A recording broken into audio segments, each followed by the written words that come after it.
you ever use them? I actually used 2 in the last one. One of them is, I think, I actually took a nap and forgot. It's very restful.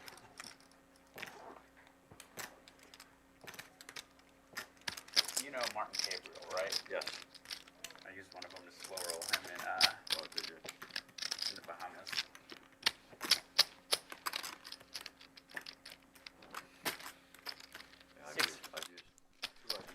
Welcome to Live at the Bike $1 million cash game. We are underway as Matt Berkey takes down a pot off of Art Papazian. I'm joined by Christian Soto. Yeah, let's go. This is the game to watch for today and maybe all time. And we are going to be joined by Joey Ingram in a few minutes. Here are the chip counts. Here are the stacks. The game did start a few minutes before we started the stream, so they played about 3 hands before we started recording. So you see Zack has under 100,000 as he did lose about a 50K pot to Bill Klein. Paid off a river bet of about 12 or 13K right before the stream started. So Bill Klein off to a good start. He's up to 123,000, I believe, or 122,000, and Zack down about 22K so far. It's fine. They didn't miss anything. There'll be much more of those coming on the next 10 hours. 10 hours of coverage here at Live at the Bike. $1 million cash game. It's a $100,000 minimum buy-in. We're playing 100, 200, 400. That's 3 blinds with a $400 ante from that third blind. So that third blind has to put $800 in the pot. And here's Garrett Adelstein. G-Man 3-betting the button with ace-5 suited against Dennis Blyden.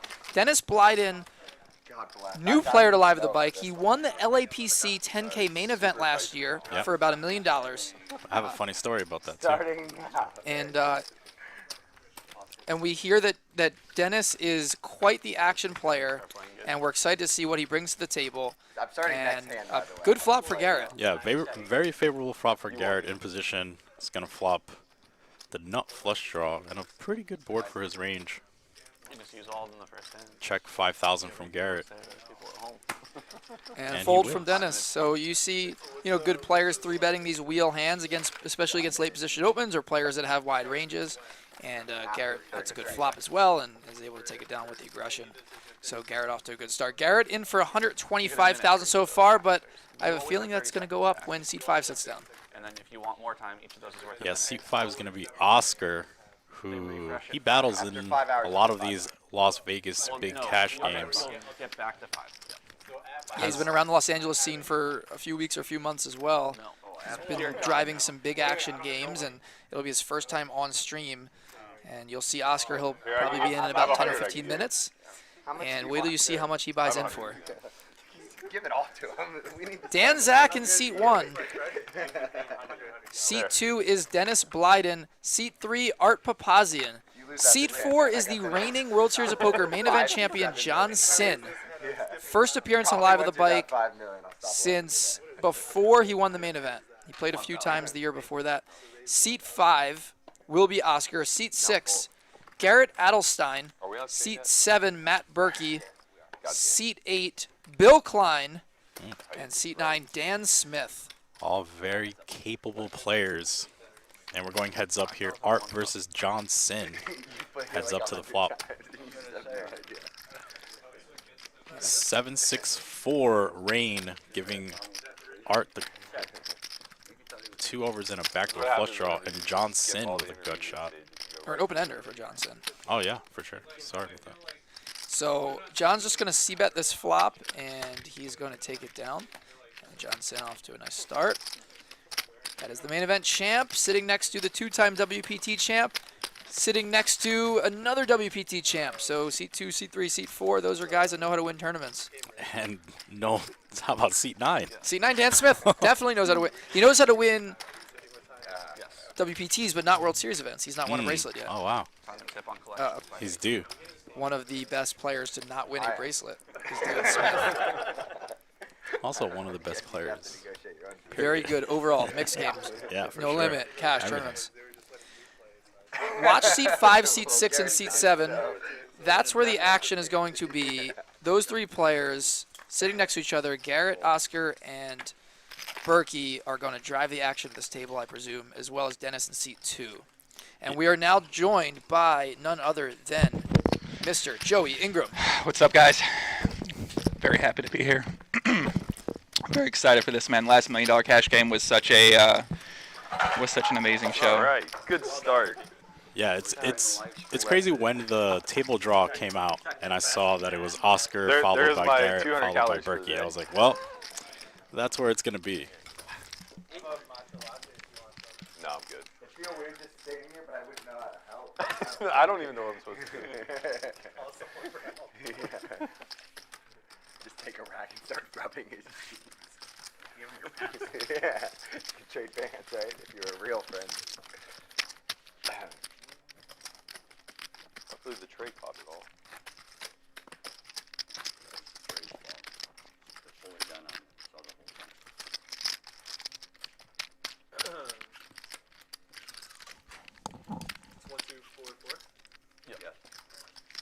A lot of questions today.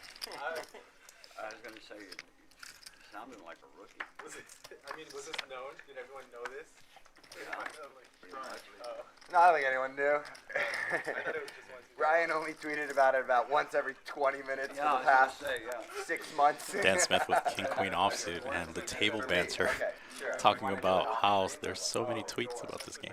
I don't know. What does the team want? Door open or closed? I don't care. What did you think he was asking you for, like an interview? I don't know. Usually they want to ask me something related to like how broke. It's something like money related. The cage needs, like it's for it not to be a stream thing, but. Art's gonna defend in the you know, third we're blind even with close to pocket how fives, and we're going heads up to the Thank you flop. for Dan asking. Smith versus Art Papazian. Shit hits the fan, dude. No, the room can get a little bit warm sometimes with it closed, so we'll see how it goes. Ace Jack 6. Dan Smith with a decision to check or bet. He chooses to check. Yeah. Yeah, you know what? I think noise is better, actually. This game's already Yeah, gonna be too fucking quiet. I Can we think. get some music? Yeah. Are there speakers in here? We do have the TV. I don't know Okay. why the TVs aren't on. Probably good too long. Got everything situated there. We are in the mix. Dan Smith taking down a pot. Yeah, goes for the delay and takes it down. Did we give some proper introductions to these guys, or do you need me to take care of some introductions for We were everybody out waiting here? for you to do the proper introductions. Okay, I've been thinking about this for a few days since I know I've been doing commentary on here. Yeah, just- So why don't we start in seat Totally worth it. seat 1? Dan Zack, one of the. Are we saying he's one of the top live poker players out here in Los Angeles? Plays Hold'em, plays mixed games, plays everything like that. One of the he's an up and coming kind of guy, right, Feldman? He's a little bit younger. Yeah, I'd say he's been up and coming over the last few years. It's hard to and- say up and coming when you're playing this Yeah, stage. Okay. he's 26 now, but I'd say the last few years he's really elevated his status in the poker So he's world. up and coming to becoming one of the top poker Yeah. player in the entire world. That's kind of what I mean by that. And then seat 2, we have, I don't know much about this guy, Dennis. Apparently Dennis doesn't like to fold hands, right? Dennis, he plays a lot of PLO. Oh my God, okay. He's big in the crypto space, and he won a WPT last year. Okay, awesome. Okay, well, I don't know much about him, so I can't give him that proper introduction there. And then seat 3, we have, Art Papazian. oh my God, the king. Listen, if anybody watches Live at the Bike, know if you don't know much about Art, he's plays a lot online, plays a lot live. One of the very tough player, hard player to play against. He does really, really well on these shows and well in cash games in general as well too.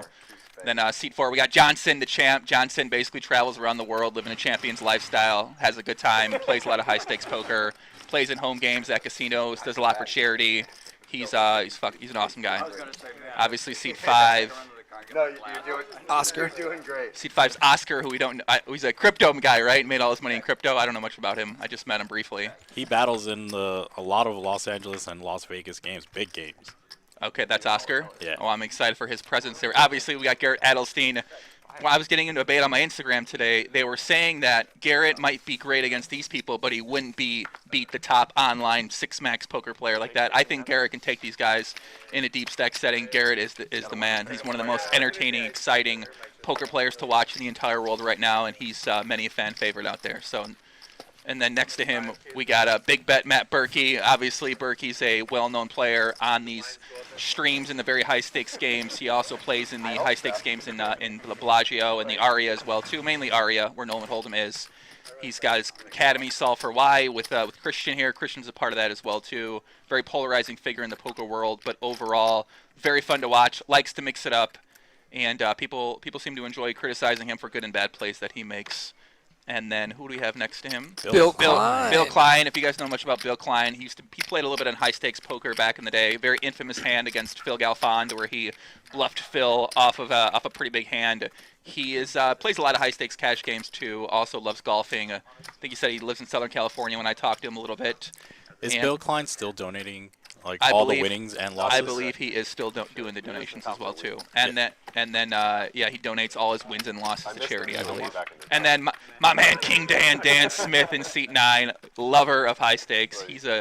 Plays high stakes tournaments, high stakes cash, just overall excellent poker player, excellent person. Loves to have a good time, loves to get a lot of lines. So there we go. Let's get it. There it is. We're here. $1 Million Cash Game 2.0 underway. Garrett Adelstein with 2 pair against Dennis Blyden, who has 9 high. And this flop went check, and now Garrett's going to choose to bet the turn. Mostly for boarding and It's like an overbet from Garrett on the turn. 6K into 3,500. This is what I am talking about. Yeah, I like this here. He could represent a lot of draws on this turn. He also unblocks a lot of Dennis's bluff catchers. We have a few players here. Garrett, Berkey, Dennis, and I presume Oscar, who are willing to just put in massive bets. Whether it's overbets, whether it's Did you not polarizing include bets. big bet Matt Berkey in I that? did. I said Okay. Berkey, Garrett, Oscar, and Dennis. They're willing to put in big bets at any given time. They're willing to 3-bet large, 4-bet large. They're willing to overbet the turn. They're willing to bluff the river. And with those 4 in the mix is going to be interesting as they go against some guys who are more of like small ball, GTO type players like Dan Zack and Art Papazian and perhaps John Sin, For sure. who John Sin is also willing to, I mean, yeah, let's mix not, it up as well. Something tells me Johnson's willing to mix it up. I don't know. Yeah, I mean, let's not get it twisted. Everyone here is extremely capable of a lot of things. But we know the reputation precedes a couple of these plays. Mickey Blue Eyes. Sorry, Art did win 2 WPT main events. I'm not Back to back. I can't say tournament wins to me, whatever. But I know a lot of people out there love players that win tournaments. So you're right. He did win 2 WPT main events. That would be fun. Back Dennis? to back. That's pretty sick. Well, Back to back. 2 straight for him, within a 5-week span. That's awesome. Dennis is going to open up the cutoff with King 6 of diamonds, and John's going to flat the small blind. You don't see a lot of these players flatting that first blind in a 3-blind format, but John is going to, even though he has Garrett on his left, he's going to flat the 10-9 suited, and Dennis outflops him and should be taking this one down. Yeah, he's probably going to take this one down. John doesn't have that much equity. So everybody bought in for at least $100,000. That's the minimum. The blinds are 100, 200, 400, and that third blind, Annie's 400 in the middle. So you're going to see some raise sizes that vary from 1,000 to 1,600, it looks like so far. That's what we see so far. And, everyone bought in 100. Dan Zack lost a pot to Bill Klein right before the stream, so Dan's down under 80. And Garrett bought in for 125, and there's going to be more money on the table as soon as Oscar gets here, which should be any minute now in seed 5. Who do we think is going to be the big winner today, boys?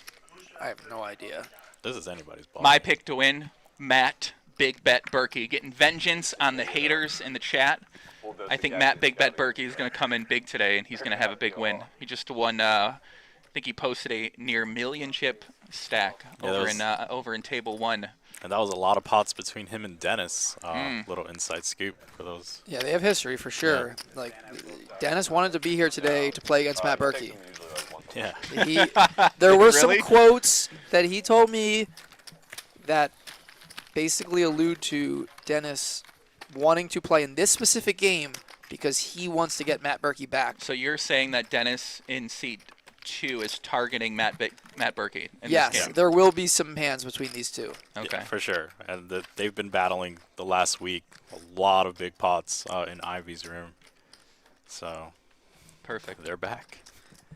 Yeah, I don't know who my pick for big winner is, but, Art Papazian's got a chance. Explain. I guess people are going to be asking about who is Dennis throughout So we know he explain him one So more time. so he is not a professional poker player. He has a job. He has a full-time job.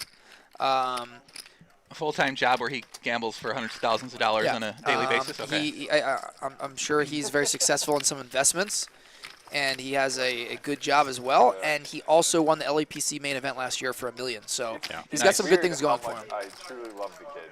Yeah, for sure. But And he has heart, and that's he the most battles. important thing. Yeah, for sure. He's battling. I mean, he's playing in Ivy's room. He's played a big PLO games. He's not. This isn't new territory for Dennis at all. Harmless in You know, G-Man Garrett Adelstein here in seat 6, he's done really well in the biggest games he's played. Like, his success in poker has been because he's crushed the biggest games. Now, he might lose a lot. Like, on Tuesday, he played the 10-10 ante game. He lost a lot of money in that game. But when he plays the biggest game, when it's the most important, when it's the World Series, when it's the NBA Finals, Garrett steps up. And expect Garrett to play his best today. He played really well in the last $1 million cash game. He made some terrific folds. Yeah, I remember. And he pulled out a win in that game. So expect Garrett to play his A game today, bring the action, and get paid. And I would not be surprised at all, obviously, if Garrett ends up winning a few $100,000 in this game. So that's your pick. Got to go with the hometown live at the bike guys, Garrett and Art and Dan Zack. You know, got to go with those three. Yeah, for sure. That's fair. I mean, you have 3 picks. All right. Well, Yeah, you're getting greedy over there, My Feldman. favorite version of Jungle was the I think the chat would agree that Garrett is always the favorite in any high stakes game. One thing I'm very interested to see is see if Art is a little bit looser than he was last $1 million cash game. Last $1 million cash game, we saw him make some rather conservative plays. It was when he got a little bit deeper stacked as well too. So I will be interested to see if he does mix it up a little bit more here. Yeah, there was some really interesting folds from Art. I remember last $1 million cash game, he opens King Queen suited, gets 3-bet, and he folds, which was surprising to me. Of course, someone as capable of Art folding that kind of hand. You know, one thing I've been thinking about is when you're playing against a guy like a Garrett Adelstein, who is unpredictable, might 3x pot the turn sometimes.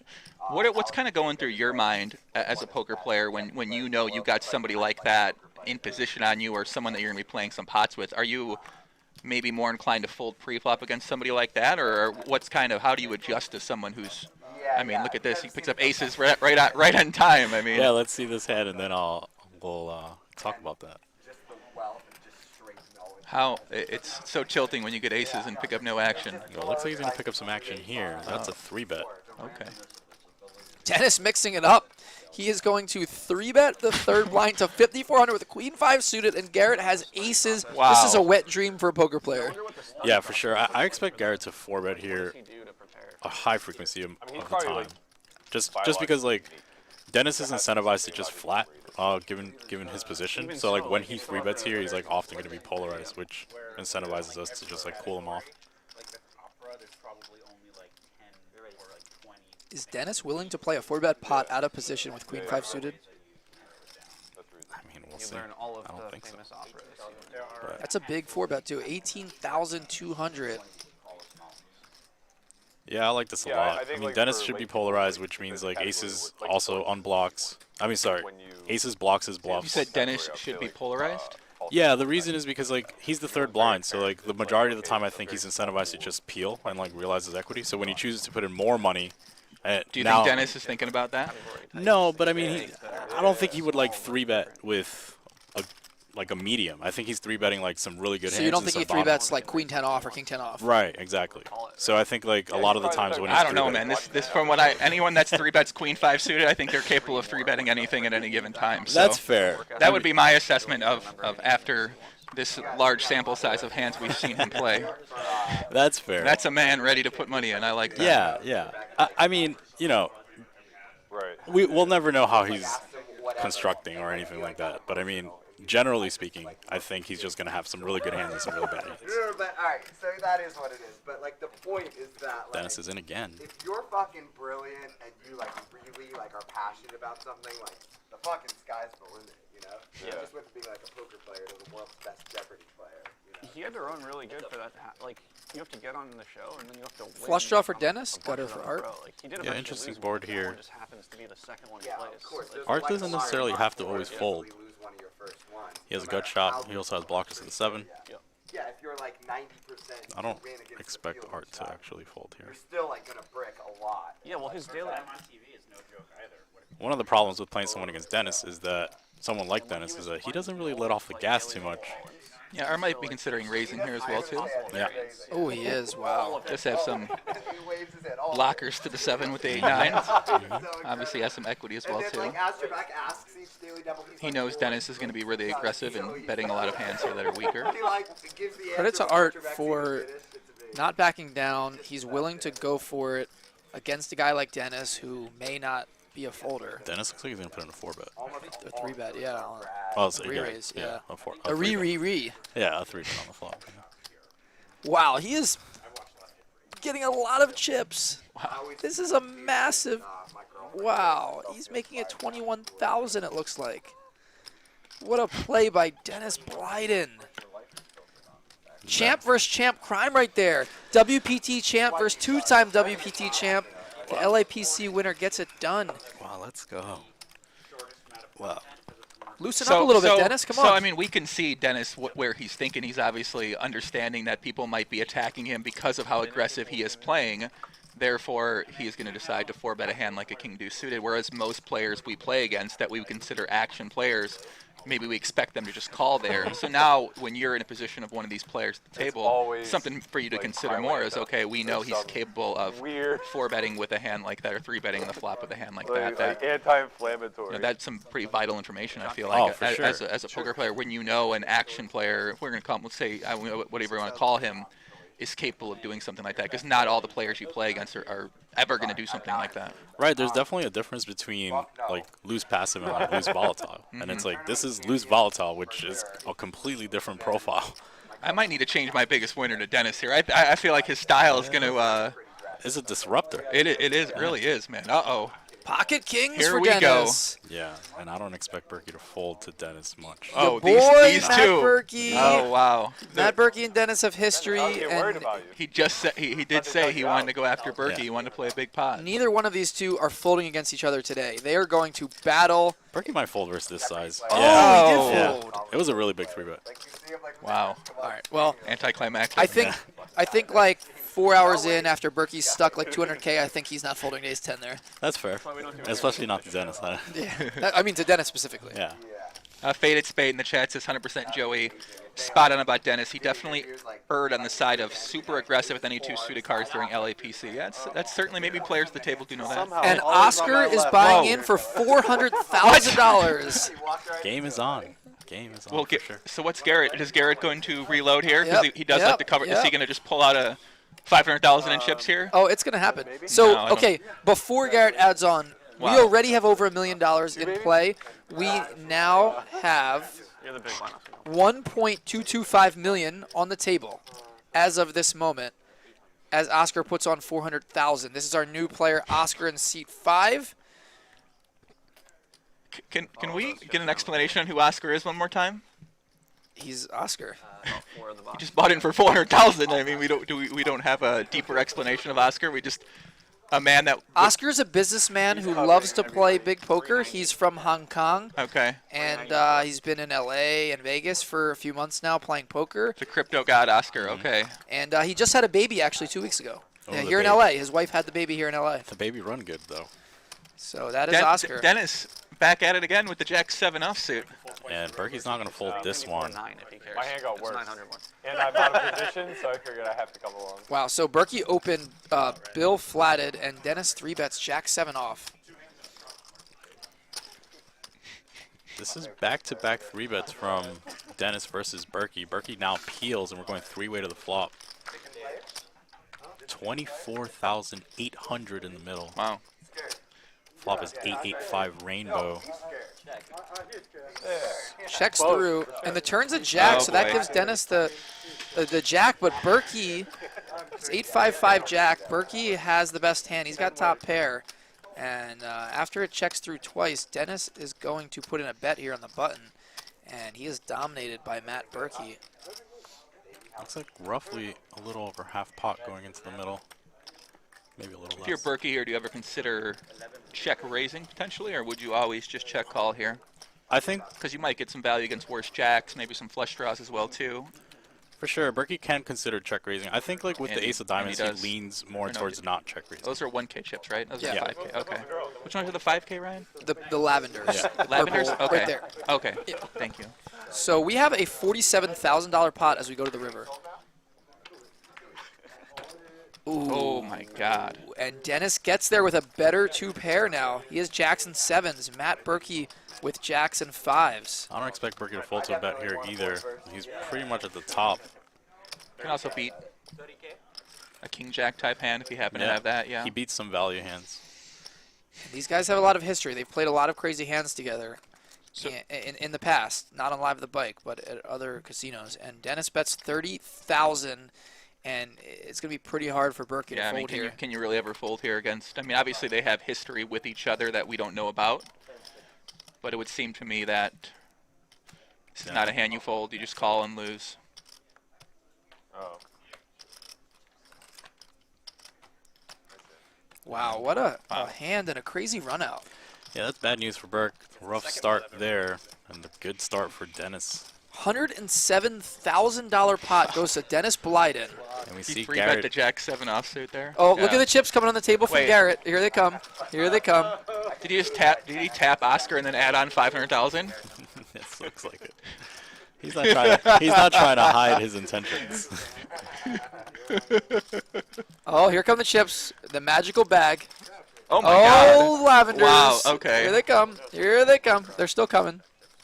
And you know, a lot of these players, like these players like Oscar, players like Dennis, they're very competitive. Like they don't mind you adding on to. How much is that? Here they come. Wait, he's not done yet. He's not done. He is not done yet. Wait, how much is that, Ryan? Oh, each stack is 100. Okay. Each stack of lavender is 100. Oh, they're coming. Okay. Okay, Garrett Adelstein has added on about 500,000, and he's now in for 600,000. We're told 600,000. Garrett What? has. Just your standard. You're telling me Garrett bought in for 100 and then just added on 500? Yeah, basically. We waited to see We're what was- estimating his stack at 600,000 right now because he just threw a bunch of chips on the table. Okay. give or take, 50K. So you're telling me we might see $1 million pot today? Yeah. Oh, we could between Oscar and Wow. Garrett. So we now have a 1.7 million on the table. All right, you're gonna have to change the graphic to the Wow. $2 million cash. Wow. It's coming soon. 2 million soon. Ladies and gentlemen, $1.7 million now on the table. Garrett with 600, Oscar with 400, everybody else in for 100. Well, you can be any, as long as they're in the box anyway. And Garrett's going to outflop Art in this hand. Yeah. This is fine. I still can't believe he just added on. He rubbed the guy's shoulders and then added on 500,000. Look at that. That is 4 stacks in front of 100Ks. I think there's one right behind it, and then everything else. So 5 stacks of 100Ks, about 510 in lavenders, and looks like about 40-something in 1Ks, and then everything else. So he has about 600K in front now.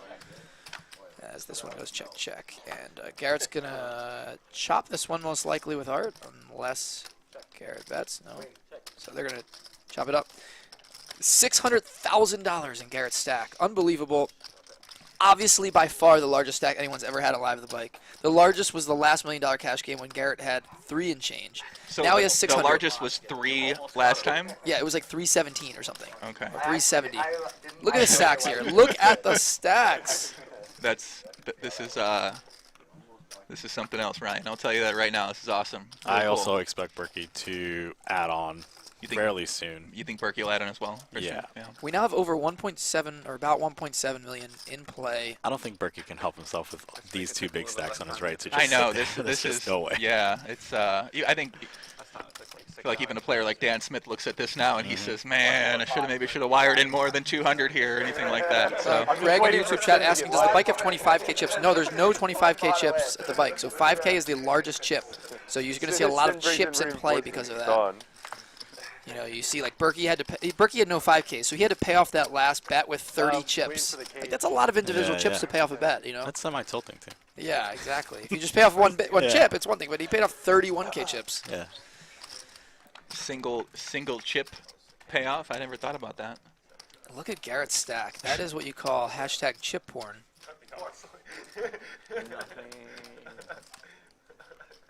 Berkey's definitely going to continue here in some facet. Looks like he's going to call. Shocking. quite offended. Big shout out to Princess 5Bet in the Twitch chat. What's up, Princess? Appreciate your comments. Turns a 7 of spade. Garrett chooses to check.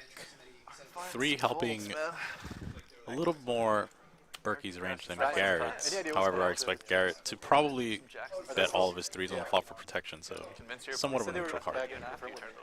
I have borrowed 100 from somebody. River's a 9. 3 pair for Berkey. It is Berkey the now best with a decision if he wants to value bet his hand and goes I'm check check. surprised he didn't value about that. It's tough to value bet thin against very capable players too. Like this thing might just blow up in your face. So usually you see sometimes like very elite players against other elite players, you know, sometimes not go for it as often as they do against someone else.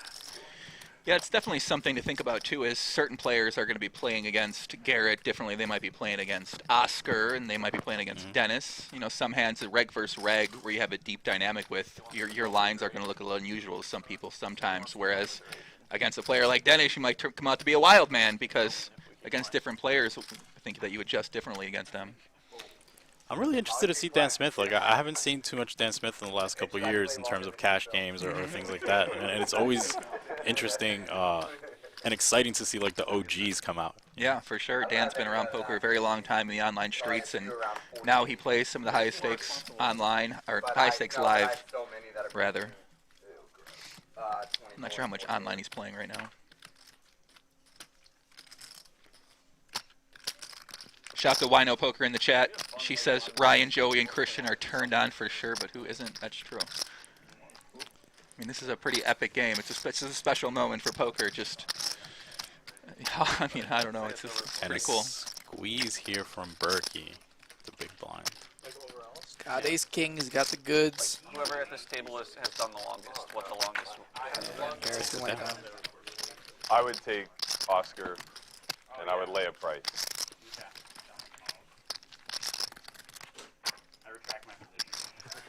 What's your longest one? 30 hours. 30? I saw Israeli Ron out there in Twitch chat earlier. Shout out to Israeli Ron. What's up, buddy? Nice to see you. I would say I've played Showing up in the maybe chat. for a 30-hour session at least 100 times. Maybe, maybe 200 times. Wow. What's the longest?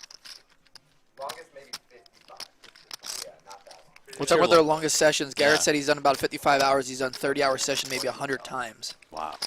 I haven't done a 30-hour session probably in 8 years, bro. It's 5 hard. years at least. As you get older, it's harder to go those long sessions. It is. How old are you, Christian? 29. Calm down. No, but when I was 29. 20, when I was Come listen, on. when I was 20, Calm down, young man. When I was 21, I did a 50-hour session. I don't think I could ever do that again. Oh wow. We get you the right dosage of Adderall. You'll be popping in a 50-hour session. No What, problem. We'll keep feeding you. What's your longest session? Like 40 something. Yeah. My first 33-hour Was session. it I live played or online? Online. I lost so much money. It's okay. That sounds insane to me. I get tired at I 10 hours. I wouldn't suggest it. All right, we got Dan Smith peeling here with ace 5 suited against 2 jack 10s. What's the longest you've done?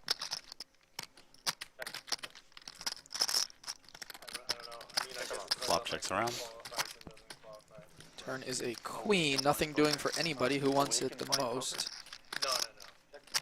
The answer to that question is usually Dennis, I would assume, but he checks this time. I did like 3 days once, but I remember I took like an hour and a half. I would say that counts. And if this checks through, ace high is going to win. I don't think Garrett is going to let that happen. Oh, it does. He is. Dan Smith takes it down. Section of commerce. So, Why would you think Garrett wouldn't let that happen there? I thought, you know, he might decide to bet this river some percentage of the time, but checking it down seems fine. Shout out to Faded Spades, who are providing us with the cards in play, the RFID cards. Shout out to Faded Spades. You can visit them at fadedspade.com and get 15% off your order with the coupon code BIKE. Wow. I like those cards. Yeah, too. I have multiple decks of the 4-color decks. I've given away a bunch on some sort of social media giveaways. I love those cards. They're awesome. The 4-color decks. Love playing with them. game won't be here tomorrow. Gotta hit this one And right Dennis now. with ace 4 of hearts under the gun. He's going to open it up. Looks like Berkey's going to 3-bet. So Garrett flats 10s, and Berkey wakes up with jacks. So Well, Oh, he just flats. Dennis is in this hand. So oh, Dennis. I thought Dennis opened. Okay, I'm sorry. Dennis is in the straddle. So Dennis just flats. So it's an open from Garrett, a flat from Berkey, and a flat from Dennis. And we have an action flop top set for Matt Berkey. something tells me we will see all the money go in here with a bet and a check raise. It's 100, 200, 400. So Matt Berkey started the hand with about 120 something big blinds or so, 130 big blinds. Yeah, if Dennis check raises this flop, this money's going in. I would expect him, from what we've seen so far, to check raise here. What do you think, Matt? If you're in Matt's position here, are you what sizing do you do besides shoving, or is I think can you make it a smaller size, or with would you just Berkey call? with Berkey not having the jack of hearts, I think he's gonna probably just 3-bet this flop and try to cool off Dennis with like jack X of hearts a lot of the time. What's Garrett thinking here?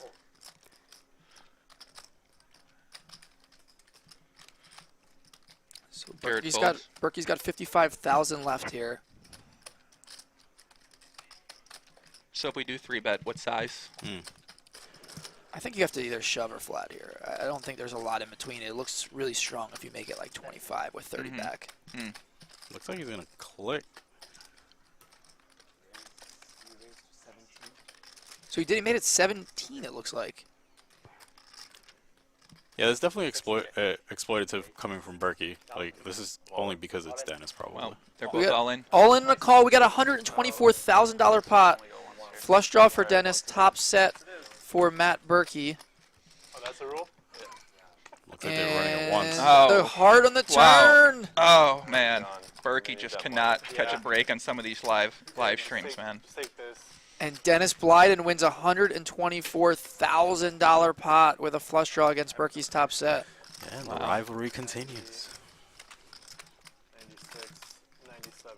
This is our second 100K plus pot already, Is it once? and we're only 35 minutes into the show.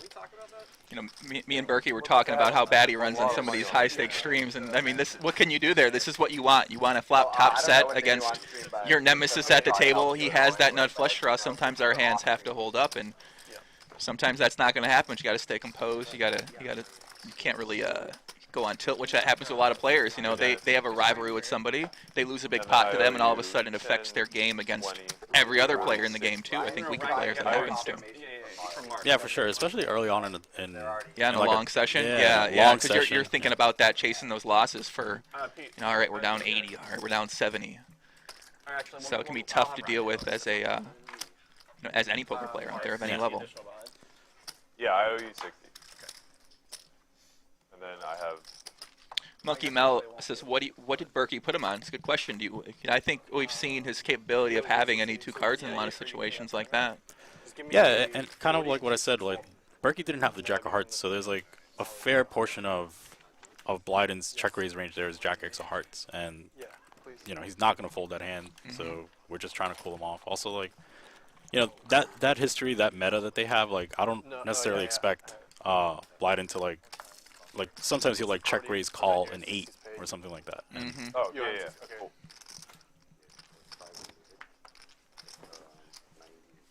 Obviously, it's a good confidence builder for Dennis, too, especially in this lineup. I think he knows he's up against some really tough players, no matter what kind of games he plays in. So I think now maybe we might see him open it up more, or he might tighten it up now that he has a little bit deeper stack as well, too.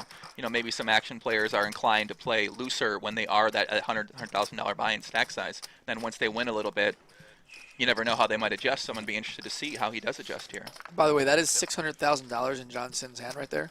Wait, what? The World Series main event winner, the guy that just won like $8 million. He's got $600,000 in his hand right there. Those are reserves, though. Do not tell me he's going to put on $600,000 too. No, those are reserves. John's not that type of guy. Yeah, I think it's pretty absurd. But he's got reserves. Yeah, for sure. I mean, So wait, he just brought him over $600,000. Where does he put those chips at? He's going to have to store them somewhere. Where are you going to store $600,000 in extra chips? I don't know. You tell me. Well, I don't. Poker players How have would I know where backpacks. you're going to store $600,000 in chips? Just casually on the table behind you. Yeah, just sit it, next to your drink. It's John Sin, man. He won the main event. Dude, John He's Sin got money. lives a world champion's life. I He want does. to have him on my podcast very soon. This man, everything you'd want a world champ to do, this man's doing. I'll So put it- you would compare John Sin's life to Joe McKean's life. I mean, Joe's my guy too. I got none. No, but we It's very Joe's interesting. doing his own thing, man. The last 4 main event winners all live vastly different lives after winning the main event. Joe McKean, Qui Win, Scott Blumstein, John Sin are all totally different. Yeah, for sure. I mean, Scott has a good time too. He likes to have fun. He likes to get back to charity as well. And But he's not playing poker much, right? Where That's a good John's point, been yeah. playing a lot of poker. John's been playing on the streams. He's been playing high stakes. He's been, gambling a bit, but also doing the charity thing. Always giving money to Matt. Yeah. Okay. Scott Blumstein, he's not been playing much poker. He's been on the fitness grind. He's and looking he's good. been just trying to. Scott's looking great, man. I've seen him recently. Yes. He posts some updated photos. He's been really taking. He's his, lost like 100 something man, pounds. He's, Yeah. he's doing well. He's doing great, and of course, Joe McKean is just like grinding poker super hard, just still playing like medium stakes, and just hasn't really changed his lifestyle much. He's kind of just the same person. He doesn't like to change it all with money. And then you have Qui Win, who has disappeared, and who knows what's going on. High stakes baccarat. Yeah, we know what's going on. Yeah, he that's actually what he's doing. Yeah. It's interesting. Like Scott Blumstein, very tight with his money, very smart, conservative. He's being very careful. He hasn't changed his life much in terms of spending habits. Joe McKean has just played bigger poker. He's bought a property. Qui Win, I think he's had some financial issues since then. No, like some actual serious issues. Oh, I Besides thought you that. meant he No, lost it all playing No, baccarat or there's actually been some something. serious Okay. I was personal like- things going on with him. But and then you have John Sin, who is just like he's buying properties. He's playing bigger poker. He's just doing everything, traveling the world. Like he's just going for it. Yeah, yeah. And I mean, there's something to be said with there's I know that Blumstein didn't have 100% equity in that tournament, so there's a big difference in terms of lifestyle change. Like Johnson point. very likely had all of it. So Yeah, he's been playing high stakes. right, for, and then he ends up playing an Ivy's room and things like that, or formerly Ivy's room. Jairus in the Twitch chat. How am I supposed to get any work done today? Listen, my friend. Today, if you're at work right now, take the day off mentally. You're into poker right now. We got the $1 Million Cash Game 2.0 on here for 10 hours straight. Let's autopilot work today. Let's stay locked in here, man. We might see a $1 million pot. Garrett is flaunting those stacks of $100,000 in front of him. Yeah, after the first run, or after the third That's a run, wild Just keeps stack. them out there, yeah. Antonius just looks at him and goes, "Semi Farha used to do this to me." Oh, by the way, we've already had a couple straddles we didn't even acknowledge. So straddle on here? Okay. That hand, I just realized that hand that the all-in with Berkey makes more sense. and Dennis. Dennis straddled under the gun to 800. Dennis just randomly straddled that hand to 800, and it got in. Who straddles here? The big blind straddles? Well, technically, anybody can straddle. No, I'm sorry. The ante, I apologize. The big blind is an ante? So there's 3 blinds. With 100, 200, 400, there's 3 blinds, which is like a straddle. So the but there's 800 is an extra straddle. a 4th blind voluntarily. Oscar's already put one in, and Okay. also And Dennis Black- put one in. That's unusual for this game. So I yeah. just realized that Dennis straddled under the gun to 800 randomly and ended up getting it all in and making a flush against Matt Berkey's set. Okay, so he didn't limp call like we previously thought. Right, makes right. sense. All right, Yeah. that makes sense. That makes more sense. So that hand was actually 100, 200, 400, 800, which means Berkey was only getting in, like 70 Okay. big blinds. Yeah. That makes sense. Okay. And so when you're playing a high stakes game where people are So voluntarily straddling, that is a good game. so Dennis floated the flop pair with Jack 9. No, so he flatted the button. So Garrett opened under the gun. Dennis flatted the button with Jack 9 off. It went check, check, check. No, sorry. I'm sorry. The flop checked to Dennis. Dennis bet the flop. John called, Garrett called. So Okay. Garrett check called the flop. Okay. Turn went check, check, check, and now we're on the river, and Where's Garrett the has trips. Where's the graphics above John like normal? Only in heads-up pots will you see that. So in three-way pots, we don't see the summary. Only in heads-up pots. It's only a decision of sizing here for Garrett.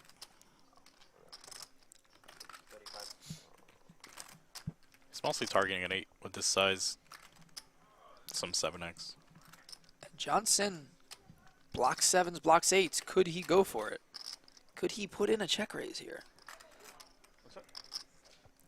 We'll see. Definitely very capable.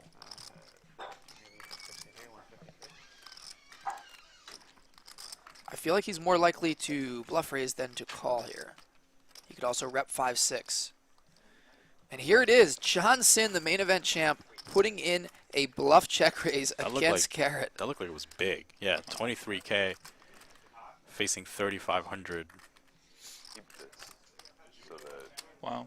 no matter what I have. Garrett here, not tough spot.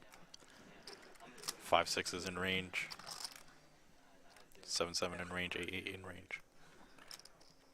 And John has the right image to get these types of bluffs through. John and Garrett have played a decent amount of poker over the years against each other. It's been a while since they played on Live at the Bike together, since before John won the main event. That's a time bank card being used. Extra meta with the time bank in the cash game. So every decision here, they get 30 seconds to act. We use the action clock from Protection Poker. And each player gets 5 time bank chips that are each worth a minute, and they refresh after 5 hours. So Garrett's throwing one in to give himself an extra minute to think. I think we know Garrett's not going to fold trip kings here. Especially after betting that small size there on the river. Basically inducing a raise like this.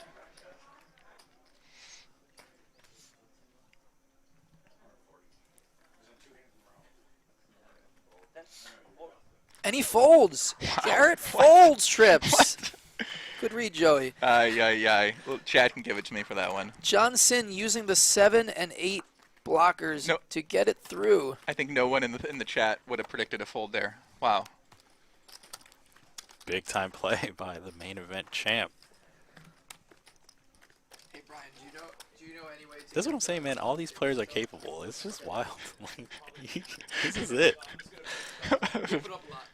I would not have predicted a fold from Garrett there, obviously.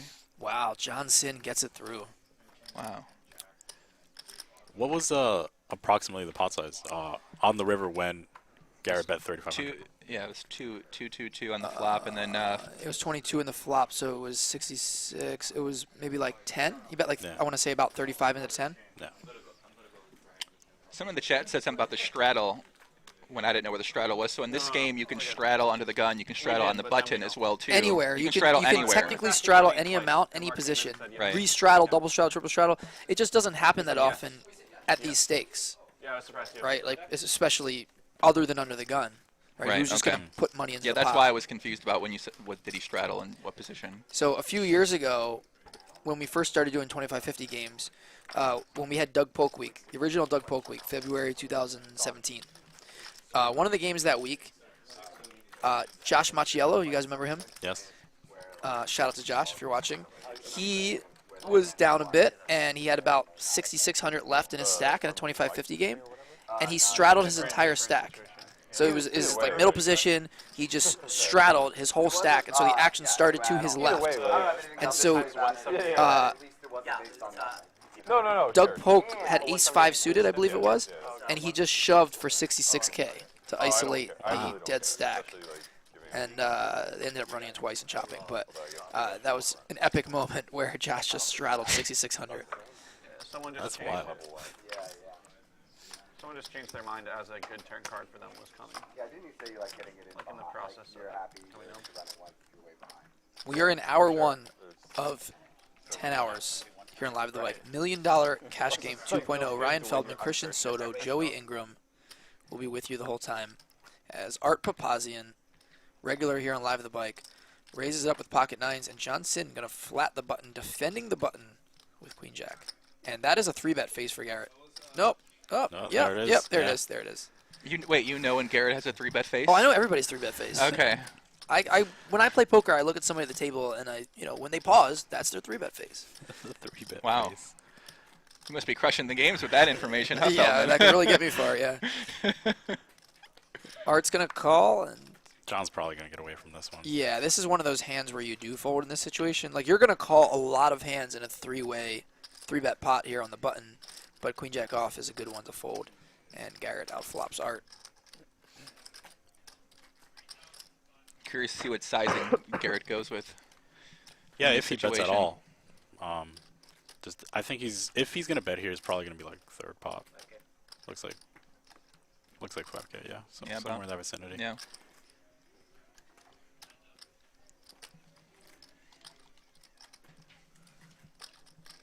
Interesting that Art does continue here. Yeah, I mean, I think he kind of has to. He has backdoor straight draw. I mean, it sucks not having a diamond in your hand, but like I still think has to kind of call. This is an interesting one. Garrett with top 2, but also a club and a diamond in his hand, so less likely that Art has some sort of draw. But if he thinks that Art has an ace, Garrett might put in a big bet here, possibly an overbet. Let's see.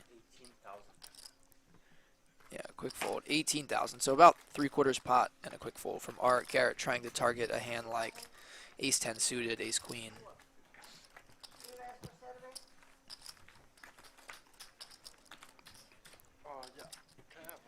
Art's I mean, well, obviously they're both tough, but Garrett is especially tough if he starts like winning pots, because then his confidence gets up. He tries more things. He doesn't fold, and it becomes a battle.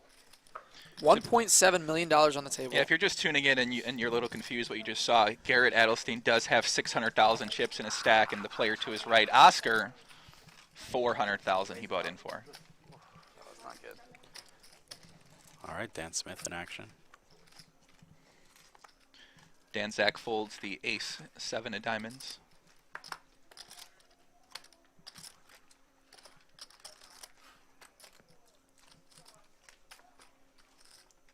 Well, Oscar's in this one. Looks like a 3-bet. Oscar seems to have a pretty solid table presence here, I gotta say. Yeah, I like that presence. Yeah, he doesn't really come off as as someone who doesn't really know what he's doing. The report I've gotten on Oscar from other players, I obviously have never seen his whole cards before. I've never played with him. I've never, I don't know how he plays personally, but from what other people have told me, he's a good, and he gets the 3-bet through. He's a good player. He's very smart, but he's just crazy. He's action. He's crazy. He doesn't play GTO. Well, But he did just 3-bet King 8 suited versus under the gun raise, so But I he's think not that afraid. goes without saying Yeah. right there. Right, like he's different than other good players, but I'm told that he is a smart player. Just he's super action, and he's going to bring the action today, and he's willing to mix it up. Here are the stats. Dennis up 115,000 already. Wow. Bill Klein up 22,000, plus the money that he was up before the show, and actually. Okay, that is accurate, actually. Yeah, Dan's down 25, Bill's up 22. Yeah, if they weren't in there. And Matt Berkey down the most so far. 100K win in an hour. You live out here, Bill? That's nice. And he took a little walk. You know, Yeah. anytime you start up about 100, you always take a nice little walk around, So when you play this, stretch your feet a little bit, maybe walk around, see who's there. Somehow it accurately tracked. Funny how that works out, huh? Yeah, Dennis is back in action, raising 1,500 with 8-6 of hearts.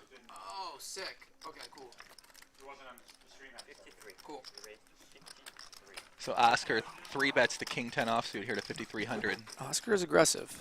Will Dennis defend the 8-6 I don't suited? see Oscar. Yeah, okay. I mean, I don't see All this. right, Yeah. yeah, We're gonna sorry. see a flop. There was no contemplation in Dennis's position there. It's a good Wow. flop for Oscar. The Oscar, glasses come on. Yeah, Oscar flops the trip 10s here. Dennis has the gut shot. Let's see if Dennis peels here without a backdoor heart draw. Although Oscar could check this back sometimes, but I would assume against Dennis, although Oscar might not know Dennis yet, that he would bet this. And he goes for 4,000. So he does go with the smaller size as well too, kind of showing, we're kind of just learning about his poker game right here, and I like that jacket. his jacket. Yeah, it's Yeah, like it looks- fits him well. It does, it really does. When the table has 8 people wearing glasses. Garrett, speaking a little bit about people wearing glasses. Well, yeah, whatever you need. You can wear it in a $100 pot.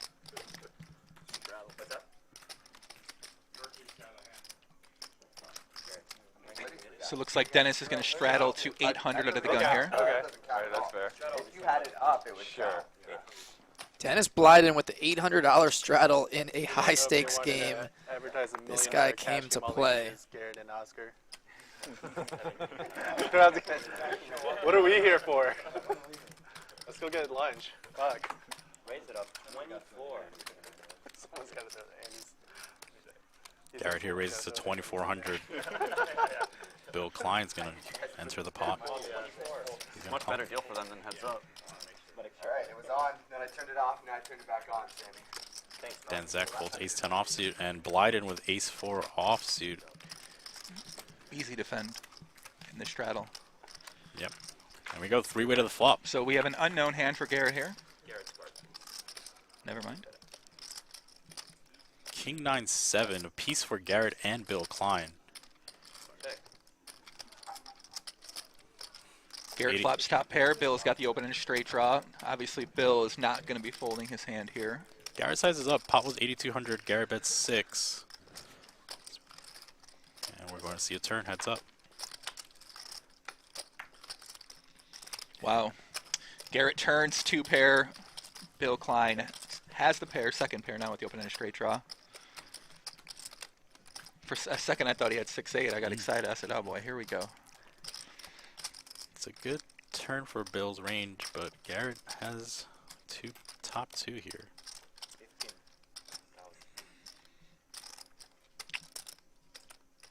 Yeah, Bill might know he might be drawing dead here against a hand like a queen jack. Yeah, that's the problem with these kind of Yeah. situations.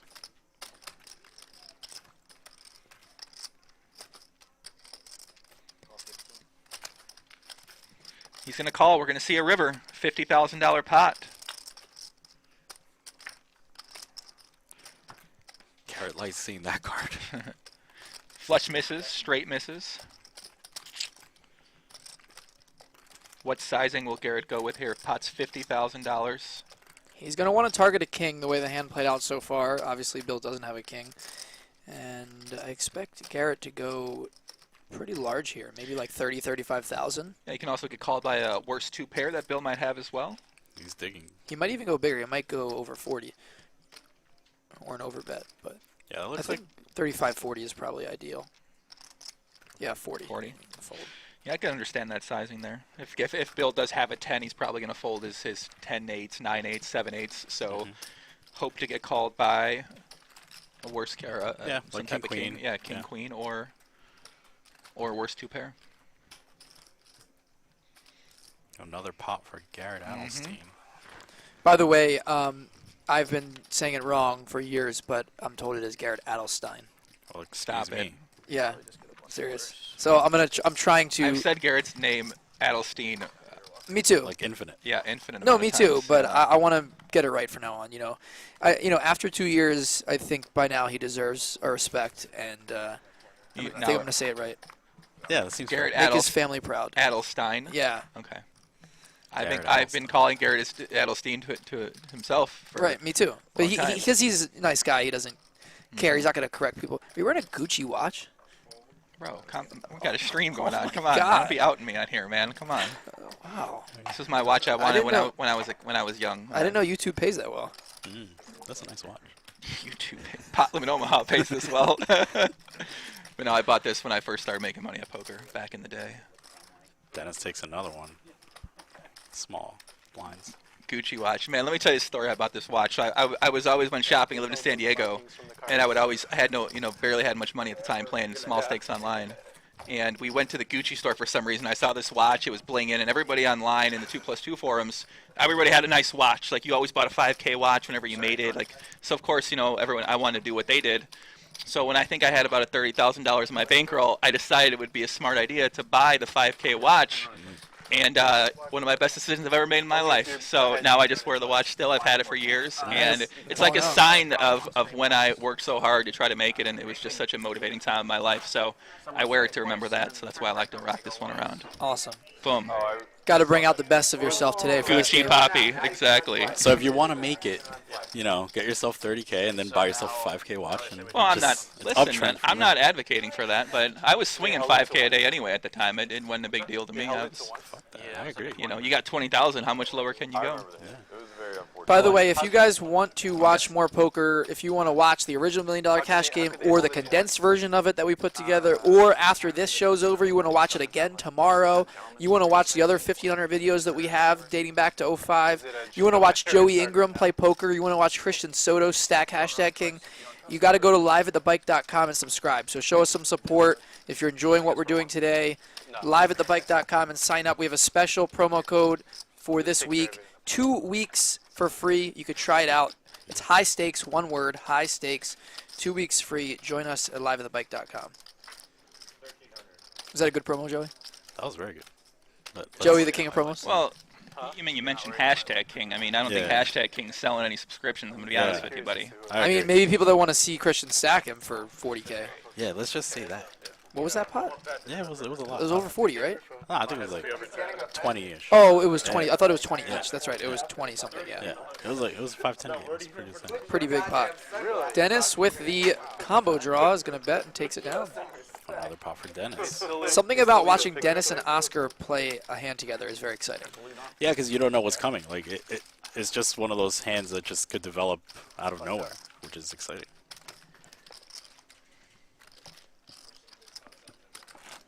What other big purchases have you made? What other big purchases have I made? Yeah. Well, I don't want to get into it on here. Let's just say I fired away some money when I went on a. Yeah, I fired away pretty hard. Shout out to Ben Libria. Donates $11 on YouTube. Said Joey gets Feldman on the podcast. I've been. The last time we had Ryan on was after the Armenian Mike scandal. Yeah. The joke bet. The legendary moment in Live at the Bike history. But yeah, definitely. I mean, I love talking with Feldman. We talk all the time, so always happy to get Feldman on and talk about Live at the Bike. Shout out to everybody else that's donated so far on YouTube. Appreciate it. If I missed you, we'll be sure to keep an eye out. Thank you for the donations on YouTube. Free bet here coming from Dennis. Pocket tens for Dennis Blyden. So Dennis was a late addition to the game, right? Yes. I'm so happy he's in the game. Thank you, Feldman, for getting this young man here. Future star in the poker world. He texted me and he said, "Okay, I need to play. I need to get Berkey." I was like, "All right, man. I'll let them know." Yeah, he's letting everybody know right now. Oscar with 9-7 suited under the gun. So what are we going to see these players do here? 10 seconds. Oscar folds. Berkey with the Jack-9 suited. Wait, Oh. Zack's not going to fold his hand. Yeah, Oh, Berkey folded and. Yeah, guys, make sure when you're playing out there, guys, make sure the pot gets pushed to you before you give your cards away, because I've seen it happen plenty of times recently where a player is unaware, someone else is in the hand, they give their cards away, and then they lose the pot. So always make sure when the pot's pushed to you, that's when you want to give your cards away. Don't do what Dennis did right there, where you think it and the pot's not coming your way. So that's probably one of my... Don't muck your hand until you already have the money. I agree. That is a good strategy. Dennis is going to check here. So, interesting that Dan Zack didn't 3-bet the button here. Normally, ace-queen in a multi-way pot is a good spot to 3-bet in position, and Dan decided to call. So, when Dennis, who is an aggressive player, 3-bets a small blind, it's a pretty easy call. Continue here for Dan, heads up. And now it's going to check to him, and pretty easy small C-bet. Here he goes for the 1/3 pot like a boss. Oscar bet a third pot the hand before. Was that like a boss too? Okay. Not like Dan Zack. Okay. You love Dan Zack. How can you not?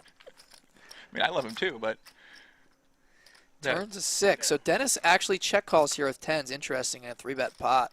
He does continue for the 3rd pot. Yeah, Dan might have a 6 sometimes too. So 7-8 suited maybe. Mm-hmm.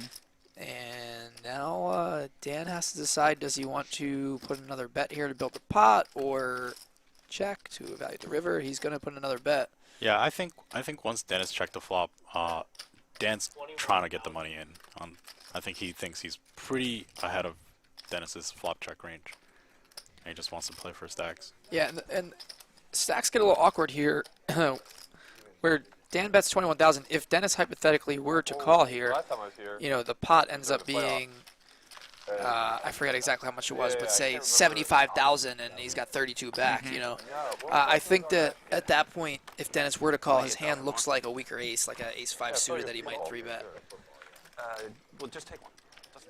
I see my man Johnny Vibes in the chat, one of the best YouTube vloggers right now doing it out there. Big shout out to my man Johnny out there. If you haven't checked out his YouTube channel or his vlogs, just search Johnny Vibes, man. Great quality, great production. He's played on Live at the Bike a bunch man. too. You can check that out on our Really enjoy archives. his stuff. He played one a few months back with Andrew Nemi and Brad Owen. That was a pretty I would cool give week. you action if Dan didn't call it. But Roy Troit said, "Is that action clock or app for sale anywhere?"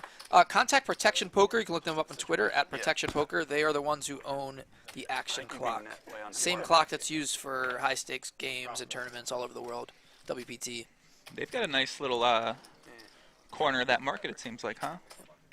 Dennis Blyden with 10-7 of diamonds All right. on the button. Yup, I agree. Do they? I'm coming with a competitor. Yeah. Art here with a decision to 3-bet or call. Definitely a 3-bet here for Art if I know Art. And there it is. Yeah, especially in the small blind, 2 players behind him to act. Yeah, 3 blinds. You're going to play more Aggressive for the folding small and blind. more 3-betting when you're in that first blind with 2 blinds behind, especially when you have good players in your left like Right. John Sin and Oscar. yeah. Ooh, we got a big combo draw here for Art and a pair and a backdoor There's flush a draw lot for of kickers Dennis. like that. It's crazy. The Yeah, I kickers are, expect like, some Art of to the be most betting gaining here. people in the NFL. What else they got? It's all to do, shred. Yeah, that's true.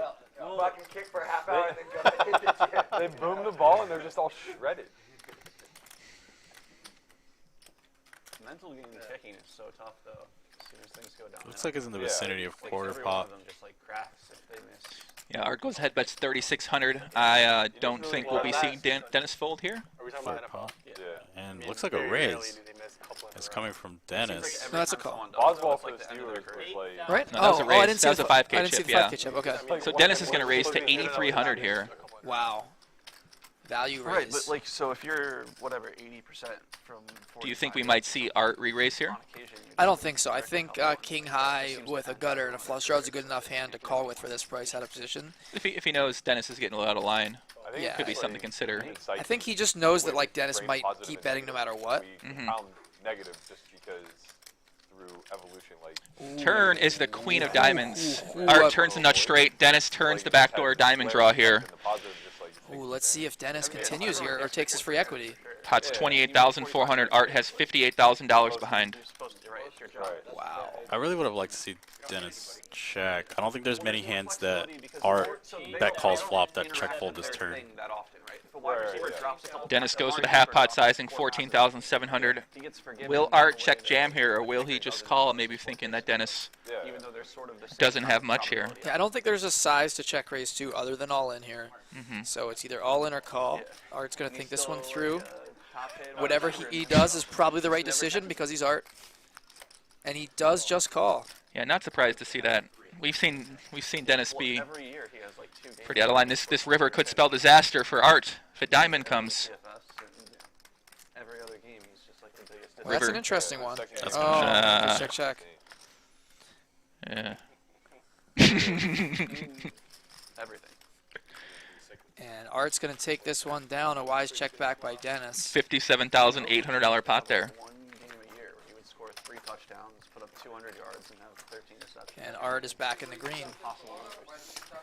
Yes, that is John Sin, the main event champ, for those asking in the chat. In seat 4, reigning World Series champion. Now, kind of going back to that hand real quick before we move past that, kind of interesting decision to think about on the turn is that how often will Dennis continue bluffing on a multitude of rivers if he does happen to have a, whereas if he has a hand like a pair and a flush draw like he did have, he might not turn that into a bluff on the river, but he would bet call that off on the turn potentially as well.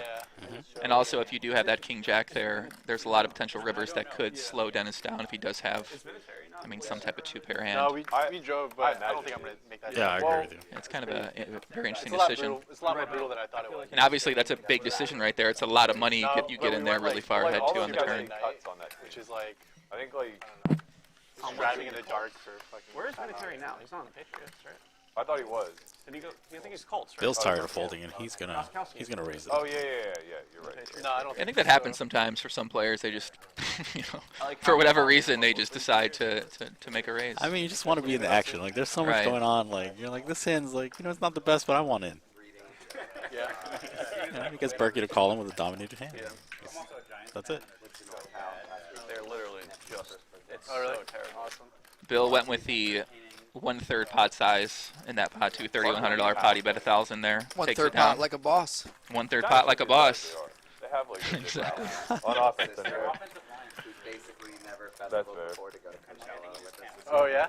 Well, especially with like And I a don't know if I'm slightly gonna above make it average for quarterback Coachella. who needs a Are linebacker. you like 50-50? Did you say a slightly It's just above average quarterback? like if I I'm think in Eli- town, I mean, I'll go. maybe not but there's a decent Today, chance I won't Eli, be but in like town. his career is above average for sure. In May? My May's Maybe career. pretty open right now, but it always seems open to like 6 Think weeks about before. think and about then what average. I don't know if he's stuff like, just piles for a on starting for some quarterback reason. for as long as he's played, if he's above average. I mean, think about what average. I'm going to predicted Miami in the Music NFL. Week. Average starter over the having like a right before 15-year or after career, Ultra or something? I would say. Right Well, before, that's yeah. different. That's And, a pretty big qualifier. Any end of March. starter with a 15-year career is probably above average. Right. That's true. Dude, this Dennis guy has no off button, man. Raises it up with the 7-deuce offsuit. They are not playing the 7-deuce bounty game, to my knowledge, Ryan. Is that a fact or is that not true? Confirmed, no 7-deuce game in No this game. 7-deuce bounty in this game. But when he wins this pot, he will show. Never missed a game outside of that one season that he tore that So Bill Klein's going to defend the third straddle with the Queen 8 offsuit here. Yeah, I can think of another season where he missed a few. Oh, it's a 4-4 game. Pair for Bill. This is probably gonna go check bet call. Fair enough. Whoa, Wow, insta-fold. Oh, and no, he did not show. he did not show like a boss. So- Wow, a snap fold from Bill with middle pair. Right, I got killed. Yeah, I'm a little surprised by that. Middle pair, backdoor flush draw. A board that Dennis is could probably see betting 100 on. It's just a little surprised, but Straddle in. Here are the stats so far. Dennis up 64,000, still the big winner after winning that one against Berkey. Berkey down 105,000. Garrett, the second biggest winner, up 34,000. Everybody else in the middle. We're playing 100, 200, 400 with a $400 big blind ante. Surprised to see Bill fold that hand, guys. Yeah. Flopping a middle pair versus a very active player. I think it warrants at least one call, but maybe two. yeah, maybe two calls, yeah. Especially at a backdoor flush draw, I believe, as well. Yeah, if you just tuned in, Berkey got into a big potty flop set of jacks versus the nut flush draw against Dennis. They got all in on the flop, and unfortunately Matt did not win that pot, so he was stuck. Okay, we got something here. Oscar just straddled 800 from the cutoff. We can Mississippi in this game. No one ever does it, but he just Mississippi straddled 800 from the cutoff. And so Garrett raises the button and Berkey flats the small blind. So let's explain that for people at home who've never played with the Mississippi straddle. So you can straddle any amount from any position at any time. No matter where you're at cutoff, Doesn't matter. hijack, Small okay. blind, anything. Okay, that's probably a situation a lot of people out there have not played in their local game. So And it definitely doesn't happen in high stakes games, but Oscar is doing it. He's just making the game bigger. Like 100, 200, 400 is not enough for him. Dan Smith's going to 3-bet ace-queen out of the third blind. Berkey's gonna stuff. Well, Berkey's definitely not going to fold. He's got tens. I'm pretty sure he's all in. Berkey has more than this, by the way. He has Oh, more than okay, 53. sorry. So he does not have 53,000. Yeah, He has that more changes than everything, Okay. obviously. I'm Yeah. playing poker and I still can't look at my cards right. So we are going to see a flop here, guys. Pot's 25,400. Flop comes down queen 7 deuce. Dan Smith flops top pair, top kicker. Matt has the under pair to the queen. How much is Dan going to bet here? Probably in the vicinity of like 8K. We had the mixed game It looks like Berkey might have added on maybe 40 or 50K. It looks like he has close to 100 right now. normal cards afterwards. Well, I don't remember him losing him after he reloaded. He added on 100 and didn't lose the pot. No, well, I think that's what it might be because we thought that he might have had 60 after he lost the hand against Dennis, but perhaps he had 100. So he looks like he probably has 40K more. That's probably about right. Yeah, Matt's going to go ahead and check call here. Turn jack of diamonds might save Matt some money here if he does check and Dan decides to bet. Yeah, there's also just a lot of queen X's in Berkey's range, like when he flats and then like flats again. Like One he's of gonna them's queen jack suited. There's two combos of that. Yeah, he's also gonna have some ace queen himself, king queen suited. Well, to Dan, there's only one combo of queen jack suited. So Yeah. Everyone there just wanted to squeeze. It was like losing the so he doesn't have to worry about that too much. He's more looking at Right. king queens under pairs. Yeah, Dan goes a little over half pot here, 23,000. because he actually had to choose to bluff or not bluff. And there we go. We just added on Berkey's stack. So Squeezes when he bluffs. So what does Matt have? 81,000? Okay, that seems about right. Knew what was happening. Yeah, I'm pretty sure Berkey's gonna fold here. Like kind of what I was mentioning. Like he has a lot of queens in his range, so he's Berkey does fold. Dan Smith takes down the $41,000 pot. Yugi, triple draw. Yeah, that's an interesting dynamic. Like when now the button straddle comes in or the cutoff straddle Changes comes the in. game. I don't know how it changes the game exactly. I played with the rock game with the Aria, the 2-5-10 and the 5-5-10 at the win for PLO, and some of the 5-10-20. But it changes that I think a lot. But I'm not sure how it would change a hold'em game like this. Yeah, never played a hold'em game with the rock straddle on there. Don't like those ones. Don't like the split pot. Yeah, you want blood games. You say chat Berkey's on tilt. Well, the problem with split pot games is I don't think we're going to see him go on tilt, but maybe he certainly might go on tilt. I feel like he's a seasoned enough player. He's been stuck $150,000 plenty of times. Yeah, for sure. I mean, he plays his games all the time. He's not as he's a very active player. This isn't a new situation. Thank you, Liz. It's more of a math game. I thought I was too close to the mic too. Yeah. Oh, I just turned you down a little bit. Okay. No, I think I was too close too. I'm not used to these headsets. Dennis raises 8-6 of diamonds. Pot limit after stream. Berkey's going to defend the button. We got a Dennis and Berkey battle coming. Let's see if Dan decides to We appeal. literally took our mix and just changed it all on the pot limit after stream. Nope, Dan's going to lay it down. So a couple suited hands. Dennis and Matt. We put, like, pot limit stud. The This is matchup we've all waited This for. is exciting for me. I like this matchup. I like the Berkey Blyden matchup. I also like the Oscar Dennis matchup. Oh, and just a cooler flop. Both players flopping an 8. Goes Do you check, have check. a bigger ability to lose in a 15-minute game when you're playing someone that's like a lot lower than you? I'm actually pretty comfortable at that time. Looks like this is going to check down. Ooh, Dennis going to bet. 400 at one big blind. And Berkey calls. Goes for the super thin value. Berkey's 10 is going to Yeah. play. He's going to take down the pot here. Dan, you know what your inning is about?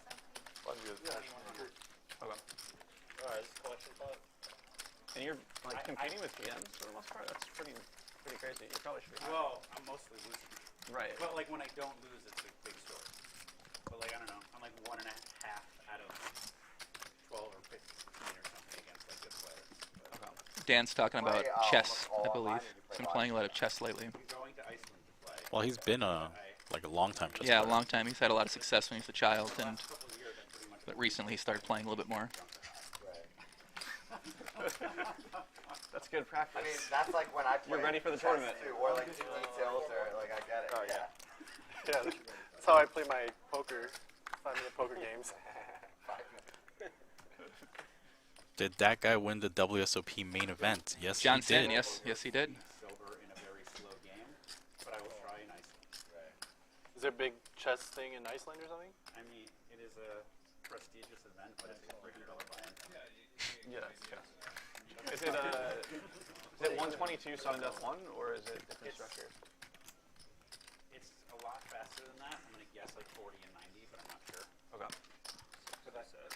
And we got a 3-bet from Dennis from the third blind with ace-4 off.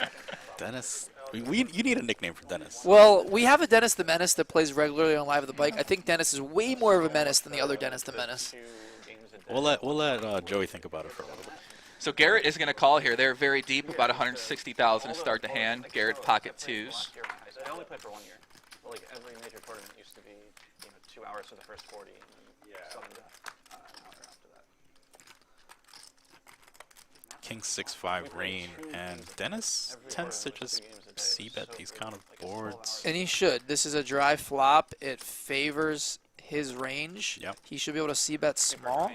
And the actual hand Garrett has should fold here. It's not like the quality of chess is that high. If Dennis bets like 5,000-6,000, it should work. He goes bigger though, 9,300, and I just can't see Garrett continuing. He does give it up. So that's where aggression works. If you Man, c-bet I like this guy Dennis's game, man. C-bet a favorable board, it's gonna work. I like this game. Shout out to XYZ Laser in the chat. Hey Joey, love your podcast. Thank you. Thank you very much. I'm a big fan of your podcast too. Thank you, Christian. Thank you. Currently semi-retired. These are the stacks. Garrett with 614,000. It doesn't change. I just love saying it though. Yeah. You know, I'll never get tired of saying Garrett has 600,000 chips. I think there's 1.8 million on the table now. For Is those that real counting at money? home. Because I know Confirmed. the Twitch chat's wondering about They that. always Is wonder. that real This money? is not a tournament. This is real money. 1.8 million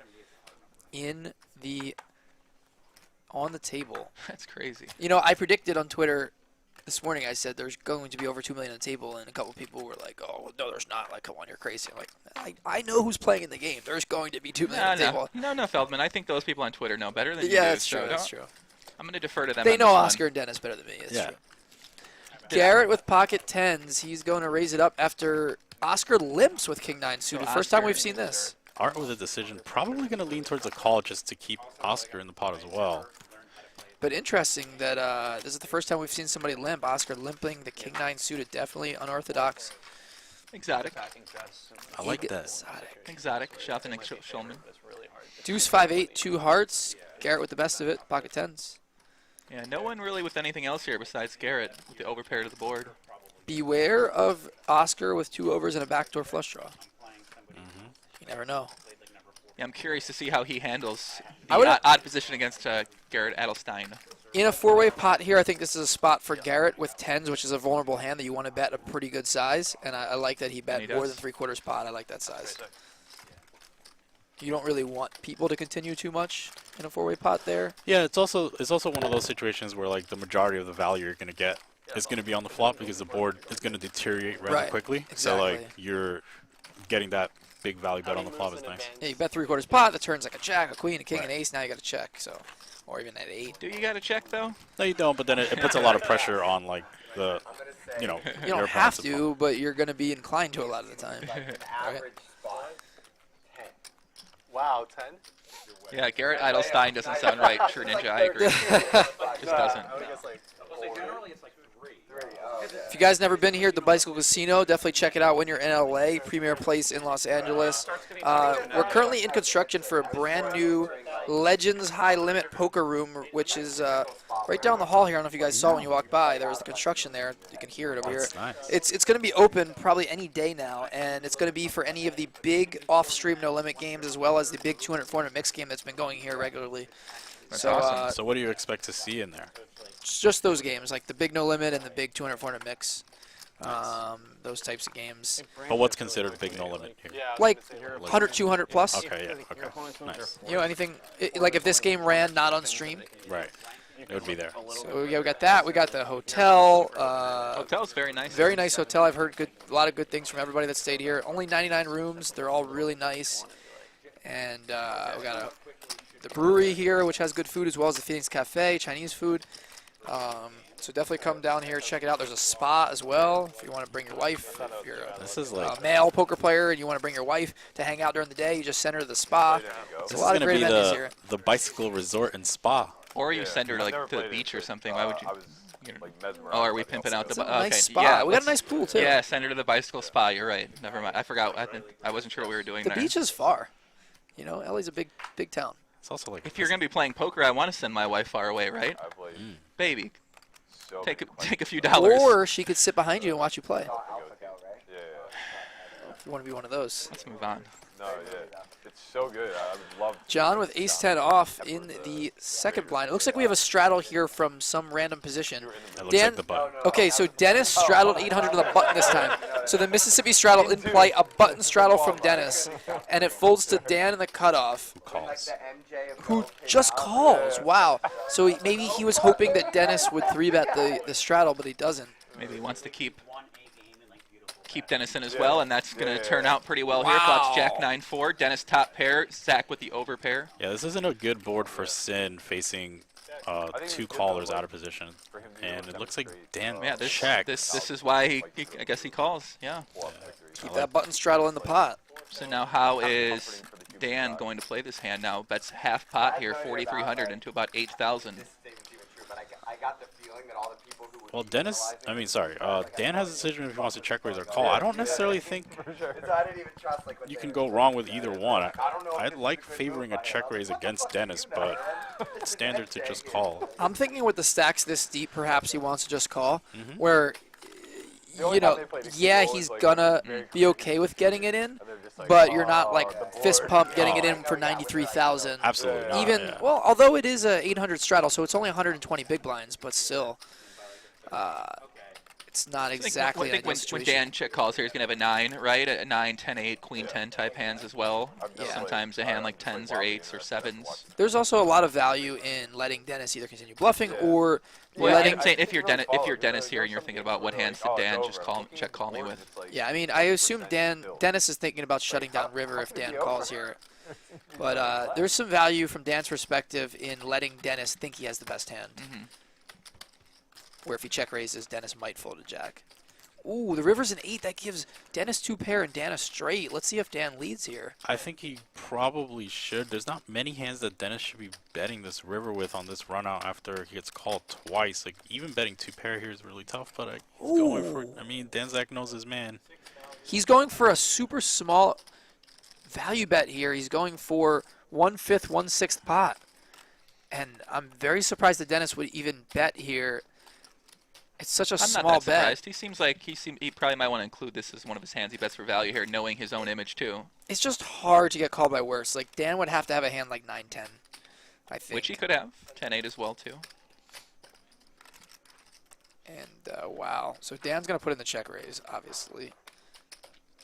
First time bank chip.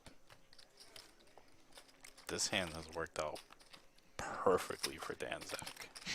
Like, pre-flop, flop, turn, river. It really has, hasn't it? Yeah. What size do you go here? Somewhere around 40K? You're not really supposed to have too many bluffs here, I guess. But I guess you can, yeah. I mean, I think he's going to go rather small. Raise it up. Make it 36,000. That's nice. I mean, yeah. And now Dennis is regretting putting in that bet. He's in position. He didn't need to bet, you know. Dennis lays it down. It's one of those spots where when you're in position, like, you don't have to make a thin value bet. You can check back just in case. I can see where he's coming from though, because I feel like we can kind of tell he understands his own image. So he understands that he's bluffing a lot on a lot of different board textures. So he wants to. Wow, it's a time lapse. Uh-oh, is that me? There's you saying hi to the crew. Here are the stats. Dennis still the biggest winner despite losing a couple big pots. He's up 47. Garrett up 31. Dan Smith up 25. Zack up 21. Guys named Dan combined up 47,000 right now. I realized I didn't shake Bill Klein's hand out of all this one too, because I was planning to say what's up to the guys in there, and then I never met Oscar and Dennis before there. You need to get Bill Klein on the podcast. Yeah, oh, yeah, that's what you need. I'd like you to give you some wisdom. He's awesome, man. He's really cool. Man, you gotta still find there. Who do you guys think of all these people was the first person here today? First person to arrive. Who do you think it was? I'll take what I think is Bill Klein. Joey, what do you think? Art. Both very good guesses. Bill Klein was first and Art was second. Okay. Bill Klein was here well before anyone else. Yeah, I take Bill Klein as like a person that's on time. Like, yeah. Yeah, he was just waiting here maybe 20, 30 minutes before anyone else arrived. Art was second. And Art was very excited to play today. I talked to him beforehand. Like, he's How can you not be excited to play this game? It's 100, 200, 400 with a $1.8 million on the table. How are you not excited? If you don't get excited to play this game, then why are you playing? Exactly. This is. Art said that he barely slept last night. With excitement? With excitement. Wow. You know, you got to remember, Art is still a kid. You know, he's 25, I think, years old. Is he really? Yeah, 25 or 20, maybe 26. That's amazing. I think Art and Dan might be both 26. Those are the young guys at the table, Dan, Zack, and Art. Well, Dan Smith, I think Dan Smith's 29. 29. Like, I mean, don't quote me, but I'm No, pretty. yeah, I think Dan is 29 Yeah. as well, yeah. I think it's wild to think he's 29. He's like an OG of the game. I think, let's see. Berkey might be the Berkey's second oldest? 37. Is he the, wait, who else besides Bill Klein? I think Oscar, Berkey's the second Oscar oldest. could be 23 or it could be 53. Yeah, we don't know. I have absolutely no idea how old Oscar is. We don't know how old Oscar is. I'm going to guess Oscar's like 32 or something. But I'm assuming Berkey's probably the second oldest at this table. I don't know how old Dennis is either, but Yeah, that seems probably right. A whole lot of nothing on this flop here. Ace, king, 7, 2 spades. No one really has much here. Dennis going to take a stab for it with the 10 high. probably gonna not work here as Matt Berkey has bottom 2 pair.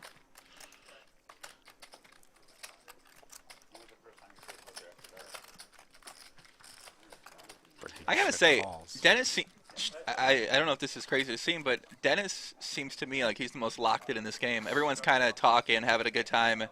And Loosey-goosey. Yeah, loosey-goosey, you know, eating their sandwich, not really paying attention. Everything you do at the table conveys information, gives away information.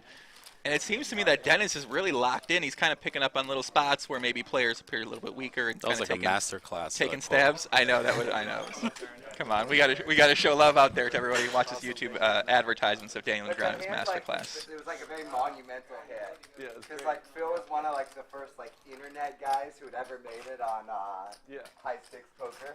And so he came in there, he just like got fucked up, you know. Yeah. And so all the regular viewers are like, this proves once and for all, like Mike Massow's the GOAT, and all these other guys are just fucking garbage. It was amazing. One shot up first. Antonio's going on. You lock is in the game and they go. Well, if I got you got like I turned it over immediately. I'll never do that. Oh, I'm sorry. Oh, that's right. That was first, right? I still think I probably Bill here, 8-7 of hearts. Nah, I remember that Phil Galfon, he's trash. And it looks like we have a straddle here because Bill's starting the action.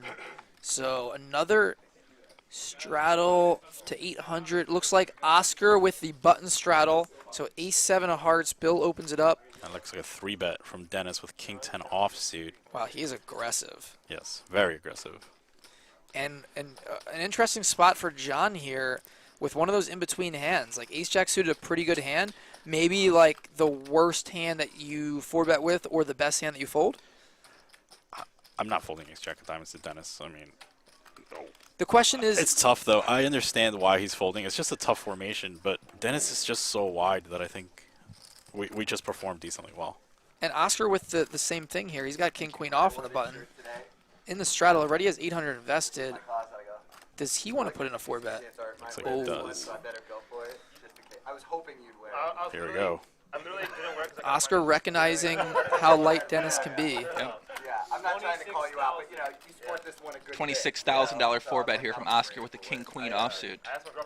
This should end it, but we never know. Yeah, when you walked in, I was disappointed. I want to see Dennis just pile it in here for 140,000. We're going to customize Garrett shirt together. Dennis is very Anything's aggressive. possible. Could you imagine? It's a little different, yeah, but you know. Crazy It's like part. Dennis has the right read that Oscar might be a little bit light here. Oh, it looks like Wouldn't he's be not surprised. folding. Wow, here we go. Thank you, sir. We're seeing a flop. Is that a call? Yeah, Wow. we're seeing a flop. 56-7 in the middle. Woo! Dennis versus Oscar. $121,000 behind for Dennis here. This is like Ali versus Frazier. Oof. Top pair for Oscar, a gutter for Dennis. Ryan, where's my fucking Splenda, dude?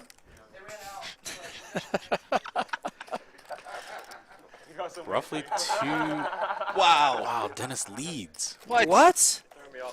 Dennis just led. 21,500. Dennis leads a little under half pot, 21,500 with the 1 over card in the gut shot here. Oscar with top pair, second kicker. What is he going to do? I mean, his decision is just if he wants to move in now or call. This is unfortunately what happens when you play unorthodox aggressive style, is that sometimes you're actually going to run into a hand.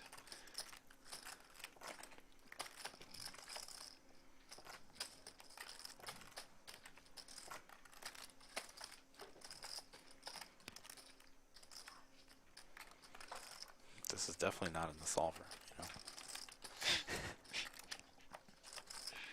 Oscar with the glasses on now. That's a nice view.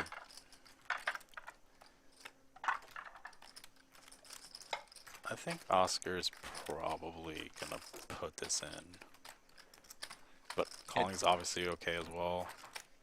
Yeah, seems like he's gonna call. Just going to call. Just trap. Jack of diamonds on the turn one time. We have 100,000 in the middle with 100,000 back effective. This could be a potential $300,000 pot if the money were to somehow get in. I don't know how it would get in, but we shall see. Turns a 6 of hearts. Is Dennis going to continue here? No heart in his hand. Well, he has one pot size bet low.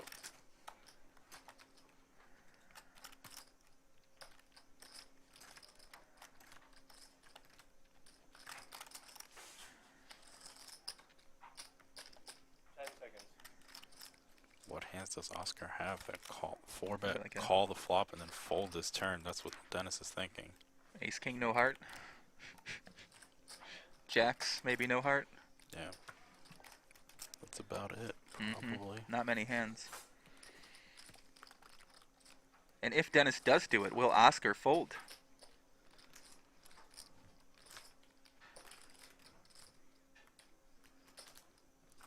Wow. Well, here we go. He's betting. Looks like he's betting 45K.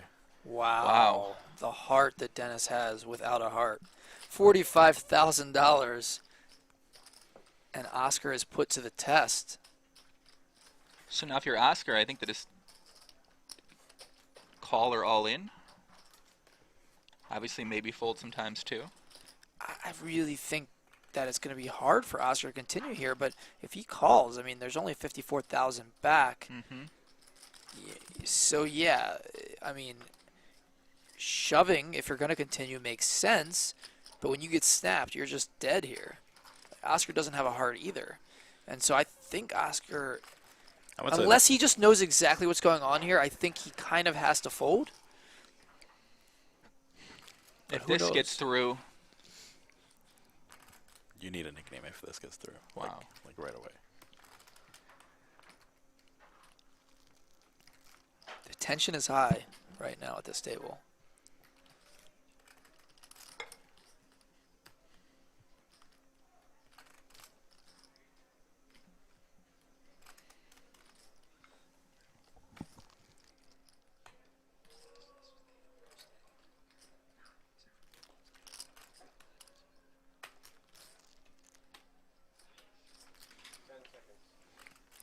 Seconds, and Oscar uses another time bank. And remember, they get 5 time extension chips, each worth a minute, for the first 5 hours of the show. Then they will get reset to another 5. And so these time chips are valuable, but this is a big pot. Yeah, this is definitely the appropriate time to be using a time bank. This is a big decision. So Dennis did 3-bet this hand pre-flop, then call. So Oscar has to be worried about some pretty strong hands here. It's Oscar's just thinking, what would Dennis lead with? Maybe aces and kings himself too, if he decided not to 5-bet that pre-flop. I don't know. I just felt like And against that hand, he's doing not when I've been here. He's doing very bad. Yeah, Oscar does block a little bit of. He blocks some kings. Yeah. So it's a tough spot. I mean, I'm not going to say what is right because I have no idea. It's an unorthodox hand. It's hard to say what to do in this spot. And Oscar's Another going to time use another extension. one. Wow. Okay. The problem is that Oscar doesn't have a heart, and that Dennis bet half his stack. Oh, this hand would be over if Oscar had a heart. If he had the king of hearts, this is already like Oscar has no decision. I don't think it's easy, but I think that he's way more likely to get it in if he does. And if that turn wasn't a heart, then it changes things as well. But the fact that it is a heart on the turn and that Oscar has no heart, it makes it really hard for Oscar to continue. Yeah, his equity against range goes way down. Well, I had to give you the opportunity for the joke. Is he going to use another time extension chip here?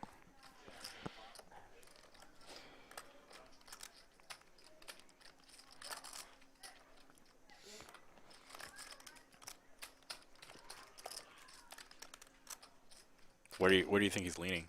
Folding. I think he's going to fold. But if he doesn't fold, he is a hero. 10 seconds.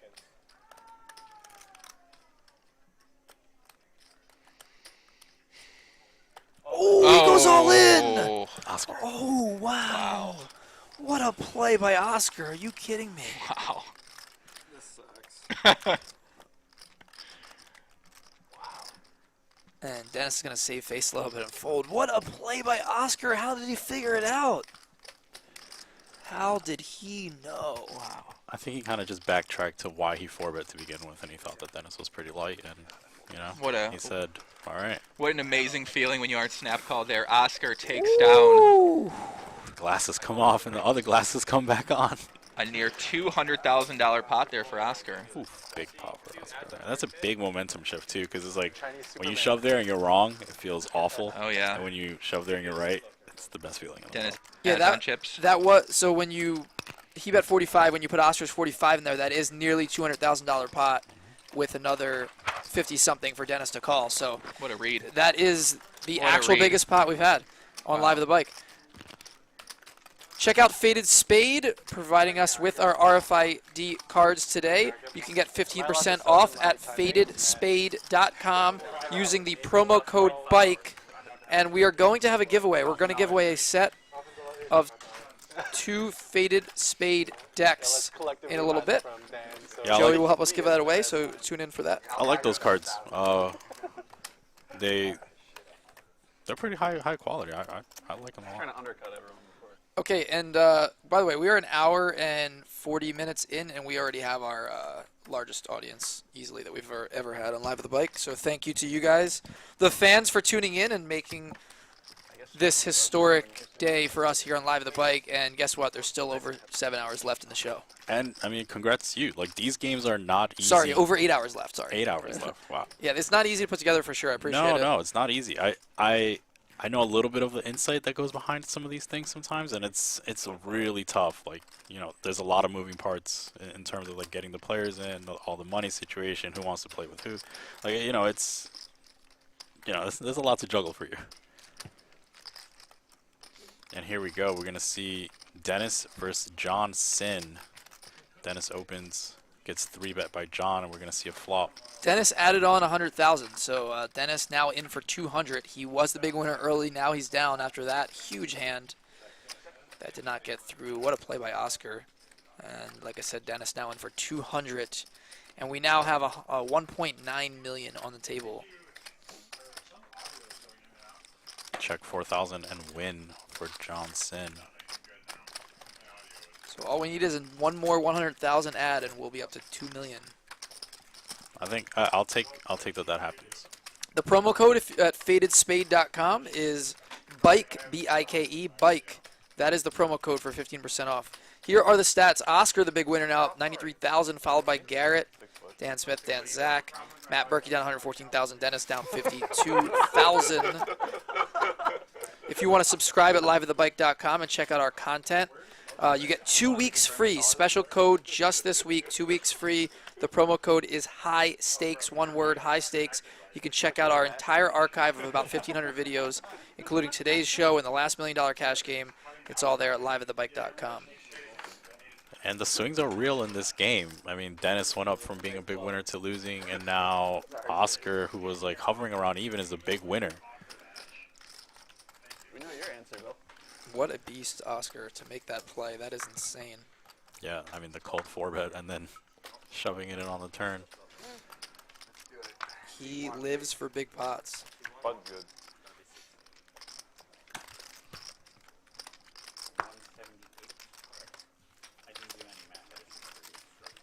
Yeah, that's right.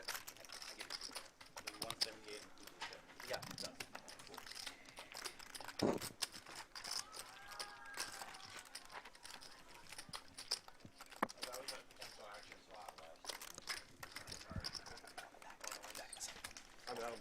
Actually, look pretty decent. It smell like Ponderosa. Actually, now that I think about it, at least half this table probably never heard of it. It used to be a buffet chain like Golden Corral when I was a kid, but I think they went on. Where did you grow up, Matt? Pittsburgh? Is Oscar a professional poker player? Ponderosa is? I don't think he's a professional poker player. However, he's very capable, as you see, of some big moves. Here we see John Sin open to 1,500 with ace-5 of clubs. Couldn't decide what it was. Bill folds Yeah. jack I don't 9 think with it was clubs on the local. button. Actions folded around to Dennis Blyden with queen 7 suited. I expect him to flick it in here. And we're going heads up to the flop. John Sin versus Dennis Blyden. Yeah. And So both I've been players buffet. catch a significant piece of the board. The board is ace-9 with 2 hearts, giving Dennis Blyden the second flush draw, and John trip aces. Pot's 3,700. John Seabits for 13. Yeah. If it's a chain, it's not looking like Pittsburgh, but it could just be And true to form, Dennis check raises. Right. plus East. Yeah. because I went to school, I went to college out here, and like it was Johnson surprising to me when I calls. would like say chains that I thought were like universal. Yeah. Turn is a jack, and now Dennis has a decision if he wants to keep firing, and he doesn't. Right, exactly. Yeah. No one knew what the fuck. No, you have to know Wawa is just Jersey and Philly. Pot's Yeah, no, that 9,700. one I know. Yeah. But that's a great example of. One in Maryland. Yeah. No, I get confused because now I come home and I don't even remember which chain. Check call from Dennis, and we're going to see a river. Dennis looking for a heart that's not the 10. Yeah, I guess gas stations are probably a big part of it. Yes, there's some. A lot of restaurant chains like that are pretty big only extend to like half the country. Yeah. 8 or 25. Yeah, for a while, Chick-fil-A. Yeah, they just opened a Chick-fil-A in New York. Like the first. And one. that's a pot for Johnson. Yeah. Up to 112,000. So I thought it was an East Coast chain. It's not Times Square, but it's near Empire State. It's like near Union Station. Chick-fil-A? Yeah. The only one in New York for a long time was in the NYU cafeteria. Like, so that one existed, but like you needed either a student ID or to like camp out the door to like get in. That's But they finally opened one. Not much time in the South. very little. Just Go to a Chick-fil-A in the South. yeah. You used to love Chick-fil-A, man. You see, huh? Never ate there. Oh, I was just gonna say the only time I've ever been in the South was in college for like spring training. The players talking about their favorite food chains. Chick-fil-A was up there. So we have a limp from Oscar with ace-4 off, and a limp from Garrett with 2s. Dan Smith can raise. And interesting that Oscar would choose a hand like ace-4 off to limp, unless he's willing So to leave the mic on when I go to the sometimes bathroom. limp raise that. Only if you're deucing. I think Oscar just, he just wants to get in as many pots as he can. He feels like, momentum's on his side, and, he chose to flick it in there. I don't think he's going to limp raise too often here. I think he's just, going to play this hand like that. I think it's fine. Yeah, You got this, nowhere John. at the table, and he's just like, you can do it.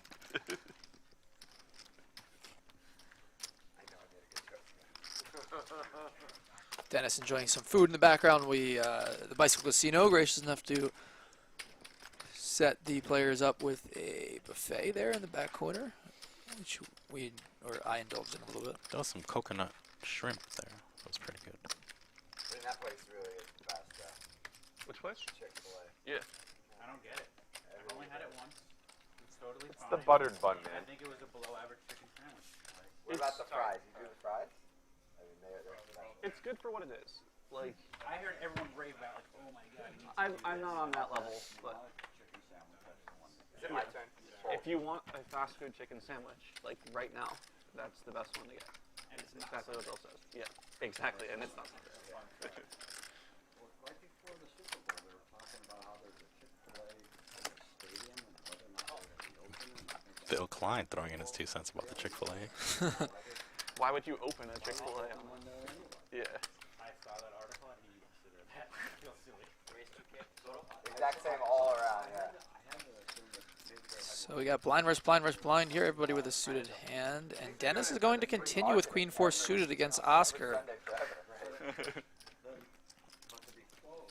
It seems like Trips an for insane Oscar. Space to rent if you're Yeah, not I think playing this hand on just during ends. the biggest event of the week.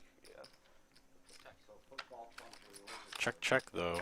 Ooh, and the turn gives Dennis a flush draw, but Oscar has a full house. And this hand does not end. Pardon me. It's one way to make a statement. Practice day was really good. And Oscar chose the right time I mean, to wait there's different in arguments order for, to bet, and now he's going to bet small. No, actually not that small. 2,100, a little under half pot. Could that induce Dennis to raise? No, because he's eating some chicken wings, so he's just going to call. I honestly didn't hear Bill. And the river's a queen. That gives Dennis a Yeah, I'm sure pair. listening, that's probably where every big concert is. And it looks like Dennis is going to lead now. Ooh, this is going to get him in trouble. Yeah. Wow, 5,300. You can't be all loosey-goosey eating chicken wings at the table while putting in a bet. Yeah, it's interesting to think about what Dennis is targeting here. This lead doesn't really target much, but Dennis likes to go for it pretty often, and he's unfortunately going to run into it with Oscar's house here. He has a little girl. Now it's just a decision of what Oscar's sizing. Yeah. Oscar looks like he's going to go really big, targeting a flush. And a quick fold from Dennis. And Oscar now with about $500,000. He's up about 100K. It's a warmer, right? No, not Garrett. Good. There's There's over $1 million between just Oscar and Garrett's stack. That is real U.S. dollars, ladies and gentlemen. 1 million between the 5 and the 60. I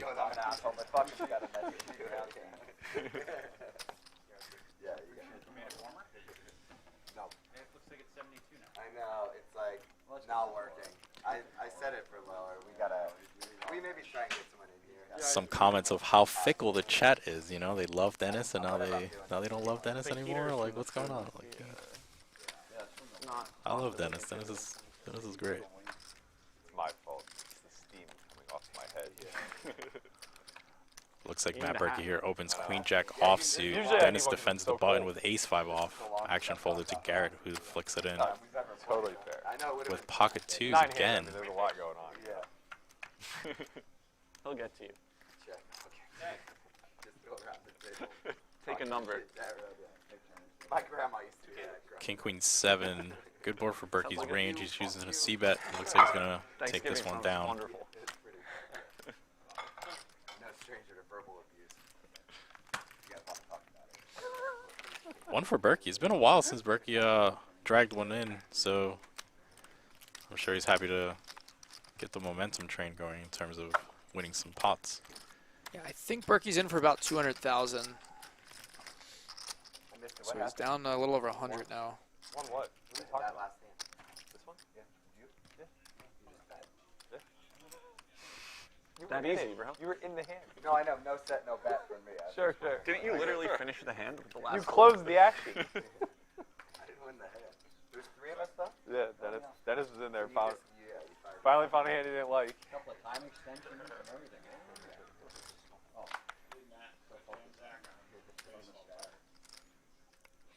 Dan Zack with Queen Jack offsuit in the hijack.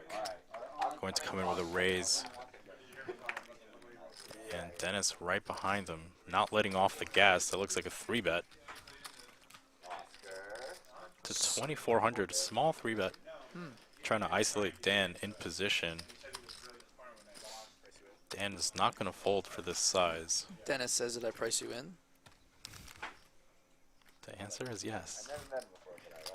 He's a good dude. And we're going heads up, Dan Zack versus Dennis Blyden. Queen Jack offsuit versus King 8 suited. Gutter for Dan. Dennis with the best hand. King high versus Queen high. 6K in the middle. Goes check, check, turns an ace. Who wants it more? It's just so Dennis probably... Okay, it looks like he's going to bet. Yeah. It's mostly a protection bet. Yeah, I mean, at this point, his hand looks like a hand like Kings, Queens, Jacks that he checks back flop with and bets turn. Take this because it's unfair that you got this extra 1,200. I worked hard for this off. Dennis wins one off Dan Zack. Dan Zack, very good player. Plays all the big mixed games. Plays high stakes no limit as well. It's tough to do that. It's tough to play both high stakes mix and high stakes no limit. So you're reaching for extra tips, so it's just done with the hand. It's tough to play high stakes anything. He does it with the best of them. He plays everything. And Dan Zack, one of our commentators here on Live the Bike. Regular player here on Live the Bike. We're going to also have a That would be the greatest celebration. extreme training class very soon in the next month or so. So stay tuned for that. Dan Zack will be teaching you how to play poker if you want to sign up. Triple straddle. Just contact us on social media if you're interested in the extreme training course with Dan Zack. And JJ Looks as like well. there's a quadruple straddle. Whoa, what do we got here? 100, 200, Am I good? Okay. 4, 8, 16? Is that what's going on here? 16? Okay, 20, 32. So there's a 3,200 from Dennis, or from Oscar. Oscar's 3,200. So it's 100, 200, 400, 800, 1,600, 3,200. So there's a $3,200 straddle on from Oscar. I just got back in the room here. That is 3 straddles. We have a Wow. triple straddle. 1, Okay. 2, 4, 8, 16, 32. We could see an enormous pot here.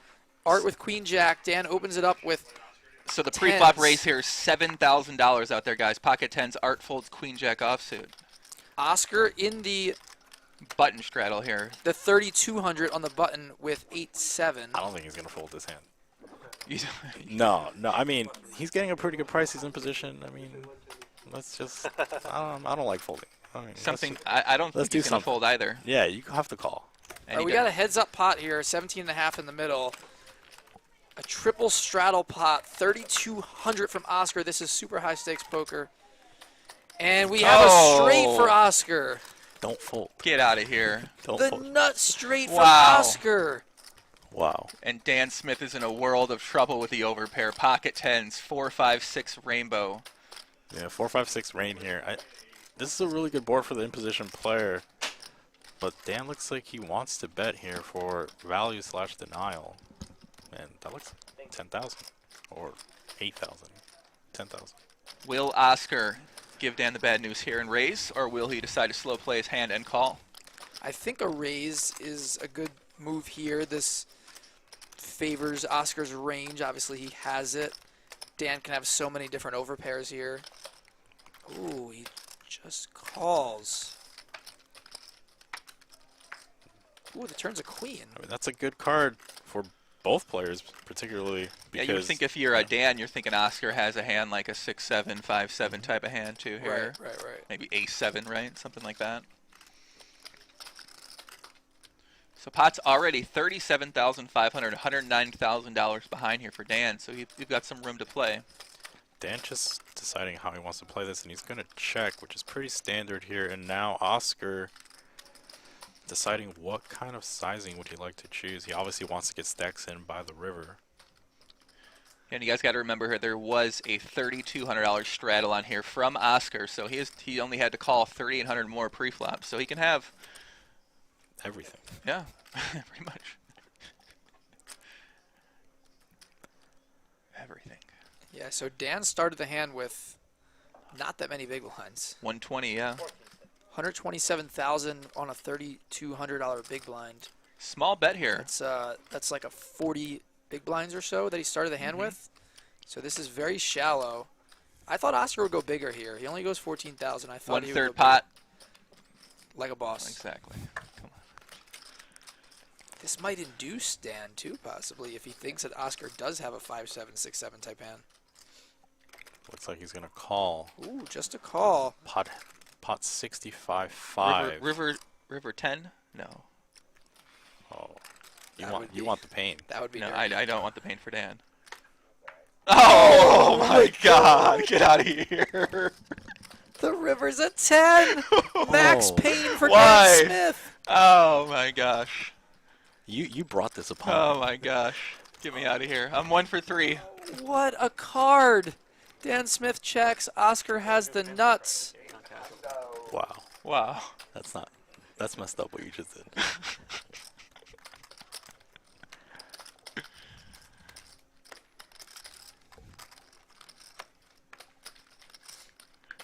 Maybe check folds. Welcome to Oscar's world, Dan Smith. I mean, I don't see So how. Oscar, wow! Oh my gosh! I mean, Dan has to go broke here. It's just. I am a monster. Wow! I'm sorry, Dan. I'm. Fuck. Ay, ay,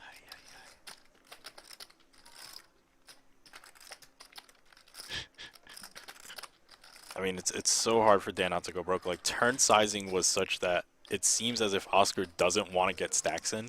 So we're reducing the amount of 7-8 we even appropriate him. Look at Oscar putting on this Hollywood performance right here. Remember, there was a $3,200 triple straddle in this hand from Oscar, so Dan only started the hand with about 40 big blinds.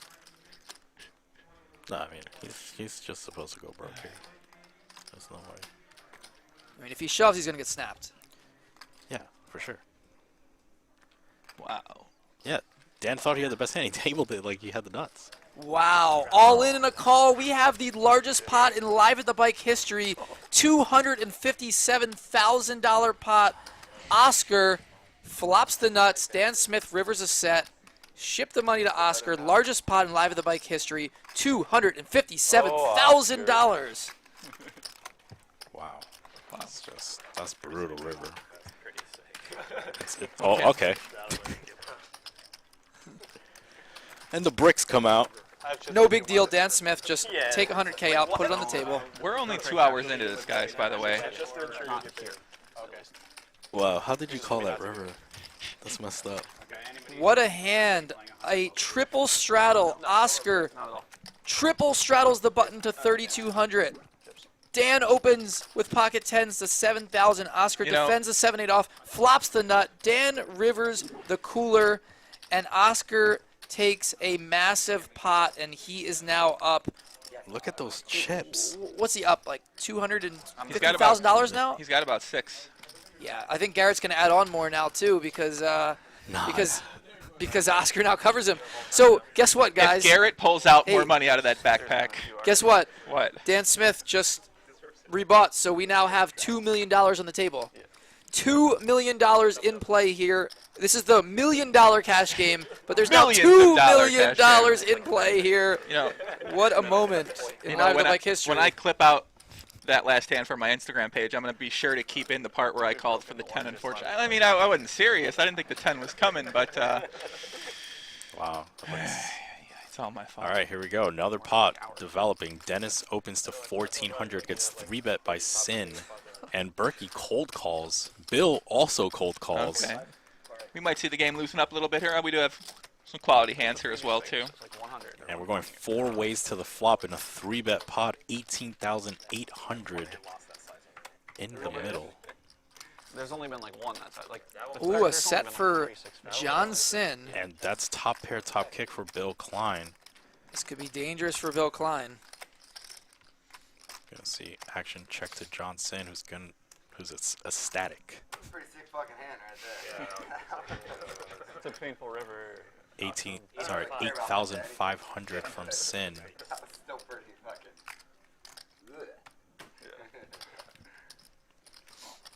Bill Klein continues with a call. We're going to the turn. Dennis is gonna get out of the way. No. You're allowed to flop the nuts. It's pretty wild, nevertheless. Heads up. I'm gonna straddle my fan. It works, it doesn't work, I promise. That's how you fucking flop it. So far, people straddle. 35-8. Action checks to John fairly quickly, who's gonna bet again. Maybe more. 17. Not exactly the best turn card for either player. Probably more, actually. It's 17,000 is the bet here from John. So about half pot. And Bill does have top pair, top kicker, and John could have a hand like Queen Jack or King Jack or Queen 10 maybe. Bill does call. We got 70,000 in the middle all of a sudden. And Bill only has 63,000 back as backdoor clubs gets there. This should allow Bill to fold this river. And let's see if John decides to go for the whole thing or just an exploitative amount to get called like 40K or 35,000. John is really good. John is a live poker player. He's been around high stakes cash games for a long time. He knows like the perfect sizing in every situation. You know, he's not from the math theory perspective like some of the other players are. He's in the old school like street poker mentality. Like that's John Sin. He's been around the block. People don't know him. They just know that he won the main event. They don't know about his background, but he has been playing big games in LA for a long time, and he understands these situations as well as anyone. And he puts in a bet here to 35,000. I love this sizing here. The other guy picks up like queen. And it looks like it's Ooh, called. and Bill pays it off. $141,000 pot. 2 massive pots in a row. John Sin takes this one against Bill Klein. What a great size in the river to get paid. And John Sin all of a sudden up 87,000. The champ. I swear this is a true story. Really nice guy too. Like, genuinely good dude. Johnson. Oh, for sure.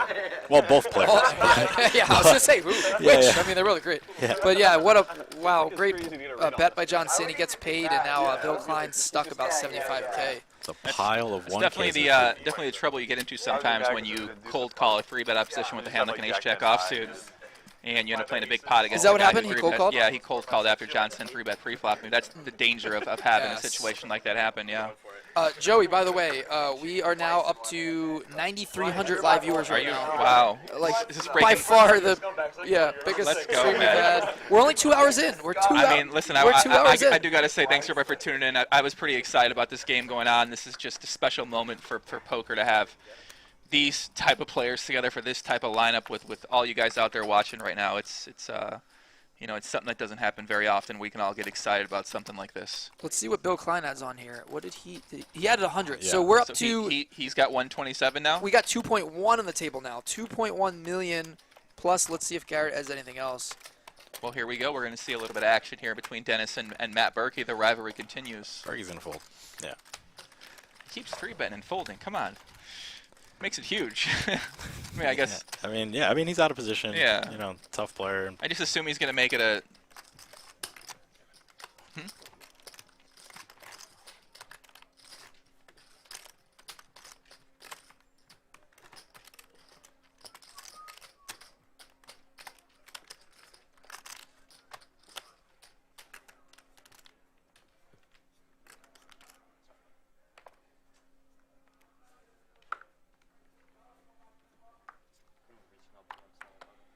Peter. I know, right? Peter, can you take care of C9, please?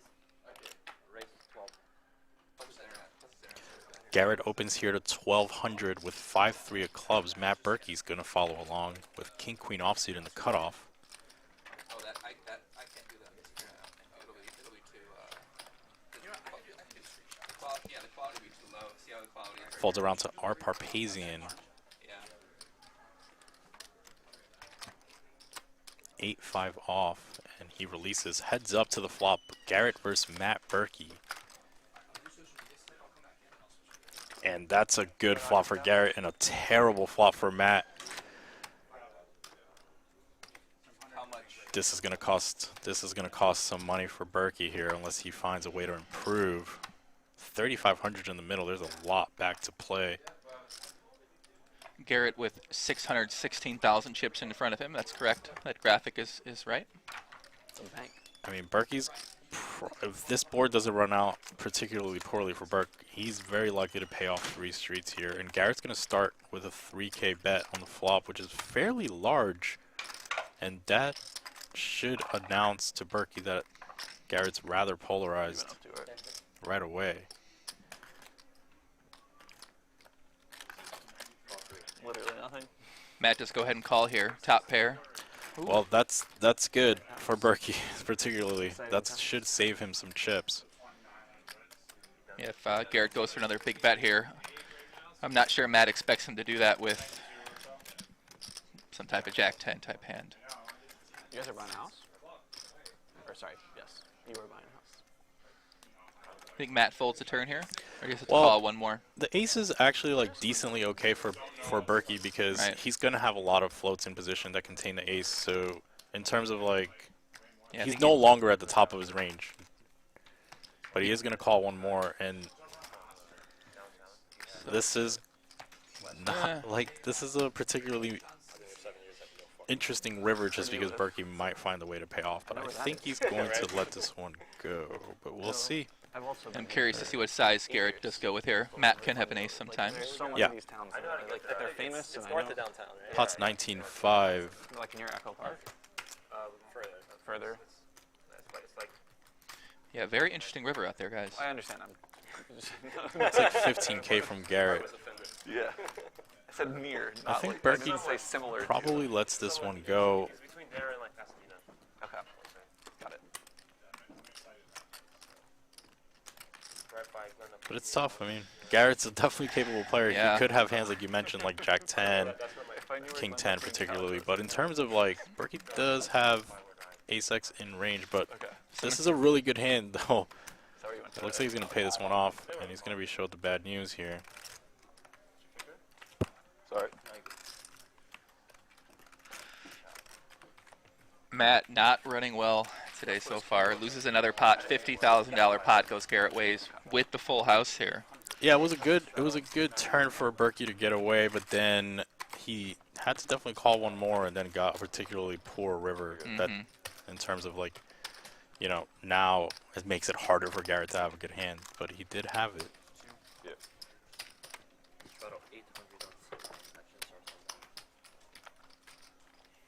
Looks like a straddle is back on. Straddle from which player straddled here? I didn't get to see it, but I think I heard the dealer mention straddle. I'm assuming So it's Garrett. Yeah, it's a big well, it might be Oscar. Ohio's not all the same. Oh, if he came back, it might be him. She Yeah. used to play since Yeah, Oscar is now up about 200,000. So I wonder if we start to see him, you know, how he adjusts if he keeps playing his game, or what happens. It looks like Dan Smith straddled. So Mississippi straddles on. So Dan Smith straddled from the cutoff, and first act's gonna be the button Dan Zack. And it looks like it folded around to Johnson, who comes in for 2,400 with pocket fours.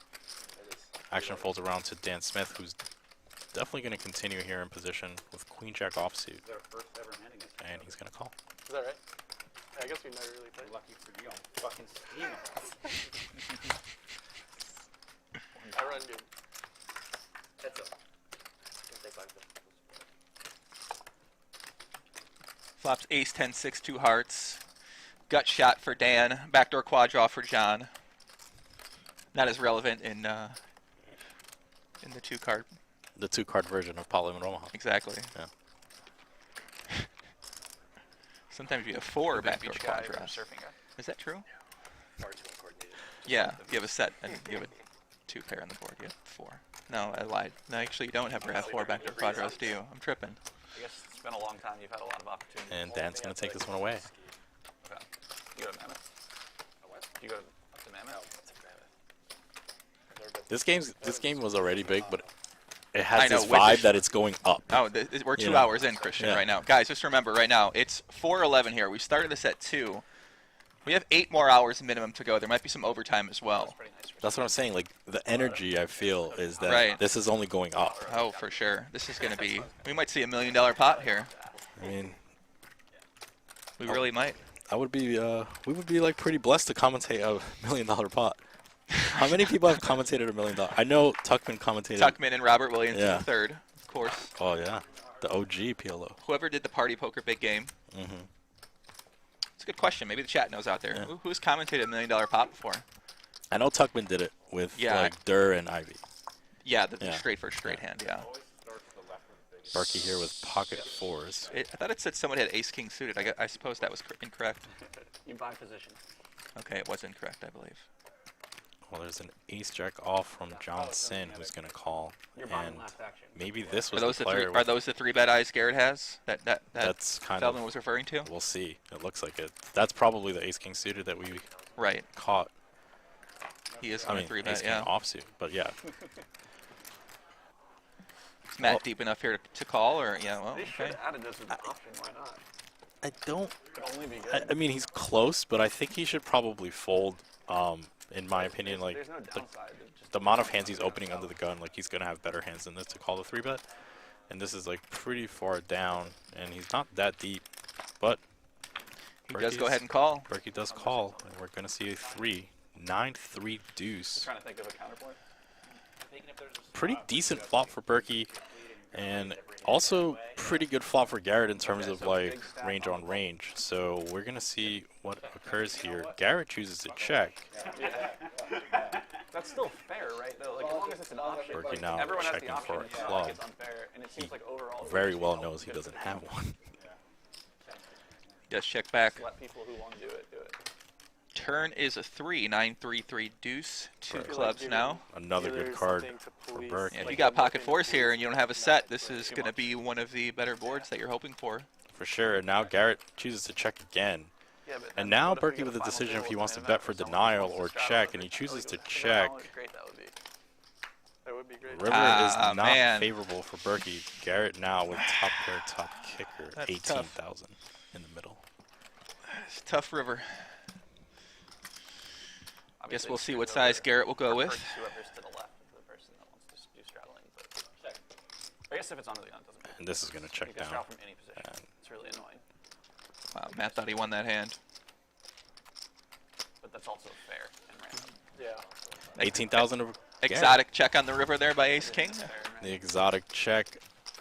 Maybe he thought that if Berkey did have an ace, he would value bet it himself, and if he didn't have an ace, Would you rather he would have have someone folded your to the right value bet. straddle the whole main Yeah, bet? I mean, And if he had a hand like fours, maybe he would have bet something like that on the turn. So for sure. he most likely doesn't have a pair. If he had a deuce or a 9, he probably would bet that on the turn. So maybe in Garrett's position, he's hoping that he has an ace. He value bets the ace, and he can get a check Relatively raising. okay, but So try to stack them. absolutely in a So I bad kind of understand where he might be coming from there.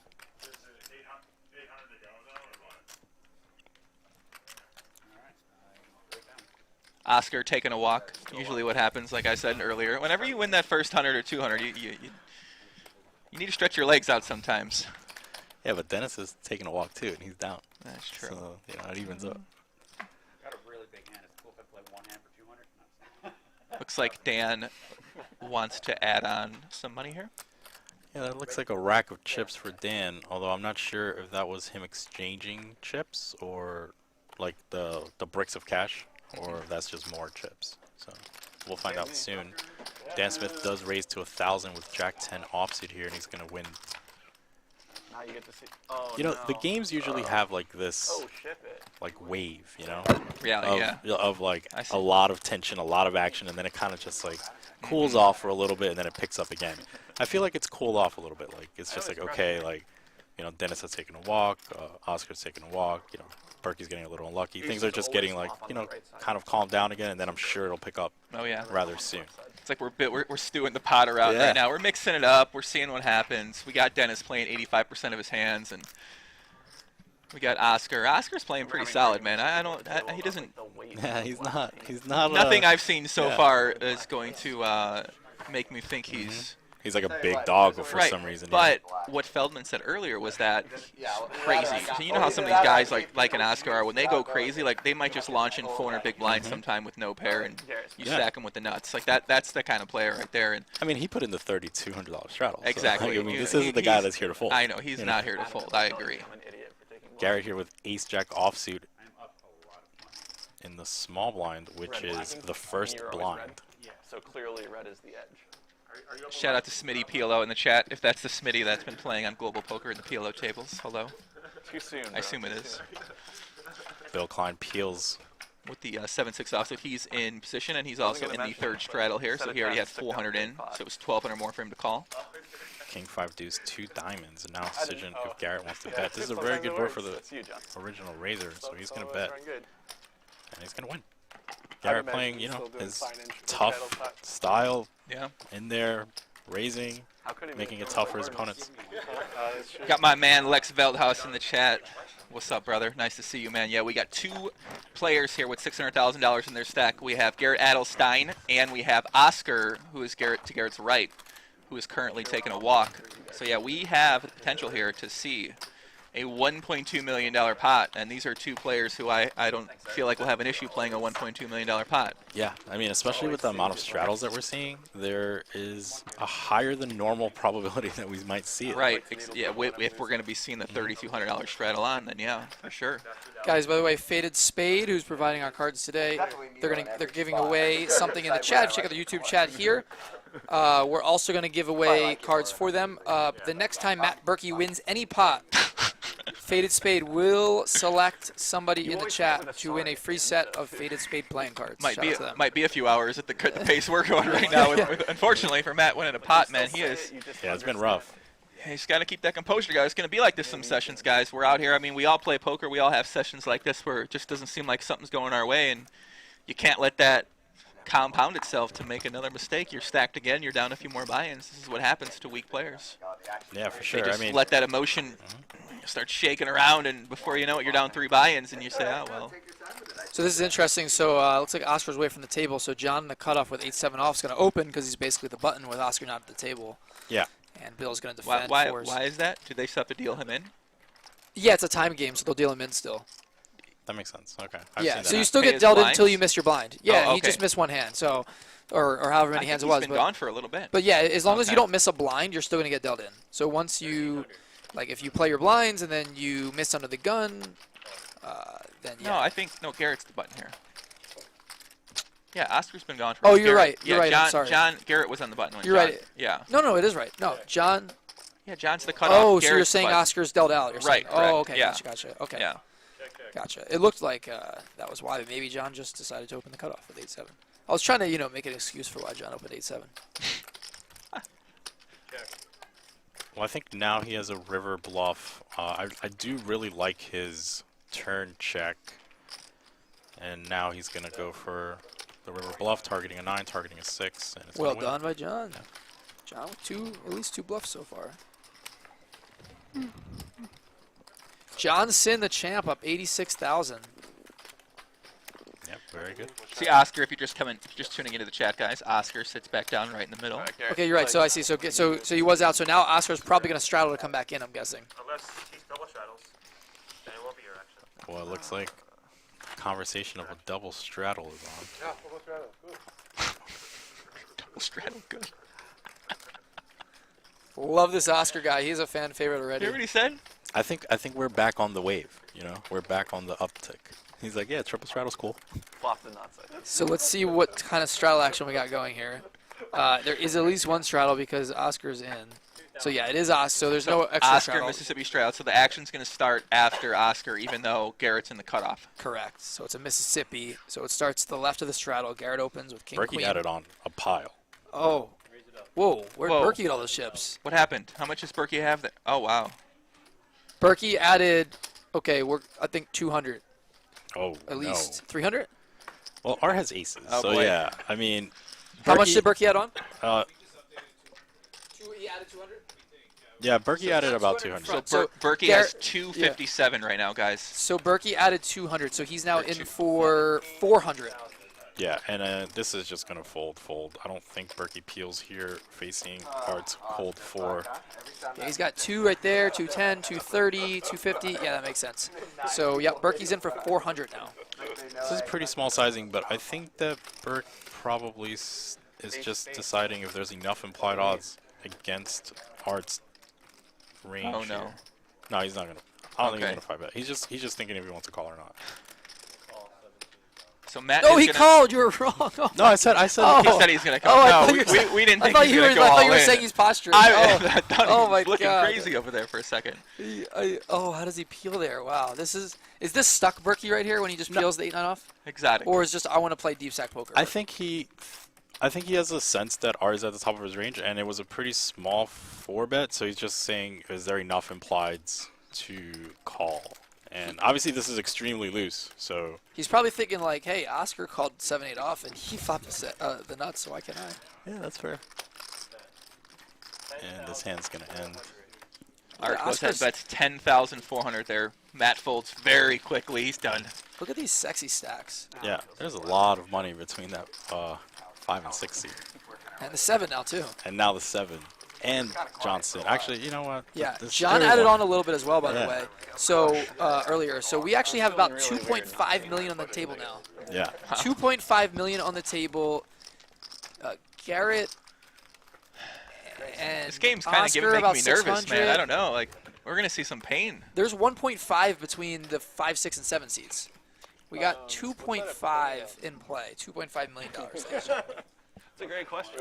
So the interesting part about, like, I don't think any player here has Special poker room. not lost, like, over $250,000 in a session. Like, I think everyone here has probably lost a lot in one session. Like, Sin plays in Ivy's room, Garrett's played massive, Berkey plays massive. If you had to bet on one person at this table not having lost 250 before, I would say it's Art. Yeah. Yeah. I don't think Art's lost 250. Who would be your second choice? That not lost 250? Yeah. Maybe Zack? I would say Johnson. Not a chance. Sin He's plays, definitely lost more than yeah, that. Sin plays But in he the plays- Ivy's He wired room. in 600,000. No, I know, man. but John doesn't usually like he's Yeah. very like a snug, I solid see. player. Like I don't think John's as crazy as people think he is. He plays maybe he some looks big- like it he lately. plays some big games, He though. does play big games though. I know, but 250 is a lot of money. Yeah, yeah. But I mean, if he's playing like 500, 1,000, like it's fairly. Who do you decent. think's lost the most in a day at this table? Let's turn this question around here. Berkey for sure. I know Berkey's lost $1 million. I'm going Oscar, man. I don't know. Oh, Oscar might have lost. Well, okay, it probably goes like it's Berkey, Oscar. You know, Garrett's lost a lot. I don't know if he's lost as much as Berkey. And who knows how much Bill Klein's lost. Right. No, Bill Klein. I mean, he lost that hand to Aussie Matt. That was $1 million. Oh, you're right. He's played some really big pots too. Yeah. So it could be any of those guys. Well, who do you think has won the biggest pot here? Won the biggest pot? Like won the biggest, yeah. Berkey or Oscar? Probably. Yeah, Berkey's won $1 million pot, couple $1 million pots. So. Yeah, I would say Berkey and Oscar are the most Probably comfortable. Bill Klein And Bill Klein's. because Bill Klein plays a lot of. Yeah, he's played $1 million pots. Yeah, probably. Yeah, I'm Bill guessing. Klein's the X factor in all these conversations. No. Yeah, you This never is know with nothing Bill to him. Klein. Yeah. Straight means a straight. He's probably played $1 million pots in the stock market. Mm-hmm. Yeah, many. Like I nothing still that want to you go think with Oscar though, man. This guy just looks like he looks like he's played some. Big pots. Actually, I know a story of Oscar and Berkey playing heads up, $1 million each. Okay. Like. So there's definitely a history between the two of those Yeah. players. Okay. So Remember, next time Berkey wins a hand, guys, Faded Spade's giving away a set of cards. So be active in the chat. After you tune see in. Berkey win a hand, let Faded Spade know you want to win that set of cards, and you might be the winner. Oh yeah, didn't someone in the chat, M. Grendel, didn't Garrett also win $1 million pot versus Berkey? So that was on Poker After Dark, Ace Ace versus King King. When I don't they think it both was had $1 the million. I sets. think it was about No. 600. Yeah, I remember doing a video on that. I think it was 4 or 6, somewhere in that range. Yeah, I think it was 4. Maybe 4 4 or 5. 50. Yeah, something like that. We got 10-9 versus 6-5 here. Dan Zack here raises and Art defends. This is Art can peel here. Oh, excuse me. So Dan raised from the first blind and Art defended, and Dan's going to check. This flop goes check check. Turns to king, and now Dan has a decision if he wants to bet.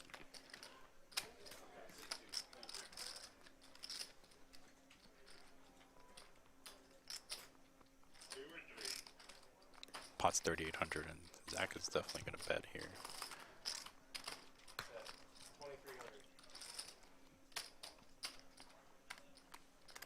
And pretty easy fold for Art. Hex 1981 said, "Hey guys, could you by chance introduce the players around the table for non-regular high-stakes viewers? Thanks a lot." Yeah, we probably had Yeah, a few thousand people tuned in since earlier, Ryan. If you want to go through. You want me to do it or you want to do it?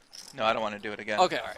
Yeah, They, we have 9,800 viewers right now, so we're going to introduce. Give them a little. I might talk. I like explaining. I like chiming in on the on our thoughts of the players, like if we have any history. But you're like Okay, the guy. seat 1, Dan Zack, hails from Princeton, New Jersey, 26 years old, has a girlfriend.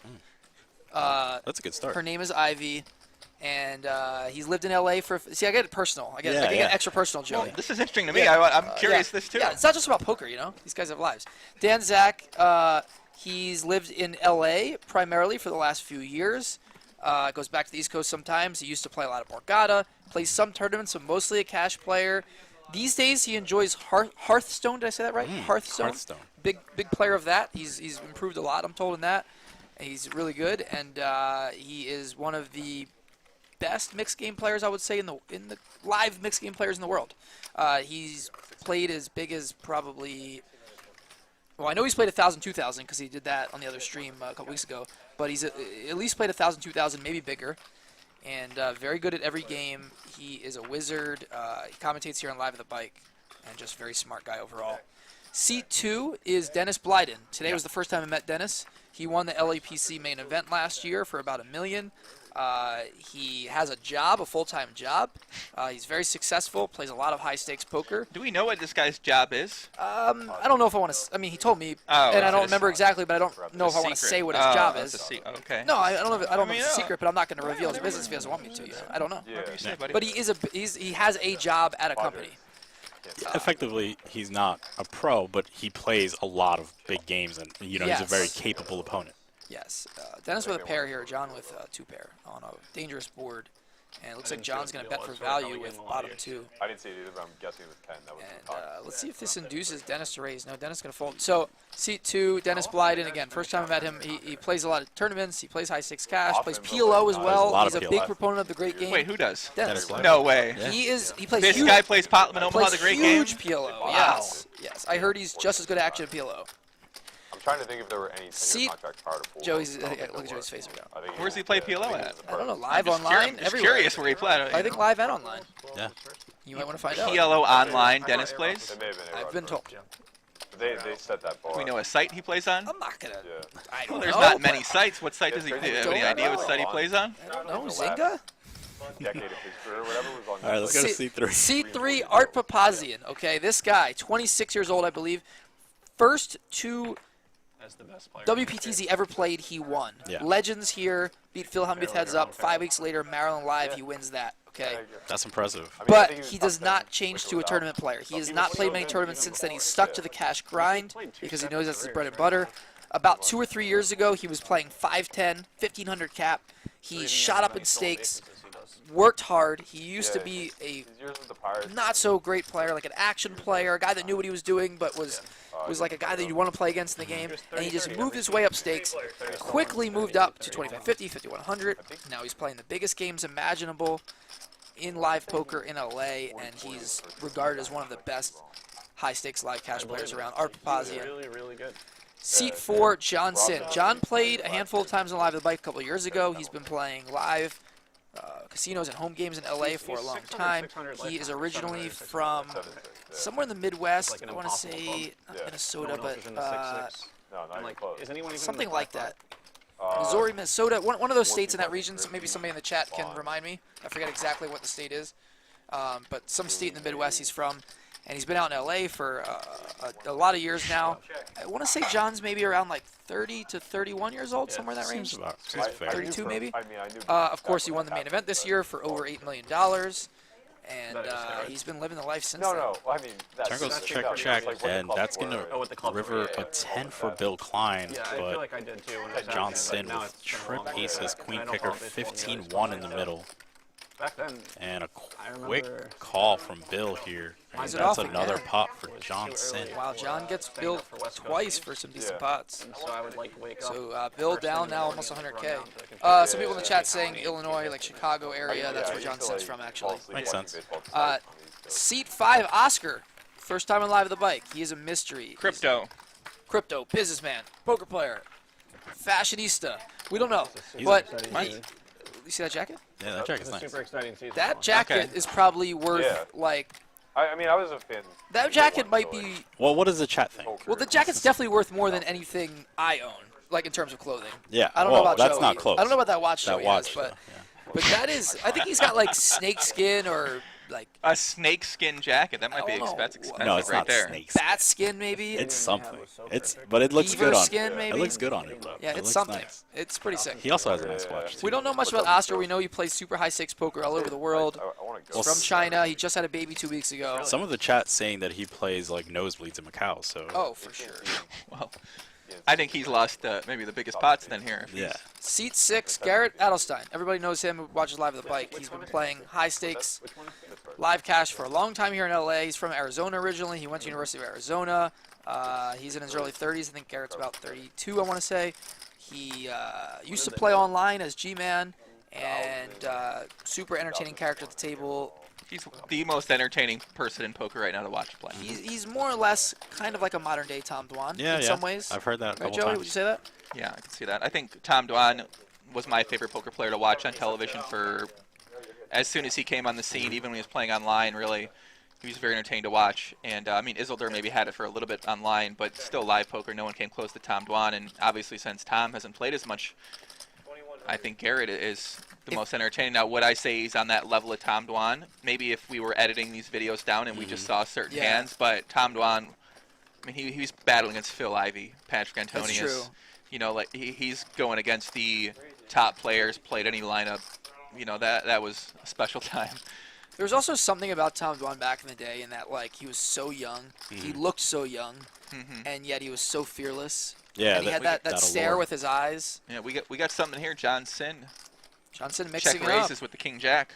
Wow, so Dennis, interesting that this is probably going to get through because Dennis bet and Garrett didn't put money in the pot yet here on the flop. And so Garrett caught in the middle is probably going to have to fold. Garrett verbalizes fold and holds his cards. Sell you a time. Look at those eyes. He does have those Tom Dwan eyes. Yeah, I can see that. There's Intimidating. yeah, for sure. Seat 6 is Garrett Adelstein. Seat 7, Matt Berkey, your boy. Solve for Y Academy, the man who puts it together with Christian and Jordan Young. And I mean, he's had a lot of Your intro's gonna need some work on Berkey. No. Feldman. I mean, you know, obviously everyone. Did you hear what Feldman said about? He's like, Dad, Zach, this guy's. No, I mean, greatest look. man of all not done time. yet. All right, Matt Berkey. He Matt final Berkey's tabled eating. the Super High Roller Bowl. He's got millions of dollars in tournament earnings. He is a Yeah, I mean- high-stakes cash player. He plays in Ivy Room / Table 1 at the Aria. He has played on all of the streams over the last few years. He's an entertaining character. Yeah. He has heart. Yeah. Now that's He a puts better his intro. soul Thank into you. the game. Thank you. He plays different than the other high-stakes players. He has his own style of poker. Sometimes it works, sometimes it doesn't. But he plays big pots, and he's fearless, and he's not afraid to put hundreds of thousands of dollars on See, the that's table. why you gotta let Thank him you. do it Well, because no, he's really good at it. But he gave that pretty crappy intro for Matt to start off there. I wanted him to bring some more energy. He All right, did. all right. He brought the He energy. was like, "Well, Matt." Oh, and he hails from Pittsburgh. Oh yeah, that he really likes. That- You can say whatever you want, just don't talk about Pittsburgh. He is a yins, as they say. Yinzer, yeah. Yinzer. No, I mean, Berkey's an OG. He's been around the block 15 years as a pro, now playing the highest, biggest games. And, I mean, he's going to swing. Like, he's going to play big pots. Like, you know, he likes to say that he's like the alpha reg, and when you're the alpha reg, you're gonna take the biggest blows. Alpha reg. Yeah, alpha reg. That's right. When you're the alpha reg, you're gonna win the biggest pots, but you're also gonna lose the biggest pots. You just, The alpha reg. Yeah, Okay. that's strong. We were talking about this last night. It's a You term never heard that before? A term I'm unfamiliar with. All right. Everyone's just like, yeah, Two just flushes go here. home, binge eat shit. 10 high for John, 8 high for Art. John Sin all of a sudden sitting super deep here as one of the big winners in the game now. Like really significant. As John has the best flush, Art called turn, and third nut's probably good enough here for John to value bet. For sure. And he's going to go big. I'm better than I used to be. I used to just. This is tricky, man. This is a polarizing sizing. Overbet. And Art's going to make Quick fold. So Berkey in seat 7. Seat 8, Bill Klein. Gentleman Bill Klein, as they call him. He's been around the high-stakes poker scene for a while. He used to play on TV and the high-stakes poker games back in the day. He is a successful businessman. Very successful. Big Anaheim Mighty Ducks fan. Season ticket holder. Goes to all of their home games. Almost all of them. As many as he can. He is a cancer survivor. That's He strong. donates his winnings and losings, as far as we know, every time in tournaments and cash games I to think charity. that's like the biggest thing. Like he matches it. So like if he loses 200K, he'll also match that 200K and donate it. yeah. And if he wins 200K, then it's 400K. He plays poker for pretty fun, for the insane. competition, and a super, super nice guy. We love Bill Klein here. And this is his second appearance on Live with the Bike. Seat 9, Dan Smith. Dan Smith, holla. He also a man of charity. He organizes a. Do you want to talk about the charity? Because I don't know exactly how the charity thing works that he does. But I know he has some sort of charity drive that he does every year, and he raises millions of dollars that they donate to a charity. And he's all about that. He plays tournaments. He plays mix. He plays cash. He plays no limit. He plays high stakes. He plays everything. He loves playing the 25K high rollers, 100K high rollers. 300K high roller. Also a One drop. yeah, exactly. $1 million. Also a really good chess player, we're told. Dan Smith, just super smart guy, and he's Loves like Dan Zack. He's just good at everything. Loves getting out of line. Does he? I mean, I could give you an out of line meter for a lot of these guys at the table too, if you want to get into that part All right, of let's things. go. But Who's number one? Yeah. Garrett? no, Oh wow. Bill Klein. it's either Dan Smith or John Sin. Okay. But you don't know Dennis. Yeah, that's true. You don't know Dennis or Oscar. You don't know Dennis or Oscar. With that face, you're right. I'm. It'd be tough to beat my 1 and 2, though. I'd put it like that. But anything's possible. All right. All right, those are our intros. So we're here. We're 2.5 hours in. You're up to speed. We got 7.5 hours left, guys. This is insane. This is. We are just getting started, and we have $2.5 million on the table. Look at So that wait, stack from Oscar. Berkey won a pot there, so we give away some cards. Let's go. Oh, he did win a pot. The Ace Alpha Jack of Reg Diamonds. took a pot down. All right, let's go. All right, Faded Spade in the chat. They're going to pick somebody to win a set of cards. Good luck if you're out there. Let Those them cards are know. nice, These man. cards, I have a lot of decks at home. Yeah. They are very nice. You could also get them customized. Like, Really? you can. Yeah. I mean, it's probably a little bit pricey, but you can. Tom, I know you're in the chat. Can you please message me on Twitter, and can we get a custom deck? Yeah. They're good. We have some. That's Por it. favor. It says like Sulfur Y in the back. We tweeted out the pot with Dan Smith and And Dan said making history. Yeah, No, Dan Smith tweeted on top of it, making history. Everyone in the chat writing in cards. I did get a message from my buddy Chance Corneth. He said, "Dennis is my boy. He's a fucking legend. You have no idea." So I love. I mean. No, I know. Dennis is definitely a legend. I feel like Chance wouldn't be telling me that if it wasn't beyond. So I'll go with that. I trust Chance's judgment on a lot of things. Chance Corneth, good friend of mine. 3,000 more. Would you say he's an alpha reg too, or would Berkey? Chance is definitely alpha reg. Berkey would put him in the alpha reg category. Yeah, there's Okay. like there's a list of like 30 alpha. I don't even know if Berkey's the biggest alpha reg at this table. It might be true. I'm going with. I'm going Oscar. I'm going Oscar. Hell yeah. I'm going Oscar too. Yeah, Oscar's definitely the alpha reg. Oscar don't mess around. You put the 3,200 on, you're the alpha reg. Yeah, I think you're the alpha reg. Yeah. When you tell Garrett to put the double on, Yeah. you're the alpha reg. Yeah. So who put the 800 in that hand? Did Art put it in? No idea. I'm not sure. Yeah, Oh, John probably Sin. somehow Okay, that get makes married sense. in So this John put session. I'm not 800. even waiting till going No. home. I'm No, going it had straight to be- that it had to be bar Art. there Wait. and 8, eating all the 16, fried 32. chicken and- But he Wait, Mississippi. no. But no, you said Oh. Garrett put in 16? he No, might no, have no. he Mississippi'd on the button there for a large Right, amount. but somebody did 800 and 1600, but we don't know who. One big It had to be right here. Yeah, you would think. That makes the most sense. If Art did 800 and John did 16, that makes the most sense, yeah. Ryan, I got some good news for you, buddy. What do you got? We are almost reaching 10,000 10,000 concurrent viewers. We have 6,822 on YouTube, 3,023 on this is the first time ever over that amount, isn't it? Oh, yeah. Wow. And we're just getting started. Imagine what it's going to be like 5 hours from now. Yeah, when there's 3 million on the table. Yeah. Lock in, get your Postmates out, get your Uber Eats out, get your food, get your drinks, get your girl. Nice I wine. wonder how many chips Garrett has. Like, will Garrett have a million on the table at some I point? think Garrett has over 1 million for sure. Because Garrett's the local guy, so he is the most capable of having the most chips because he is a deep stack player and he lives here. I think Garrett 100% has over $1 million on him. So you think that? Do you predict that at some point during this that Garrett will have $1 million on the I table? predict that, yes. What do you think, Christian? I mean, he's the one that, yeah, he's the most capable. Like you said, like he has all the chips available to Because him. like if yeah. Oscar's winning a lot or if Garrett's winning a lot, I feel like Garrett ends up with over $1 million, right? Yeah. I think he just puts it on the table. That's strong. Feldman's getting excited right now over here. Excuse me, guys. I got to step away. Yeah, I mean, he's definitely, he has the available chips. So he could just put them on the table. Yeah, Art has the nut flush draw here. A7 diamonds, 4, 5, 10, 2 diamonds.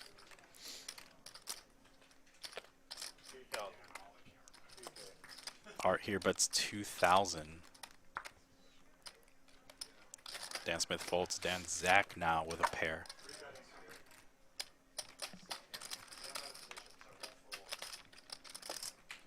Oh, Looks like- Dan's going to continue. He's going to continue backdoor straight draw. Bottom pair trip draw is always one of the strongest draws. And the turn is interesting. Gives Backdoor, Dan an open backdoor ender. blockers as well too. Blocker. Interesting matchup here. Dan, Zack, and Art. Two super solid, fundamental, theory-based players. Regulars here on Live at the Bike. Local here in LA. Two youngest players at the table. Decision here for Art if he wants to bet or check and realize his equity. Pot 7,400. 10 seconds. 10-second countdown. It looks like he's reaching. It looks like this might be an overbet if he reached for 2. Let's see. No, it wasn't. Can Dan, Zack get his gall on and call down with 3-4 against Art's flush draw? I think Dan is forced to call this turn now, picking up this much equity. So we're just gonna see his gall. Oh, that's a player here, right? Yeah, the same situation happened where Oh, I remember this. That was a famous hand. Three, Yeah, four- literally a legend, Yeah, I one of the remember that. sickest calls of all time. Joey's favorite player. I love that guy. He's sick, man. He's got a lot of heart. Who, by the way, won 80,000 in a 10-10 any game this Tuesday. Uh-oh. Jeez. And Dan calls. Let's see this river. Oh, sorry. Excuse me. That was a time bank. Could Dan be thinking about raising here? That would be an interesting play. and that's He what is. he's reaching. There is an action clock in play from Protection Poker, 30 seconds per action. Check and, raises here. Yeah. each player gets a minute extra per time bank chip, and Zack is going to put in a check raise, turns his 4 into a bluff. Art going nowhere with the nut flush draw. $21,000. And this pot is going to be $50,000 going to the river after Art makes this call. What will Dan do on a non-straight making board and non-diamond here? I think he's going to mostly bluff. Unless there are situations, maybe the board pairs he doesn't bluff, but I think, well, Well, that's trips for Dan. That's- Now, that makes it pretty easy. You did mention. Yeah. now, The board pairs are very good now. now Dan is confident he has the best hand here, of course, and he can now value bet against a hand like aces, kings, queens, jacks, ace 10, king 10, etc. So he has to figure out, can I get value from those hands, or should I just check and get Art to A lot of bluff chips. with diamonds? Yeah, it looks like it's going to go probably like 1.2x pot, 1.1.5. Yeah, the quick fold. So he bets big. He bets like 60,000 or so, it looks like. 53,000. I really like that river sizing as well. Like, he's repping pretty pulled when he bets that river, so that sizing's like appropriate. Yeah, I mean, what would Art do there with jacks? Yeah, he's just in a tough spot. He probably just has to call down. Shout out to Jake M, I believe it was, on YouTube, who won the Faded Spade cards. Congratulations, Jake. Enjoy those cards, man. Uh, I saw my girl in the chat. My girl Marley in the chat. What's up, Marls? If you guys don't know Marley, she has a great poker vlog on YouTube. She has a lot of stuff on Instagram as well, too.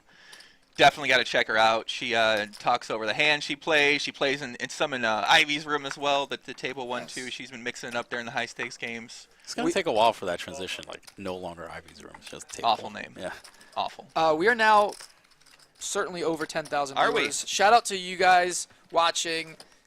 This is going to be a fun day, historic day here on Live the Bike. And Joey, I'm going to step away for a few minutes, but I want you to come up with somebody in either chat to give away a set of Faded Spade cards. Do we have another set to give away? Sure. So Right now? at some point, We in, wanna some, fire it some right- point in the next 20 minutes or so, Okay. figure out a way. We want right. to do a contest or just pick someone randomly that you like in the chat, Sounds and good. then let me know who it is, and we'll get them set up with it. With the Okay. set. Should get like the best nickname for Oscar.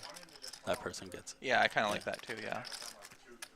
All right, so this hand went raise from Garrett, 3-bet from Michael. Dennis with king 9 offsuit. Flop ace 10-6 with the ace and the 6 of hearts. Turn 5 of hearts. This might incentivize Dennis to bluff at it. Pot 9,300. Shout out to Michael Siege in chat. So he's quick shot. He friend of a friend. You Nice. gotta say what's up. Yeah, for sure. I think Garrett's gonna peel here. One heart, gut Yeah. shot, king Also high. has the best hand some frequency of the time, like now. Like, he just has the best hand. So, I think this is going to be a call. Looks like he's reaching. Yep, that's a call. And we're going to see Guys, a river. I'll tell you when I'm gonna give the chip to give them away, and then you guys say these comments. Then a heart would be interesting, right? Now, It's kind of interesting too.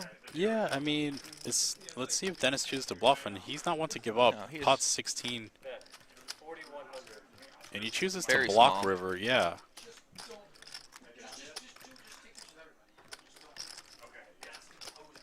Dennis chooses to block river, and now, how does Garrett interpret this bet size?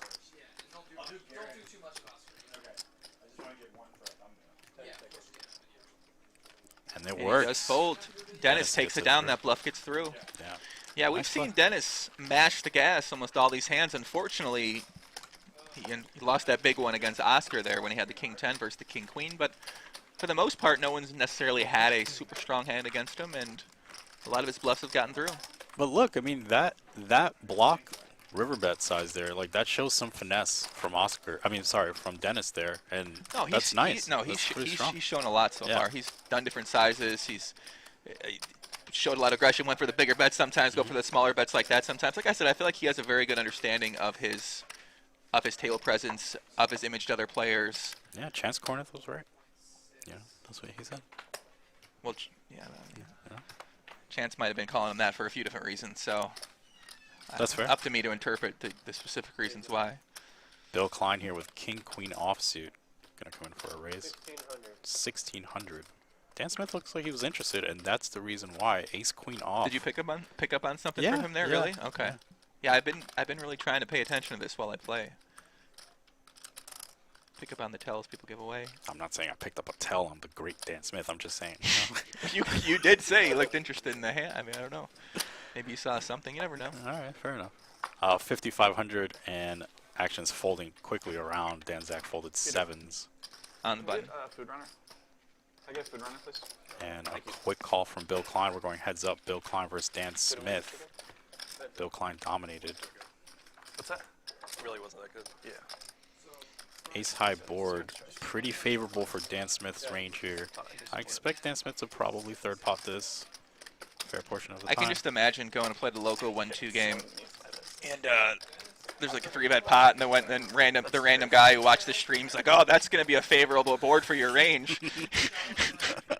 I can just imagine this spreading around to the 1-2 games when Jimmy's talking to his friend Tim about wanting to sound smart. He's like, oh, well, that's a favorable board for your, Yeah. Dan Smith chooses to check back. You're going to start a little trend here, Christian. I'm sure all the players out there are super grateful for that. Thank you. Oh, I'm sure like some of them agree and some of them's like, he's a freaking idiot. I mean, it's fair. Another check here from Bill Klein, and I think now Dan Smith definitely wants to start betting. This is a sneakily interesting board just because like if in position always starts with a bet, like this sometimes 4 lines into like if 4 lines against you, so like a lot of like deuces, 4s, 6, 7 run out, like those kind of runouts come out like a fair portion of the time, and it kind of caps your range in position, and then out of position has the ability to bluff you off. So it's nice that Dan Smith sometimes checks back flop and like doesn't controls that situation. Yeah, so your main point is that's why he wants to have some aces when he checks back there. Yeah. But it's probably you think that's a very common thing. Maybe he did that specifically against Bill. Maybe because Bill might be tighter and. Of course, like there's many. I'm sure he has more than one reason for checking back.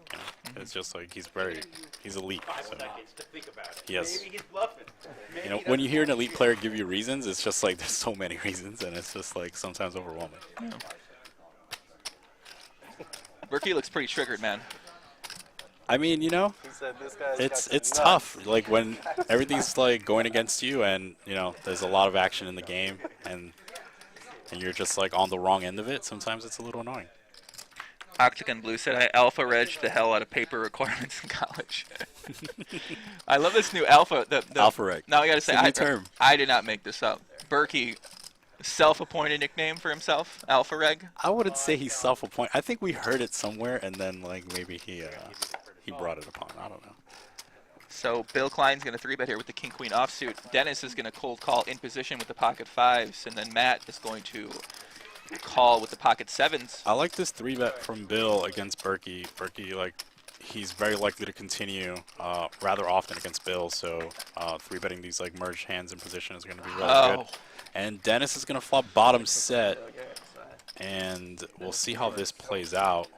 Berkey's probably going to start with a check. I think if it does get checked to Dennis, Matt's going to have to call at least one time here because Dennis is pretty wild here. Might bet a 6-5, ace high on the flop. And it looks like it does check to Dennis. And if I heard correctly, it's 8,000.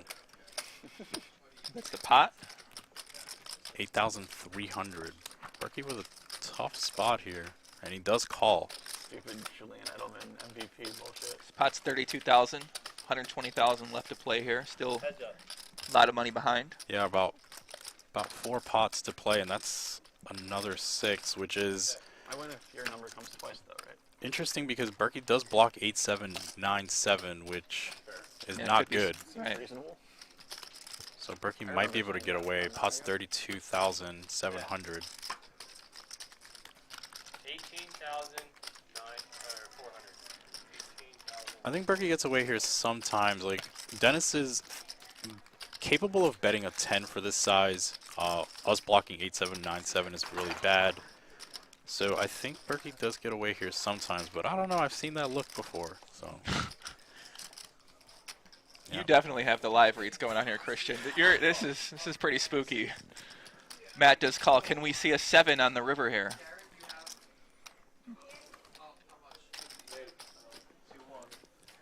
Almost 70,000 in the middle, going to the river.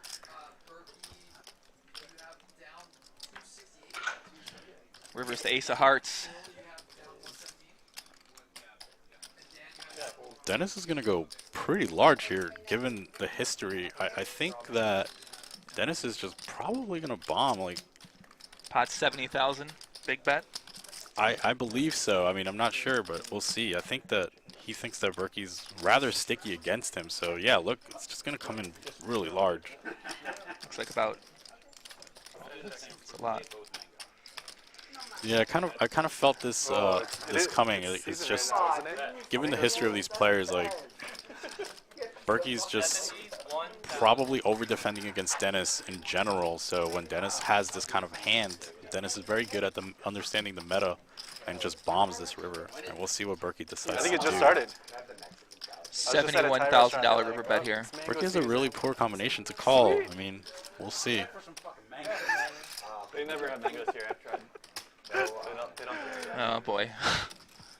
The What's that face tell you, Christian? watermelon season is usually pretty big though in poker rooms. That tells me he's thinking about putting in chips in the It's not pot. season, though. Yeah, I mean, I They think just always Berkey needs have to it. find the fold really? here. People used to get, Just like, a whole, revert like, back to the half fundamentals. full Understand your hand is not a good candidate to call. Well, watermelon And like feta cheese. I think that there's a lot of meta, though, between these two players, so it's hard to know exactly what Berkey's thinking right now.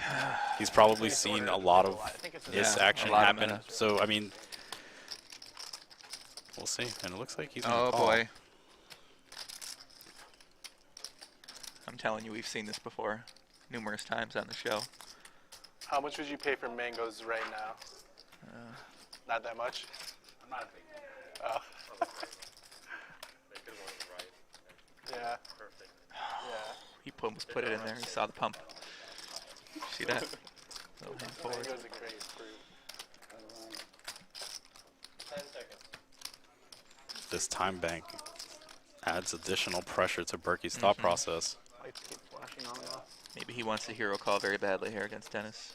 Another time bank used by Berkey here. I was curious to see He might what be it is thinking he he's would have had to thinking. bet a 6 on the flop and then So the interesting part is that Dennis would no longer bet a 10 here for this size. right. So that begins to polarize Dennis into a 6x plus.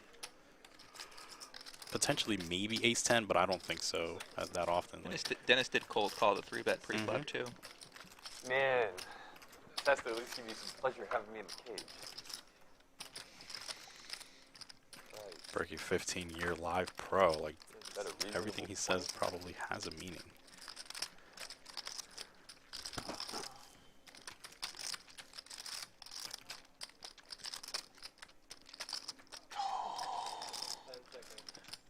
Looks like he's going to fold. Can Matt get away from this hand? $71,000 bet on the river. And he folds. And he lays it down. Matt thank Berkey Did you see that little, Thank like, God. with the fold. strong fold there? Wow. And I think Dennis showed put Berkey out of his misery there. Table that one, Dennis. I had it. Matt Oh, he Berkey did not table it, but he did say he had it. folds pocket 7s there. I mean, thank God he folded. Yeah, I know, man. I would. Yeah, I mean, Berkey has a pretty poor combination called out there with, so I'm glad he folded. What was your kicker? All right, let's give away some cards out there, guys. All right, so I want someone out there to submit. Actually, what are we doing? What do we want them to do? I thought that getting a nickname for Oscar was pretty good. How about give me a nickname for Dennis in seat 2? The best nickname I see, this is going to be really hard because I know we're going to have a lot of nicknames in there.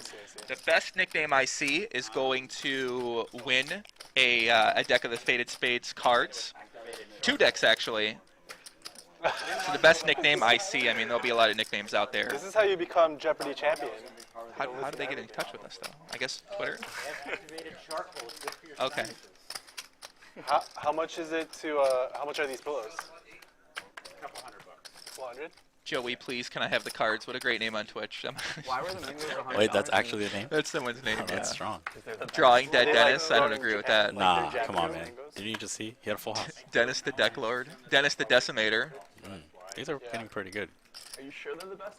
They just, that's how they Oscar sell them chooses to Well, that's the famous New York story. Is the guy Limp from- here I gotta pay. in the blind. Dennis the Alpha Menace. That's good too. That one's pretty good. Quadrupled his. Alpha thing has a that's caught on. Is that like the big water thing too? Like I don't know. if Big they still dog do it, Dennis. but back in the day, Deputy Dennis. cancel water for 10 cents. You just put it on for $1 and. Right. Alpha Reg Dennis.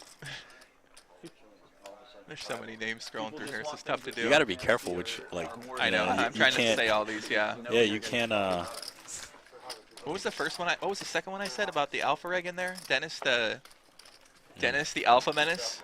Something like that. I kind of like that one. Yeah. I'll play on Dennis' nickname, Dennis the Menace, on Live at the Bike.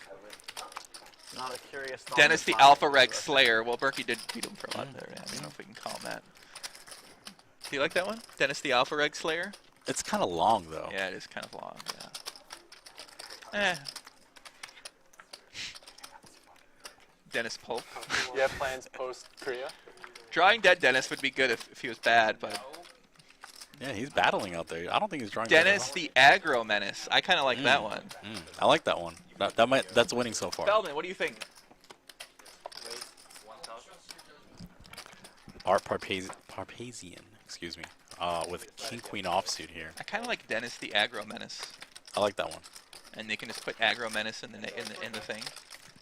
Nah, I mean. Berkey defends with I Queen don't know 7 what offsuit. I am undefeated though. Flops 997. I'm like 3 for 3. Probably see Art check this back. Not short deck. Turns to Jack of clubs. I legit have no idea. Berkey with a decision if he wants to bet or check. Looking like he's gonna bet 1500 into 27. Art with 2 overs and a gut shot, There's just a lot of gamble. as well as the Queen of clubs in his hand. Yeah, sometimes And he chooses to call.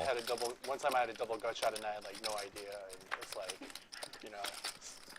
Where's the King of clubs, and that's going to give Art the best hand. This man, Matt, cannot buy a small pot here. We did get a donation over on YouTube as well. From Nebraska Corn Fed, $2. Thank you, Nebraska Corn Fed. He said Dennis. No, he didn't say anything. He just donated $2. Yeah, everything is beautiful. Yeah. With the Queen of clubs here, I think Art has the ability to value bet. How much do you think he's going to bet? I think he's going to be in the vicinity of 3,000. Something like a catch-all size is pretty good. You guys need more big bet next game. Those are the fun ones. Looks like it's 27 to 2,800 on this river, and that's a good bet. 3,800. Well, a little bigger than I thought, but still going to get the job done. And a good pot for Art there. Haven't seen too much of Art, but you know when he's in there, he's playing tough. Yeah, I'd love he to is. play it anytime that's not during the World Series. Deep You stack gonna play Dennis. short deck out there? I kind of like. I like the one I that like we had. this one. I like this one. Yeah. I can't say that though. It's because that's what he's kind of doing. He's kind of swinging it around on the table. You can even go all in and turn it face up. What about Dennis the Alpha Menace? I like that one. I like that one a lot. Because we have the Alpha Reg and then we have the Alpha Menace. Yeah. All right. Yeah, I so like I'm that. going to go That for wins. the card giveaway on Twitch. I think you got to comment again. I think it was like Frankie YNC or something. We're going to go with Dennis the Alpha Menace. That's going to be the nickname for Dennis. As he picks up jacks right on command. 10K short deck. You're gonna get my 10K somehow. So can you comment again or send me a message on I'm Twitter? really bad at it. but Dennis here opens with Hey, look, I pocket wanna try and target at jacks, least one. and Art's going to 3-bet with King Queen offsuit. And Yeah, Frankie beat NYC. That's what it is. Like, they run just worse cards than other places. I agree. Dennis chooses to 4-bet here with jacks to 13-4, and that's going to end this Being hand able to play quickly. poker, so I grew up watching poker on TV, so it feels, or whatever, like 14-year-old me identified it as like an important thing to get. Instead, I'm second all-time at the World Series with final tables without winning, or without finishing top 3. Who's first? Uh, And how many is it? Tony Cousineau has 16. That makes sense. Wow. I have 8. Because he's probably making. Oh, 8 is second? Yeah, it's I have 7. no top 3s. Yeah. and Oh, final no tables. top 3. All right, Frankie B, NYC. I sent your information over to Tom from Faded Spades Cards, so we take care of you out there, man. I'm very bad. congrats. Congratulations, brother. Enjoy the Final cards. tables. which is not a good time to be bad at. If you're just tuning in, this game is rather large. 100, 200, 400 with a 400 big blind ante with a lot of straddling going on sporadically all the way up to 3,200. Yeah. I think we're going to see the $1 million maybe. Sure. $1 million pot. Did Oscar get up from the table again? No, he's there. Okay, he's still there. Yeah. Okay. Zack here opens to 1,200 with ace-8 of diamonds. Actions folding around to Dan Smith with pocket 7s. In the third blind, he's going to flick this in. You also just, go ahead. In the sake of fairness, I said same hand. I was just kidding. It seems like relevant information. Heads up to the flop, Dan Smith versus Dan Zack. Heads up.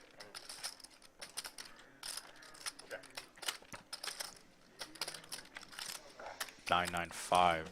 Dan Zack with the 8 of diamonds in his hand. He's going to choose to bet.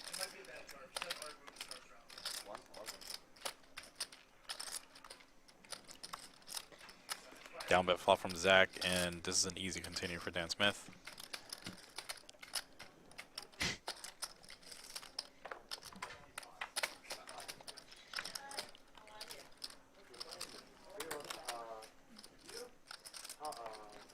Five for Dan Smith. This is likely to go check now.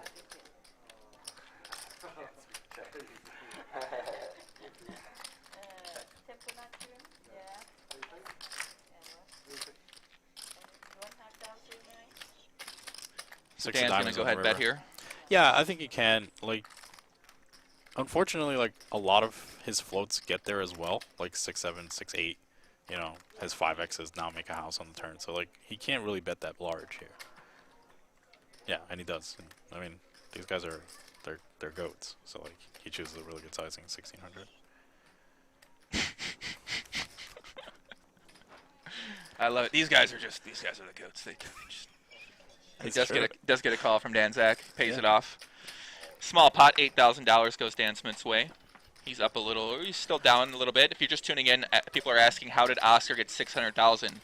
So he started with 400,000 in his chip stack, and he won multiple pots, including a big pot against Dennis in seat 2.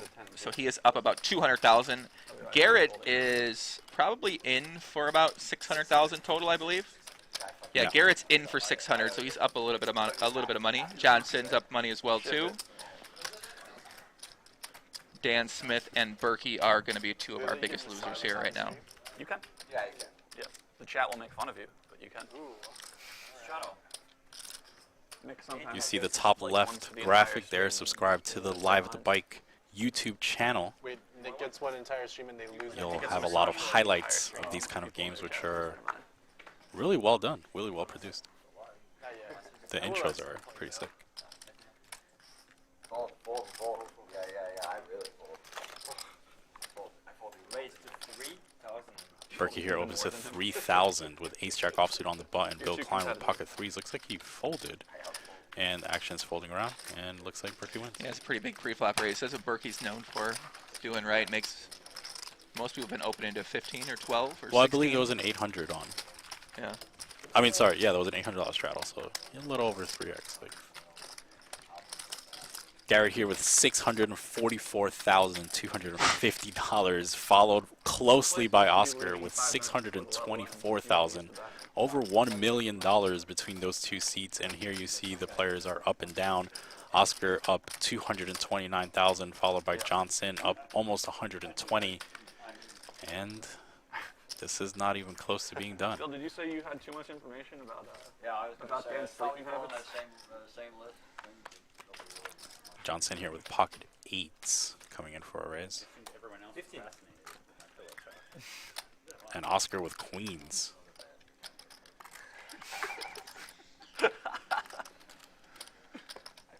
Stacks are deep now.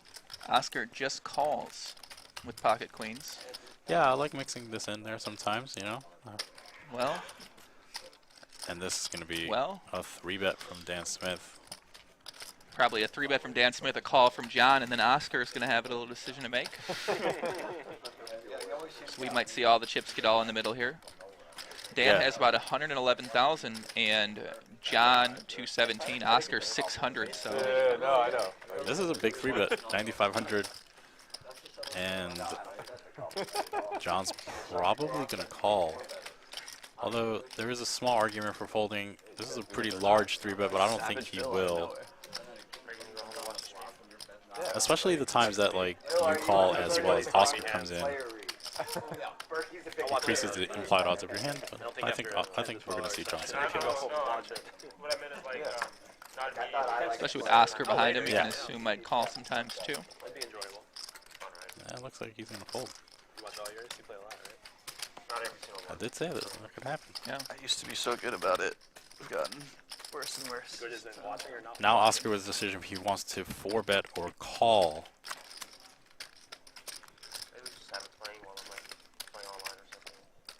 With Johnson folding this hand, he's now can just call more often just because he's not sharing as much equity with Johnson's range. So here we go to the flop. 21,500. Let's see if Oscar can continue on his tear. And so far, so good. Flop is Jack of Diamonds, 6 of Spades, 5 of Spades. Dan Smith now with the decision if he wants to bet or check.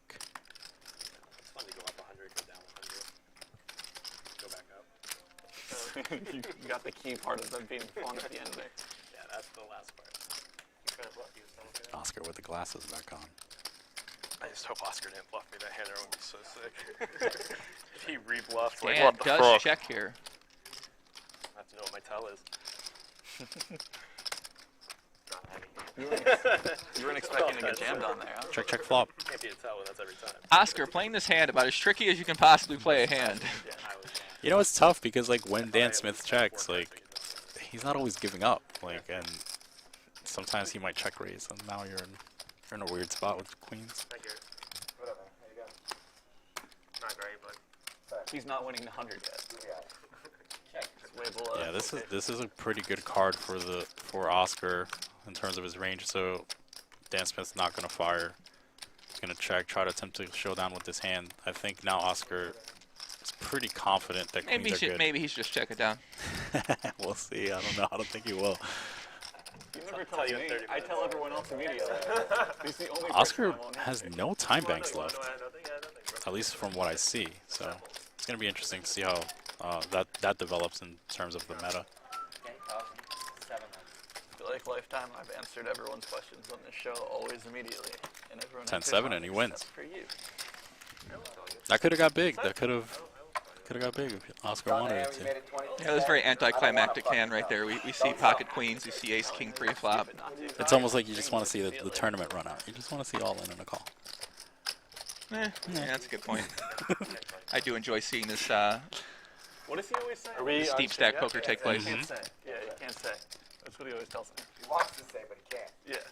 You literally can't. He wishes he could. You would explode. He would really like to build upon the friendship by saying, but he cannot. Peaceful game for Garrett so far. Garrett Adelstein. Garrett Adelstein, Quite peaceful game. OG of the game. He's been around so long, but a lot of people think that he's just got on the scene now, but he's been around for a very long time. Oscar! He's just started playing more TV poker, and Oscar's, you know, tables. Garrett showed a lot of enthusiasm there for. It means like you're doing a very good job. You're beating everyone up very well. Win the money. It means you're a train and we are just Quite literally, we are being bent over and you're just.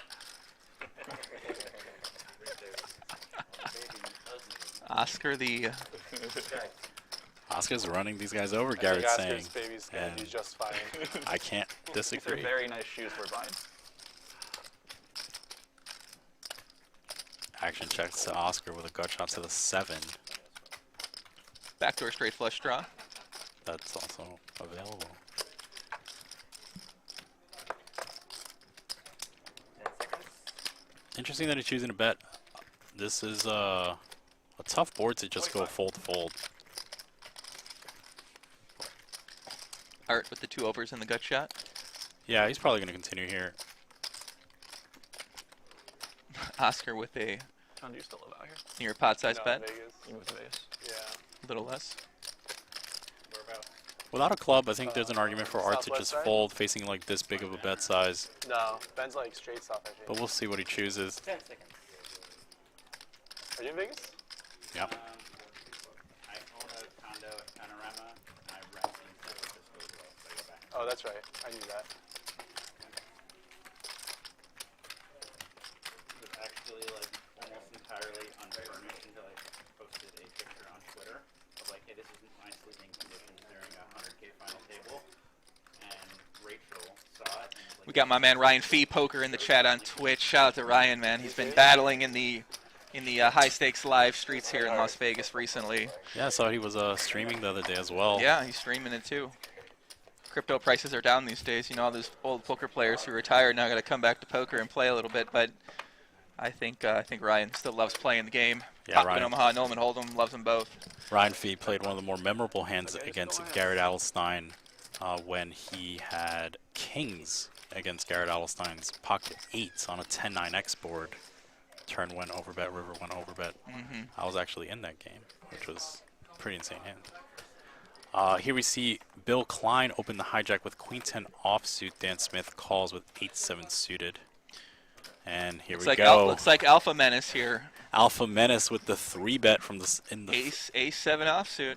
6,300, and Dennis is going hard, man.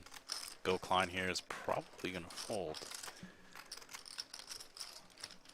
Dan Smith, Ace-7 diamonds. No. Oh, no, Bill Klein didn't fold that. Okay, I No. assumed he folded Queen 10 with how tight he's been playing. But I thought he was going to fold, yeah, I but just assumed probably against Dennis, he's just not going to fold his hand. he's seen enough.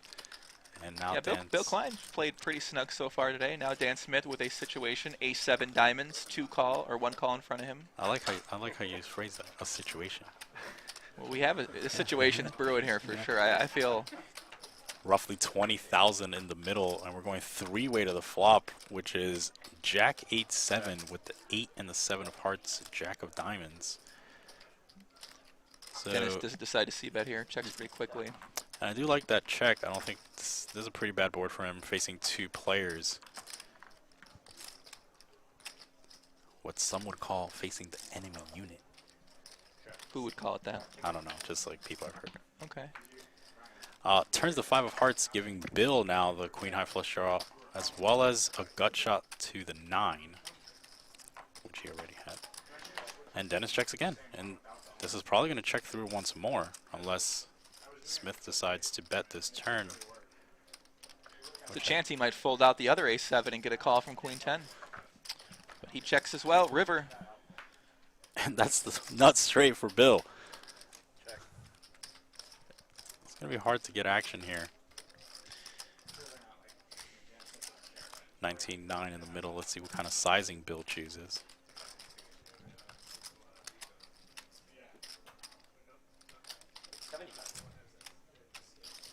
$7,500. This is probably just going to win.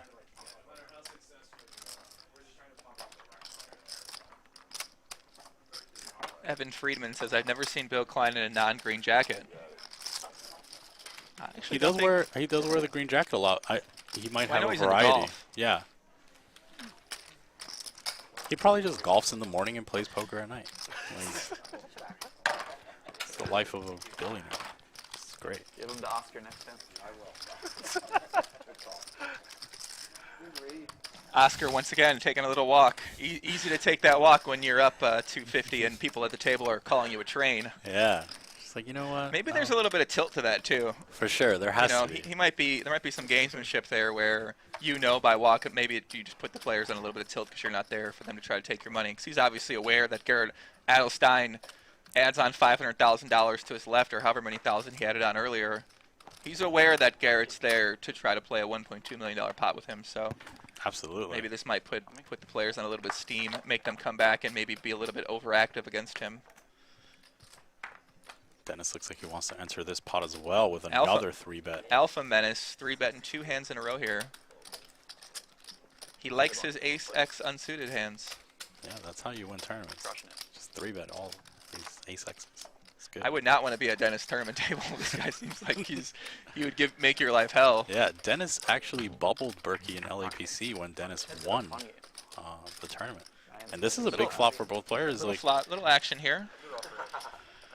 Top pair gut shot for Dennis. Matt with the. Yeah, and Dennis is not one to check here. Some players do check, but Dennis thinks that, and maybe correctly so, that Berkey's not one to fold to him. So he's getting thin value on the flop, and Berkey has a pretty easy continue. I'd already told Ryan I'm not playing.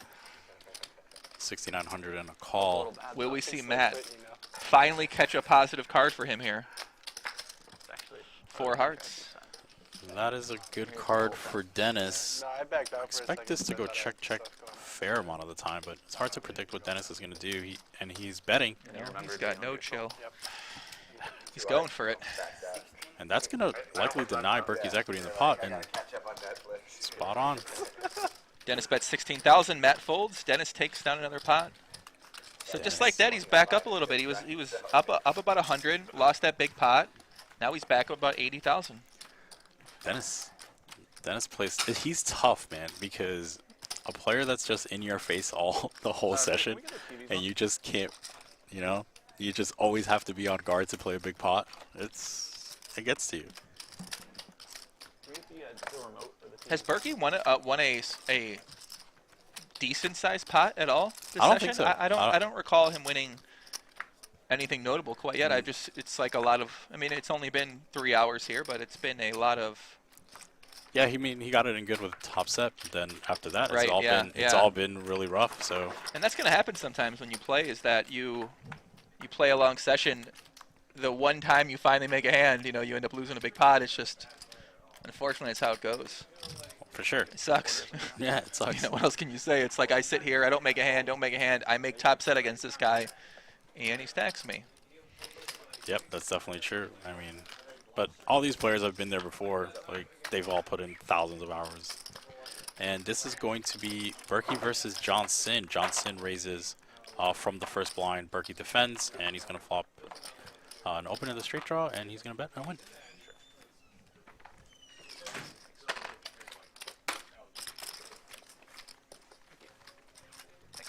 Oscar's still on that walk that you like. Where does he go? There's nowhere to go here. I mean, he goes to the bathroom, he goes to Starbucks. Yeah, one of the two. Maybe he goes to the brewery. He might.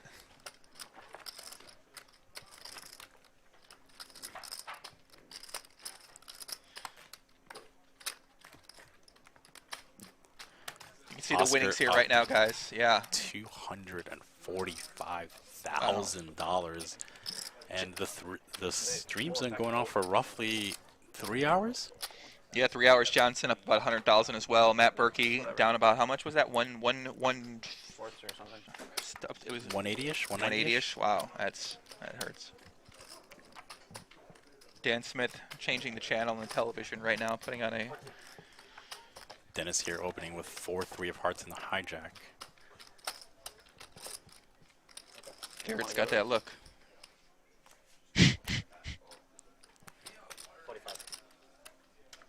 Looks like a 3-bet came in from an earlier position, likely to be Johnson or Art Papazian.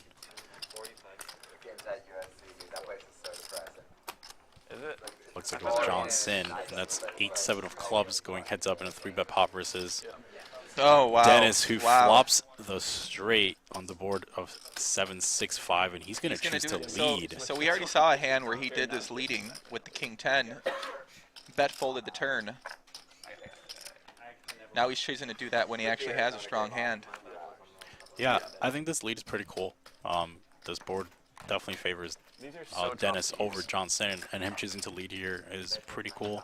And John's going to call, which means generally that he has some semblance of showdown value. This is a very good card for Dennis, though, in terms of his range. So, but he is going to choose to bet again, 28-1. And I think now John probably gets to fold, but Dennis does go pretty big. 18,400 here. It's not that big relative to the size of the pot. What was it? 18, 27, about 28, 29, something like that. Yeah. But still, so like, that seems pretty normal then. Yes and no. Just because of how good this board is actually for Dennis, he doesn't necessarily need to bet this big to get what he wants accomplished. And it's hard for him to be bluffing. So like he can size down, like, It's a workout. but Dennis is gonna do what he wants, and it works. So didn't say that. pretty cool. That I like the lead, and him barreling again is pretty cool. So I think this is like right at the end of the Dennis, the Menace. What was Dennis it? the Alpha Menace. Dennis the Alpha Menace. Can't disrespect Going actual hard. Dennis from the show. Yeah. Yeah. Shout to Ramsey, shout to Dennis out there. Yeah, it's always a fun thing to gambling on as well. Although it sounds like maybe you're done with. Everyone's left me here, guys. It's just me by myself right now. Well, you said you're done with BFF. It's like one of my old YouTube live streams that we're calling the high stakes action here. Do appreciate everybody for tuning in live. We have a lot of people watching right now, maybe over 10,000 watching on YouTube and Twitch. Thank you for tuning into the $1 Million Cash Game 2.0 on Live at the Bike. Between a lot of players that you know, a couple players that you don't. Teams, or did you just flip them? Mostly flip and then 75. Like you're from Looks like Matt Berkey's going to 3-bet here with the 7-8 of diamonds. Johnson with the pocket fours. They are very deep stacked here. They start off about $190,000 deep. It's so sick that there are betting lines in the first place. Like that just seems 75. Looks like Johnson is going to go ahead call. We are going to see a flop. Yeah, that's. If you, I mean, hopefully the limits. Not a good flop for either player. Ace, queen, deuce, two spades. But Matt with the backdoor diamonds, couple backdoor trip draws. Oh, is it more than 15? John with the third pair. okay, so I gave you another 4. So whenever yellow chip with them. I got 5. Berkey checking flop. Probably gonna choose to delay. No, here. Okay. I love how you don't finish the explanation. You're like, it's going to delay. Well, I like how you just shorten it to that. It's no delay. He might make a delayed continuation bet. Just like now it's just delayed. You can't be bothered to possibly say the extra couple words every time. He's gonna flat, or he's gonna I feel like you've said this a few other words too.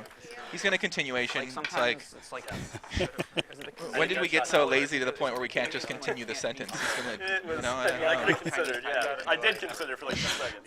Oh, that's funny. John Betts takes it down. Matt cannot buy a bucket here. Oh, Europe. It's Europe. Europe cannot beat That's funny. Chinese Taipei ever. Like Europe is Not that destroying debt. Matt can't buy the bucket, but can't be bothered to finish. You just can't be bothered to finish. It's a typical poker player. Just can't be bothered to finish a couple extra words on a sentence that 50% of people aren't going to understand. To win the whole I'm just thing. gonna be sick of these bluffs. Oh, yeah. Anything else? I'm completely okay with. Yes. I feel like you can just have one kid. Dan Zack and Dan Smith bonding. I'm not surprised by this. It just has never happened. It's like hasn't happened in like 40 years. Oscar, Europe what'd is you just have that terrible hand? every single year. What'd you have that hand? That you went all in versus me. Well, there's With just 3 hearts yeah, in it's the just turn? not as common. What about You're, 45K? you're looking at the best team out of huge samples, right? Top pair. Bill chooses to limp in the first blind. Dan Smith comes along, and Dan Zack now probably going to check 9-5 offsuit. Here we go. 3-way on the flop. Limp pot, one of the rare ones of the night. Ooh, is that This right? might be the first limp pot of the night, Christian. Yeah. Pick the 10-7-3 wrong guy to rain. fuck with. You're like pretty much drawing death.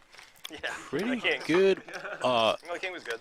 That could've like been king or blockers in Dan's hand in terms Honestly, of if I turn would've known equity. that, I probably would've called. So he's going to choose this hand to bluff, which I think is very good. There's like 5 hearts on the board, I think. Queen 7-9-2 with 3 hearts. Oh, it's straight draw. I see, brother. We just have my man David Paredes walking into the chat here at the Live at the Bike. He's going to hop on the commentary for a little bit.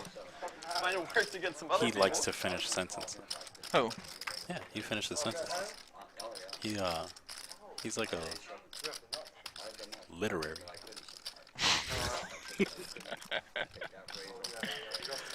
Turns exceptionally good for Dan Smith here. 6 of diamonds, and it looks like he's going to choose to lead.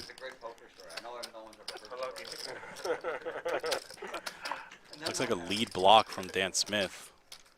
I did not win this. I don't like poker stories. Yeah. I don't mind people telling me poker stories. Poker stories and golf stories are the same. Double gut shot now for Dan Zack. No diamond, however. Interesting to see how he plays this. There's an option to raise and an option to call, and it looks like he's going to raise, which I love. the boys are mixing it up here. A little reg on reg violence right now. It appears there's a poker game going on. It's a rather large. It's rather large. We got my man David Peretti's in the booth right now. What's up, guys? This seems like an amazing, action-packed, incredible game. So I'm looking forward to see what these guys are capable of. Let's not tell him anything. Let's just let him watch and have your observation. Like you're just a fresh face tuning in right now.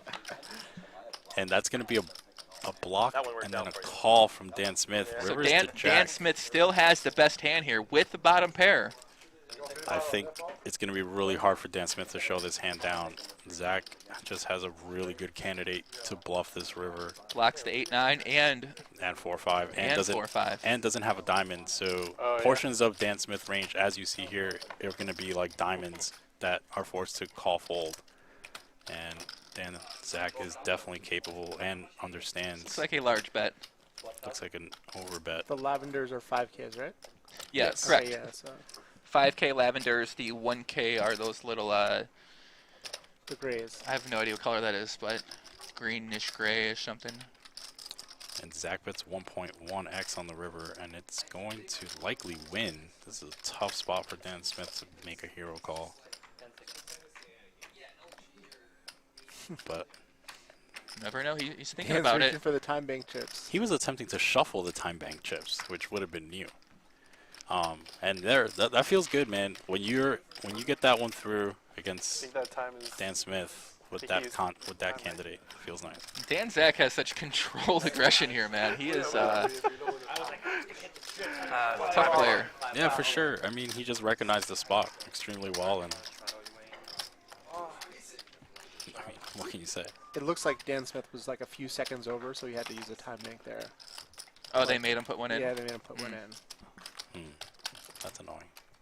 It's like you used 2 seconds more. Like, give me that time. Yeah, he should have thought for the rest. What is it? The time makes 1 minute or I 30? believe it's 1 minute. Yeah. Okay, Yeah. that's good. I like that.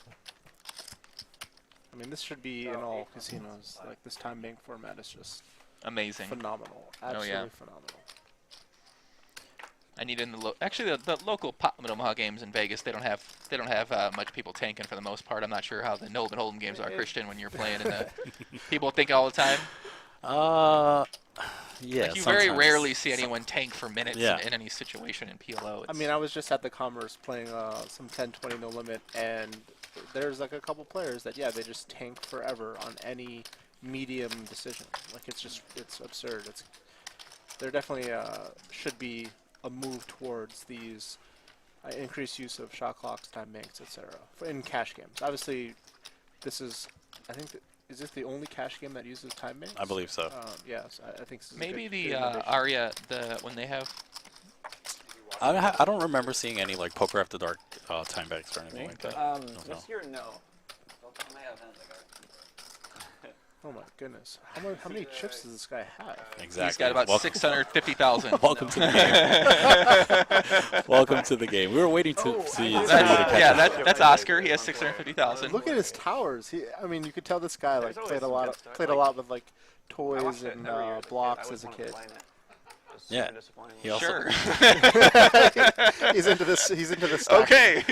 We have a toy player, Oscar. Legos. You know? Okay. He played Legos. He was a amateur Lego stacker. For sure, he was a Lego aficionado as a youth. Okay. So here we go with Dan Zack opening the first blind with King Queen offsuit. Dennis is going to call rather quickly with Ace 3 off, and that's going to bring in Art Papazian in the third blind with King 10 offsuit. Flop comes Jack 4-3 with 2 spades, the Jack and the 4 of spades.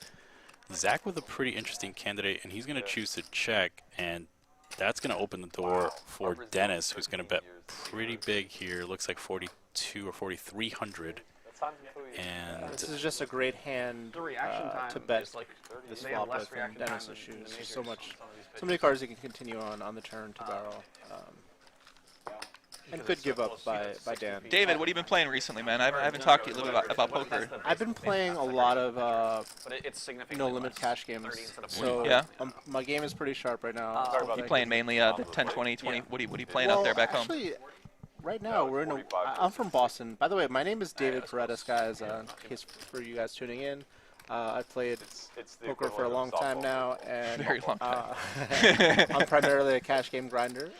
With tournament with success. with some tournament, Pretty good tournament success too. Success in there thrown in. So, And yeah, I've been playing. There's actually a new casino. The Encore is opening in Boston, and it's going to be the first time I've ever lived closer than an hour to any casino, which is going to change my life completely. And I encourage everyone tuning in. It's going to be a first-class casino in a major city. There's probably going to be nothing like it in the country. All right, so other we than know. So yeah, You have an guys extra can check it room? out. Yeah, people. You guys are always welcome to stay with me. Nice. The games are going to be absolutely bananas. Yeah. Everyone in the city of Boston We is started excited to go 71 play. from 45 Supposed to feet. have It's like over equivalent 80 to 103 miles tables. an hour. I know some of the management working there, and they're fantastic. So it's going to be a first-class casino. Yeah, and room. I've seen the mock-up, and it looks. It's like basically how Vegas Encore's poker room is, but much bigger with a pretty sick area for high stakes. Like, it's literally the waiting list for games were literally like 20, 30 people long for like every game or more. Sounds like the Aria. Yes. Yeah. All right, so for those of you who don't know, this is David Paredes, a.k.a. Gaucho, a.k.a. Yeah, maybe I'll turn your mic a little bit, David. a.k.a. What other AKAs you have? I got some out-of-line ones for him if I think about it for a few minutes. We have a few out-of-line ones. But Gaucho is the primary one that was my online name. I used to play a lot of cash games. So wait, are you not playing much? What are you playing right now then, David? Oh yeah, so I've been what's playing. at home? I've been playing. There's a tiny card room called Chasers Casino in New Hampshire, in Salem, New Hampshire, which is actually the closest place to where I live. It's about an hour away, and they have 1-3 PLO, which gets crazy. Like, I'm sure you can get like 15K stacks in that game, and then the other game is 5-10 no limit. So I've been playing mainly the no limit, but every once in a while I'll dabble in the PLO. And yeah, especially when those games are. I mean, the games are just absolutely insane. Like, Right. if people actually ever saw how good these games are, and it's literally just a 1-3 game, they'd be flying in from all over the country. All right, so let's pick up the action here. And so we saw a limp from Oscar pre-flop, an ISO from Dan Zack, over the 800 straddle from Dennis, and all three players see the flop. Oscar min-bets the flop, and we're going to see a peel from Dan Zack and now a raise from Dennis. And this is probably going to win, but I mean, this is just... It's not going to win, it looks like. Yeah, back... It does win. Backdoor hearts, open-ender pair, like, that's just, it's a great hand to win. I mean, this guy knows clearly to put on aggression with sort of like capable hands. Basically. Yeah. I mean, Dennis is the alpha menace.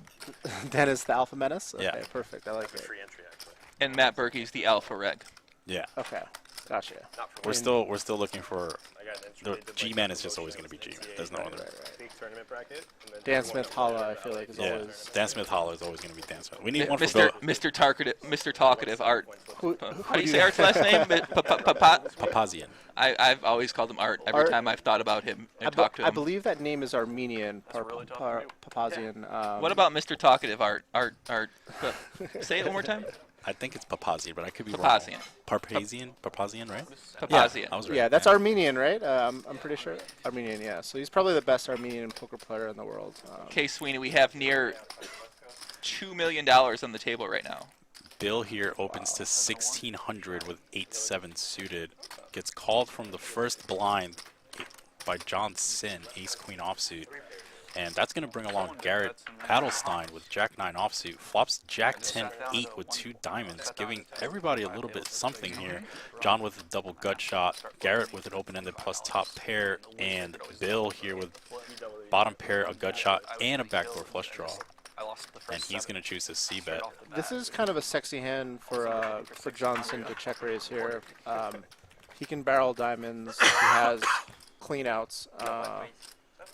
And yeah, you can put a lot of pressure on his opponent. Did he go ahead and do that? This or? board, yes. Okay. And this board also really helps, really favors his small blind call range. So pulling the trigger here is pretty nice. This is going to put Garrett in a tough spot. I think for that small sizing, I probably would have gone a little bit bigger.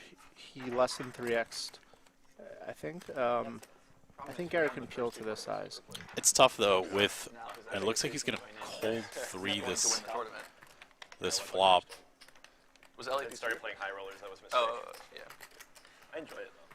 That's all that really matters. I kind of don't like the peel as much just when the jack is not the diamond, because you could just be dominated with like jack X of diamonds and stuff. So him choosing to bluff this hand, it's not necessarily a bluff, but it seems like a capitalization kind of a play.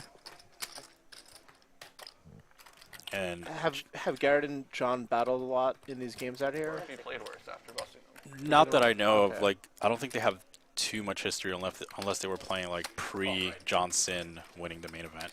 See, it looks like and that. John's gonna peel. Like Jungle will be at home playing online, screaming obscenities at the computer and throwing shit.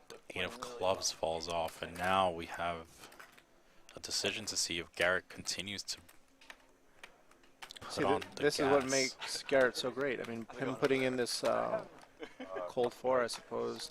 Three, or cold 3, yes. Puts John in a really awkward spot. River's the 4 of diamonds, and I think now John has a candidate to turn his hand into a bluff. I'm not necessarily sure how many hands he's going to check raise call the flop with that land here that are worse than this hand. Without telling anyone, like not the floor, not anyone. I think he's probably going to turn this hand into a bluff. Someone else will figure this out. Yeah, I mean, he could have, King Queen of Diamonds or something, but this has to be a bluff, I'd imagine. I'm just curious the sizing that he's going to use. Should have split up on the table instead.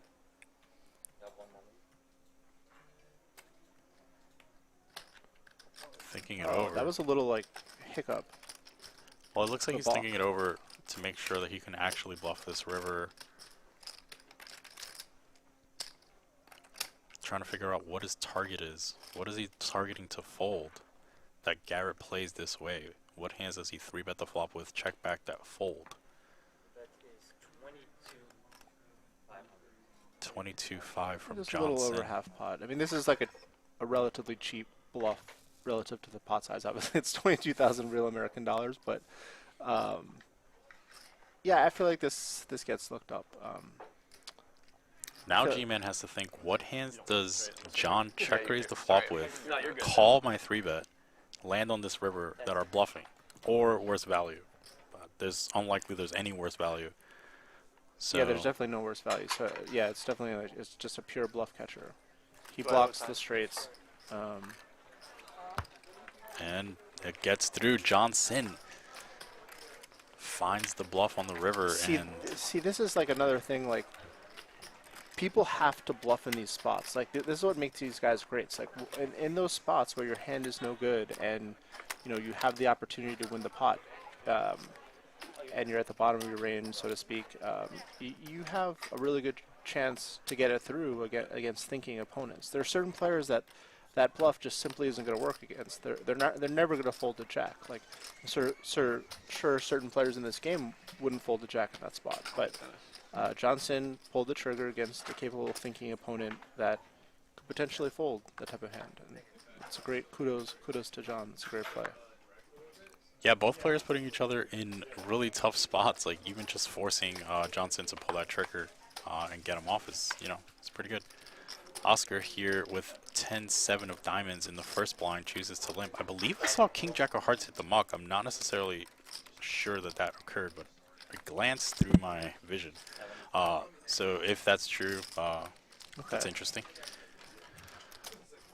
And here we're going to see Berkey 3-bet Garrett, who opened in the second blind, and Garrett is absolutely never going to fold here, and probably is just going to call. And here we're going to go see Berkey versus Garrett, part 38. 7-7-4 rain. Garrett's going to start with the check. I'd be curious to know if Garrett raises a bunch of hands from the middle blind spot, or like I'm sure he has some sort of limping range as well. Yeah, completing range. Sorry, for sure.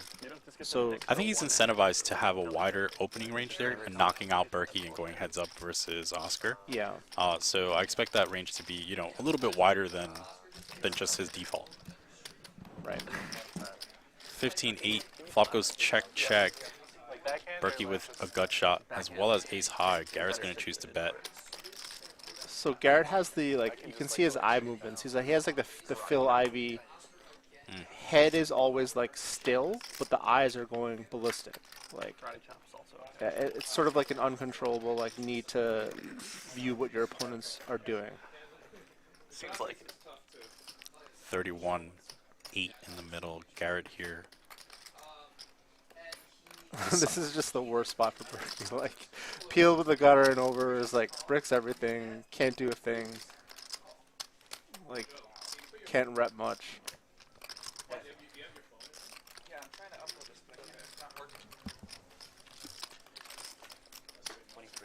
Garrett going with 23,000. Berkey now with a decision of how he wants to continue. Does he want to fold? Does he want to potentially raise?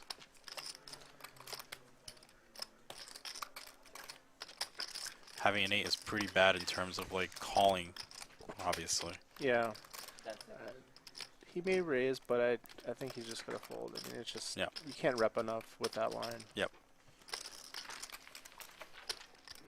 And Garrett wins. It's a great value bet on the river. Can't get called by a ton, but at the same time, he has the best hand so often that it's a pretty clear bet. Yeah, for sure. Also wants to protect his bluffs and things like that. Yeah, exactly. Faded Spade, 15% off if you go to fadedspade.com. I really like their cards. Use code BIKE, capital B-I-K-E, at fadedspade.com, 15% off. You know they customize cards. I haven't played with the Faded Spade deck, I don't think. But I hear them taking over the poker world, so they must make good playing cards. Yeah, I like their cards. We use them. Okay, great. Is that and I think they're pretty good. Is that like high quality. Yeah. Like, do you have to be born with a certain amount of? They also have a 4-color deck. Can you like work? Yeah. I'd love to play with it. Have you played with the 4-color deck? I've played with them. Yeah. I love the 4-color deck. I always click that option when I'm playing online, and I think. What about for you? I don't know if people would like it live just because people are so used to the normal 2-color deck, but I certainly would like playing with it. Yeah. I think it'd be really tough starting from now at 2100. What kind of odds would you need? 100, 200, 400 with a $400 big blind ante. We've seen some over 2 really million on this bucks. table, right? Yeah. I mean, this harkens back to the days of high stakes poker with real tough decisions, big pots. Like, this is what you want to watch. Like, this, if you're a poker fan, like, you should be tuning in right now. This is just pure bliss as an observer, as a fan, as a player. It's just, this is everything you want out of poker. And we lost this element for a while. Like when Full Tilt and Stars exited the market, these games kind of like died out, and it's good to see that Live at the Bike as well as like other companies are like bringing this back, and it's as a fan of the game, like it's so nice. It's amazing. I mean, Ryan, as everyone knows, does such a great job putting on the show. Basically, I mean, this is entertainment. This is poker content. You see great players. You see a mix of amateurs that create action, and that's very important for the games. Like, you don't really want a game without a few players driving action. For sure. So here we're going to see, I believe this was a button straddle, and now we're going to see 2 limps, and now Oscar kick it up with 6-4 of diamonds, and Bill's going to limp call, and that's probably going to bring in Zack. Yeah. So let's see what he does. It looks like he wants to fold, and we're going to go heads up to the flop here. Bill versus Oscar. This is probably one of their first matchups, 8,500 in the middle. And Oscar's going to flop top pair, backdoor straight draw, backdoor flush draw. Pretty good range board as well, 8,500 in the middle. He's probably just going to take this down with a bet. And he puts on the glasses. And this is just going to be bet and win. It's nice when you bet and win. Yeah, this is the dream board for this hand. And it's not going to be a bet and win. Bill Klein's going to float this flop. Okay, the reverse float. This is certainly, he feels like his overs are good. He, maybe he can show it down, or maybe he can hit. 7 of diamonds. Now Oscar has to decision between checking and betting. Given how aggressive Oscar is, I expect him to bet again. Yeah, I mean, if you turn diamonds here, like, you can check back, you can bet, but I mean, Yeah, rapid's good. You Rapid have a is lot better of great with, like, rivers for your hand, any diamond, any floor, instead of, like, and also you sometimes have the best hand. Like the guy may have ace high and you just want I to guess at 2100. Yeah, put a it's little just bit a more matter. money in the pot. Correct. It's just a matter of like, can ace high call again? And there's definitely a case for it given Bill's calling with king high here. So Sure. Oscar definitely with a good pulse for what's going on. And let's see this river. It's the queen of hearts, which is going to improve Bill Klein. And this is likely to go check now, I believe, unless Oscar has intentions of turning his hand into a bluff or potentially thin value. But check, and Bill Klein's going to win. And that's a little bit when you're Oscar there, like, oh, how did that happen? Well, you told us you Yeah, could that's when you get in sick. advance. Like you can tell he has that like sick look on his face. Like, Yeah. oh dear. All right, so we're seeing That's a Bill nice Klein little mix it up, 2-minute tactic. not wanting to fold against Oscar, and finds a way to river the queen. Good for Bill. The Good to s- non-diamond queen just yeah, slide it right in there. good to see Bill win one there. We should probably get some quarters on the table just to pay you it. See, like these guys are flexing with their chip stacks. You know what I mean? Like they have like $500,000 on the table, but Bill Klein's flexing with his bank account. I mean, So, Bill Klein is. I'll take Oh, Bill the Klein. value of Yeah. Bill Klein's checking account Oh, for sure. Checking accounts. over all these guys. Yes, the entire 2 minutes ago, I was thinking I didn't see it coming at all. Yeah. But it's amazing. Like you talked about the full tilt days. Like You didn't expect them to think you know, for 2 minutes and then give you 2 these minutes. aren't sponsored players. These guys are putting up their own money to play this game, and you know, I'm sure some of them are selling action, of course, because it's such a big game. But I mean, this is 1500. all these guys have pieces of themselves to whatever degree. For sure. And this isn't something where like Full Tilt is paying them for them to play or putting up or staking Oh my them God, or something no, like he's this. too good. This is like That's too much poker unfair. 2.0 improved in terms of I already can't beat player Garrett. skills, finances, and you know, it's great to see. Yeah, I Young- mean, it's young generation of players. Yeah, it's developed where, you know, poker is, it's like a business now. You know, these guys they understand how much they should have of each other or of themselves. You know, they sell if they need to sell. You know, some of them have likely all the money to buy in, you know. I mean, if I had to take a guess, someone that won the main event probably has enough to play. So yeah, I mean, it's fun to see this. Yep. And I love how patient these guys are. Like they don't really press the action too much. They know it's a game about letting you know, cash games are a lot about letting it come to you and What's your like E5 and figuring out. Like I don't see them like going crazy isolating the weaker players or anything like that with super bad hands. You just got here. Okay, Just we'll wait see. a little This longer. way. Okay, fair enough. All right, here we go. Pocket tens for Oscar, Depending on the country of origin of the other. and Oh, that'd be amazing. we'll see what occurs here. He's gonna come in for a raise. Who was the guy that you needed a nickname for? Oscar. Oh, Oscar. Yeah. Okay. We already have I think I Dennis Alpha Menace. I think I have a good one for Oscar. What do you think about Oscar nominee? He's just the nominee for like greatness, pretty much. Like whatever, doesn't matter the category. It just matters that he's the nominee and potential winner. You got to talk to the chat. The chat will either approve or disapprove. Yeah, just think about Oscar nominee. That's him. All right. We'll see what the chat says. Dan Zack versus Oscar here. Dan Zack defends his straddle / third blind. Flops ace king jack. Oscar with tens with a 10 of clubs. Check flop. So that's like all I know, you know? Yeah, that makes sense. It's like, okay, I know what Turns Jen. Turns But when white goes nuts. to D4, I'm fucked. Like, I'm already just like in trouble. Now decision of how much Obviously, he I've wants to learned bet like somewhat, you or know, but check. like I don't really know what I'm doing. It's really different. Yeah, of course. Looks like the chat doesn't agree with Oscar nominee, but All right. we'll see. We'll see what. You have time. Yeah. It's not over yet. And Oscar chooses to check again. And the river's the 8 of hearts. Dan Zack's probably going to check once more unless he chooses to block this river. And it looks like he is going to go for a block. 3,700. And he bets 12. And he's going to get raised for sure. Every group's different, Hopper. Sometimes we talk about hookers and blow. Other times it's the D4 versus the F4. I wish I knew anything about chess. You said hookers. Or hookers and blow, for that matter. Oh, okay. Oh, just a call. That's a little puts it surprising in. as played. All right, so that's a pot to Oscar once again, and that tower of chips continues to mount. And Oscar with the, it's a pretty nice turn check back.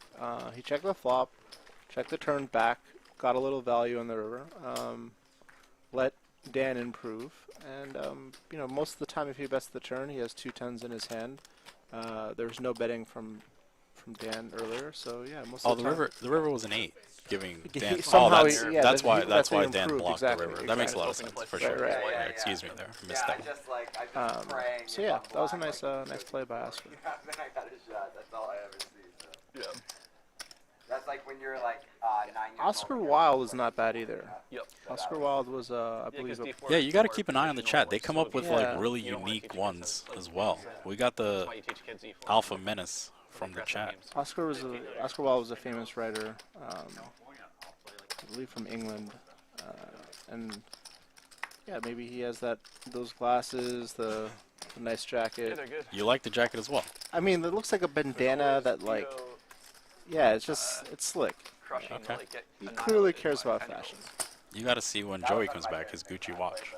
Oh, wow. Joey's rocking the Gucci watch? Yeah. Oh my goodness. You got the nice Gucci watch. Yeah.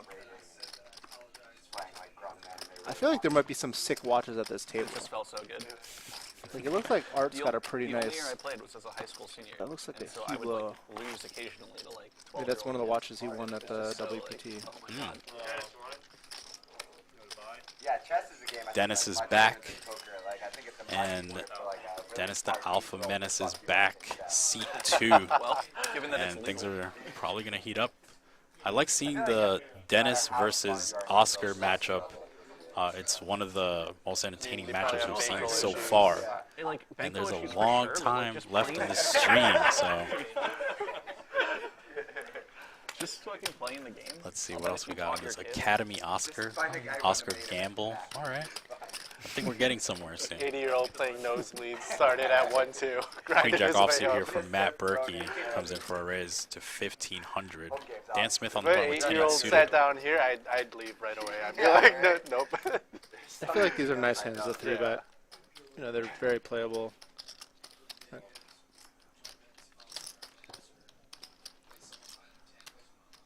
Dan Yeah, Zack he just here. goes with the call. I mean, that's not bad either. I guess Dennis is in the Dan big Zack blind. here with No problem. in the first blind, very incentivized to 3-bet. Knock out the 2 other blinds behind. Juggle man, it start bitching but still play well, But I'm just curious to see if Yeah, and he puts Berkey in a tough spot, so clear 3-bet. Yeah, Berkey's very likely to just release, and now the actions between Dan Smith and Dan Zack. Pretty good size 3-bet here, 7,300 Yeah, from pretty, the first pretty blind. chunky 3-bet size. Seems good given how deep they are.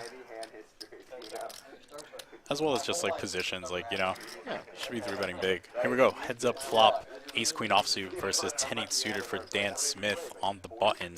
We're gonna see 3. The flop comes jack 4 I just 3 want to rain, see Oscar felt an 8-year-old. and Dan Zack now with a decision if he wants to c-bet or not. This is a pretty good board for Dan Zack range here, so he's very likely to often start with a bet. It's funny because But he does if he check. has ace king here, I think he'll check a lot, and ace queen is basically similar hands. So Yeah, so it's probably what they like to call a mix. yeah,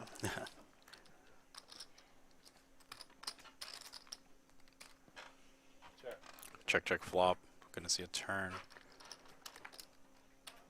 And that's gonna give Dan Smith a pair. And now let's see if Zack still chooses to take his hand to showdown and check. yeah. I think I'd check again if he decides to check with the flop. I mean, how did the 8 help you? So it seems reasonable. Put this in the check fold category. And, Dan Smith now with a decision if he wants to bet for protection or check and pick off some bluffs or potentially thin value bet the river. And it looks like he does take the latter option. You never want to check and Oh, excuse me, 7,000 on the turn. Go ahead. Yeah, you never want the queen king ace to peel on the river, and he doesn't have to bet much to charge enough to get a fold in the spot. And there's a lot of hands you can do this with as a bluff as well, like, you know, Queen 10. Queen 10, 9, 10 diamonds. Yeah, Just, exactly. And it looks like he's going to take it down. Nice pot for Dan Smith there. It's good to win 3-bet pots. Very you know? well played also with the flat pre, because had he 3-bet, then it would have gotten cold forward, and he wouldn't most likely have been able to continue. Yeah, we'd have to fold out his equity share of the pot for Yeah. sure. Yeah. Very well played by Dan. And Dan is such a great player. I like that he also comes from a chess background, which I played a lot of chess as a kid as well, and that gives you like a certain mentality that you bring to poker. And There's usually been a that lot has- of chess conversations at the table throughout the night. Oh, really? Just Okay. because of, you know, Dan Smith has Yeah. been, you know, picking up chess again. And, you know, they've kind of, I think Dan Zack as well potentially is in that category as well. Okay. So yeah, it's been a lot of chess talk here. Dan Smith here in the cutoff with Queen 9 offsuit. And he's going to fold Dan Zack with a very welcoming sight on the button. And it looks like Dennis is going to 3-bet with Jack Deuce off here. Oh, jeez. Okay, now I see what we're talking about here.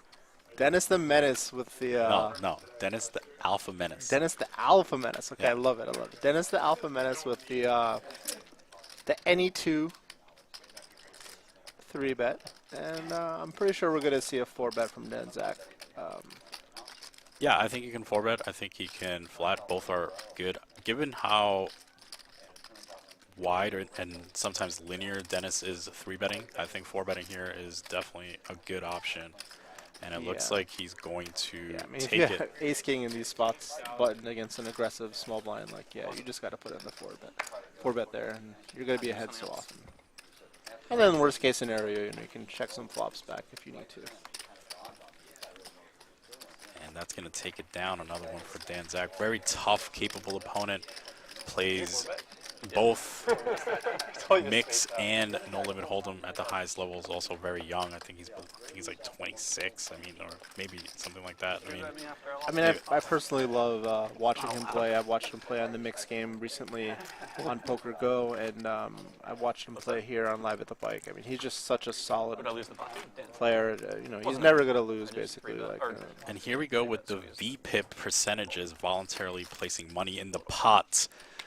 Dennis with 50%, and I believe it trickles down to Garrett and then Berkey, and then how we see pre-flop raise percentage, Dennis 31%, Garrett 20%. So the usual suspects, you know, we expected to see a lot of hands played from the Dennis, Garrett, Berkey formation. And curious to see how Oscar plays moving forward, but, you know, he's definitely not afraid to mix it up. so the chat was asking who are the big winners and losers right now. Okay. I believe Oscar and Johnson are winning a fair amount, and then I believe Berkey is losing the most, and I forget who is second to that. Okay. I mean, it's probably Dan Smith because he lost a big pot. Yeah. So it's Dan Smith and Berkey, and then as the players with the biggest losses thus far, and Oscar leading the as pack. the big winner. Okay. Yeah.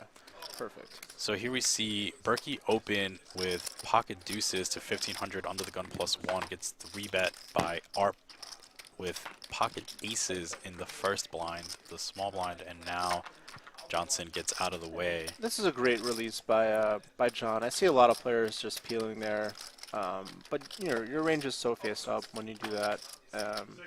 You may have enough equity, but it's hard to really get a lot of folds on high card runouts. And you know, there's a lot of reverse implied odds as well. So Flop 10-5-4 rainbow, and Art here with a decision of if he wants to bet or check, and Berkey here with pocket twos. 11-8 in the middle. Looks like Art wants to bet here. yeah, he doesn't need to bet much on this flop. Let's see if he probably less than half pot. Third pot, maybe. A little bit more than third pot. So very standard size. this is a board that you're just crushing, and you're just hoping to get it continue by anything, really.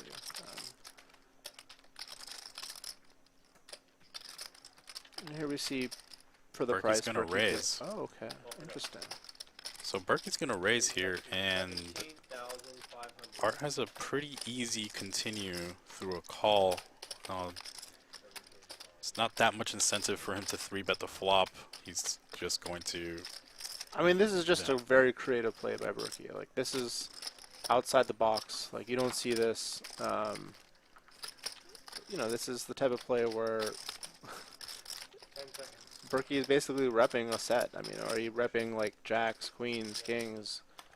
And he has some backdoor straight, just the duck draw. And yeah, he'll probably just maybe he'll barrel certain cards too. It's really hard to say. Turns the Jack of Diamonds, pots 46-8 with Papazian having about 1.2 pots left. And let's see what Berkey decides to do here.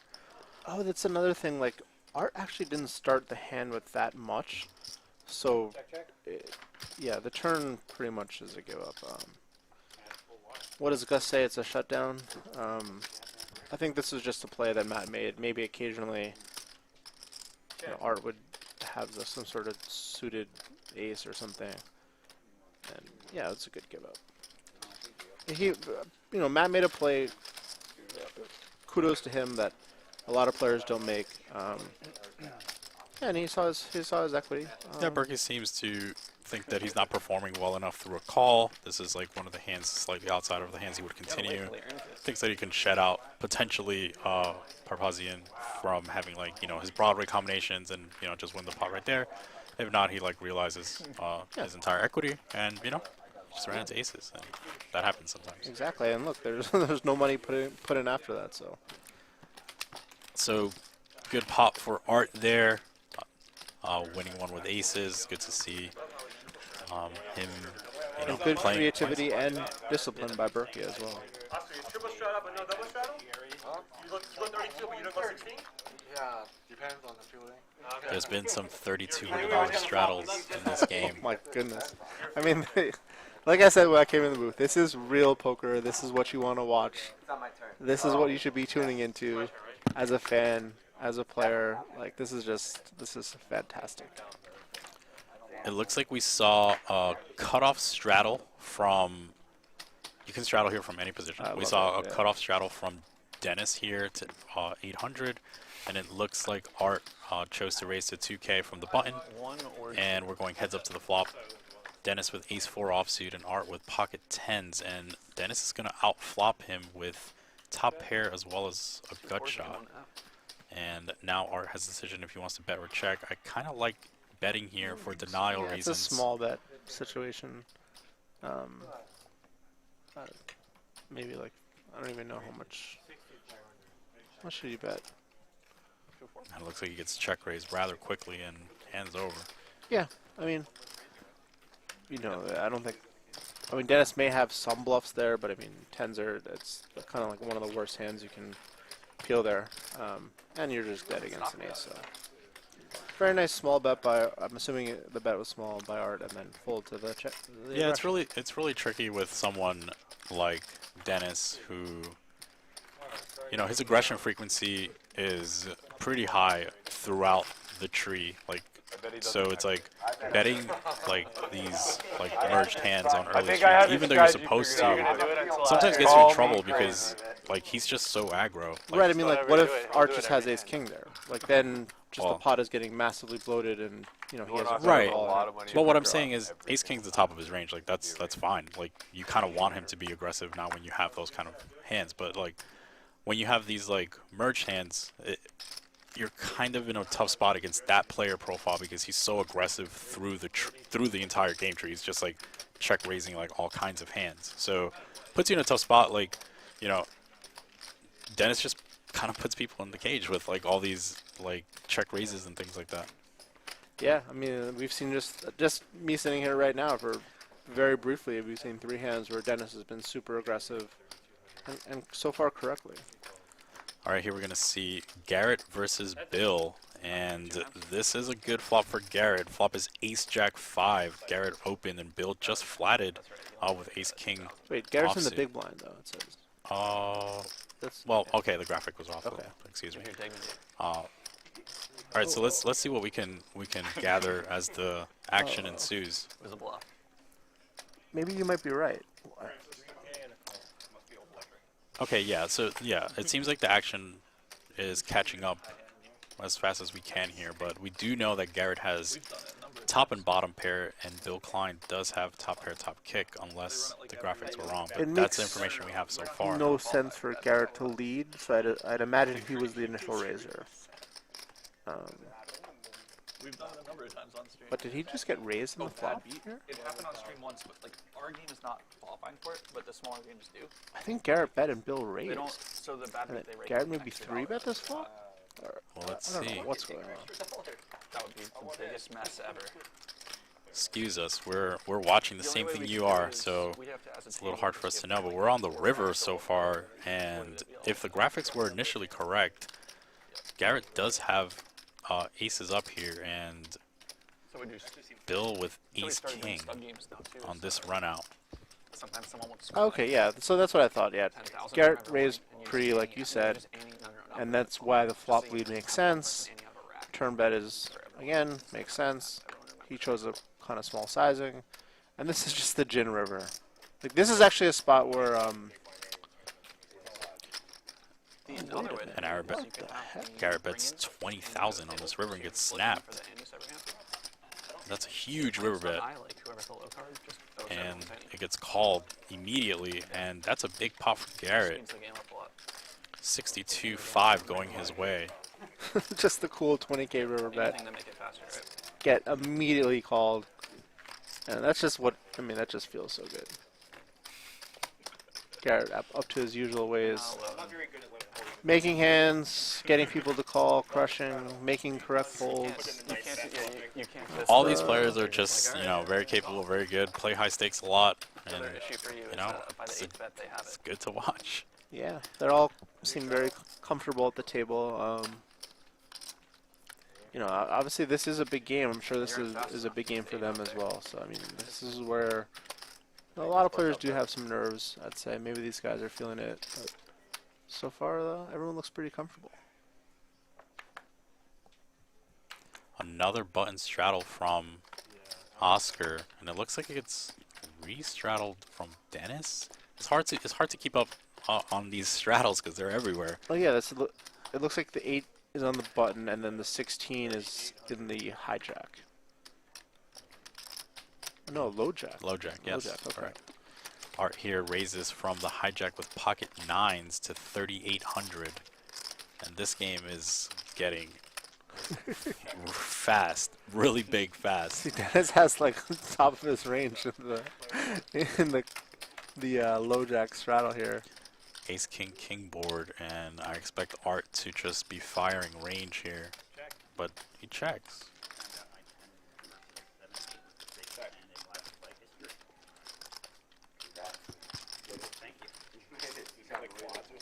It's so nice to be like wrong a lot, like Yeah. you expect to just like see him fire range and he just like checks and you're just like, oh, okay. I mean, well, this is like, this is what makes these guys great, They have it all in the Like a third of what I was stuck in that game, which is like pre-planned mixes and stuff like that. Maybe he has a randomization method. Who knows what these right, guys right, have, for sure, and he just like finds the river bluff, and it's great, he's Fantastic. it's great, yeah, for sure. I mean, there's a defensive plan. But We didn't yeah, have quads. generally speaking, I had an if ace. you're playing 8 neutral people, No ante is no fucking ante is pretty garbage. brutal. Yeah. Oh man, is it garbage. Looks like another straddle's on. Ante, 3 blinds. So I was thinking that. Who is so Dennis is like the catalyst for these straddles, or Dennis and Oscar are mostly the catalyst of the straddles, okay? and Everyone's sort of like going along and following suit. Well, it's mostly only been them straddling. Okay. I actually think but it's a short text structure. there's been I think it'll adapt to a lot of moments where there's just multiple straddles on. It changes. And so far, the largest straddle has been 3,200 from It also just like Oscar. drastically changes like That's my fault. what people are very confident. This is amazing. Amazing to watch. Great to commentate. Love seeing these guys play. All of them bring something unique to the table. Garrett here with King 10 offsuit raises to 2,000 on the button. Berkey with pocket fours calls. Art folds, and the action so far has gone to Oscar, who's probably going to continue here with ace-9 offsuit, thinking about if he wants to 3-bet or call.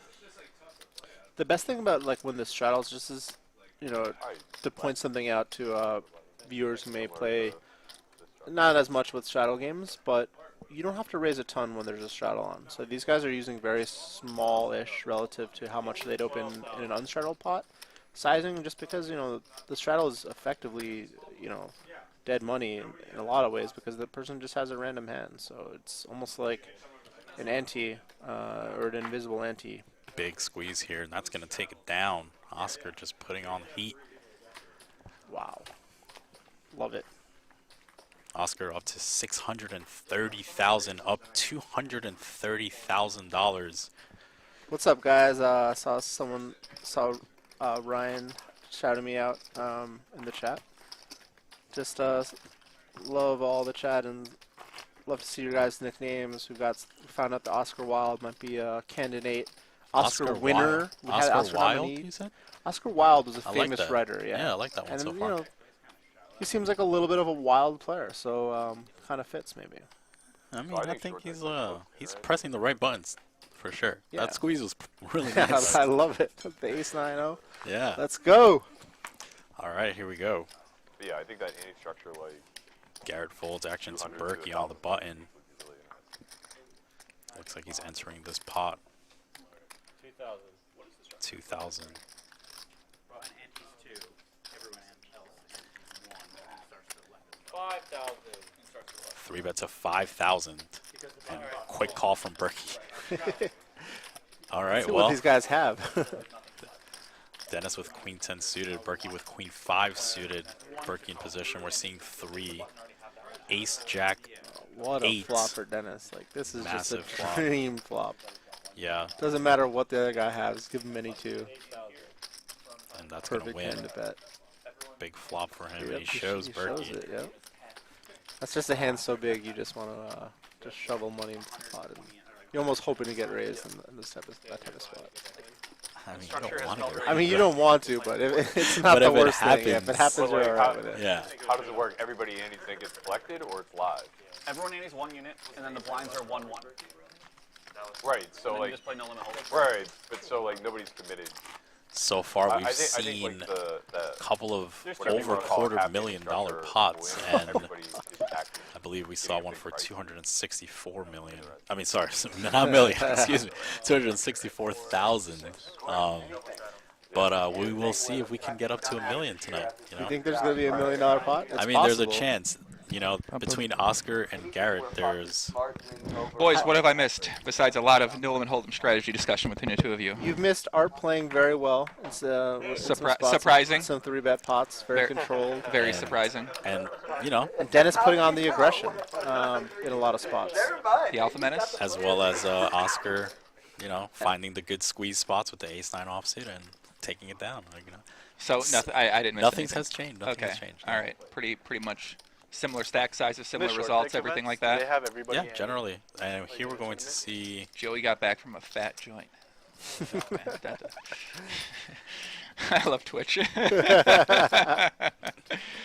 Yo, shout out to everybody on Twitch and YouTube watching right now. How many people we got tuned in, guys? It's 7,700? 7,600 on YouTube, and what does the Twitch chat say? Yeah, how many people got watching on Twitch right now? I mean, 3,200 on Twitch, so that equals almost 11,000 viewers. Wow. That's wonderful. This is like a Lex Feldhouse Tuesday night stream right now. We got in this bad boy. Dan Zack versus Oscar here. Oscar finds the 3-bet with 10-3 suited. Zack peels, and we're going to see a flop. Oscar with the glasses back on and a massive stack. And takes them quickly off.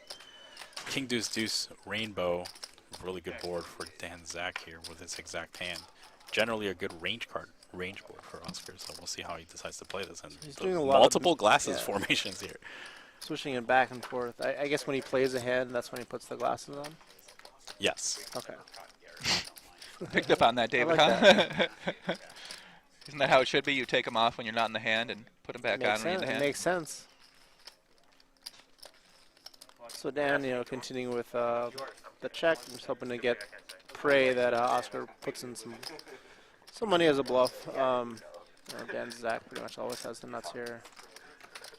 And so he gets what he wants. Oscar is going to bet here on the turn with the 10 high. Which is a lot of people, again, that Dan Zack, very nice play. A lot of people would lead the turn in Dan Zack's shoes, but this accomplishes much more. And now, Dan has a very easy call. Played, if I had to guess, was one where you check raise, bluffed me all in on a chop board, and I called for the chop. That was sick. That was the biggest hand you played, man. It was the pot, right? It's probably top 5, yeah. And again, he's just, praying that Oscar puts some money in as a bluff, and he's going to call that on any board, any size. 33,000 in the middle. Is that your biggest pot? Oscar decision if he wants to bluff. These are just the spots where, you just really, with the flop check back, you can't really rep much. This guy kind of looks like that guy in Ferris Bueller, but the other guy with the glasses on, but the Asian version of that guy. I kind of know who you're talking about. His friend, right? Yeah. So Oscar's going to go for it here. Yeah, he's targeting pocket 9s, pocket 8s. He bets near pot. Here we get the snap. Yeah, Dan Zack's going to call. I mean, queen is not the best sometimes because, obviously his opponent does have some king-queen that check back, also a little bit of queens, but he's too high up. Yeah, he basically named the two hands he loses to, queens and aces. But this is a pretty large Listen, river boys, bet, sometimes you need to advertise, and that's what Oscar's going to do here. Yep, exactly. Sometimes you got to mix it up a little bit with the 10-3 to get paid off when you got the pocket kings in the future. You show that, and I mean it's going to be very difficult for people to fold to you when you have it. Exactly. Over $90,000 pot shipped to Dan Zack here. And Dan really, like I said, so many people will lead that turn. Oh, you have ace king, flop one, check, check. Bet the turn, you have the best hand. But Dan with the very good check on the turn to allow Oscar to put it. It's a great point, David. It really is. I see so many people betting on the turn in Dan's spot. Keep betting on the turn, people, please. He's not telling you he wants you to stop. Trust me, when you come play Pot Little Omaha, keep doing it, man. Keep letting us know what your hands are. Don't stop, please. And we get in 800,000 on the turn. So I made a tweet earlier. What Berkey say? You got 800,000? First one's a heart, I go flush. And the second one's a brick, I go straight. And he just sinks into his chair.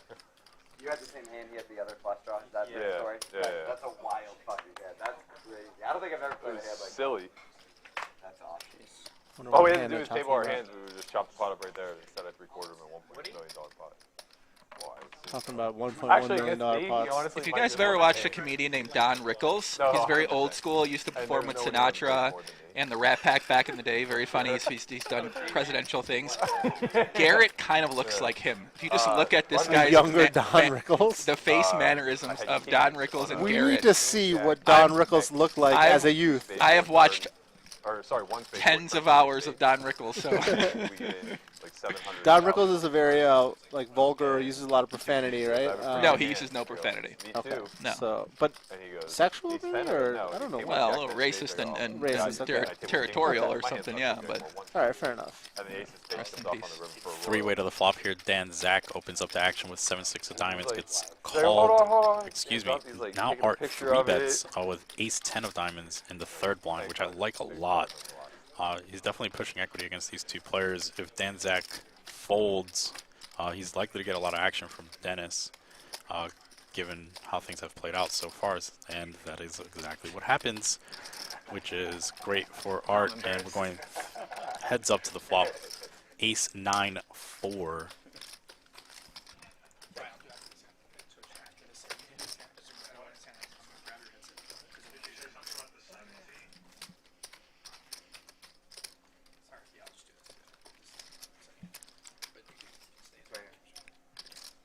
Art choosing to c-bet this. Likely going to use a small sizing. The pre-flop action is really scary. 4,800, and it looks like Dennis wants to check raise. Dennis goes hard. going for the exotic check raise here with the queen high. Backdoor. Dennis the aggro menace, living up to his Alpha nickname? Menace. No, Alpha well, Menace. the aggro menace is fine too. Yeah, either alpha menace or aggro Oh, I'm menace. sorry. Both of them are perfectly fine. 16-3 check raise, and Art is going nowhere. The life of Art. Make sure you remember that. You just play solid, pick up top pair. Your opponents check raise you with 8%. Pot's brewing rather quickly. 47-8 going into a turn card. The turn is a 4, which is a pretty bad card for Dennis. He can't necessarily rep as many value combinations on this card. And now Art has a decision if he wants to bet or check. They like run a junket through there. Yeah, I got to play that game one time. Yeah. That was only 4-8. Oh, okay, that makes sense. So it's really special. Oh, you know what? I got to play. Dennis looking. Yeah. Art just Bet going to here. bet his for protection to protect his equity here. So Art Papazian taking it down. Another pot for Art. And the session's going rather well now for Art. And we will be back right after this 30-second commercial from the Bicycle Casino.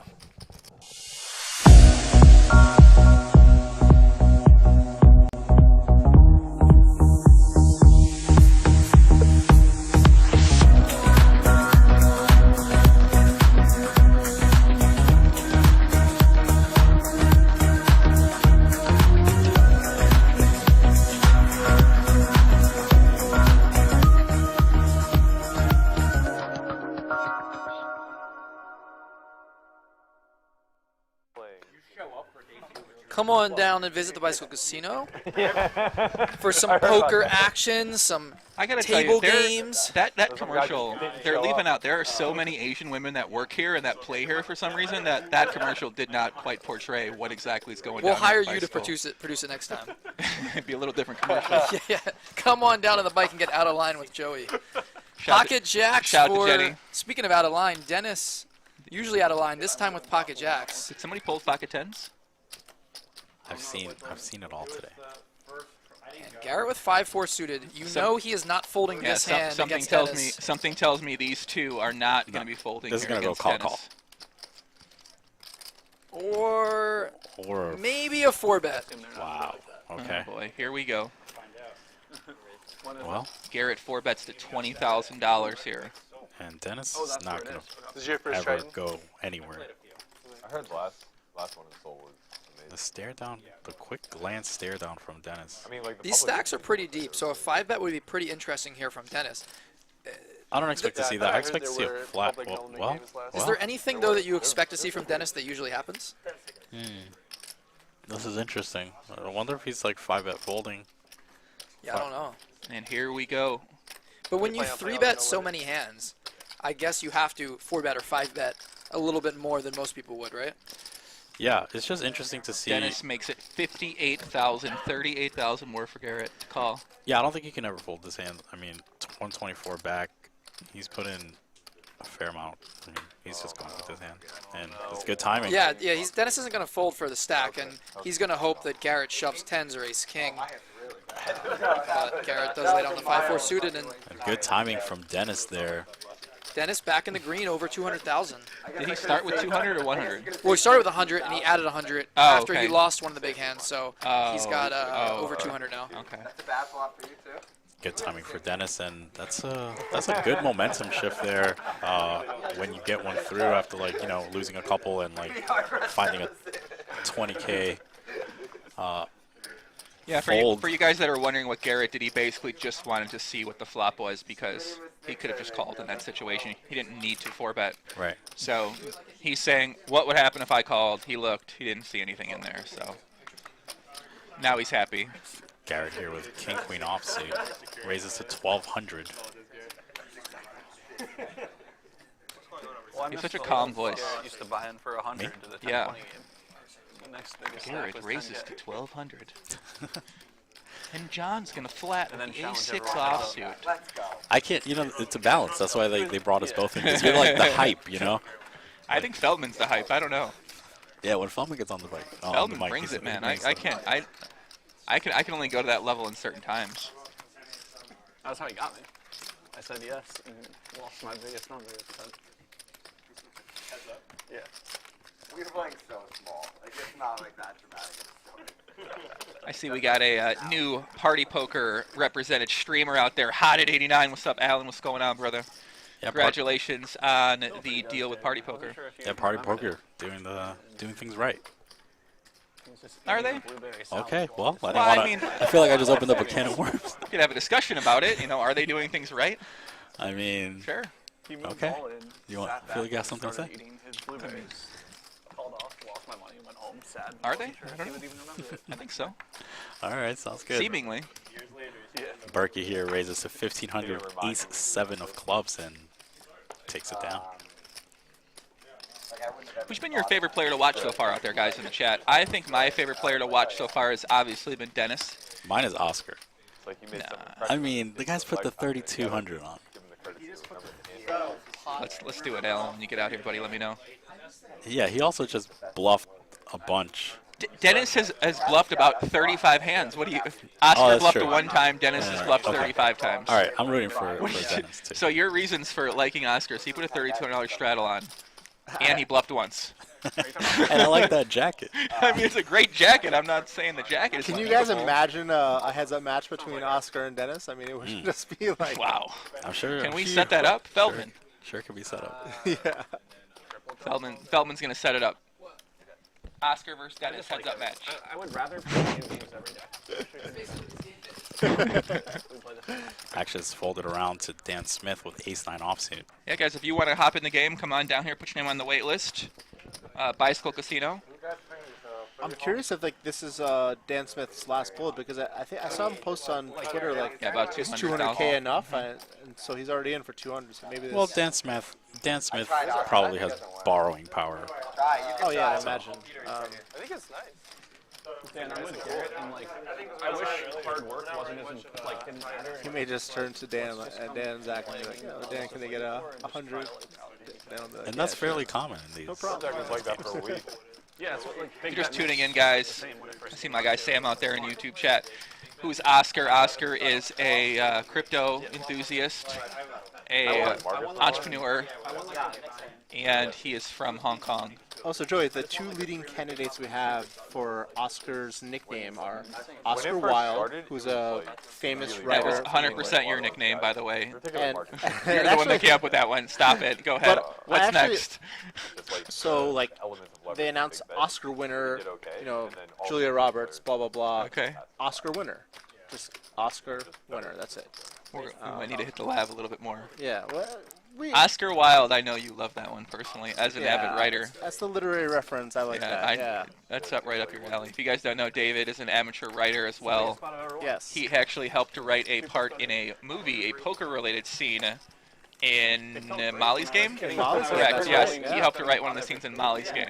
So if you see Shout out to Aaron Sorkin. Molly's Game, the scene where the player folds a full boat incorrectly. Before he goes on tilt and, Yeah, and and then goes basically on tilt and ruins his dusts life, off his a million. relationship, loses all of his money, even though he's staked by Tobey Maguire's character. Doesn't quite make sense, that scene, but let's move on to this hand here. Let's not worry about the details. Somehow there, Dennis Joey. has a lot of money in pre-flop in the 6-4 offsuit, so... Yeah, he opened pre-flop and now c-bet into two opponents, and looks like he's going to get floated on the flop by Oscar. And the rivalry continues. 23-1 in the middle. What do they? Am I missing the cards here? What do they have here? They had a lot of backdoor equity. But just you can make up a new poker game every there's Turns so an many 8, easy which ways is to do better it. for Just, Oscar than play Dennis. double draw triple, play double draw the doogie. And Oscar's probably going to start betting. Play deuce to 9 and throw in 2 extra cards. So Oscar with the 9 high, Dennis with the 6 high, pot's 23,000. And I mean, hey guys, if you're floating this flop with a 9 high and you get this turn, this is when you fire. Even though it's different, it's the same. Roughly quarter pot on the turn by Oscar. Dennis is capable of check raising here. Check calling there, check folding Quarter there. pot bet gets it done. Yeah, I think Very Zack nice is a pickup by constructor, Oscar. or- Yeah, Oscar's showing he's got some. Finesse. He definitely has some I finesse thought- to this game. It starts getting a little bit. Yeah, people in chat talk about Molly's game. I think the really nuance loved of Molly's structure is game. I thought it important. was, Very you know, key. I think the nuance in like the strategies here. I don't know. Her father showing up at the end, Kevin Costner in the skating rink. You know, it is what it is. But did you know that Idris Elba's the lawyer in that movie is a fictional character? That was completely made up Yes, for I the did, movie. I did know that. Yeah. And that ruined the way that I saw the movie because I loved it the first time I saw it, and then I realized that was a completely made-up character, and that's not how that went down. Right. That was a very interesting choice by Mr. Sorkin. But I think like the you general. know, he has a reason for doing the things that he did, and you know, the movie's done not very question- well. Molly Although speaks there's all a over the weird- world, giving talks there's a at weird thing women's with the high entrepreneurship rollers where you're deep, events but and it's stuff fast. like that. And yeah, she's anything to give poker some publicity, get people watching that don't otherwise watch poker. It's a nice thing. Garrett here with King 6 suited to 2,500 on the button. And in fact, Aaron Sorkin's screenplay was nominated for an Academy Award for Best Screenplay. One of the nicknames for Oscar was Oscar Academy. that was in there. I saw it. Sin does call here from the hijack. These guys are sitting on a lot of money. John with the cool quarter mil. Yeah, he's. Oscar and Garrett with over. I mean, we get the right 600 flop here, flip. guys. We are capable of seeing a huge pot here. Absolutely. Two players flop top pair. We don't know what Sin has. Flop checks around, turns the deuce. Johnson acts first. Looks like he's reaching. Pot's 8,600.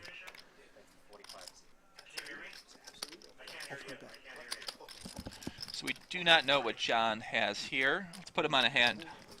On one hand, Come on, let's see how you're so good with when you see the hands. Let's go ahead now. I think he can. Where's the whole range advantage speech now in the pole and the van No, and you're right. everything? Come on, You're give right. it give it to us, Christian. I mean, he can have hands like 8-9. He can have hands like hearts. He can have a couple of sets. I think he's got a set of fives. You think he has a set of fives? Yeah, I mean, I think he has like 8-9 a fair portion of the time. I think he has like, you know, some sets. He also, it's unlikely he has a king given that we see two kings. Oscar raises here with the top pair. And puts on the shades. Interesting raise Things are here. getting serious. It looks like he's gonna get cold called. And if your assumption was right that John does have a set, I here, don't- this is a dream. This isn't the set. Oh, well, you might be right. Yeah, You might listen, be it right. ain't so easy when you can't see the cards, huh? You might be right. You might be right. I think I'm wrong. Oh, okay. Well, he can We'll just see. call now. So what do you think Johnson has here? I mean, this is. Flush draw? Well, He I don't- might have the 6-8 of hearts.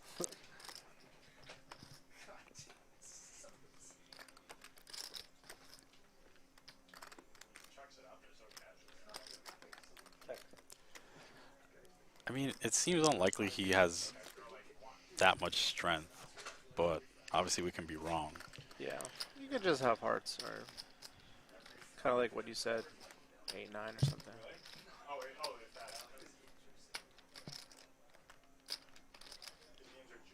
I think this just checks down now for Garrett. Garrett deciding if he has enough showdown value. I mean, he does have the 6 in his hand and the king, so it's not the worst spot to sort of like turn your hand into a bluff here. But I mean, it's just he has so much showdown value with top pair that. Looks like he's gonna go for it. Yeah. So this is How what much? makes him really great. We'll never know what Johnson had. This is kind of like he's 55,000. He's turning his hand into a bluff. He has a very strong card with the 6 and another strong card with the king, and this is a great play. Very non-standard play. Very non-standard, very sophisticated, sort of higher level type of play. That is an incredibly sick bet from Garrett there. That sizing. Just Yeah, I mean that's definitely a bluff.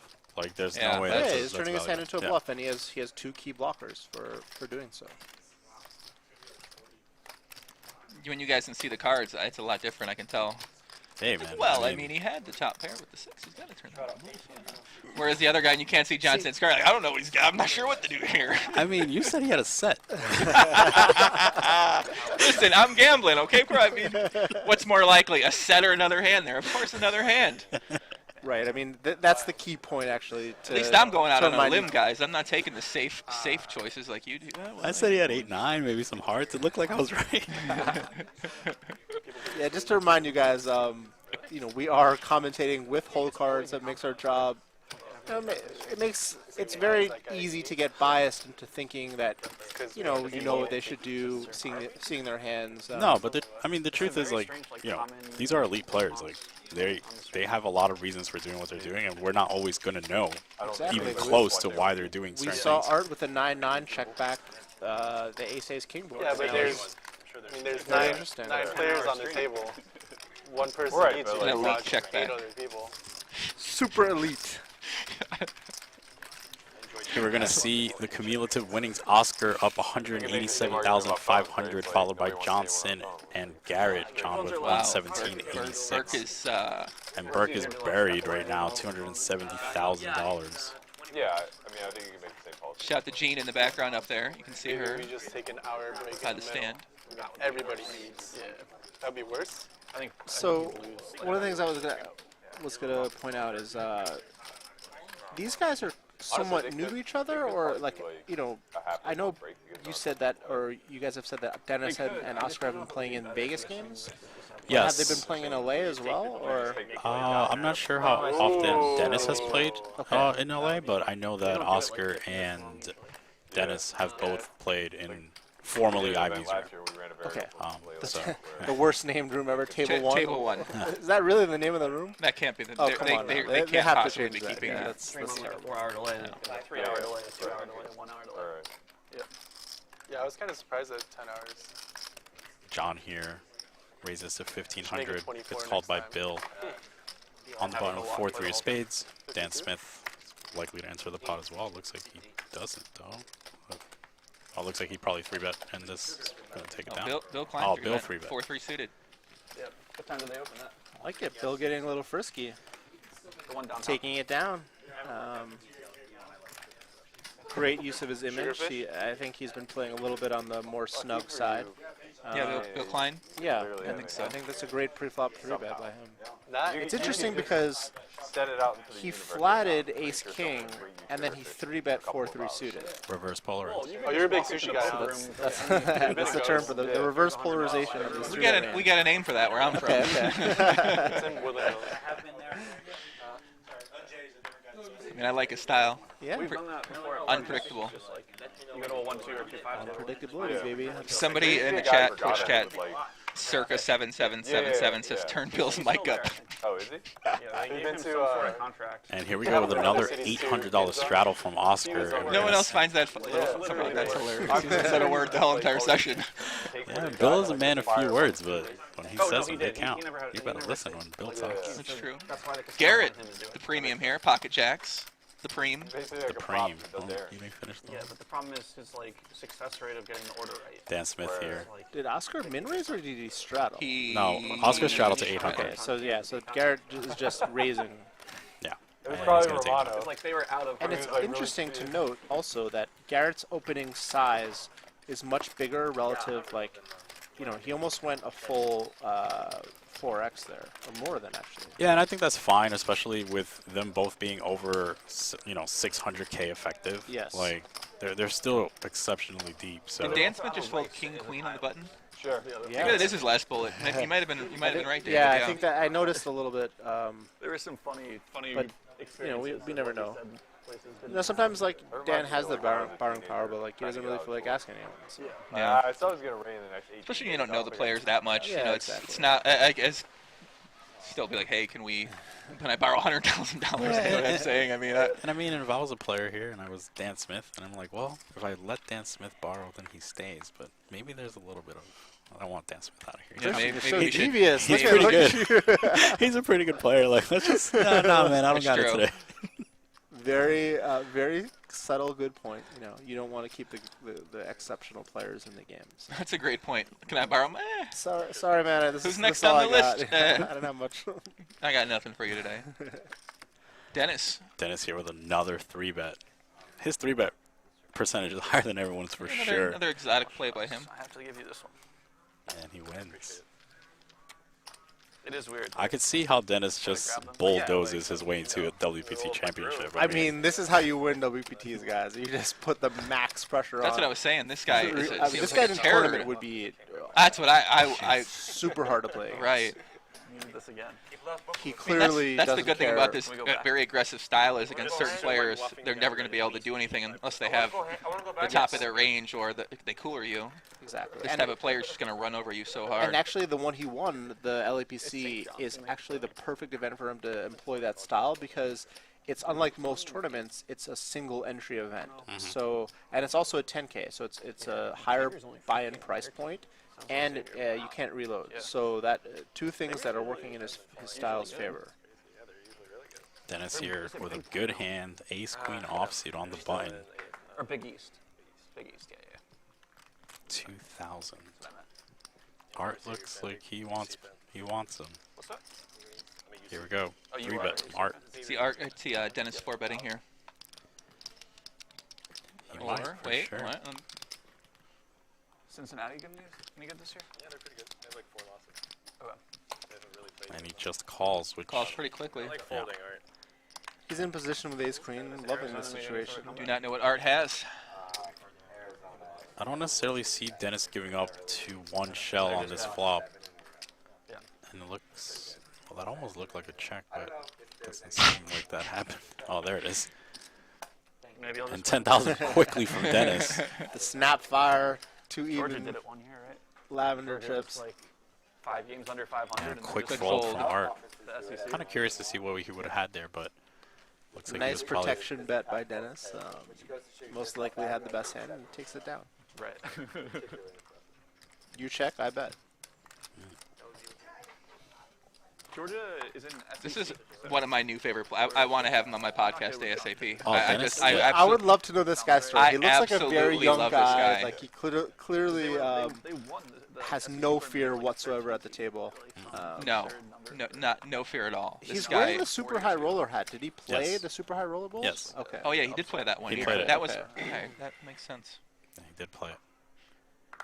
Yeah, chat's talking about Lex being in this game. Listen, guys, the players in this game are lucky Lexes. You guys remember Lex on High Stakes Poker, man? I remember. Oh, He was getting after. Remember that call he had against Doyle Brunson? He had like, what did he have? 5 deuce. He had bottom pair. Doyle bet 70,000 on the river.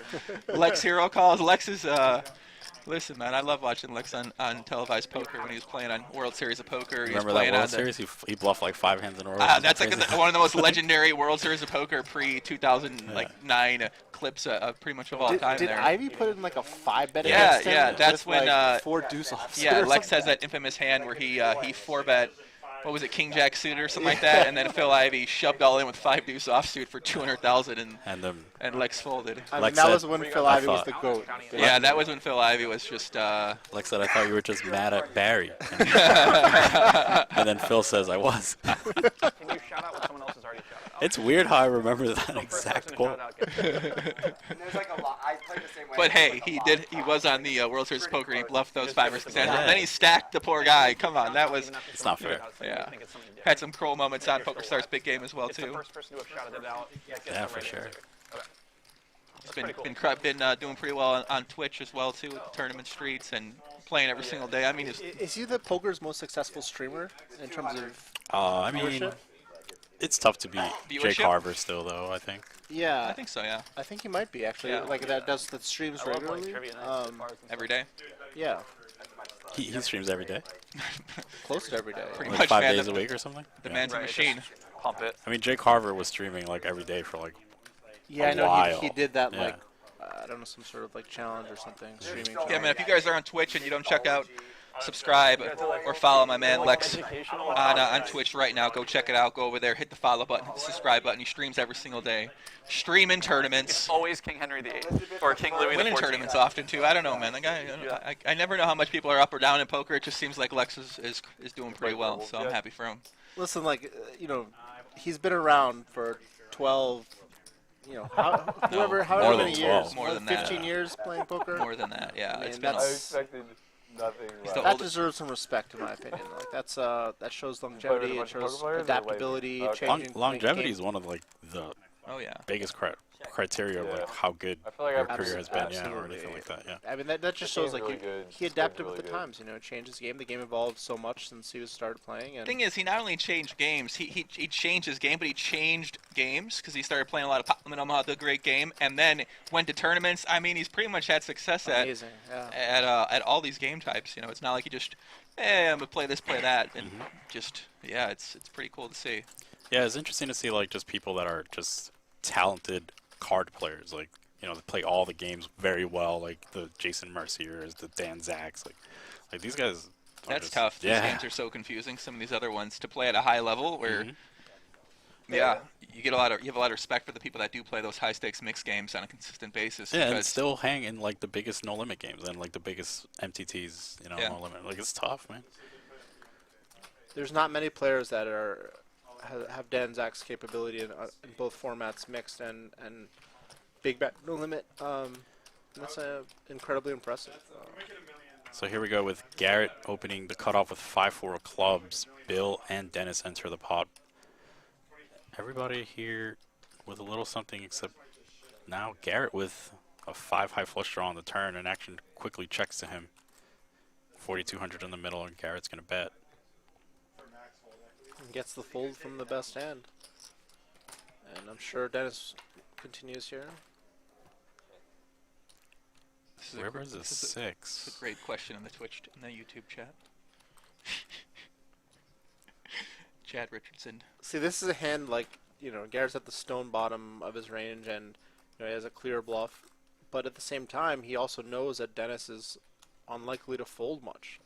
Is Dennis really gonna fold a king or an ace? Wow, he doesn't. He doesn't go for it, and they're gonna Yeah. chop it. That's a play that from a theoretical standpoint, Garrett has a bluff, but at the same time, it's tough to get those type of players to fold, and sometimes you just want to give it up. And he's not folding a king or ace, so he may not fold a 9 even. So I mean, what are you really hoping to accomplish by betting? I mean, most of the time you're going to get called, and way more than you would versus sort of a less sticky player than Dennis. So.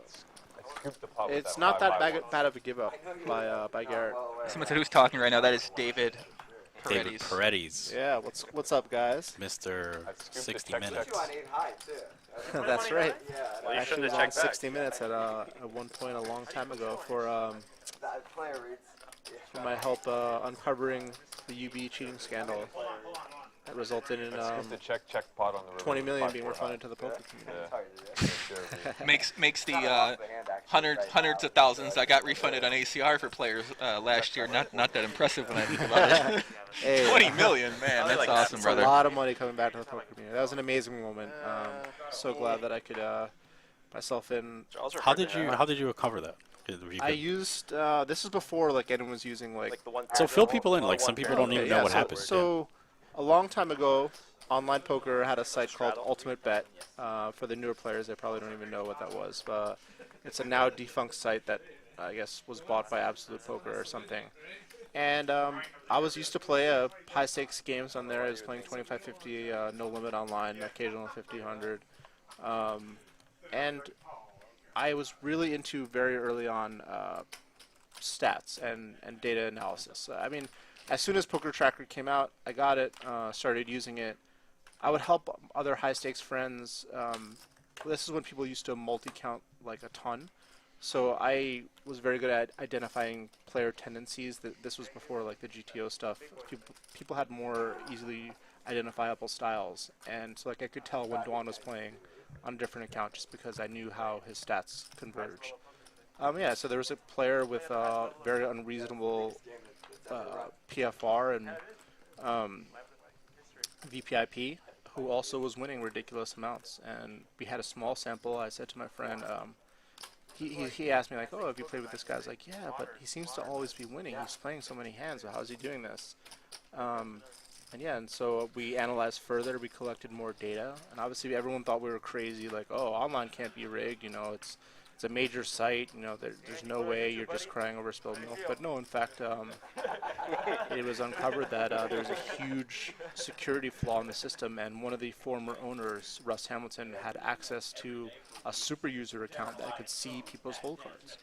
And it was like it was basically, at Absolute Poker, it was so obvious because the guy literally called it 10 high, but Russ was a former world champion and a pro, and so he made it a little bit more difficult to detect. He occasionally would lose pots. He would make some incorrect calls just to sort of make it less obvious, but he was still, a little too obvious, and I don't think he, accounted for the fact that there's some smart people looking at the data, and it turned out he was doing this over hundreds of accounts. Wow. And so yeah, that's the basic story, and glad I could figure that out. And did you play against that account? Yes, many times. I actually lost probably a couple $100,000 to the various accounts over time. It was crazy, like, and yet I somehow was still winning on the site. So that shows you how soft online was back in the day. Or how good you were. That's what you were really trying to say. Fair enough. No, online was very soft back in the day. Although a lot of those same players are still playing today. Prahlad Freeman was one of the best on the site. So was Phil Galfond. Those are two of the best players in Ultimate Bet, and they're two of the best players now. So yeah, for sure. That shows how talented they are. And again, that someone like Lex, they've survived this long, over 10 years plus, deep in the game, and the game has evolved so much, and so have they. Yeah, no, 100%. So here we see Garrett open 8-7 of diamonds, get called in 2 spots, Dennis and John, respectively. Flop comes Queen 5-4 with 2 spades, and we're going to see Garrett continuation bet here, 4,200 in the pot. Garrett makes the C. And he's going to take it down. Another pot for Garrett. Great fire with the gutter and the backdoor diamonds. It's always great when you see bet with 8 high or early weekend. They snap fold. No one makes you think. They don't make you sweat at all. They just turbo fold. Such a nice moment in cash games. It's so sweet. And I was thinking about what an awful feeling it is when you're facing a bet on the river, you tank, and you're finally like, call, and then they're like, nuts. They don't even turn their hand over. They're just like, and then you sit there like, maybe they misread their hand, and then you wait to see it, then they show it to you. You're like, It's just such a miserable feeling when that takes place. I was thinking about the other day. I'm tanking there. I'm tanking, call, and the guy's just like, nuts. Oh my gosh, you just want to grab over across the table and this is what makes cash games, as opposed to tournaments, so difficult. And it really takes so much emotional control. Like in tournaments, you bust, registration is closed, you leave the tournament. There's no tilt factor. Now in cash, Berkey's down $250,000. He's going to play as well as if he just started the session. It's really hard to. For sure. He's still human, just like the rest of us. And the steam factor, while these guys are able to control it better than 99% of poker players, like it's still it always manifests itself in some in some micro way. And situations like Dan may not have more bullets. So, all those things are affect how people play, and these guys are like I said, world-class players, but they're also human too. Berkey makes a human free bet, takes it down. Nice. Joey, what are some of your favorite podcast guests that you've had that are poker players? Oh, my favorite podcast guests I've had? But no, I know which one you're gonna say. So no Bill Perkins. Oh well, obviously Bill Perkins. I just did another one with him in the PCA when I was down there for the 25K, and that was a tremendous.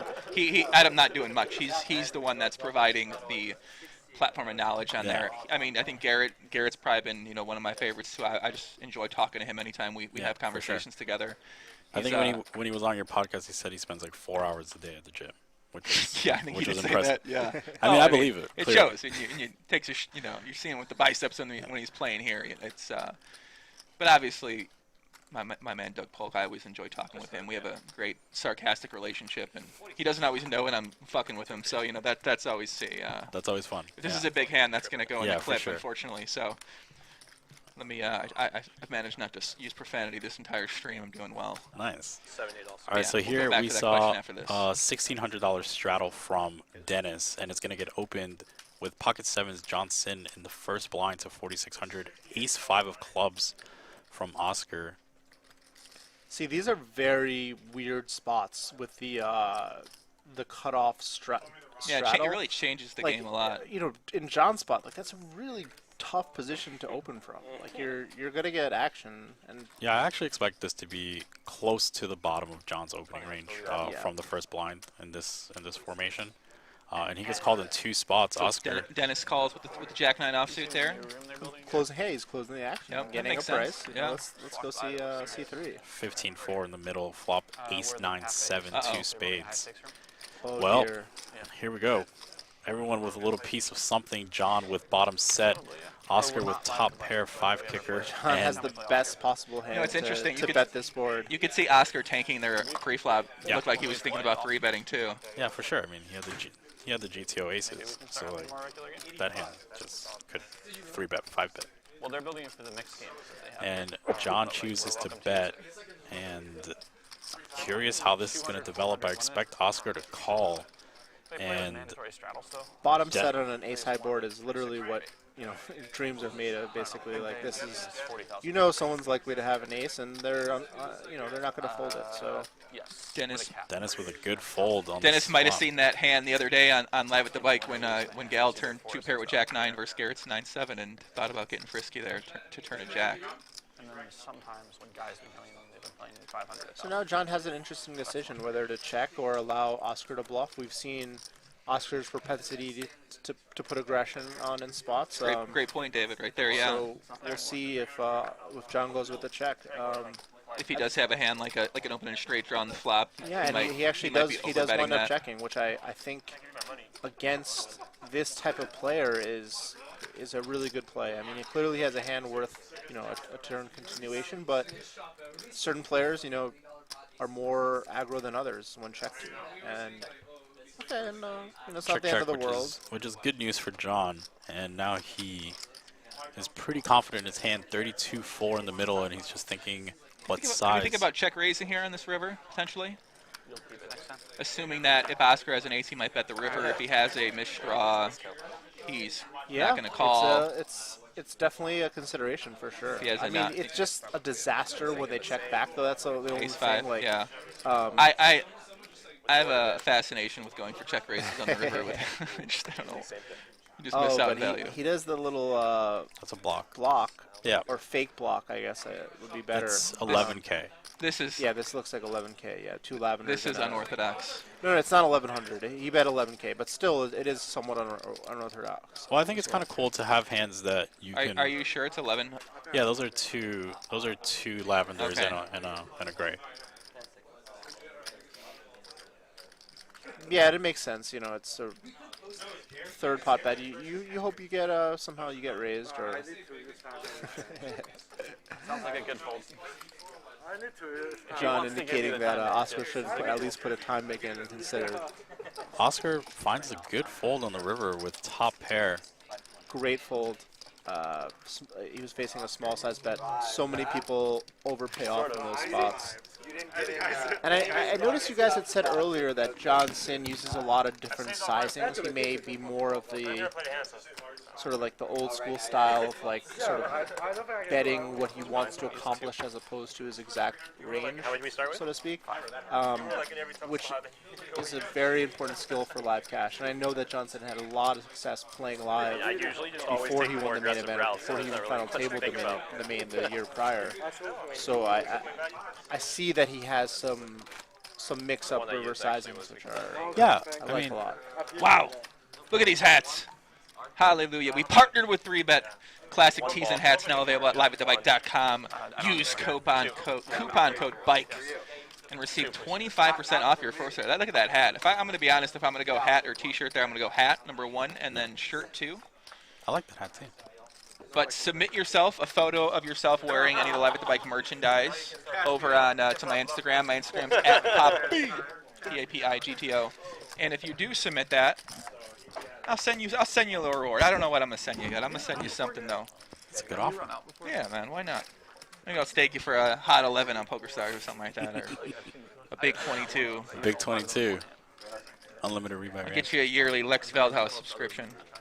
Something And like that. here we go with Oscar with Ace Queen offsuit facing a raise and a 3-bet in front by Bill and Dennis. And we're going to see how Oscar plays this. Probably going to cold 4. I did it that day with you. Yeah.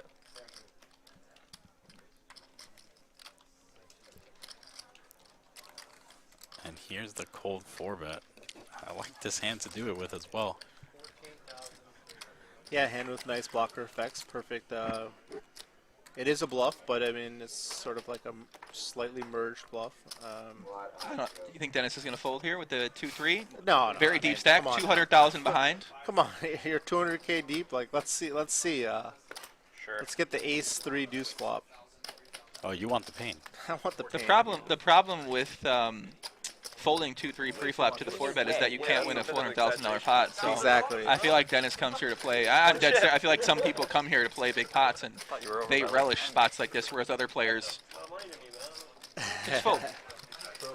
Right, and the funny thing is, actually, one of the first poker books I ever read was Dan Harrington. Action Dan. Harrington, A legend. Action Dan. It's a really interesting. Harrington on Wait, what? Sorry to cut you off. This is a really interesting flop bet size. Very Chooses to interesting. bet min and gets called. Incredibly interesting. I mean, that is. Turns the king of clubs.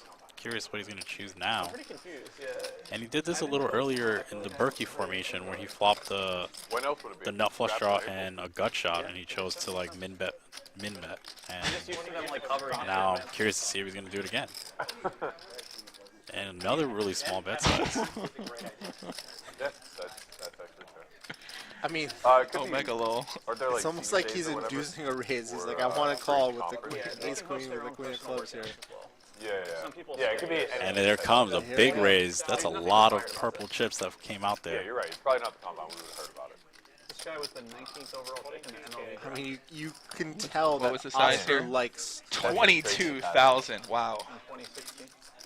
10x the size of the bet. So much safer. And this is what this I mean, bet granted, accomplishes. like- I mean, you get people to spaz really bad when you Probably- do these goofy bet sizes, small Well, bet let's sizes. see. Let's see what happens. It's got to be low. Then it's not. Is Oscar I going to can't call here possibly and peel? I can't see him folding at this point. Pot He 76,000. does call. He's going to need a club, Short-term an ace, way or a better queen for on the river to feel good about his hand. Your talent long-term He gets is the safer. card he needs. The ceiling's way higher. Well, there's Makes sense. a very unlikely chance that he's going to lead. No way. Stop it. Oh my goodness, I love You're a kicker. Donk lead. If I can get there, I'll let you know. This is He bets insane. 1,100 into 76,000. He knows exactly Yeah, what he's true. doing. Backing This is yourself the up bet. for He has like the 20. perfect hand to call. No, He not induced yourself. on the turn. Here's the This is perfect just hand like- to bet 1,100, call 70,000 with David.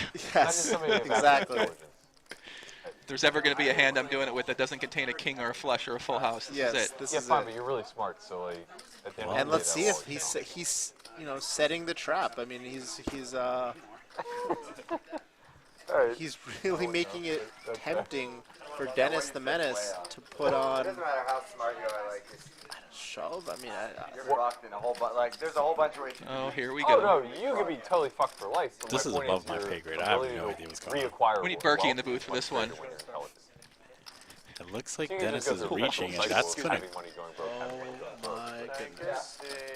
but you'll get to have money a bunch. $40,000 and a quick Snap call. calls. Wow.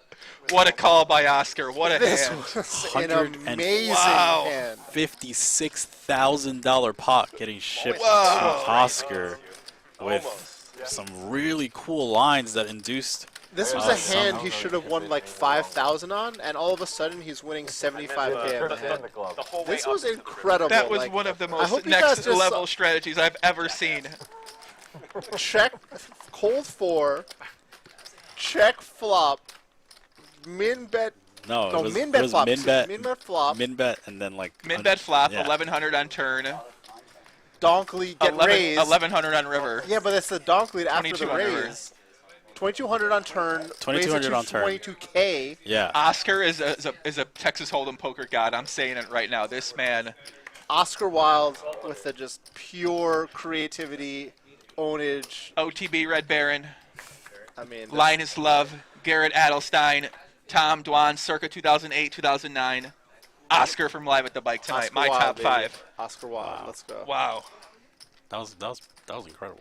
That was incredible right there. I mean, that's a poker after. I mean, that's like poker after dark, high stakes poker, Live at the Bike. Like you have not seen that hand. And Dennis picks up the pocket queens right after.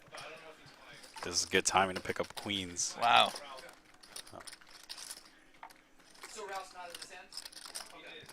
Oh no. Uh-oh. Okay, good. Action's folding around. Dennis has 3-bet to 16-3 on top of Bill's open. And it looks like Bill releases. Bill with the dominated. Yeah, we need a Doug Polk video on that last hand we just saw with with Oscar and with Dennis.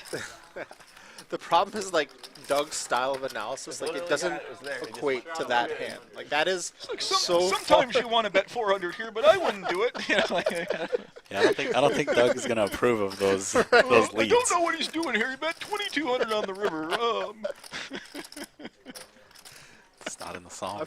That is. It's definitely not an A solver right there.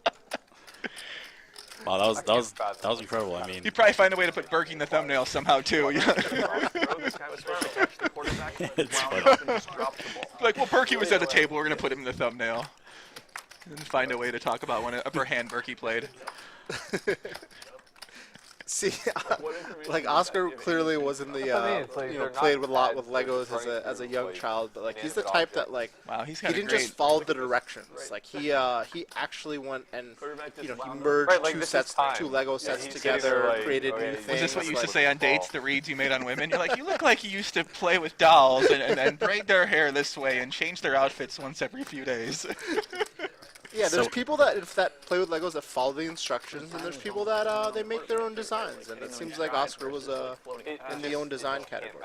So here we go with $800 straddle from Oscar and a limp from Bill Klein in the big blind, which is now pretty much an early position spot. Dennis chooses to ISO with 9-3 suited, and Johnson flats with ace-king of hearts in the hijack, and now the action's on Oscar with queen deuce what is suited. going on here? And it looks like a 3-bet is coming. What is going on here? This is exceptional timing from Johnson. Oscar's going to 3-bet the queen deuce suited. Dennis has the 9-3 suited. And here we go. It looks like that. I want to see Oscar get stubborn here. That hand got tabled. We caught very briefly, but at the bottom left, that hand got tabled. 9-3 of hearts got exposed. Okay. So. Did they really? Yes. Did he open with that? Okay. And so John's just going to call here. They're very, very deep, guys. You guys see this $232,000 effective there. Oscar, $634,000 in his chip stack. Johnson winning money as well right now too. 37 in the middle, about 6 pots to play. And then throughout the course of the day, like. Flush draw for Oscar here. Before I even threw a pitch. It's exceptionally good board when you 3-bet this hand. But let's see what he goes with, because last time he went with the min bet. Like, is this another min bet hand, or is this like a large bet? Does John check fold here, guys? Another great question. I mean, I think he probably depends on the sizing. It all depends on the sizing. For sure. Let's see what Oscar goes with that. I can't even fathom a guess of what his sizing might be. Big bet. I think John is probably going to fold this hand facing 27K. Like, yeah, I mean that's you don't improve that well. Like on a queen, you don't improve that well. Like 10 is not that good. There's no heart on the board. I mean, obviously the argument is you could just have the best hand, but I think this hand just plays rather poorly on future streets. Yeah, to that size, I think you have to. Does lay it down, guys. 64,000 with the queen deuce of spades from Oscar. Just Oscar like that, putting on an absolute poker clinic right now. So Oscar, guys, he's bought in for $400,000 right now. $671,000. He's currently winning $271,000 in this lineup right here. And this is when poker's a zero-sum game, so someone is losing that amount. I mean, this is what makes these games great. Like these are like, Ferraris swinging back and forth. Like this is what. This is high stakes poker. is like the front page of every What luck. Brad Booth win a Ferrari, lose a Ferrari. Like these are the My man hands. Oscar is locked in. Look at this man Oh, right for here. sure, He is. for This sure. guy is.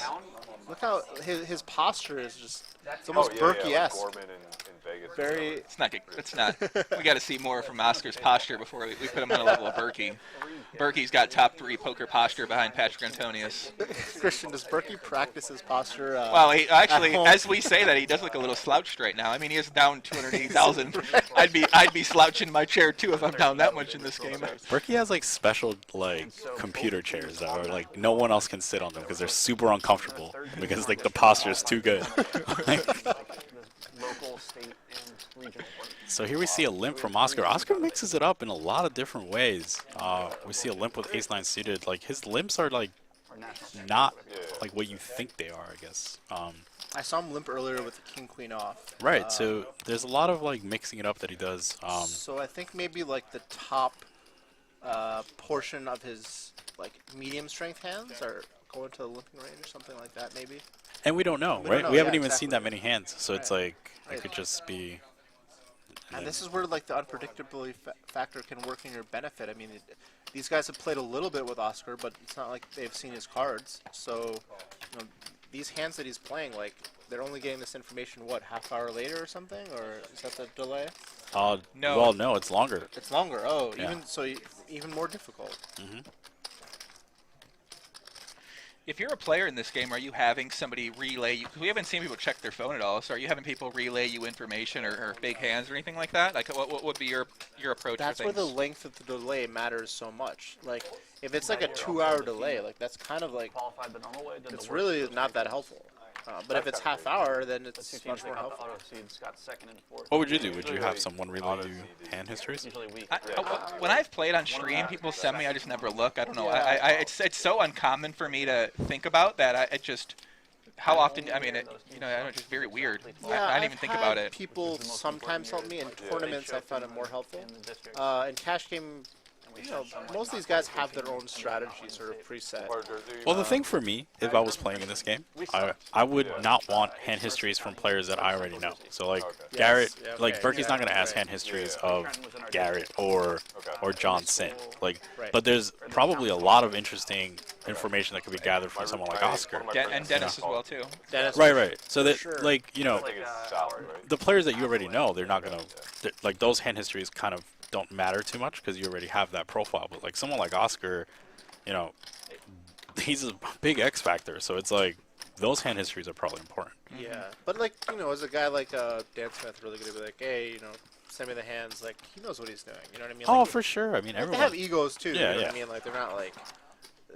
It's not like they think that information is going to be Oh, so valuable. to be that fair, if people are, I guess in real time, it's like you might want to know a big spot, right? But but you're not going to want to know every single hand or spot, especially with exactly, the long delay on. Right. Yeah. I actually think that I think phone should be banned when you're playing a live stream. I don't think that factor like when you watch Poker Go, like these guys literally stand up every hand and get it texted to them. Like I don't really like that as a viewer. I prefer them to be in the same position that normally they would be in a cash game, which is not having the access to the hands on the stream. It also looks bad. I mean, every time you step away, like and look at a phone, that's why kudos to these guys. I mean, I think people understand though. You know, everyone's kind of addicted to their phone at this point in time. True. So yeah, I think it's just commonplace. It is, yeah, for sure. I mean, live cash games I wouldn't expect it, but on a stream, like you're only there for like 6 hours or so, 7 hours. You know what, guys? I used to be really against people using iPads at the table, and then I started playing. This last month, I've been playing a lot of live PLO in Vegas, and I am all for iPads at the table because these guys are just the worst. Like, they're not paying attention. And sure, they get a strong hand, whatever. You guys, if they're a strong fundamental player, they're going to be able to play tough. But some of these people on there, they're not even watching the game the entire time. I am an advocate for iPads, and obviously, yeah. But I don't really see some of the recreational players like get too upset that some guy's on an iPad for the most part. So. Yeah. I'm not sure how you guys feel The about good thing that. is like, especially in PLO, it's like Right, if they just fold, that's good. Like you want people to just Right, fold. I got a guy to my left on an iPad. I'm not telling this guy nothing. No. Keep being on the iPad, buddy. No problem. I'll keep isolating the action players here to my right. It's just. Yeah, for but sure. I used to be so anti-iPad until I started playing with the iPad players, and these guys that just go to their phone every single time after a hand. I'm like, how? I guess I'm I feel like telling 10,000 people this now, but I feel like we have a lot of live killers in this game. Like Garrett is not going to be one to be on the iPad. No, neither is Berkey.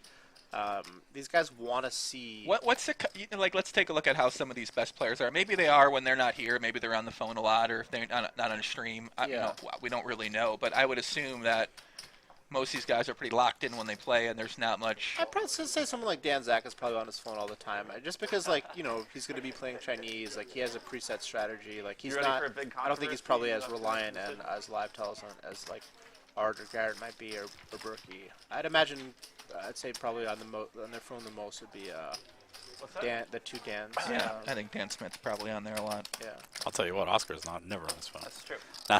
You don't min bet You can't come up with these phone. creative strategies like. You know, I mean, you're just not. Cruising Twitter, thinking that deeply about things. You know, you're like on social media and stuff like Cruising that. Twitter, you're not going to come up with the min bet to induce with ace high. Min bet in snap call river. I feel like there's a lot of people watching right now, so I feel like at someone's game tonight, because I'm sure some of you guys are out there playing and maybe watching this too, you're going to try that min bet strategy you just saw from Oscar. And the person's going to be like, oh, Trip King. It's like, yeah, you're going to min bet. He's going to make it 44,000. You're going to call. He's like, just got a king. Is that good? He's like, that's definitely good. That's good. Trip Kings is good. Ace King of Hearts here. Dan Smith looks interested. Top 80. Top 80 for sure. On the button here. Looks like a call. I bet it's top 70 to be honest. We do not know what he has. You actually know what it's supposed to be? What it's supposed to be? last time he chose to flat in these positions with a 10-8 suited. So maybe he has a hand like that. Little tasty kind of middling connector type of hand. Yeah. King, Queen, Jack, all clubs. Expect Berkey to likely check here. Very good flop for Dan. This is Berkey's day, basically summed up. He flops top pair finally, top pair, top kicker. It's 3 clubs. Check, flop. Very good. Still don't know what Dan has. Now Berkey with a decision if he wants to bet or check. I expect a bet here. Yeah, at this 4,100. point you probably just want to protect your hand. Flop check is very good in standard. There's a lot of incentive to just take it down. Dan's going to have some equity a lot of the time, so just charging for that equity. Yes. So Dan does call. We still don't know what Dan has. I'm going to give him a hand like a little 10-8 one club. 10-8 one club? That doesn't make sense. No, he will never have that. I'm just making up a hand. Like, what the hell did he call with here? Ace Jack? Ace Queen? Those make sense. Okay. Yeah. Queen 10 suited? Berkey going for value. I can't see the cards, guys. I'm actually not going to know the hand. Unless Dan Smith calls. 10-8 offsuit. What an idiot. Berkey with a third size pot river bet, which is, I like. That looks like he's targeting a queen. A lot of. Exactly. He's targeting like ace, queen 10, jack 10. Dan may get curious against the sizing. Oh, a pair with a club? It's a good point, too. Yeah, for sure. You could have hands like He verbalizes the fold. He does yeah, lay it down. nines with a club, etc. Yeah, those hands all make You sense. really did torture the guy. 10-8 offsuit. What am I talking about? This is Dan Smith we're talking about. What am I talking about? Let's hear some names, alright? Chess He can't expert. say. I don't, is he a master? I'm not even sure, but He's better. He's better than us. Shout out to my man Nick Absolutely better Bertucci out there. I wish we got a chance to see Nick Bertucci in this lineup. Unfortunately, he when the lineup was decided, I don't know if I'm supposed to say this or not, but I will. When the lineup was decided, Nick chose not to play, and then Oscar and Dennis were added in after the lineup was already set. And unfortunately, Ralph was booted out. He was Ralph's a recreational player. We're big into crypto as well too. He was kicked out. Or he's first on the wait list, whatever. He's not kicked out, but he's first up to play or second up to play. And then Oscar and Dennis were added. So that's why Nick's not in this game, I'm sure, if Nick probably.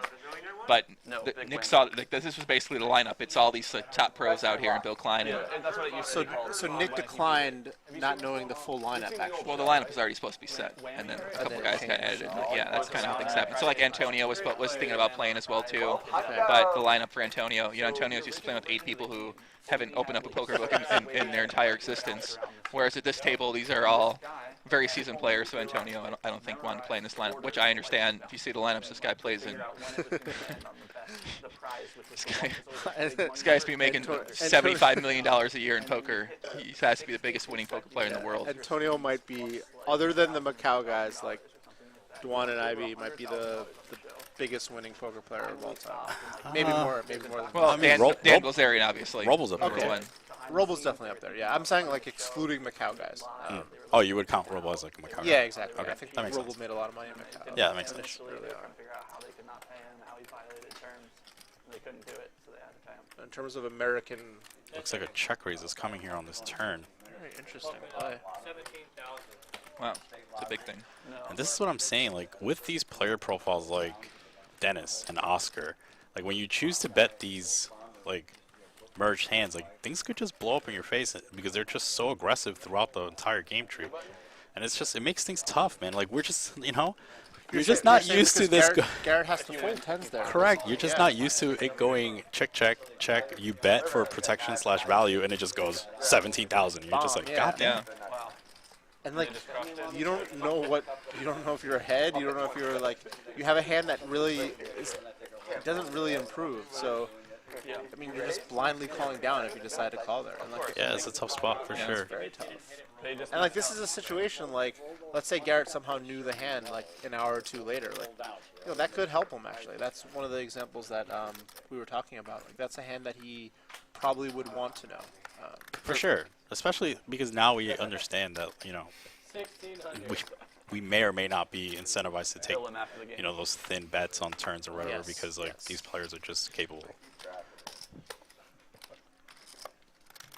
Or maybe, you know, Garrett doesn't, you know, cap his range on the flop. Maybe he just, like, c-bets the flop because that might not happen anymore. Things like that. You know, there's a lot of things these players are all And these likely players to are adjust. the best at adjusting, so you know they're going to figure out the best counter.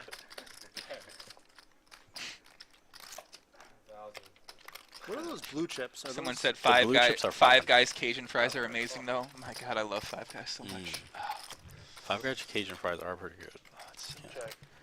Five Guys is. There was a discussion on like best chicken sandwich spot earlier on stream. Bill with a. If you guys have any chicken recommendations for like hot chicken recommendations for Los Angeles, please post them in the chat. Like hot chicken recommendations. there's apparently some really Yeah, really there's good. isn't that's the. It was on one of the Netflix shows. There's a hot chicken place here. There's supposed to be some really Can good. someone hot in the chicken chat tell us places the name of that hot chicken place that was on one of the Netflix shows? I just can't remember which We might one. have to go there afterwards.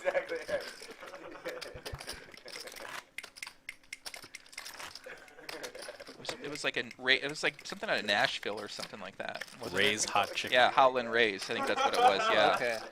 Yeah, I think that's somewhere in Los Angeles. Yeah, that place is in LA. Chip denominations, guys. 5Ks are the lavender ones. The 1Ks are the greenish, grayish looking ones. And then the $100 chips are the White pink ones. white pink And then ones. the And then blues the are blues apparently are 500. 500. Okay, Correct. The blues are 500. Yeah. Yeah, there's not a bigger chip than 5,000. See, this is funny. It's like raise it up. I finally have a hand that's playable. I can actually open. Dun dun dun. Pocket queens Dan behind wakes you. up with- This is like the best hand Dan has seen all stream. And a 3-bet coming in. 3,800. Very nice sizing by Dan. A little bit, goes a little bit more than other players might. And Bill Klein says, "Welcome back to the table." Dan really hasn't gotten many good hands to play. I mean, he's been very And card this is, down. I think, the first 3-bet we've seen from Dan Zack as well, too. I don't believe he's 3-bet, yes. And this is just one of those situations where, like, you open under the gun, you get 3-bet by under the gun 1, like, you have such a good hand, like, let's see a flop, but you don't like it. I mean, you know, that Dan has a very strong range here. Yeah, I definitely do expect Dan to have a pretty strong range in this spot. 8700. Sorry, Dan Zack, to be, yeah, Dan to be Zack, clear. for sure. Yeah, Dan should have a very strong range in this spot. Very good flop for the position player. I feel like I need Dan Smith in a cowboy hat. It just isn't the same. It's not natural, right? This is just weird. I need Dan in the cowboy hat. I feel uncomfortable watching him without the cowboy hat on. Cowboy Dan. Yeah, cowboy Dan Smith. I can't say anything. 8,700. Dan, Zach is going to bet 3,000. And this isn't an immediate fold for Dan Smith either.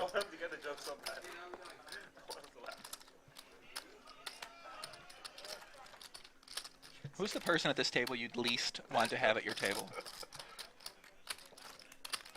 For live cash? For live cash, correct. It would have to be Garrett. I feel like he's just going to put a lot of soul reads on and just... I think mine's Dan Zack. Okay. Something about this guy I do not want You know, him. like, actually, it's a good point because Garrett will give you action. Dan is never going to pay you off. He's going to fold to your every 3-bet when he has, like, somewhat semi-marginal hand. Like, Garrett will peel the 9-7 suited, whereas Dan is folding those type of hands that we've seen twice already. So, Dan will never give you, like, a loose chip. Dan Zack will never give you, like, a loose chip, whereas Garrett will. So, like, exactly. you have more That's what I was potential to win with Garrett, although I think in the long run you're going to get buried. But, you know, actually, in the short run, I think you might be right. Yeah, Dan Zack's very tough. I mean, everyone here is very tough. I think as it pertains to, like, individual sessions and, like, ease of your session, probably I think it's between Garrett and Berkey. Just, like, they're just going to make it hard. Yeah, like, exactly. They're not just going to relinquish pots. You're just never going to c-bet, and they're just going to fold. Like, that's not going to happen. And then, of course, like, Dan Zack's extremely calculated. So. Yeah. And as well as Art, like, you know what I mean? See, like, yeah, like, Art, like, he's never going to give you a loose chip. Like, that's the... Dan and Art have, like, I'd say similar styles. Correct. So what you're saying is if you're a poker player out there, you should aspire to play like those two rather than aspire to play like Garrett or Matt. No. I think these guys are never giving up chips. I mean, those sound like pretty good players to aspire to be like. Yeah, that's fair. I think their style is more easily learnable or teachable. Right. They have to execute so precisely, and they can never, like, you know, they're very disciplined and, like, they're never going to tilt away or anything like that, or, like, make a loose peel or make a crazy, like, we saw Garrett put in the 4-bet with the 5-4 suited. Like, they're not going to, those plays are not really. And that was a unique spot against, but you're right. Yeah. You're right. Those other guys. Those other guys are, you know, they're just going to wait for their premiums or their specific ace blocker or suited hands or something. You know, like, this is a more teachable, learnable style, but at the same time, like, you have to have the discipline to execute that style. That's where the hard part comes in. Yeah. And here we go. That is the hard part. John Sin opening it up from the cutoff, facing the 1,600 straddle from Oscar and a limp from Dennis. I believe Dennis straddle or no, I don't know what he did. Yeah, there. Oscar definitely straddled because I see the chips in front there. So this so is that was 3,200 on it, right? Or I'm not sure, but it's Oscar's last act though, so he's the. I think Oscar had 2K as the straddle probably. That seems. Yeah, because he had to feasible. call 6K. Yeah. Okay. And the flop comes Queen 10-9 monotone, all diamonds, and everybody's got a little piece here. Everyone's got something. Yep, Dennis gonna have an open in the straight draw with a 7 high flush draw. Sin with top pair and a gut shot, no diamond, and Oscar with bottom 2. Sin chooses to c-bet, and I expect Oscar to call this bet on the flop. And now Dennis with a fold behind, likely. No.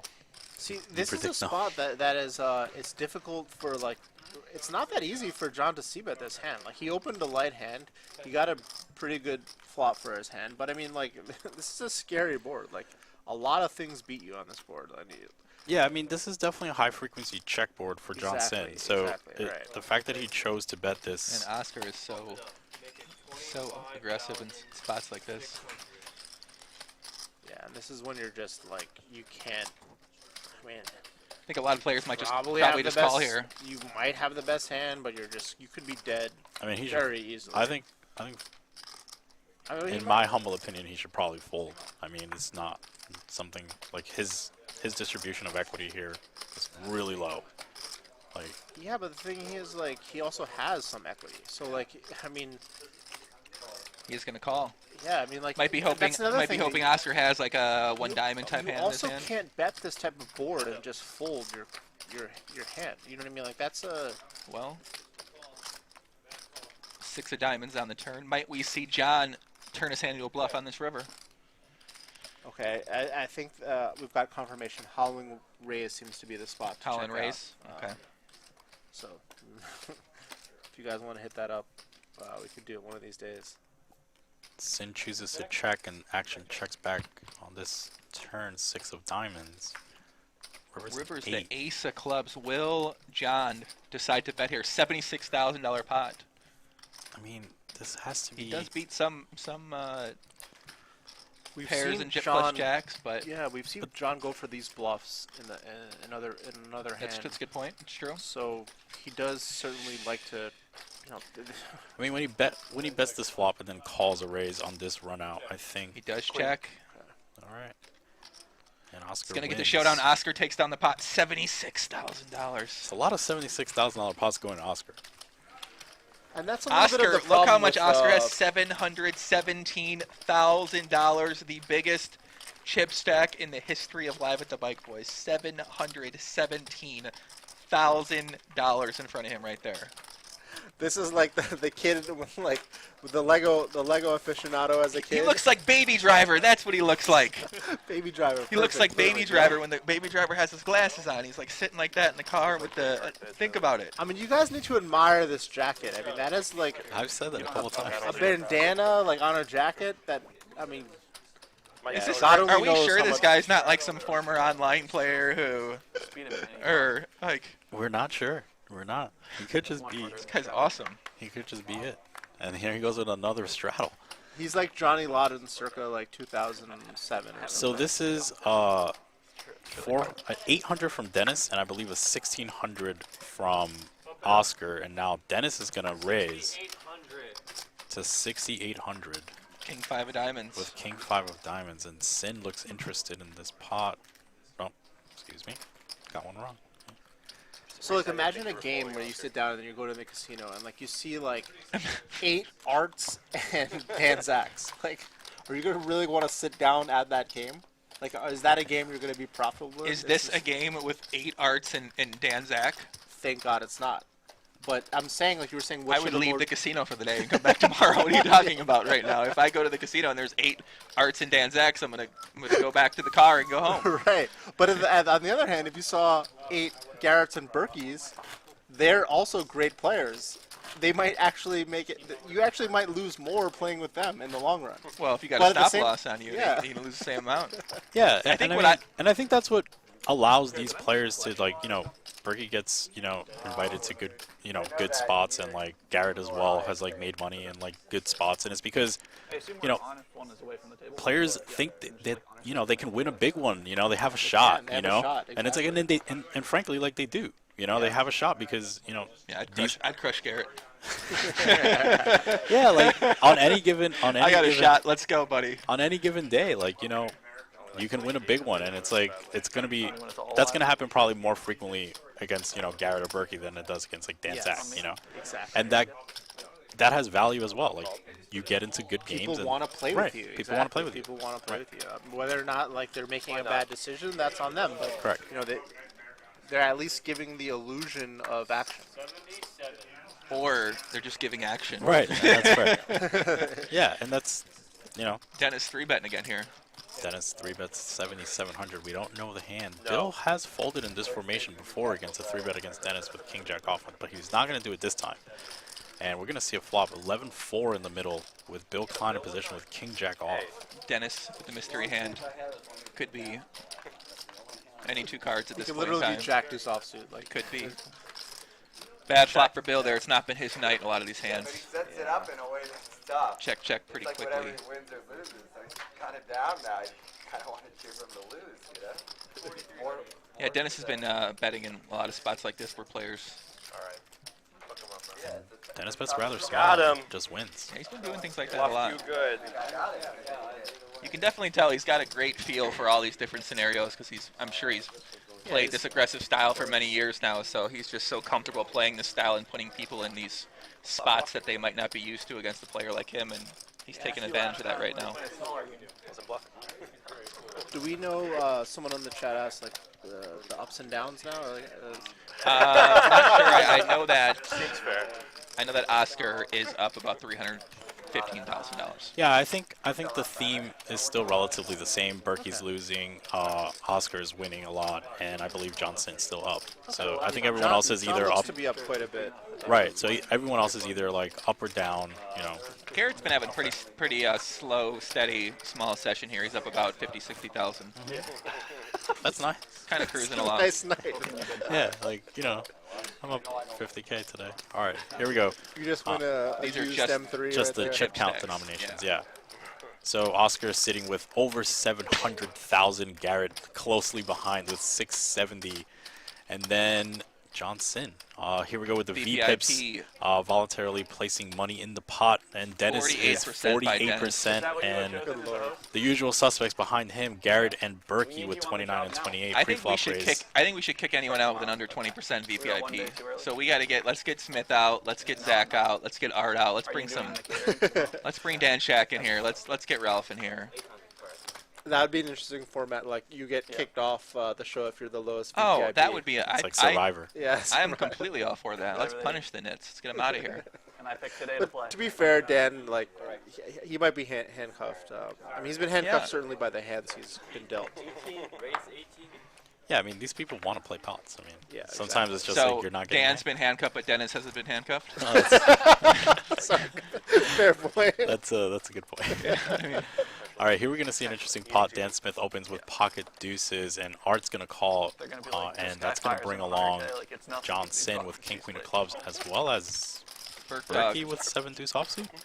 Very Berkey just getting the sulfur most absurd- Y flat. The most absurd price, but with the worst hand. Yeah, I'm gonna disapprove of that one, but that's okay. Always love the guys who play like all right, 50, so You flop's can't get gonna- unstuck by folded, Christian. Come That's on. fair. We both know that. Yeah. Flop's gonna come queen jack 10 rainbow, and action checks through, turns a jack, and now Sin has a decision if he wants to bet or check. Sin has a really nice hand to bet after this checks through. I mean, he can, he has a very strong hand that can also improve, and he also has, he blocks a lot of the jacks. It means we won't get chicken wings. Having the king in his hand. Like Splenda, right? Interesting spot for Art here. Good news. Yeah, I mean, Art has like. Looks like he's gonna release. Yeah, Yep. This is again a spot like we were talking about. Like Art's never gonna give you that chip. Like he's never gonna put that money in slightly bad. Like a lot of people would peel there. He has a 10 and a gut shot and an ace. Like yeah, but Art knows like that's not a profitable call. He's not gonna make it. He's not gonna give any loose chips, any loose. Elite. Action. Yeah. Elite. And is Art one of these guys that like you know how they say on Poker Go when they're commentating on the high rollers, like, oh, these guys have such a dry sense of humor. Like they're so witty, but they never say anything at the table. So like, how would you ever know that? Like for all we know, Art might be the wittiest, driest sense of humor, most fun away from the table. But here he's a stone killer, No, Yeah, that's definitely fair, for sure. What's your point? My point is that like these guys can, even though Art They have hasn't said a word, personalities he away hasn't. from the table. Yeah, he hasn't gotten. You don't think Bill Klein just sits there and doesn't say a word for 7 hours when he's with his friends and family? Bill Klein's gonna be at Night Swim, in a couple days. Listen, I saw Bill Klein at XS last summer during the World Series. Okay. What? I did. I Get did. outta here. 100%. I saw Bill Klein out there. He's at a table with a couple people, like friends and family or I something love like it. that. I Yeah. love it. I'm kidding. I didn't see Bill Obviously. Klein. Come on, stop it. I was waiting to see if Gaucho kept going with it, like if it was real. Here we go. Heads up. Dan Zack opens 1200 on the button with queen jack offsuit. Sin defends with king 8 offsuit. Heads up to the flop. Ace 9 6 2 spades, and let's see what Zack decides to do. No spade in hand. Can we get overtime? We might get overtime in here, guys. We'll see how this game ends up turning up here, but we are definitely in for a potential overtime tonight. Check, check, and now a decision for both players. Sin with a decision if he wants to bluff, and Zack now how to continue. 178 with that. and Sin does choose to bet. Yeah, Mr. Mentos on YouTube actually brings up a good point. He says, I agree, art doesn't show his real personality because everything you do on a poker table conveys information, which is very accurate. I sometimes think about that. The more you're talking, the more you're not focused in, the more information you're giving away, whereas when you're quiet, you're not saying anything like that. I agree with you. The information that you're conveying to your opponents is less and less, so I think that I would advocate most people do that if they're serious about winning. Nice. Just stone phase. Yeah. Yes. Like, I haven't gone to a single game yet. I'm gonna need to see the masterclass on that I one. mean, you can't be all loosey-goosey at the table, and we could argue that some of these players, they get a little bit loosey-goosey when they play, and that conveys way too much information to other players, especially when you have, like, a top player like a Garrett who's honed in on you, trying to get anything he can from you, or like Dan Negreanu, Kid Poker himself. I mean, like, imagine playing against Garrett and you just have those eyes, like, flicking Bro, back I'd and have to, forth, like, throw something out. That's like Oscar wears Stop glasses. staring at me, yeah. How about Oscar? He's on a walk. What are your thoughts? Well, someone messaged me on Twitter and said he might be smoking, Okay. which makes sense, yeah. Dan Smith here with I thought ace queen off. Is smoking now banned in Macau? Like, I know it was legal at first, but I'm guessing it's now banned. My man Gil the plumber, am I loosey-goosey pop? Yeah, you are. You're a little bit loosey-goosey, Gal. Shout out to my man Gil the plumber out there. What's up, brother? Garrett defends with queen 7 suited and checks to Dan Smith on 8-6-3 with 2 diamonds, the 8 and the 3 of diamonds, and Smith is gonna bet. Yes, but never very big. Very nice to get here. Yeah, we got And Garrett folds. Protection, backdoor diamonds, overcards. You want to play Super? Yeah, you could say that it maybe favors Garrett's range, but not really. Fridays are best for 8-6-3. Not that many nut hands in Garrett's range, but the board does run out sometimes in Garrett's favor. So. And Garrett, by the way, had a hand he could potentially continue with. Yeah, but the sizing was larger, so he chose to release, which is fine. Cool. I was the counterpoint to what I said earlier. Steven on YouTube said the problem with that is that if the regulars just sit there stone face and not talking, then you drive away the fish and recreational players, and I think that's also something to consider too. If you have a full table of someone like Art who's not really saying a word, not really conveying any information to other people, But I think Dan Zack does a great job. He seems to be engaging people in conversation, talking with people, communicating as well. And a lot of these players, I feel like, are doing a pretty good job at that and have done a pretty good job at that from my experience, from what I've seen. Yeah. So there is obviously that part to worry about, too. And people play different roles at the table. Like, Yeah. You don't always have to be the super talkative one. You don't always have to be the super quiet guy. Like, on a certain day, you could be either one. Maybe days, there's days that Art is telling stories and who knows what, but for the most part, like Joey said, the more you sort of like do the loosey-goosey stuff, the more information you are giving away. And Garrett, wow, flats pocket kings here. Johnson flops a straight 7-8. So let's kind of recount how this went. So it went an open and then a 3-bet from John Sin, and then Garrett cold calls in position with pocket kings, and now Sin is going to flop a straight on Jack 8-7 all hearts. Garrett with an I love this check by John. Very favorable for Garrett this flop. Yeah, so Garrett's going to have more suited combinations than John. So you want to be checking here a lot. You check black aces, and he has a hand that is very sneaky. We lost some money on him before, so. Garrett bets 3,000 here into. And that was something that Johnson did. Like, he just pulled his chair forward and like sat up in his chair. So like he showed interest in the hand, and that's something that like maybe Garrett is picking up on. Like, you don't know. John does just check call, turn 7 of diamonds out there. It's a good card for Garrett, right? It's a great card. Great card for Garrett. He's very likely to fire again for value. And little does he know that John's sitting there flopping.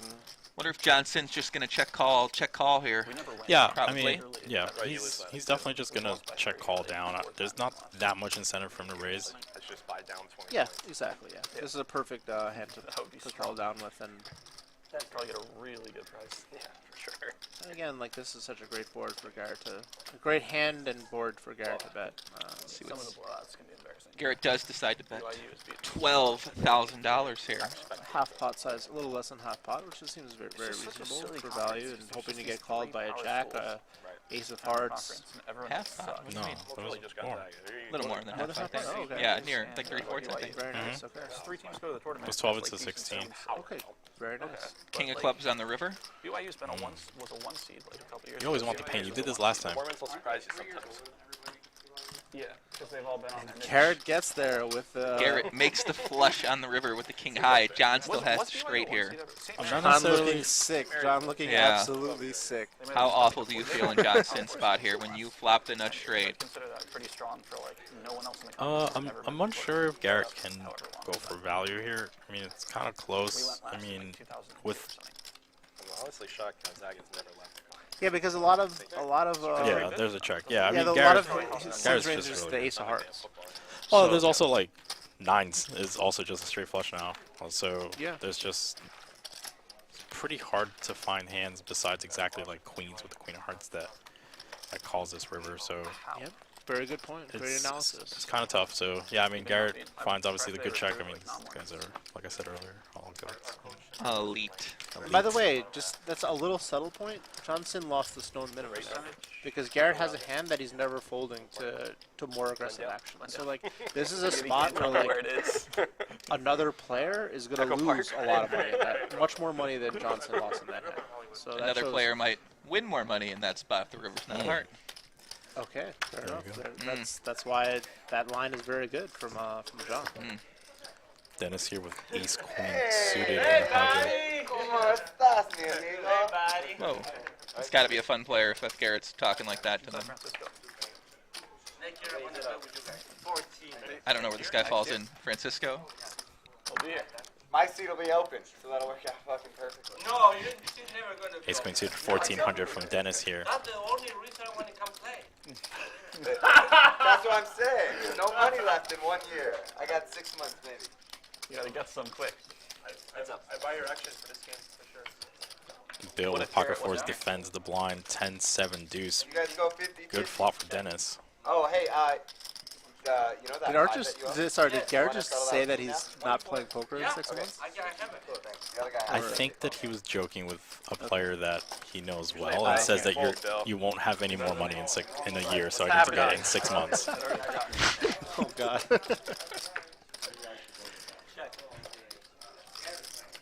Dennis going to keep the foot on the gas here with the nut flush draw. Yeah, I mean, this is the hand of We're gonna barrel try a for little sure.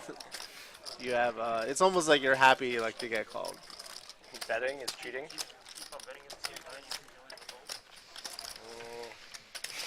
Debatable. What about keep on betting against the same guy knowing he's not going to fold, but you still do it anyway? Like another interesting point is like this is what makes poker great is these guys all think they have an edge in this game for the most part. I mean, that's what keeps poker alive. That's what keeps poker alive. Like everyone thinks they're better than the field, so to speak. So that's the reason they're playing the game. You know, like Cumulatively, though, like I'm sure that so given the entire field, they think they have an edge. They might be humble enough to say like, yeah, against this specific player I'm losing, but I'm beating this player enough that I can still play. Exactly. You know. So that's what you need to create a game of this style. Like, you need someone like Bill, you know, basically that's there recreationally and trying to win, but you know, is not a professional, and that's what brings the pros in, and that's what Christian was talking about, the cumulative edge aspect. You want to feel like you have an edge against the field, even though you might, like, for all we know that You ever been a part of booking, Roger? certain people think they're better, and like Christian said, some people think they're worse than the other players. So. Yeah, for sure. I mean, that's definitely what's going to happen here. Flop is Jack 9-10, 2 spades. Flop checks through Berkey with top pair and an opening straight draw, as well as like the best range advantage after it checks through. I had it tiered last longer with Daniel Alai last year, where it was cash. Gets called by Klein. Six, and then win. Or gets raised by Klein, excuse me. Yeah. You must have been sweating bullets too.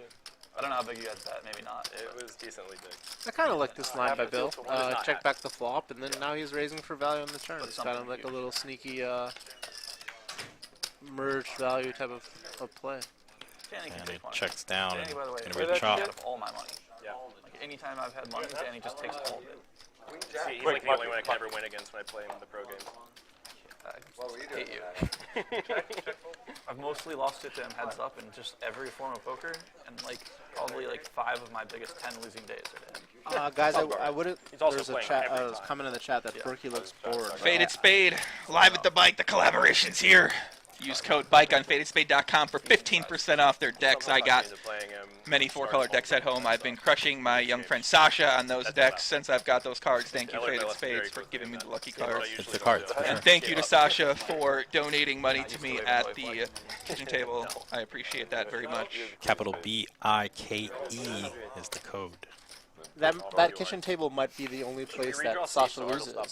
I feel like she's always. She certainly will. She did stack me in the WSOP PLO event the other day, so that was, and she busted me, so that was nice. She got her money back. She drove me there and stacked me. Thank you. She knows her customer. She really does, man. But cash games where we get her back. Punisher. Yes. Queen Jack off here for Dan Smith in the second blind. I would have called 2. Remember Nick made a really funny joke about that. He wins. Play together. They were in these 2 seats, and I always put my chips on this side. Ace-6 of diamonds hit them up by He's like, this will be so another easy. player Like, it's out like there. 2 inches. I'll just Didn't get to scoot see it over. Get the big one. Garrett, always got a smile on his face. Having a good time. Absolutely, Garrett. I saw his tweet. You know, he feels very appreciative to be able to play in these games, and he's thankful. I mean, this is what you dream of as a poker player. At least if you're a cash game grinder. Like, I mean, you this be is playing these games. This is the top of the mountain. Like, you're where- playing massive. Exactly. This is where you want to be. Like, if you're sitting at your local casino grinding 510 or 2-5 or whatever. Like, you're hoping one day you can play these big games. You know, and test your skills against the best. I mean, this is what these guys have aspired to and put in the work to get to this level. And also, you know, I'm sure these guys have also gotten lucky, and they are appreciative of that. I was checking that. I definitely would have called. Sorry, Bill, you weren't. Bill, one of us 100K. I literally just was like, Someone told me that you might have a Gucci watch over there. Bill, I'm sorry. Is that an actual Gucci watch with a diamond bezel? Hell yeah, man. Oh, wow. My favorite watch of all time. Okay, you got to post a pic of that later on IG just so people know what you're talking about. And that is a classic online poker when you have your first big winning month. Like, you got. That's exactly what the story I told. Exactly. So I bought. See, I told you guys this is a common thing poker players used to do when they played online poker back in the day. This used to be the ultimate thing. Exactly. I bought a Tag Heuer diamond bezel off a guy who went busto on UB and sold me like at a huge discount. Yeah, you wanted that back in the day. Like, people don't realize what online poker was. Like, there was a bunch of young kids who didn't have a lot of money grinding, and somehow miraculously they had like a 30K month or something. And like, what are you gonna do when Dennis tricky here.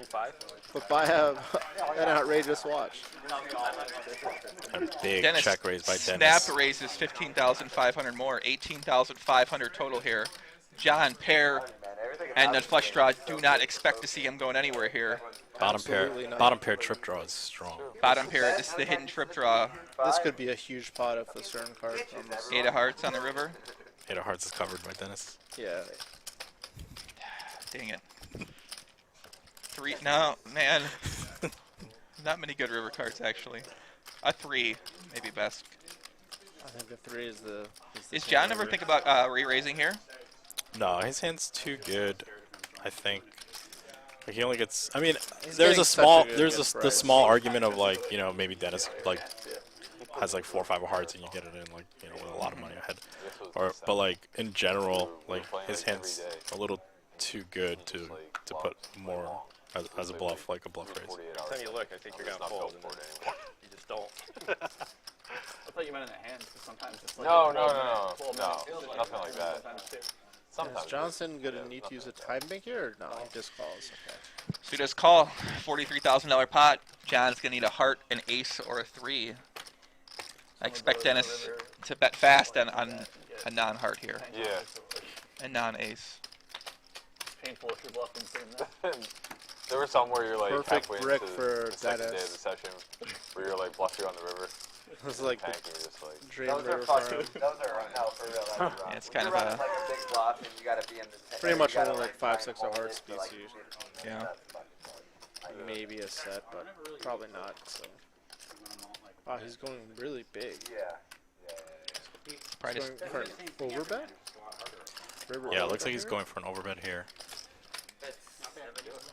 Same thing should just be getting up and doing jumping jacks. 71.5. It's like shadow boxing. That'd be great. It's kind of unfortunate Very that large. Dennis could be bluffing here with 4-5, and now John loses to that hand. It's very, very large. $71,000 here.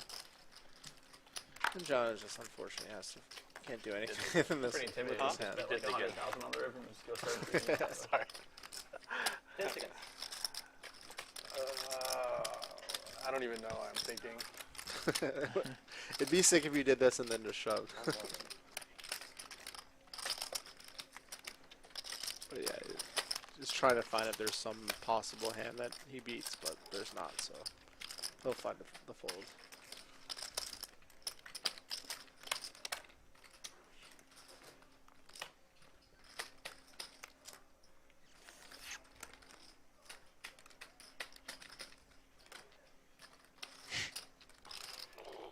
It's like 28 or 30 more, if that's what you're thinking about. I am definitely not moving in. Yeah, Dennis with the little needle. Like, yeah, it's about 30 more. Excellent That's what read. you're thinking. Dennis just praying somehow that John finds a hero call with God knows what. But yeah, he makes the right decision. John does fold. Dennis takes down another pot. Looks like Dennis is a little bit under 50K loser right now. He's in for this 200. is far and away the 200,000 tightest Feldman Dennis said, yep. play also. Whatever that's worth.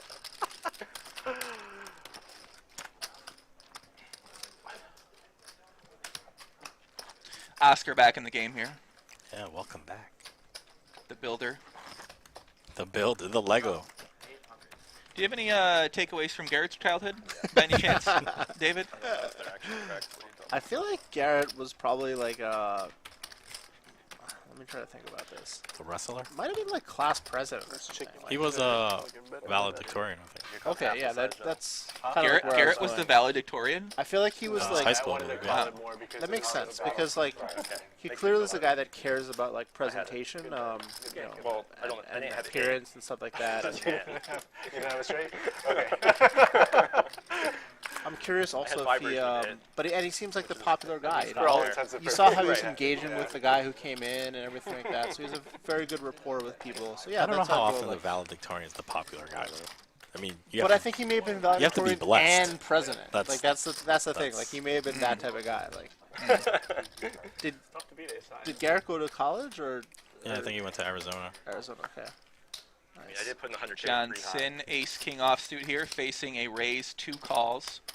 That's your version of not. This is Yeah, going to be a it's- squeeze. right. Pretty mandatory squeeze here. There's a lot of variations. That's my favorite. I'd like to see a pretty big squeeze, too. Probably like 16K. 16,000, you said? Oh, it was a think raise it's to pretty- 2,000. Yeah, okay, yeah. okay. To play the hand that can make the nut though. Might have gone a little bigger. Actually. Yeah, 14,400. 14.4 is reasonable for sure. All right. Can we expect to see anyone continue this hand here? I mean, Dan Smith, I don't think he can fold just yet. No, he's definitely gonna see a flop. Would you say your best mix? 6 to 7 limit. Well, I like that one a lot. too. Any form of use. I'm I so suck at scared. this. I'm scared. I feel playing so that game dumb. Squeeze in Half position. yellow, half. Use? Sometimes, yeah. I just haven't played a lot of poker in the last. And by the way, If I'm did like, we not see again that Dan I would play that game a lot. flatted, like last time he flatted, then flatted the I 3 stopped bet playing at Commerce 'cause everyone was as not the swapping initial action. razor. So he may, I'm already at a disadvantage. Why am I going to continue to play when everyone he has a else very needs to play? clear continue call. Were you guys We're playing? going to see a flop here, boys. $34,000 in the pot. Ace king It was versus just pocket straight forward, 10s. Under 400, and then there was a 400 ace. This is where all the skill comes in. For like 3 weeks. Jack Just 7, pick one of 6. the mediocre eggs and just be like, I'll play you heads up. That's it. And I think we saw Fair. Sean gave up in the spot before. Yeah, Way to get around that. Ace is a very good give up hand in these And situations. then like he won't play. You know, It's tough with no spade or no. Like, Yeah, it's, exactly, It's, yeah, it's one of those spots where like we expect Dan to continue a fair amount of the time to a bet, so checking's okay. And by the way, depending on sizing, you might peel. He might peel one. You know, you never know. What's he gonna do? He's gonna try to play with fucking fold-on. Classic Nolan Hold'em situation right here, boys. 3-bet, called pocket tens. Dan with a nice, smallish size protection bet, which is very, very good. A very good play, very good sizing. In fact, I'll give you the names of the mediocre right. John releases, so Dan folds away. Second time we've is that the second time we've seen John 3-bet ace king and then check it on the check and fold? Bad flops for him. You know, Yeah. better for his opponents. Yeah. I mean, that flop's rather neutral, like, but Dan Smith's never going to overfold his equity, so it's like a tough spot when you... It's also like Dan is pretty... that board does his range pretty hard because Dan wasn't the initial raiser. Dan was it was like raise call and then Dan overcall. And then Yeah, Dan was the third. Yeah, exactly. caller, So his range is pretty like pair heavy, and also like suited paint heavy, I'd say. Right, that's what I'm saying. It's like rather neutral because it's Jack 7-6. It's not like 9-10 Jack. Like 9-10 Jack is just the death. Like, yeah. Okay. Fair Art enough. folds pocket threes for early position.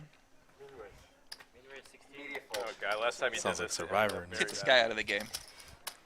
Sorry, Art, you're done. You fold the pocket pair into the gun, you're done. Feldman. We need to remove Art from the game. Oscar here opens. He gets 3-bet by Dennis. Juiced up a little bit. This is the matchup I came here for. And this is a very small 3-bet from Dennis. And he's going to get peeled by Oscar. 8,300 in the pot. Heads up. We were playing very small, but we like min clicked 15 times, and then he just said pot, too low. A little bit of something for everybody here. Pair and a backdoor flush draw. Like Dennis could go. And backdoor straight draw. Yes, Dennis could go really big here, actually. The gas man, Dennis, steps on the gas again here. I don't know if we Yeah, want to I call don't him see the him gas ever. man. He's got his foot on the gas.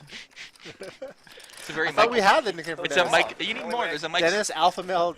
Alpha Menace. male. Alpha Menace. Alpha Menace. Very. Check on the turn for both players here. Yeah, this is a poor card for both of them. River is. Graphics man has broken.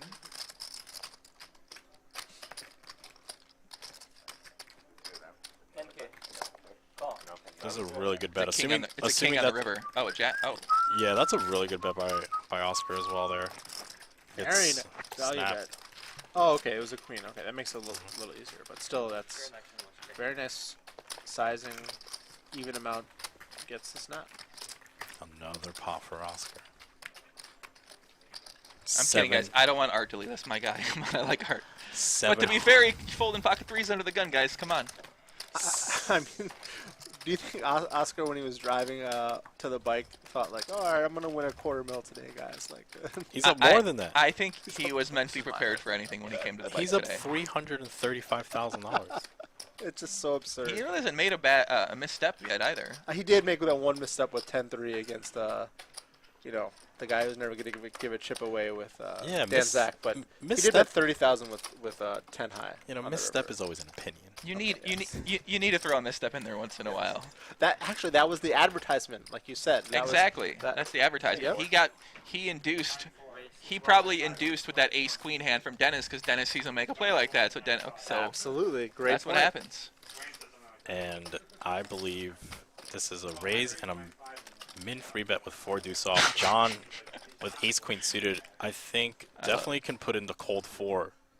Little cold here. Yeah. Yeah. 100%. And he does go ahead and do that. Oscar's not even snap folding. Uh-oh. Oscar just wants to inflict pain on people. Like, he just wants to put people in cages. This is a How's it tough. feel when you're at the table during this moment as Berkey and you're stuck so much and every hand has so much action, but you just can't seem to find a hand?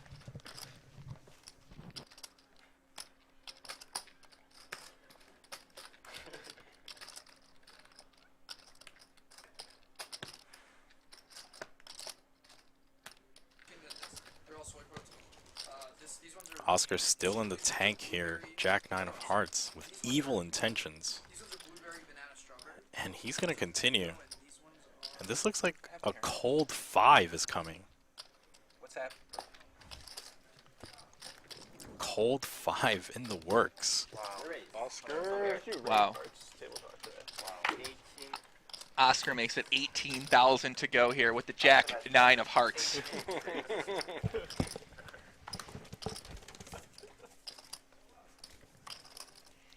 What is John just has a call. Like, Johnson nothing with he Ace can Queen do. of Hearts here going to do? Wait, you got nothing? You got? Not nothing. I did enough to make it 24. You re-raise and you fold it? Yeah. That's weak. I know. 10 seconds. I would never do that. Turning into a bitch. I would never re-raise and then fold.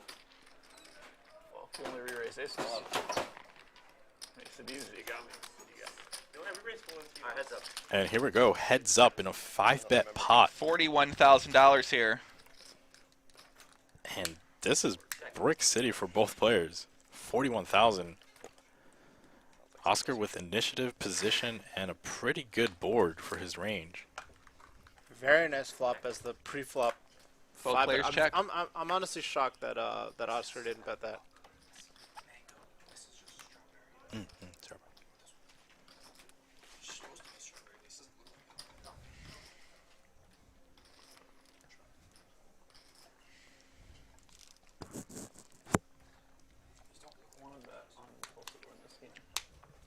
Check.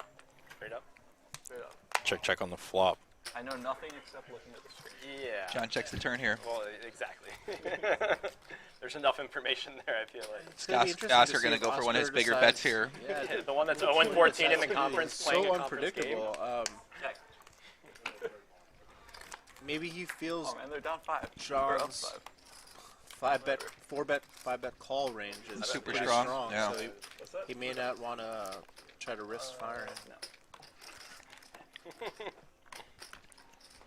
give you a 1-point edge on the pinning line. I would have liked to see a bet from Oscar on this flop though.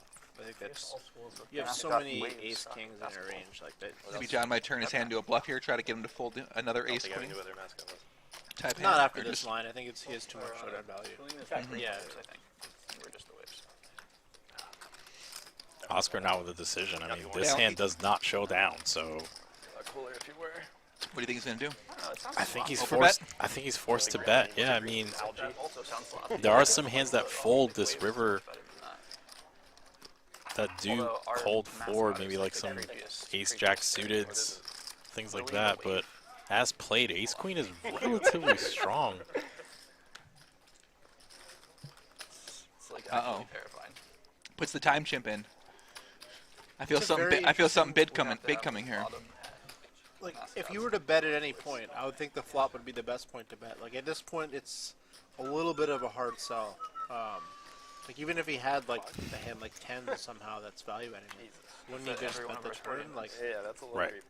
That's kind of the yeah. So, issue here. He's stacking up That's like chips. a wave though. but again, unpredictability. 30,000. I really want to see Human John character. if he can Yeah, make right. the call here. I think John is very capable of calling here. It just doesn't make much sense at all. John could also raise. Could also raise. Blocking king queen, ace king. Blocking ace king and Yeah. some king queens in. What are you guys thinking? What are you guys thinking in John's spot here? You ever Looks like calling? John's gonna fold, given his body language here. I mean, if there's a spot to use a time make, oh wow, this is a spot to use a time make. That's it. Oscar That takes another amazes- pot down. Jack 9 of hearts here. Wow. That amazes me. That play. 760,000 chips for Oscar now. He's up $360,000. That's an incredible. That might have been like on a level that's almost as impressive as the min bet hand. Like that was a. it's really hard to get that through. Like, what are you repping? You 5-bet pre, then you check the king high, check the king, and then all of a sudden you're betting 30K on the river. Right, he's repping like queens. Yeah, but like again, queens is probably gonna bet the turn, and John has a queen in his hand. Like John has an ace. Like, Right. You know, I don't know. If I were in John Juice, I would have at least used one of the time banks. I know these other guys only get 4, but you know, it's nearing towards the end of the day, and you know, you got to use your time bank trips at some point. So. Wait, are we nearing the end of the day? There's minimum 4 hours left. I feel like the stream never ends. Plus overtime. Oh my goodness! Wow, these guys are.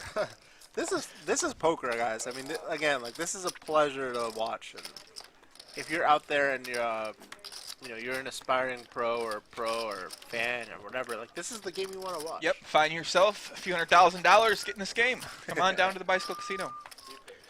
3-way to the flop. I heard here. the Germans have been lined up outside waiting for a seat for days in this game. Not surprised they're nowhere to be found. Do the Germans play any cash games? Like I feel like those high rollers don't really play in like the Triton and stuff. The Triton, they play cash. Bet from Bill and a quick call from Berkey.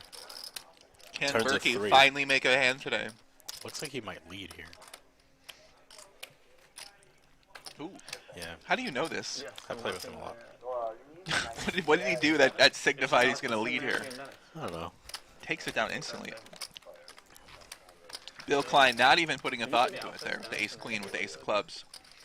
See, I think Bill, maybe like, we saw him peel twice with king queen on a somewhat similar board. And here he's just folding the ace queen. So I feel like, you know, he's down a bunch. Like he doesn't have that many physical chips in front of him. Like that's kind of like where you go into these like fitter fold modes. There's already a straddle? That you see like in live cash. I think Bill's in one of those modes. Just he's basically waiting to make a hand. Berkey finally takes a hand down. Uh-oh, guys, subscribe now, liveatthebike.com. You want to go back and watch any other videos. $19.99 a month or $200 for the year. For 2 free weeks, use promo code Joey. I think that's my promo code, right? Use Joey on liveatthebike.com. You get a free 2 weeks to Live at the Bike. You can watch all the past footage up there. My Pot Limit Omaha week I had last year as well. Oh, you had a whole week? I had a whole week. They gave your boy a whole week. That was nice. A good time. I got it in against David Benjamin. Got to stack him for a pot of 25-50. One of my like lifetime goals there. Yes. Playing a big pot against David Benjamin. And sure, I got it in bad on the turn, but he did turn the gutter, so it happens. We ran it twice. I won both. Praise the Lord. Yes. So yeah, you can check that out. How much money Benjamin won on full tilt and PLO? It was like something absurd, like $8 million. Yeah, he was one of the top winners at all time. Yes, at online Pot Limit Omaha. Yeah. Yes. Wow. 8 million. How are you guys feeling about it? Exactly. Something crazy. It was something like really absurd. He knew how to play PLO before like anyone really. Before Joey got on the scene. Exactly.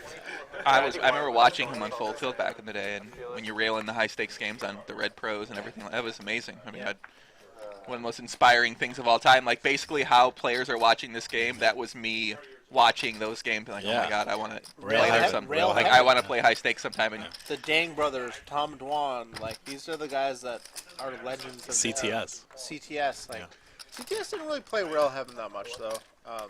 Easily. Never lucky. But yeah, Rail Heaven was these were the best players in the world, like IV. And a lot of these guys are still playing. I believe the highest stakes game in the world is the one in Macau and all over Asia. And Dwan and Ivy are playing in that game. So I mean, they're playing the highest stakes available. That's pretty amazing.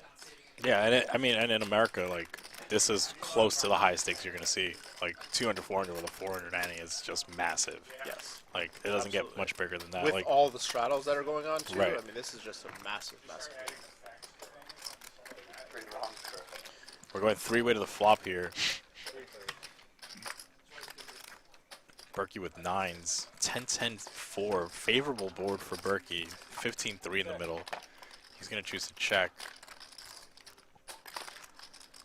Dennis is going to stab with his king-6 off.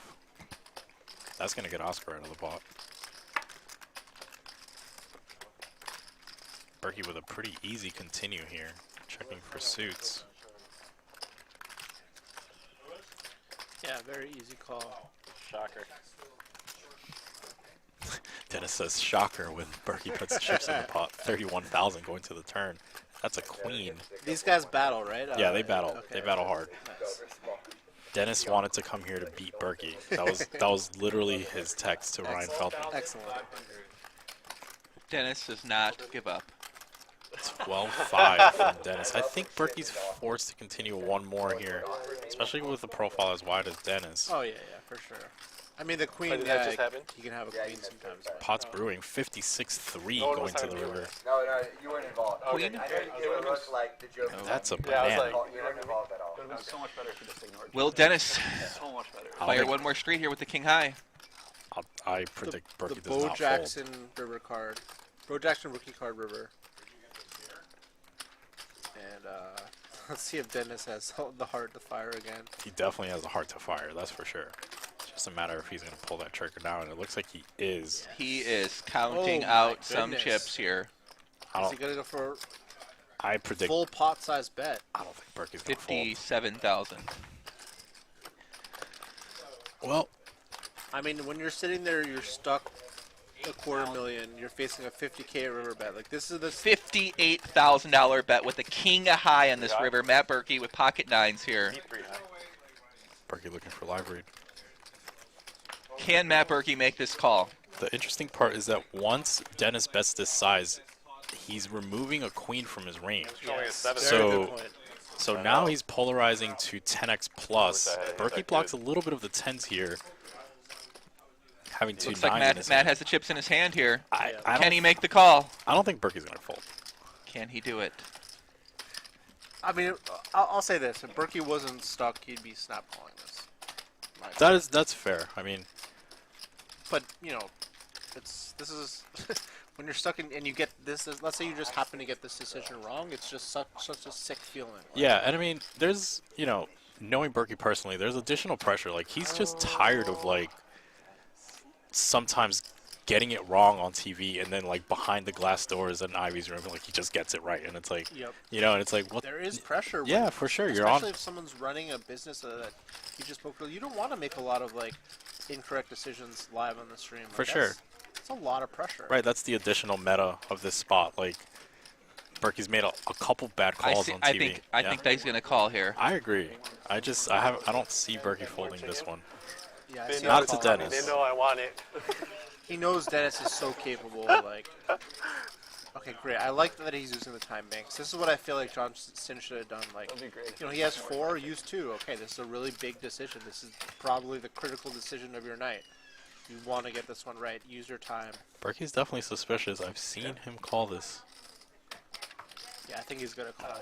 King 6. What did Dennis bring? How is he in this hand again, Dennis? He raised. Is he the one that Oh raised? wow, he's folding. No. Oh my goodness.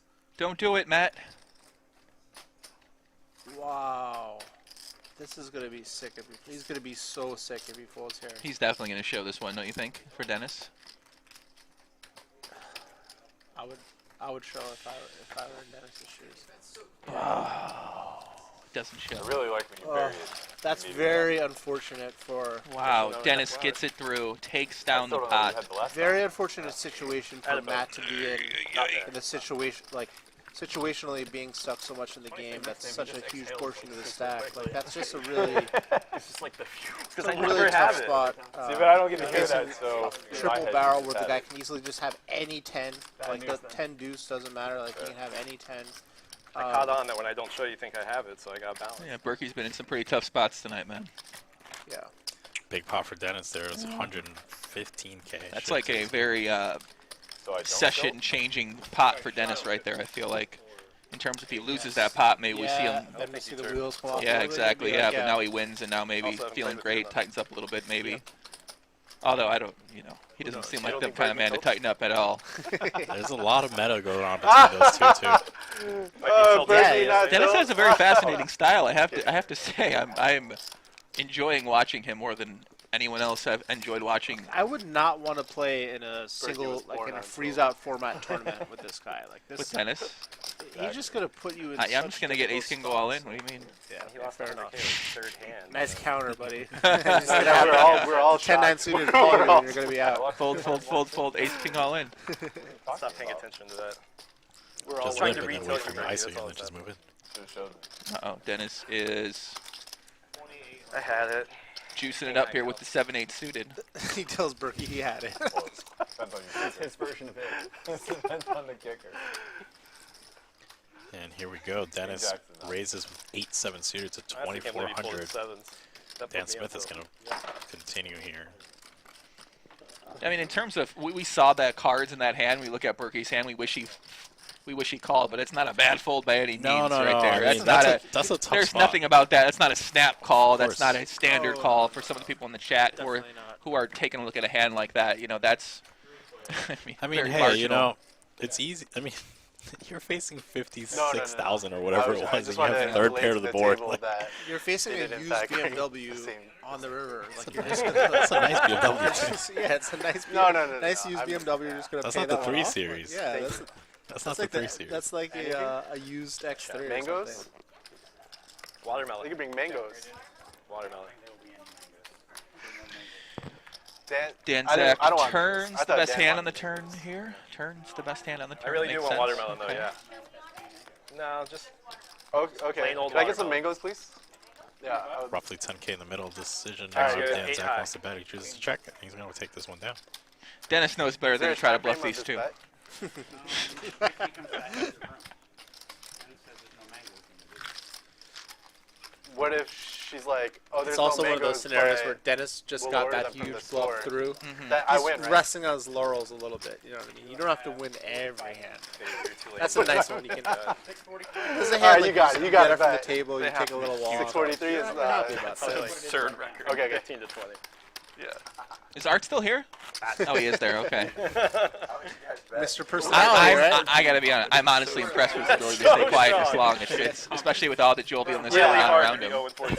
I mean, Got the nice yoga position up there, knee to the I chin. don't want to put Right. it in We're talking about 0 and 7, 0 and 14. like, yeah. I want to add on for as much as Slightly possible. different. Yeah, like that. Yeah, like Yes, all of it. Yeah. Like Berkey sending out a I'm- text. Please tell me what he had that I'm hand. going by the Yeah, stipulation halting that for I you. can't Yeah, spend that's what I'm like saying. a Every bunch game's of a coin money flip, to get so they mangoes must here. be terrible. I won't. If you I won't spend a pull grand that. on these Yeah, mangoes, I will put it in. I Dennis feel. limps. I feel Act for like I don't know what I'm doing. It's just- Yeah. Situationally, it's just such a disgusting spot. Yeah, and it's very easy to I mean, say, if I oh put yeah, a call tweet out easy and call said when like you see the 50 cards, bucks to the like, first it's- person that gets me mangoes here. Oh, Dennis I mean, literally I don't has think it's an every- easy call at all, regardless if you see the cards or Exactly. I'll take It- the it's- over on Dennis that. literally To be has fair, every I- turn. mangoes. I I'd do actually think take it's an the easy over call on when I can see the Ooh. cards because I knew he She had didn't king say high. that. So it's actually it's a definition of an easy call. Oh. How is it a hard call? You see his hand. What are you talking about? Well, What a yeah, curveball. I understand what you're saying, but it's like analytically it's still hard to explain why you would call. You call because you can see his hand. He has king high. That's why you call. All right, fair. You got me. What are you talking about? No. Just mangoes are more than enough. I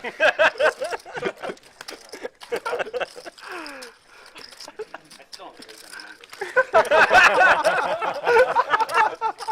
I still want his Oh, the winner's having 200? having a nice laugh about mangoes here.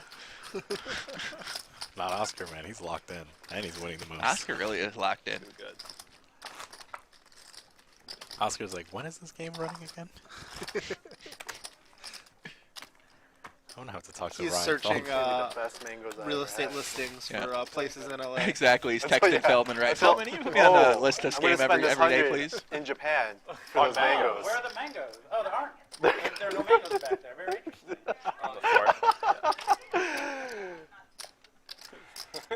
And if Oscar plays in Macau, like he plays against some real killers there. Earlier I So tried like to get he's mangoes and they said used to playing against great players. Yeah. Do you know who you're He's also talking used to playing against some awful I don't know who you're players. talking to, but So he's got it all. He's got it all covered. Tries to get us up. Perfect game for him. No wonder he's up so much. Art waking up with the pocket sixes here into the gun. Not handying if I'm Art's in the straddling like at least 3 times the rotation. I would not. That'd be alright. yeah, you're okay Art- with that? art That's fair. Can he get one through here? No. Well, yeah, but. He raised I raised 1,000. He makes it this much more. That's You legal. re-raised me? 1,600. 1,600. So this goes heads up. Like Art says it's heads up, but he's like, well, No, kind of, yeah. And then he 3-bets him small. Dennis didn't realize. Dennis thought he was like a straddle or something. Dennis thought he was raising Art's blind. Check. Check.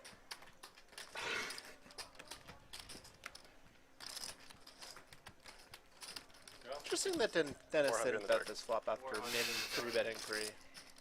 This is Phil Helmuth poker right here. And he min bets the turn, Pretty sure and he would Art's gonna never call. have played this hand. Taking a page out of Oscar's book. You're right. Check. King high.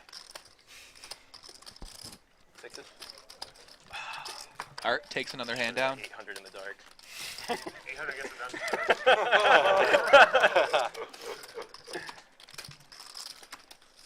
I got scared. It was too much money. 400, you can mess around with 800. You guys are watching on YouTube right now. Hit that subscribe button, the red subscribe button. Subscribe to YouTube channel. Highlights of all, highlights of some of the best hands that come on Live at the Bike stream will be on the channel. You asked so seriously. Don't miss a hand from Live at the Bike. Subscribe to YouTube right now. And you see Art cracking a smile about that hand. Just a very odd pre-flop scenario where Dennis min 3-bet, probably unknowingly. Yeah. It's good news. I think he actually probably thinks I'm playing like pretty bad instead of terrible today. Right. I could be way off. And so he's just proud So of a you. question and not for just you. saying Has shit about nitpicky when was stuff. the last? You see that Garrett is wearing the Lakers zip up. Mm-hmm. When was the last Lakers game that Garrett went to? Like, do you think he's ever been to a Lakers game? Like, how do you have time to play high stakes poker, go to the gym 4 hours a day, and go to Lakers games? Like, I feel like you might be the type of player that's never been. Well, let's contemplate that mentally and see what happens here. Dennis with the ace-king offsuit here. He looks like he threw out a lot of chips there to 7,800. Garrett also with ace-king. Bergdog with the ace-7 suited. Dan Smith with the little queen-10 suited as well too. This is a 4-bet spot for Garrett. I mean, he's. I wonder what we might see all in here. Very kidding. easily. I've been thinking that all night. Maybe they're. I mean, I feel like these are the two players that we would see it, right? The specific spot Especially if Garrett does 4-bet here and then Dennis 5-bets and then Garrett. I think Garrett with two players that are in behind, he has to 4-bet here. And he does 4-bet to $25,000 here from Garrett Adelstein. And Dennis is going nowhere, so this is just a question of if he's going to flat or actually just want to stick it in. Like he has 150. Yeah, all in. That's exactly, yeah. Snap call. Oh wow. Okay. Pretty unlikely this hand. Dennis shoves for $158,000 here with the ace-king offsuit. Garrett also with ace-king offsuit. $133,000 more to call here. Yeah, Garrett asking for the count, but he's not going to fold this hand. Especially after 4-betting to 25K. You never like it, obviously. But okay. If Garrett does call here, this will be the biggest pot ever in Live at the Bike history. I have a hand worth going 150. Really? About 155. Bad news for me, probably. Garrett asking questions. My version of standard live pro Fuck, that's even worse news for me.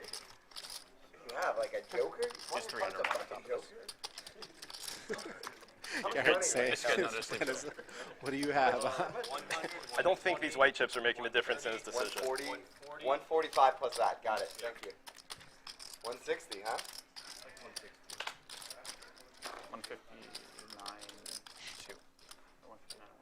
Yeah, he calls. He makes the call. He calls. And Garrett Adelstein does call $321,000 pot, the biggest in Live at the Bike history right now. Twice?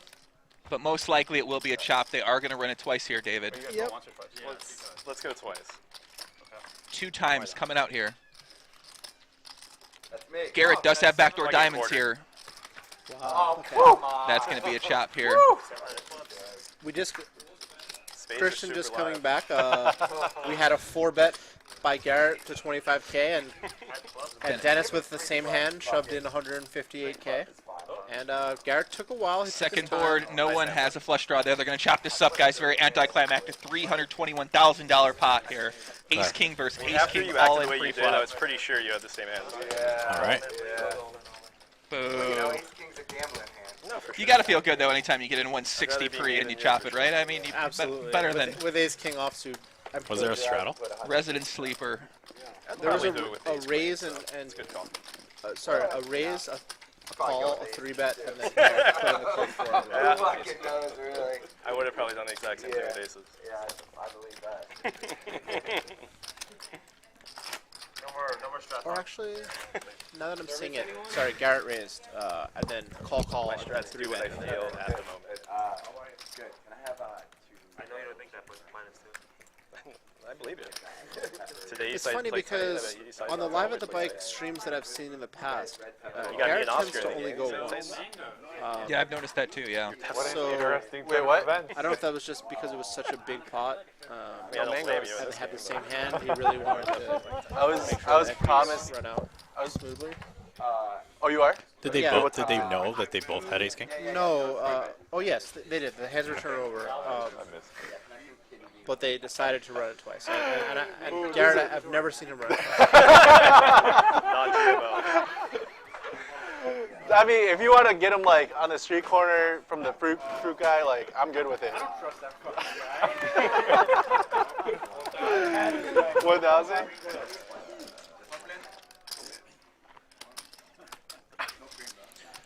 Berkey raises with queen 10 offsuit. Dan, you want something else? What stage do you guys usually John play? defends. Flop king 7 What 5. size do you guys usually play? 2700. Berkey's gonna bet. 51 or Good 1. size.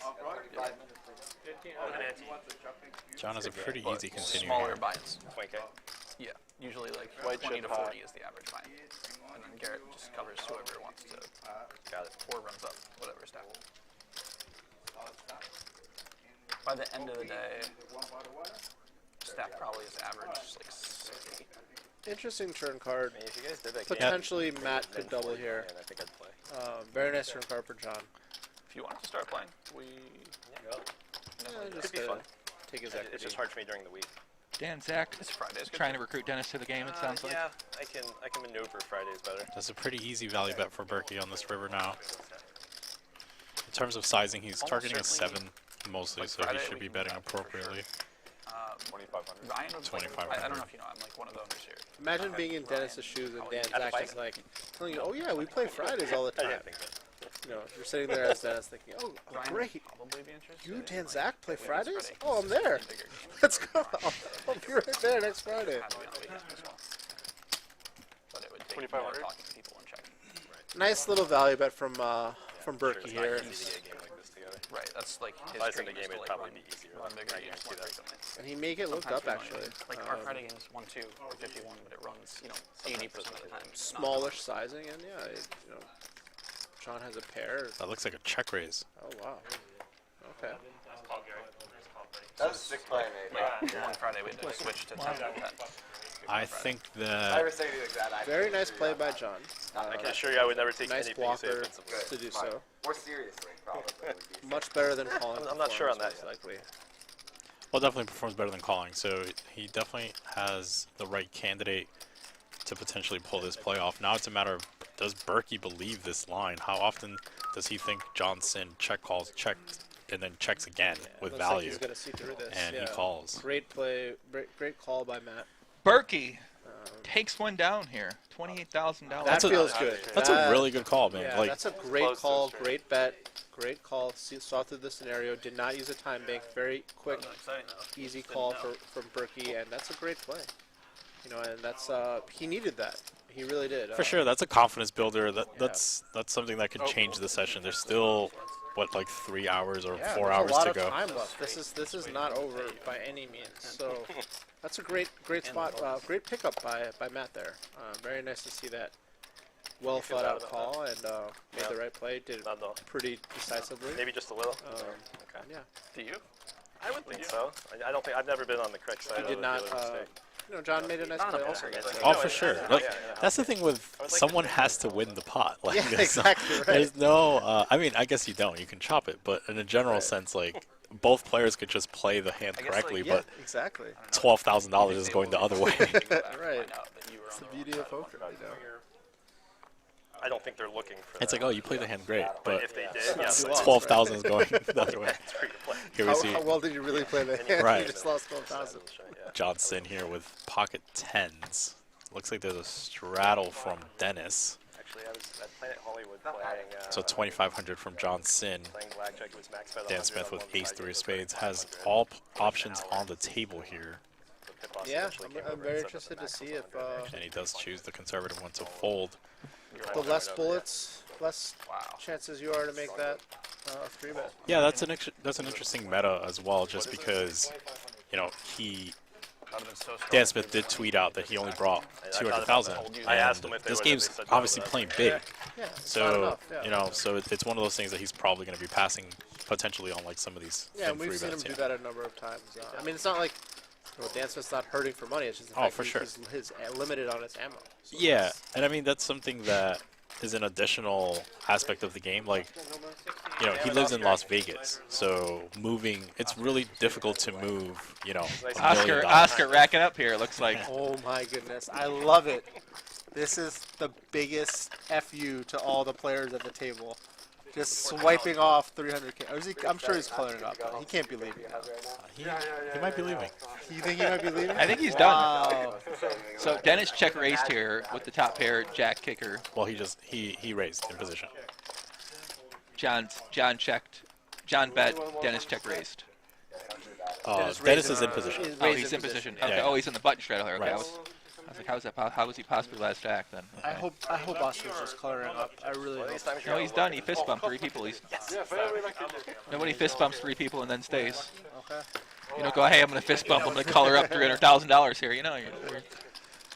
If Oscar's leaving, that's a great performance by Oscar. We saw some really good plays, really unorthodox plays that were really tricky. Though that min bet kind of induce meta. Yeah, I mean that's a highlight. Amazing hand. That's a hand that'll be getting like tons of hits on YouTube if someone does a hand history of that. For sure. And I don't want to see Doug Polk do that one. That's just, I know he probably will, but let's get Joey on the case.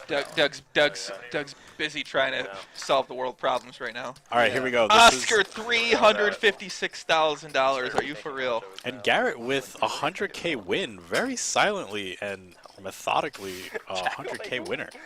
I know. Who does that? Dan Zack up about 86,000 as well, too. They're a big winner in the game. Yeah, for sure. But this game is not over by any means. You haven't watched our stream? Man, Oscar's completely leaving. It's wild. I believe that. I'll go back and watch my I can't even imagine how sick Berkey feels right now watching like all those chips. That's your opportunity to get unstuck, just vanishing right before your eyes. It didn't used to be, and then we started playing with the same people every week. But it's all one long session, guys. It's all one big long session, guys. Play your best every time. If you're stuck during a session, it's okay. You guys think it's all one long session? Get in here, be down $250,000, and see Oscar picking up a 350K win, taking 700K off the table that you can no longer win. Then is it really a long session? Super aggressive needles. Get out of here with that. Needles here and there. I don't know if anyone has really.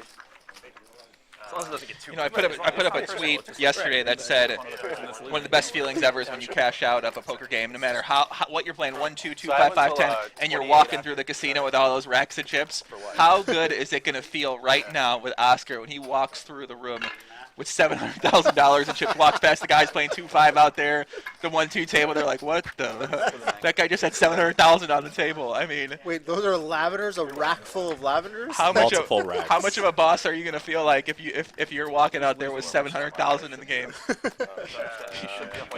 Come on, what a feeling! He's gonna be walking out there like Conor McGregor. Yeah, he's gonna be. Hands are gonna be swinging in the air for sure. That's such a good analogy. These mangoes are so good. Get me some more. What they give you for player of the year? Oscar's about to buy a mango farm after this session. Is that one? Actions folded around to Garrett in this first blind with Queen 10 offsuit coming in for, I believe, a raise. So you got 3 cubes. And looks like Berkey's coming in for a 3-bet. Grabs the lavender, throws it in. The battle of Berkey versus Garrett continues, and I see a fold. Oscar taking his time here with racking up those chips, that's for sure. And I like it. Matt feeling his oats a little bit. Just won that pot, got a little confidence, put in the 3-bet with A7 suited. That's how you get the momentum going. That's, yeah, again, Just like it's one long session, momentum isn't a thing. You know, this is what they tell you. You know, so, but You also disagree with that. I also disagree with that. I could hear it in your voice. It's just like John Rice on YouTube, $2 donation. Shout out to Chad and Michelle in Gunnison, Colorado. What's up, Chad? What's up, Michelle? Thank you for the donation. I think they need to film Oscar's walk back to the cage. What a yeah. I want to see the look on the cashier's face too. I wish this was right now. I'd go walk over and watch that. I just want to see that moment. What do you think Oscar's gonna go do now? I mean, it's probably a normal session for him. It's an early night in Los Angeles. Yeah, what does a man like Oscar do on a Thursday night? find the bigger game. Yeah, he probably could be playing, right? I'll actually win if Oscar's leaving. This might be a good thing. Probably got the text from someone at Commerce. Okay, 200, 400, 800 starting. That's probably. What do you do when you win 300,000? I just don't know. Get some nice Gucci watches. I think he'll. You think he went and bought all the Gucci watches in the store? I think he's upgraded from the Gucci. Yeah, he's probably on a new level. Yeah. Maybe a Patek. At least some percent chance. All right, so here we see Garrett open and Dan Smith defends. Flop is 8-4-3 with 2 spades. Garrett is probably gonna bet this flop. Fairly standard. So do we have a player coming next up now? I mean, I believe Ralph Wong was the player next up. Oh, okay. Yeah, so I believe we're going to see Ralph Wong get in another high-stakes Ivy Room reg. Crypto. Made all his money from crypto and business. All right, well, okay. Made all his money from crypto. And business? Well, entrepreneurship, yeah. Pretty close to 2 million. Pretty much. How much did he make? Do we know? How much he made? Probably like 450. I just want to know how much left off the table. They're asking how much left the table. A little over 700,000 was deleted from the game when Oscar decided to back up. Garrett's crying right now. You have to play a hand. Can't believe his luck. Oh no, he's not. Okay. He's weeping in his chest. He can't believe it. He can't believe 700,000 to his right just picked up. He just can't. Just has to cry for a second. John here with 10s again. Art's been loose. I think his VPIP might be double digits today. Wow. Needle from Berkey. Berkey was needling Art pretty hard last $1 million cash game. He says no way he would ever say Art's playing loose. He's doubled his VPIP. It might be in the double digits. That's ouch. Heads up to the flop though. 10s versus Berkey's queen 10 suited, and John's gonna flop the best, still flop best here. 4,100 in the middle. John chooses to check and then checks back. Turns an 8. I think now John has a pretty clear bet for value / protection.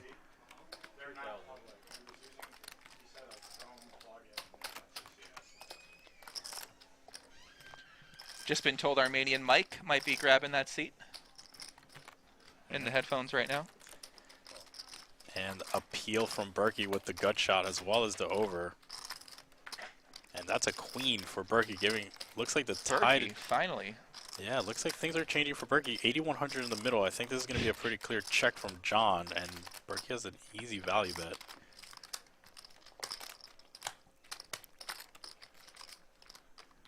Oh, it looks like, interesting, pretty thin value bet here from John Sin, and he's targeting an 8, and he's not going to lose too much. Nice block. That was a nice block bet by John there. He's going to lose more if he... We're just getting himself into a little sticky situation. Berkey's going to bet more than John just bet. Put it that way. The comeback's on, boys. Can Matt Berkey turn this one around? Only down 200-some thousand. He's going to need a few. He's going to need a few big pots. 700,000 just left the table. He's going to need a few big pots. That's true, but anything's possible here. Yep, and he's getting some momentum. It's got to feel good, and he just won a few hands in a row. Faded Spades in the Twitch chat said, "New giveaway. Share your favorite starting hand and why. And the next time aces or kings is dealt, we'll randomly award one person a free set of Faded Spade cards." Do you have a particular doesn't really make hand? much sense, but okay. So people put their favorite hand in, and then when aces or kings next are dealt, he knows who put a hand in. Seems like hard to figure out, but I mean, it is what it is. Is there a particular hand that you've won like a substantial money that you remember? Ace 5 6 4 with one suit. Yeah. Ace 5 6 4 with a suit. I think it was Ace 5 or Ace 4 8 something like that. Yeah. The flop was 4 5 7 or something like that. I think, and I had the nuts straight, but that couldn't have been something like that. Ace 5 6 8 or something like that. It was against Gene's 89.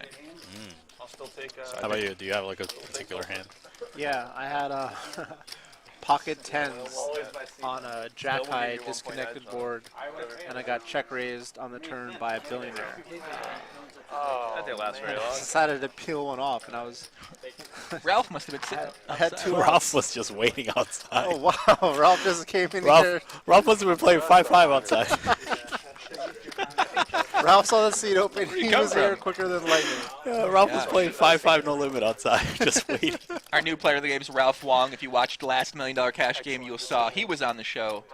Played reasonably well, pretty tight overall. Plays a lot of high stakes. I've gotten a lot of hand histories from Berkey, and he plays his game. Weak player. Why don't you just announce your covering? That's fine. Yeah, Ralph plays the biggest games in Las Vegas. Gaucho, what was the hand? Oh, the hand was yeah. I called a check raise with an under pair against a billionaire, and I banked a set on the river against his top pair for 90,000. Damn. I'm just playing. It's a pretty nice. Let's get it. Nice spot. Nobody else has You might have a 4-bet here in this game, right? That pot, right? Right. This is like one turn barrel for these guys. Yes, you're the big one. Here we go. New set of dynamics now with Oscar leaving the game. Let's deal off. 3 positions to the left. How are you feeling when you're Garrett right now and Ralph sits down and takes his spot? Are you concerned at all, or is just whatever? I don't think Garrett's the type to be concerned, but you know, it's a little bit. He knows that the dynamic has shifted. He's no longer going to be able to target his right as often. But here we go. Dennis with aces. Pocket aces for the most active player in the game. 3 bets. Unfortunately, I do not think. I had it on 40. 163, right? Just now? 161 total, including tip. Yeah. I mean, we've seen Dan fold in these types of spots, you but I get mean, 2 against more. Dennis, he knows he's in position, and Queen Jack is a decent hand. Like, I could see him calling here. Yeah. Also, the profile he's up against, like Dennis has been 3-betting a ton of hands. Exactly. Yeah. Nice call. It's like Queen Jack might be actually like ahead somehow. Yeah, he gets 3. In the worst case scenario, he plays a flop You do actually position. My 8th grade defensive line coach actually used that when I got sacked. King 8-8, Christian. Yeah, I mean, I expect Dennis to just like receive betting like a ton here, just in general, whether he has it or not. Great board for him. It's a pretty large bet, just considering, but just but he does do this, and Dennis is like really in tune with like meta, like how you know how people react to bet sizes. So. Seriously, do you have a limit? Dennis is a tough player. Takes it down. I agree. Yeah. I mean, I'm limited by he just bluffed available King funds. High, King 6 Not offsuit what I'm willing for to. $58,000 overbet, slight overbet pot river. Like, that is not an easy player to play. So you can see here, Matt Berkey's down 261,000, Bill Klein down 145, Dan Smith down 102,000, Garrett up 102,000, Dan Zack up 85,000. The other players kind of in there, plus minus. Someone said Garrett goes south. Garrett did not go south, I believe. I'm pretty sure he still has 700,000.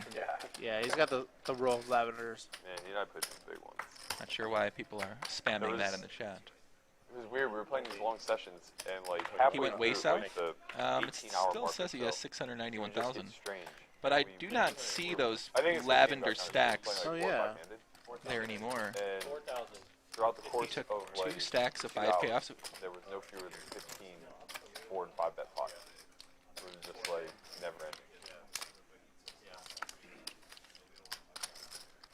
Bill makes it 4,000. Doesn't make sense. So Bill here 3-bets to pocket 4s and gets a cold call from Dennis. Different ethics for, Johnson with Other players ace jack at the off table. looks like he released. Especially on camera. How long are these? I would say off camera. And we're going 3-way to the flop. Well, that's very nice. Set of 4s for Bill Klein. Ace 4 deuce with 2 hearts. I actually like the minutes. Unlucky scenario for Bill that Nice set, Bill. gets told I feel like nice when you're set at the when he 30 actually second had a ones, set. like, Let's just. At least me, I'm always thinking, oh, should I use the next one? And that takes up like That's 12 sad. seconds. So Garrett still covers the table. Okay. That's yeah. all that matters in this I mean, situation. yeah. What happened here is he very likely just got approval from the table to take some off. They all said yes. Because he covers the He table covers anyway. everyone. Right. And Everyone he's says gonna fine. he'll cover everyone no matter Right. what happens. Right. It's not like he's going truly south. He's just taking some off. Okay. Everyone says okay, move on. With intention to put all that back on if anyone has more Correct. chips than him. Yeah. Plus 450. How much did Ralph buy in for? Plus 425. Good question, David. Can't really see his stack, but All right, let's just 100,000. 100,000 powers that be tell us. Oh, Right, you got the that's sweat now. very sweet of you. Can you look at the real price? You don't know it, right? Ralph looking like he got the fresh cut, They're the ones He's that are looking in good, the man. range. fresh fade, and the. Nice shirt, nice haircut. That seat has a nice shirt. Yeah, you have to have a fashion sense if you're going to sit in the middle what? seat. Garrett raises it up with Queen Jack. Berkey, pocket aces behind him, just calls. These Bengals don't get here on time. I don't know I what I'm think going to do this with is them. to induce from the players behind. Clearly, Will this work? doesn't Could this If be there's the ever a hand that spot to Berkey's just waiting flat, for? it's with Dennis in the I'll take them straddle all. on the button. That's like the perfect more. spot. Very nice spot for Matt. But Dennis is just going to call, I think. Oh. and he does flat. We're going 3-way to the flop here. Berkey playing with fire with pocket aces here. And that's a Ooh, good board it's for a great Berkey. board for Berkey. Berkey with the over pair, Dennis with the top He's pair. going for it. He's going to This check is raise. Oh, He's going to check baby. raise. Fantastic scenario, dream scenario for Berkey. He's going for it. Berkey's He's getting definitely the check raise. aggressive player. Yeah, just close. And it was a quick check from Berkey too. I believe Dennis Garrett may 4,600. actually peel here with 2 overs backdoor. Garrett's flush definitely draw. not going to fold here. 2 overs and the gut He shot. may also raise occasionally. Some Wouldn't frequency. that just screw up the entire plan for Berkey here, huh? Okay, And no, here that's comes the it. check raise Here from we Berkey. go. Oh, yeah, for sure. This is classic Berkey. Lord John. Sneaky, sneaky. How sneaky good are Berkey. you feeling in Berkey's spot right here when you see this action? You've got to be just You're rock overjoyed. hard, On, my Berkey's like, yeah, I'm gonna. poker hard. I need to try to get Calm even. down. Here Here we we go. go. Here comes the check raise, boys. might suck me dry, and then And I don't think Dennis is the type to release 25,000. top pair. Unfortunately, he does block 10. I guess we can do his 10 jack. Never mind. Wow. Oh! Wow, that's a big fold. Wow. Maybe if you were playing more hands today, I would have gone with that one. Oof. Maybe? Yeah. That's unfortunate. Big fold from Dennis. That's Yeah. that's great fold. Great fold by Dennis, recognizing the scenario. And that, Ay, ay, ay. you know, Berkey's plan did come together. I mean, he got what he wanted, and he, you know, This is range analysis. who knows, another time that he would have gotten paid in full there. That's what I was expecting. Just like It that, kinda- you it go rock hard. Just There's some sexual analogy there that's lurking. It's poker. I'm not saying he's poker hard. You know, and you're like, oh yeah, here it is, and then that happens. They he just exploded all over prematurely. Jesus. Poker it's poker related, boys. Come on. Bill here. What are you talking about? Bill here, 1,500 with Jack 10 off. And before Dennis calls with 6-4 suited. That's going to bring along Johnson with. Do you guys not get deuces. excited when you have a massive hand and you know you finally might get the player back? Is Ralph hard here? What, that's what's No, happening? calm down. That was not yet. Ace King's not a. Ace King doesn't qualify. No. Like it's a special situation kind of thing. I feel like. By the way, Christian, you're doing a great job doing the play-by-play color commentary right now. Oh, thank I really you. enjoy it. You're All keeping right. the action flowing. I like it. Making our jobs much easier. Do people not get that excited when they have a big hand and I'm they know they're pretty going to su- make a lot of money? Listen, Ralph is definitely excited because he was sitting playing 5-5 outside. And now, He was a prop player. They were paying him $20 an hour to play the 5-5. He already just 3-bet to more than was on the entire table at 5-5. and this is gonna take it down. Nice. Always nice, good to win your first hand. Nice hand, welcoming. Ralph. Welcome to the table. It's nice to just 3-bet and just win, you know, just to get things started. And welcome aboard, Ralph. Check mark. Must be the shirt and the haircut. I see Gene over there at that podium over there. Host here at Live at the Bike. Yeah, if you have seat 5, it has to be a prerequisite to like wear something nice, because you're like front and center. Front and center. All the camera's always on you. You gotta look sharp.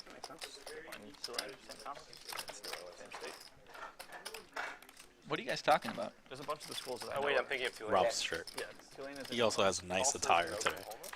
So you're Oscar saying if also you're in has seat a five, Seat 5, you have to dress correct. You have so to if come you're in correct. seat 4, you can just dress like Johnson's dress. Is that what you're saying? Exactly. It's fine. Okay. I don't know. I'm Seat just 6, trying to figure out where wear a what are Lakers the rules? zip up like Garrett. Yeah, seat 5 is the prerequisite. Nice attire. Seat 4 and 6, it gets progressively looser. Yes, you exactly. know? If you're ever going to be on televised cash and you draw the 5 seat, you got to make sure you come correct. Yeah.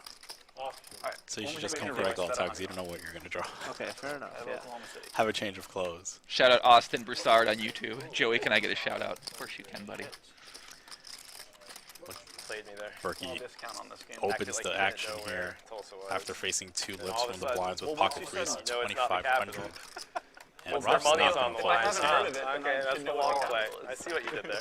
If you didn't know, You set me the Heads fuck up, tap up. up. aced his Ralph versus capital Berkey. test in 4th grade. I did. That's 100% true. But that doesn't mean I remember them. And I lost Ralph is going to flop the 5 high flush draw. been waiting Berkey for this with an moment. interesting spot. The limp call range of For Ralph 24 does years, interact we've been well waiting with for this this board. moment. Since he was 8 years old. Yeah, I like the check there. I think, like you said, that's a decent range, sort of board for Ralph's range. So, you know, let's maybe just go into the give up and try to show down. 4th grade Dan is very proud right now. Ralph looks like he's going to reach for some chips here. Yeah, Ralph has to bet his combo. I honestly wasn't. Zero sugar value, nice equity. Oklahoma City? Yeah, perfect hand to bet. You know Roger. Tasca? I don't know. Sounds familiar. Maybe if I saw him. He like quizzed me on states 5 years ago and I lost a few. I remember. We did like 7 and I got like... Berkey looks like he's thinking about something tricky here with the pocket threes. Yeah, I mean, he doesn't block Jack 10, doesn't block 6-7, doesn't fully block any reasonable diving hands, but he's still going to fold. Lays it down. Ralph, 2 in a row here. Put Picking like up where 5K Oscar out left there. off. Like, there's only one way to do this. I was like, okay, It's bud, the seat. calm down. The 100 though, yeah. How sick would it be if Ralph just racked up right now, booked it to the quick 10K win? Be like, sorry guys, see you later. Man, yeah. That sounds terrible. What are you talking? I don't want to bet. No, that does not sound It's great. never gonna happen, And I'm not so that's just advocating some- anybody out there do Don't something like that. don't hit and run, Right, guys. yeah. Unless you win There's 300,000. this one guy that I'll always fall comes for to win Potlam in Omaha. So I think I He know. hits and runs every single time, buys in for the min, doubles up, wins up, and leaves, yeah. leaves. Yeah. I don't know where he comes from. A lot of people are like that in live poker. Faded Spade and Live at the Bike are collaborating right now. Use promo code BIKE. 15% off. You purchase your Faded Spades cards, get 15% off. That's right, 15% off. Multicolored deck for your home games. Some of the top Morgantown? cards in the game. Is that true? Yeah, for sure. Let's go with it. I remember being... It's true. FadedSpade.com. I'll vouch Is for that the true? picks. They're good. Yeah, I yeah, don't even know if that's the website. I think I might be making that up. Columbia. Or Columbia, right? See if this is the Like, website. is it Charles? Yeah, those are Charleston stuff. That's like the more famous. FadedSpade.com it is. Check it out right now. Promo code BIKE. When you cash out for 15% off your purchase. Get a deck of home cards for you and your friends and family to play, and take their money from them as you're the more experienced player. Art with the I light apologize. open, Queen 9 suited. Sorry guys, I'm Just on the border. John defends with pocket threes, and that's going to flick in Bill Klein with the Jack Deuce offsuit. Wait. Three-way to All the I flop. said, I said I have the edge over Art my flopping girlfriend. top pair with pretty good turn equity distribution here. Probably his hand plays well both ways. Checking's pretty nice. This is like one of the worst queens he's ever going to have, if not just the worst queen he's ever going to have, period. Turns well, and this is one of those good cards for Art, improving his equity here. Turns I'm not trying to gamble with an edge, you know? queen off flush draw as well as a straight draw. Checks again. Gets a stab from John Sin, and this is a pretty easy call for Art now. well played by Art, you know. These guys had nothing and Not giving any chips away, David. never. Not a single loose chip is Art gonna flick in. A three's gonna come and Art's just gonna check full. This is a club, and Art's gonna win. Yeah, and Art inducing and winning an extra $2,000 by his double turn check. That's a great play by Art. A lot of people fire there, just like in the Dan Zack hand, incorrectly. There's a lot of value in checking those type of hands where you have an easy call. As well as like not much to protect, right? Like he covers clubs, covers straight draws. He has everything, so perfectly played hand by Art. We need to get Aussie Matt out here for a $1 million cash game pot limit Omaha version of it. Oh, are there? What do you think, Feldman? Can we put that together? $1 million cash game for pot limit Omaha? Okay. I'm sure if Aussie Matt somehow came to Los Angeles, he sat down at Live at the Bike. I'm sure the game would be. We got a guy in the Twitch chat asking for a pot limit Omaha week. He says you have at least one huge whale. He plays in Antonio's home game when I'm in Vegas. Interesting. New PLO week in store, Feldman, coming up. Yeah, I know. Feldman says I can have a PLO week anytime, so it's like basically up to me if I want to come to LA and play for a week here of pot limit Omaha. And here we go, Ralph versus Garrett. Let's go here. Garrett welcoming Ralph back on the show. We need I think we're due for a little bit of action. You know to bring here. them here after they're cut, right? Okay, just making sure. And here we go. Heads up to the flop. 8,000 in the middle. Garrett with position and ace-5 suited. And there's an ace. Ace-6 deuce. 2 spades. Oh my god. If I get like a dragon mango at like 729, I'm on the flop either.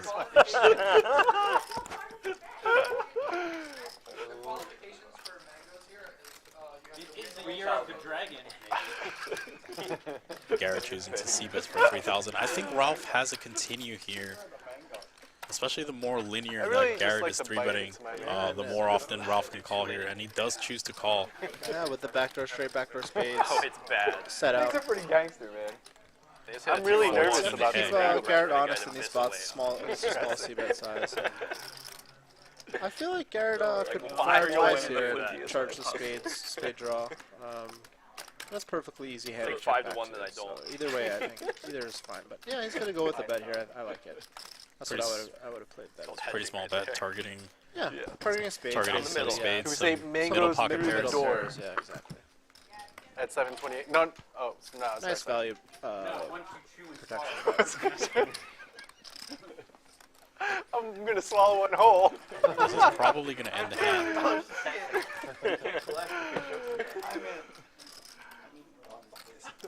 I hope they cut one real small, like. And that's one for Garrett. No, I mean I do. No, I do. I really do want mangoes. Do you? Within a certain time frame. Huh? Yeah, and really, we don't want any of that. I don't know. If I lose like another 50,000, I'm gonna go to town on the buffet. So. Okay. Looks like a straddle coming in from Actually, Dennis. if I lose this mango bet, I might go eat some chicken wings. Will you just not eat the mango? Fold with King 10 offsuit from Art here. Ralph with King deuce suited folds. Action folding around to Berkey with Ace Jack off. Looks like he's raising to 2,000 if I could see that correctly. 3,000, excuse me. Would you want some mango?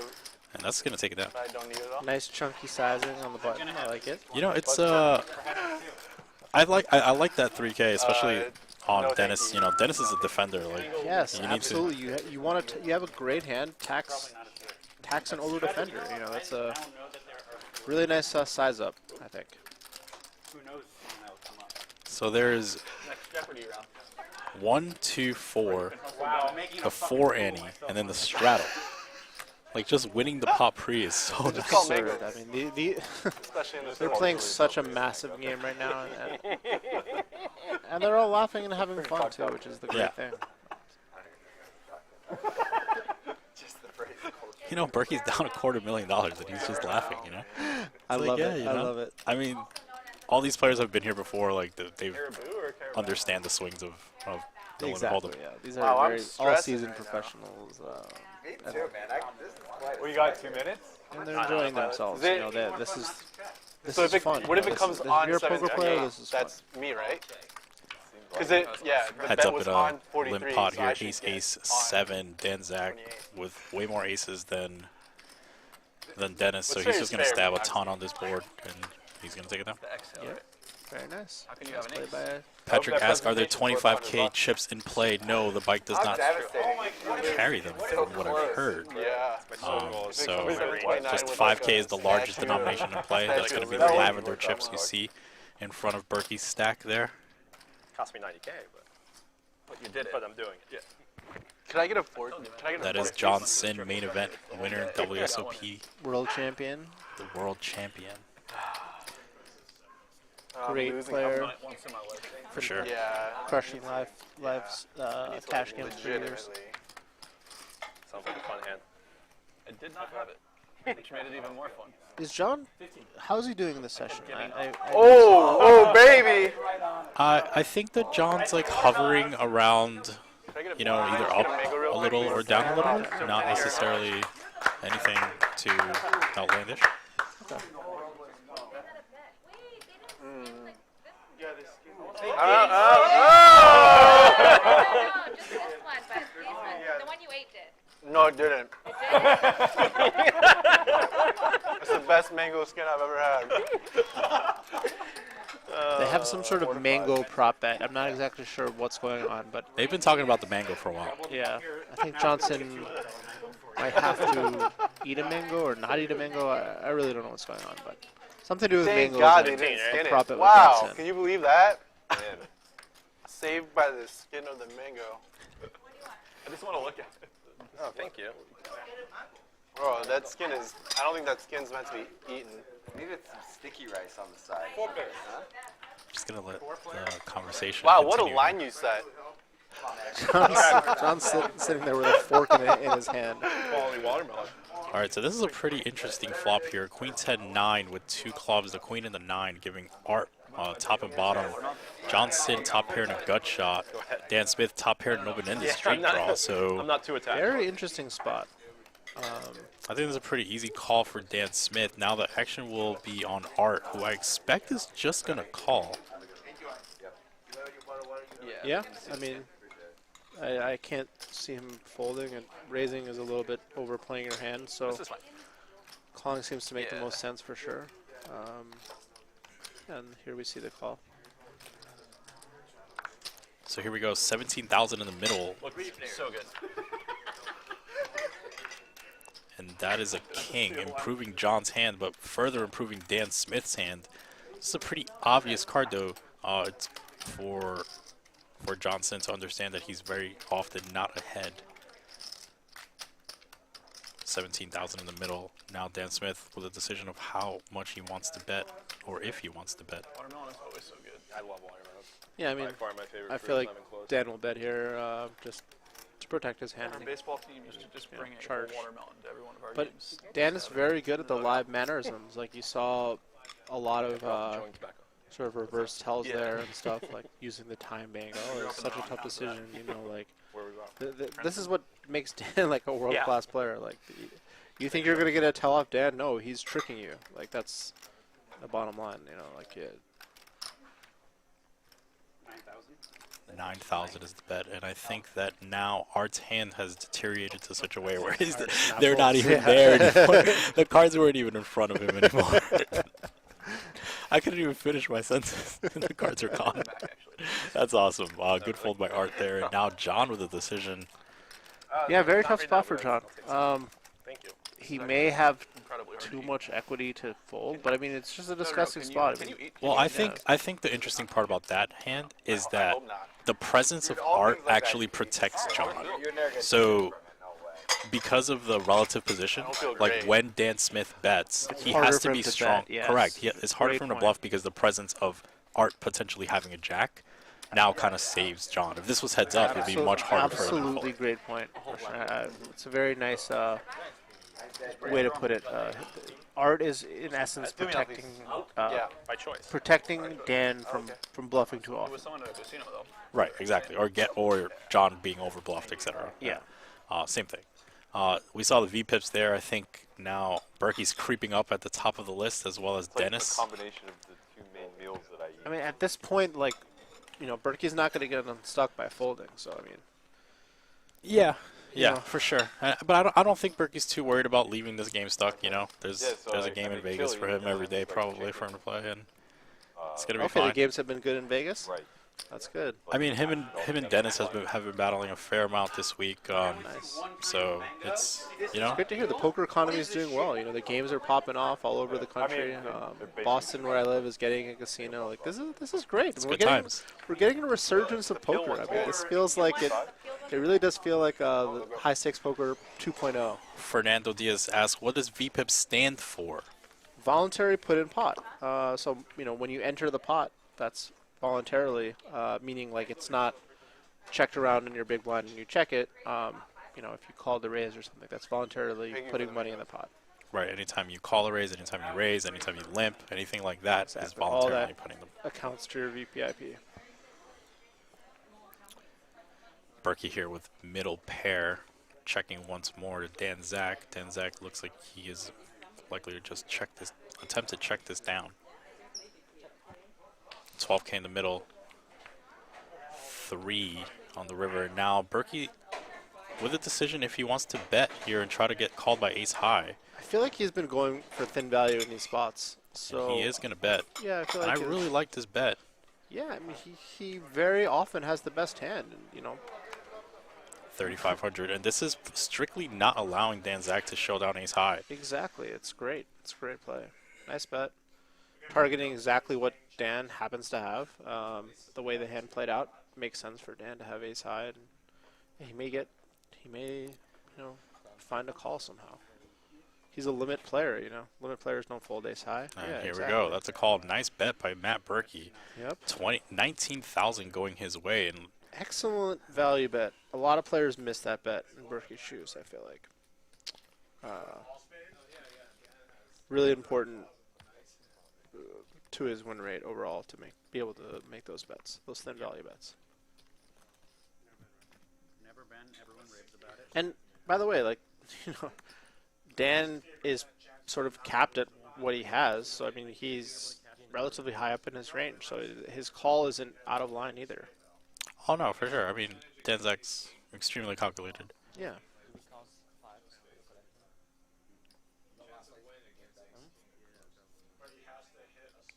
Momentum still shifting in Berkey's favor. Looks like he's entering another one. Another V-pipped hand. Ace 10 offsuit, Berkey 1,500.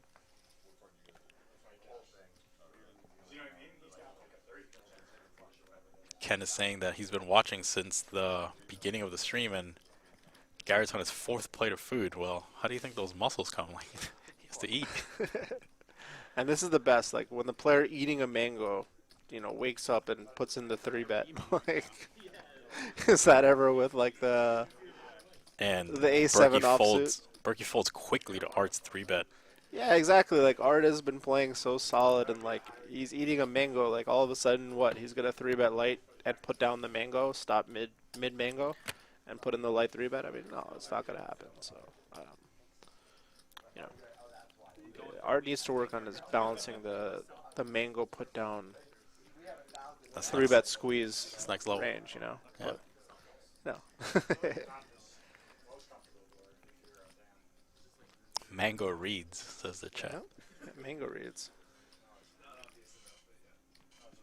Do you think that do you agree that the game has like waves of like high tension, high pots, and then everyone kind of just like I think takes time off? I think a lot of the sort of intensity left the table when Oscar left, just because he was putting so much pressure in very unique spots, and all the players were sort of eyeing that massive stack, because that's how that's their chance to win a big pot, you know. Right, and he was putting in the 3,200 straddle. Exactly, like there was so much the extra straddle. Now Dennis could feel more comfortable straddling, knowing that also there's another player straddling too.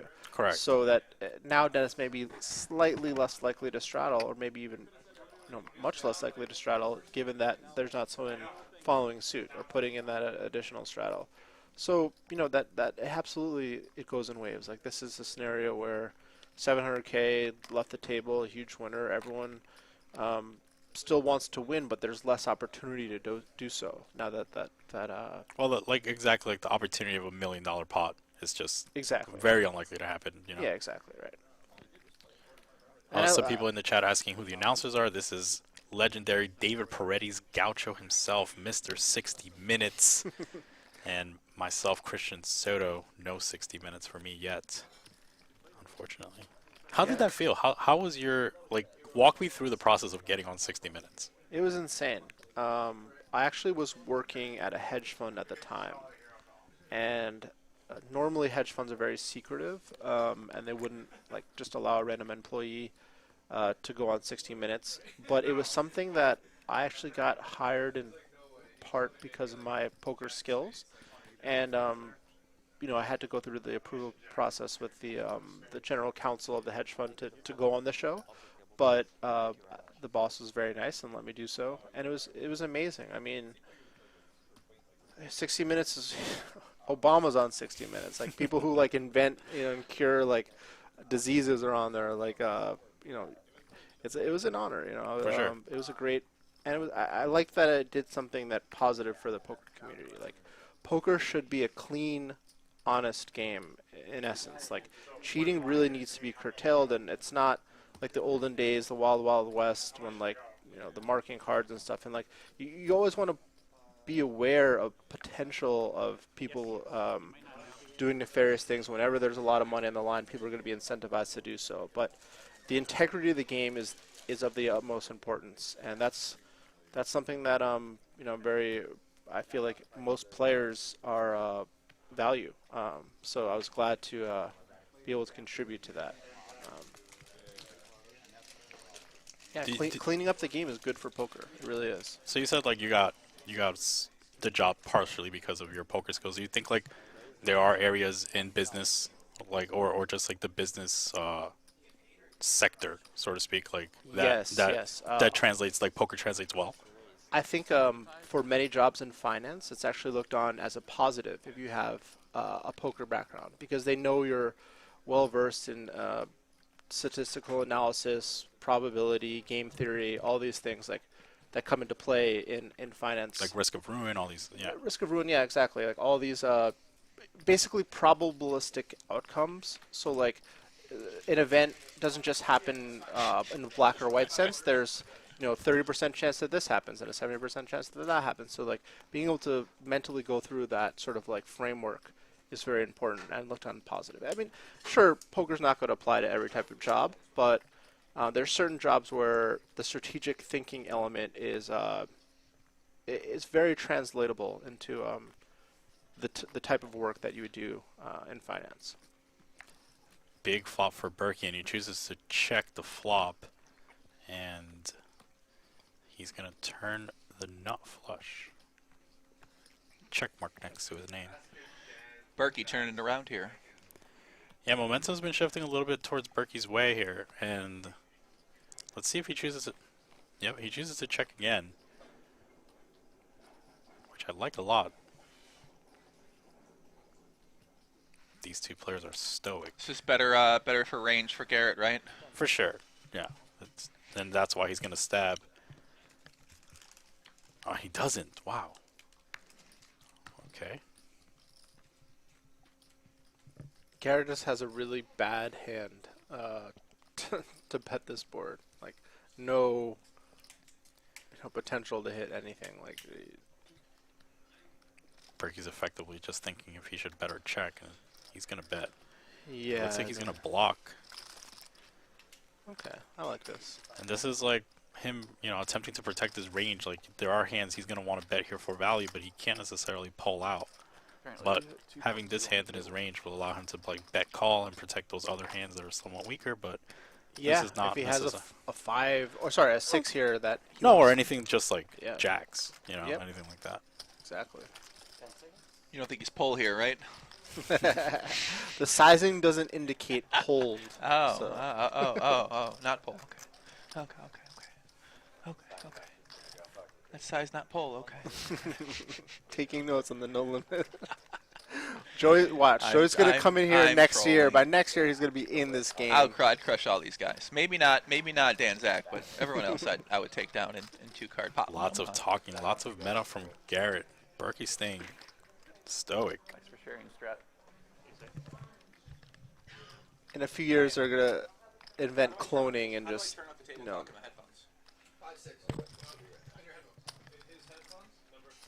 Garrett looks like he doesn't necessarily believe this too much.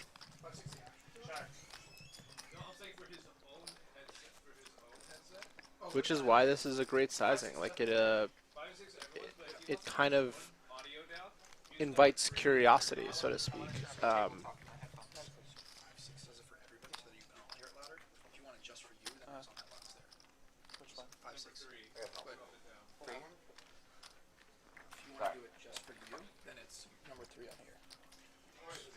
So what do I move if I want to turn up my what's in my So that is for everybody. Now Tail talks to everybody. Well, then you understand why you grabbed 25K on the third. Because that's what I was thinking about betting. I just wanted to order one food. Yeah, you can have all. I'll be wrong. I hope you just have like nothing. I'm okay for right now, at least. Thank you very much, Gene. Wrong choice twice. If you want to follow Live at the Bike, check them out on Instagram, Facebook, YouTube, and Twitter at Live at the Bike. Never miss a future episode. Never miss a lineup. Never miss the big hands that go down. Follow all your favorite players and favorite moments Checks out. by following us on social media, Live at the Bike, Instagram, YouTube, Twitter, and Facebook page.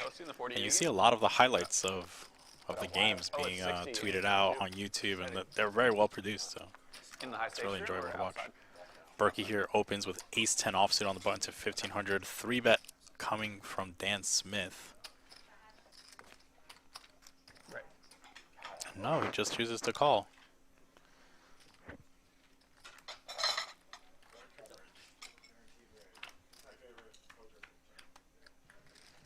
And that's top set for Dan Smith. It's always a good scenario when you call any raise pre-flop. Berkey with the ace of clubs chooses to check back. Turns a 4.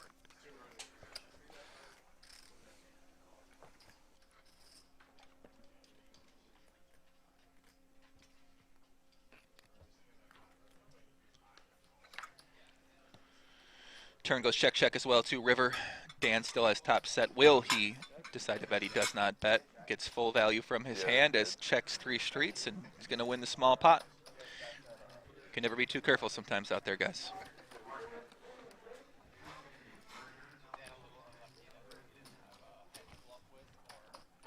Are you trying to talk in the microphone? Okay. Go ahead. Yeah, just Dan, a little unlucky there that Berkey didn't have a hand to bluff. You see the big winners here, guys. Dan Zack and Garrett up about $75,000, $95,000 respectively. Bill Perkins and Matt Berkey, the 2 big losers in the game. Matt Berkey down $235,000. Bill Klein down $139,000. Aye, aye, aye. Tulsa. Listen, guys, if you guys are curious what these 2 commentators next to me look like, or even myself look like, I just uploaded a photo to my Instagram story at Poppy, P-A-P-I-G-T-O. If you really want to see what these, if you can imagine, you're hearing their voices, but you have no idea what David Paredes looks like, or Christian Soto looks like, or even myself, Joe Ingram, look like. Check it out on my Instagram story right now. I also post a lot of highlights that happen in the poker world as well too. All my content, all the sessions. Joey's a great follow, guys. Yeah, all the sessions I've been playing lately at Live PLO in Vegas. I like that you're getting in the live streets, Joey. I really. Well, I'll talk about after this hand. There's a reason for that. So Dennis is going to 3-bet King Queen offsuit here. Matt Berkey with pocket 10s. Will he 4-bet or will he call? That seems. Oh wow. Him and Dennis do have this rivalry going on, guys.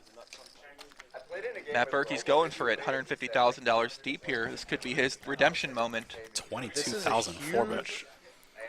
4-bet size, and I like it. You know, Dennis is out of line, so 10s rates to be the best hand against his range. And looks like he's going to get a customer. Oh, no, I would never think he wouldn't try hard at that. Big pop brewing, 44K going to the flop. Pocket 10s for Berkey, King Queen all for Dennis. Fair fight going to the flop. top pair for Dennis. Matt Berkey gets out-flopped here after 4-betting pre-flop with the pocket tens. Dennis is going to lead into Matt. This is just a sick feeling when you're Matt. Like, you have tens, you have a great hand, and you just get donked into after you 4-bet. This is the third time Dennis has done something like this in a multi-race pot. Well, someone else has 2 million or no? And you got to continue, you know. Yep, small size. Berkey calls. Like, okay, I'm trying to get those Instagram handles, but Dennis putting on more pressure. He knows he has the best hand. Or at least thinks he has the best hand. Dennis bets 33,300. Sorry, I can't see. Not a good spot for Matt to be in right here. And like in Matt's shoes, it's just so sickening because like, what is Dennis really representing by calling the 4-bet and then donking?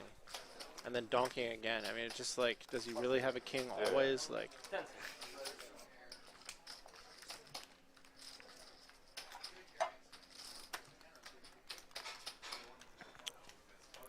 I think Berkey gets to just fold here. In terms of like the amount of hands he's 4-betting, like he's just gonna have a lot of better hands here. But yes, but the thing is, Dennis is unpredictable, and like he already folded to him once. I don't know if he got that information that Dennis had the the king 6-0. But Berkey's body language here, kind of putting off some weak body language. I don't know if Dennis might be picking up on any of this at all.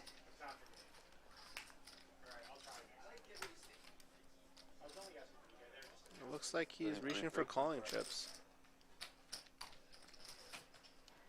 Yeah, he does put in the call. Matt Berkey calls with the pocket tens, $141,000 pot here. They still have about 90,000 behind. River 5 of spades, backdoor flush gets there. Check, check. Dennis takes down a $141,000 pot with the king-queen offsuit.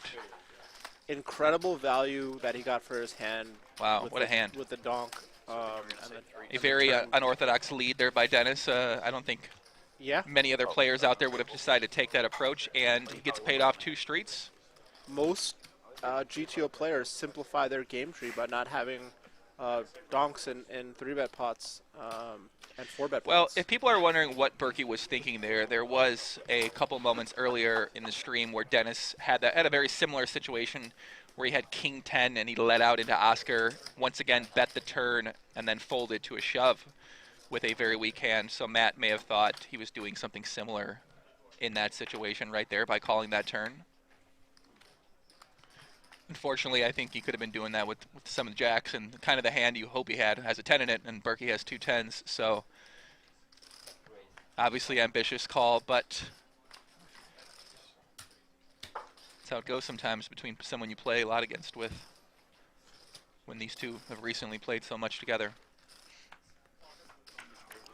here we go, Dan Smith versus Art. Board is 777. Dan Smith opens pre-flop, Art defends. I have no idea.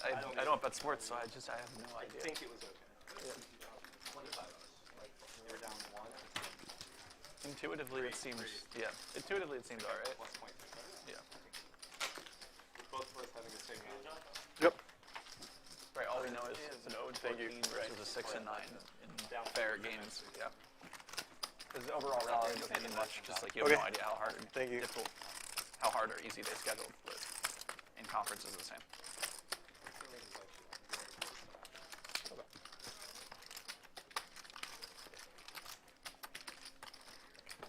I'm glad I got you for that plus 25. Although I should have just snapped it before they made that bucket. Could have gotten the 400.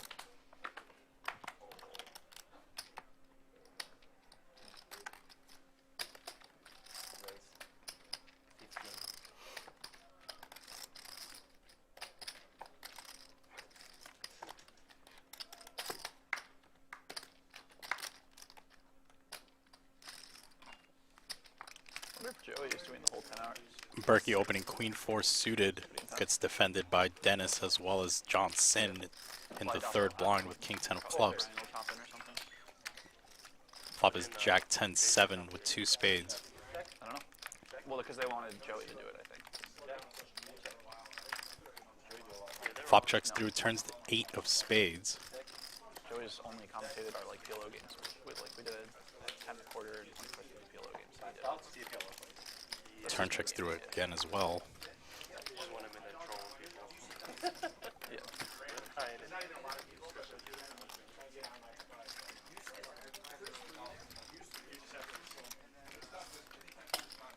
Yeah, 10 hours commentating sounds real tough. I do 5 hours a lot. And it's, Yeah, I think I did one for like 1 or 2 hours and super done. Yeah, it was pretty exhausting. I go home and do anything but talk.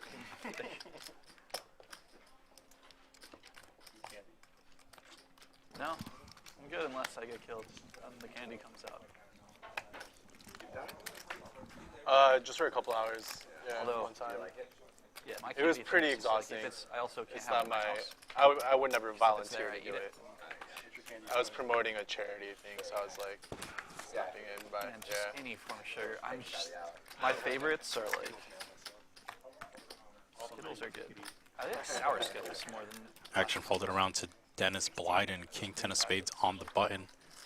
Opening 1600. Did they get rid of them? Do they still have them?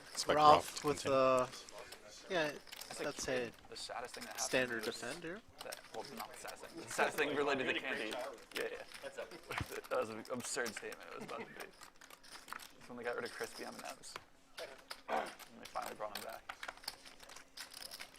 Ace 10 for all clubs. Dennis with the club check and then checks it back. When people check for the club, how do you interpret that? Like, Am I playing tomorrow? when you're playing? It's tough because some people, like, it depends how good they are at that stuff. Yeah.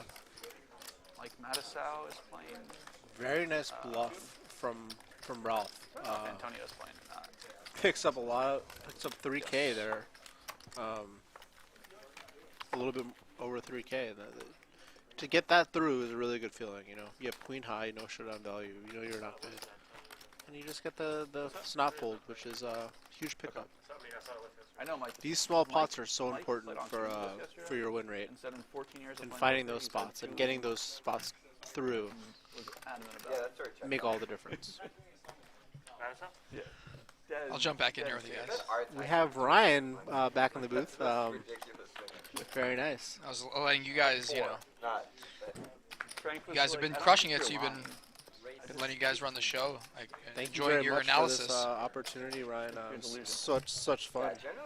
I'm actually gonna say goodbye. I hope you guys have a great rest of the night. I'm looking forward to watching this on the Live at the Bike archives and see how it finishes up. I'm gonna enjoy Los Angeles and play the LAPC. So appreciate it. Good luck on Saturday. Thank you. Get him. Good luck as well. David All right, man. Good Paredes, having you. a.k.a. Gaucho. A.k.a. 60 minutes. Take it easy, guys. Dropping some knowledge bombs on us. All right, and here we go. Berkey raises with pocket sevens to 1500. Gets 3-bet by Bill Klein. Dan Smith chooses to cold call. We don't get to see his hand just yet. And he has king, queen of diamonds. Definitely fits the criteria of a cold call there. And Ralph with pocket jacks. Wow, look at these starting hands. And Ralph with the decision if he wants to cold call as well or 4-bet or fold. I don't see him folding too often here. You know, Bill Klein doesn't 3-bet a ton, but he has been more aggressive lately. And he does choose to cold call, which And is that's not something that you should do theory-wise, right? But it's kind of, especially in the blinds, but it is more of like an exploitative cold call. yeah, he's up against a strong range from Bill Klein. He's also getting like a decent price with Dan Smith already overcalling. But now it's a tough spot. You're out of position 4 ways against some good players with jacks. It's a vulnerable hand, and it's not exactly the best situation. And now he still has the best hand, but if somebody were to bet this flop, he probably will have to fold most of the time. Yeah, and it looks like Bill Klein is going to bet here. 22-9 in the middle. Looks like 13,000 is the number for Bill Klein. Yeah, this is an And interesting there bet it by goes. Bill. And he wins. Like if Bill gets called here, he's either beat or he's going against a big flush draw. with an overcard or a combo draw. But most of the time he's going to be beat. But Bill does fire, and he happens to get one better hand to fold. Yeah. Takes it down. Bill Well, Klein bam. with a nice pop. Welcome back, Feldman. Thanks. Missed you, buddy. Thank you to David Paredes, who just had him in the booth as well. For sure. He was, I was enjoying talking with him. He was explaining the process of getting on 60 Minutes. Oh, yeah. That was kind of cool. If you guys haven't seen that, he was on 60 Minutes talking about the Ultimate Bet scandal years ago. It was David's 10 always years finding ago. out ways to do things, man. Yeah. Dennis up with the straddle again. Art opens to 2,000. Gotta love Dennis just putting the straddles in and making the game bigger. Oscar as well. It was great earlier seeing when Dennis would straddle and Oscar would restraddle every time. 2,400, 4,800. Yeah, I mean, 1,000, 2,000, yeah, 1,600, 3,200. as if the game wasn't big enough. And now Dennis is going to defend King 8 suited against Art's King Queen of Hearts. And 2 hearts on the flop, that favors Art. Yeah, Art's going to be barreling here. Fair portion of the time for small sizing. Yeah, Oh, wow. no, I was going to say I like the check back because I think that he's going to check back most of his ace-x here. Okay. Right? And Dennis can be so wide in the straddle. So to me, like, I would check back almost my entire range in that flop. Makes sense. Obviously, some people are going to have different strategies, but... It makes sense. Yeah, I mean, GTO Feldman. He's dominating GTO. pretty much all. Yeah, I get what you're saying. Yeah, and He's like dominating a and lot. even if Dennis fires the turn, he can call. Makes a lot of every sense. turn card except for an ace. Yeah, that makes a lot of sense.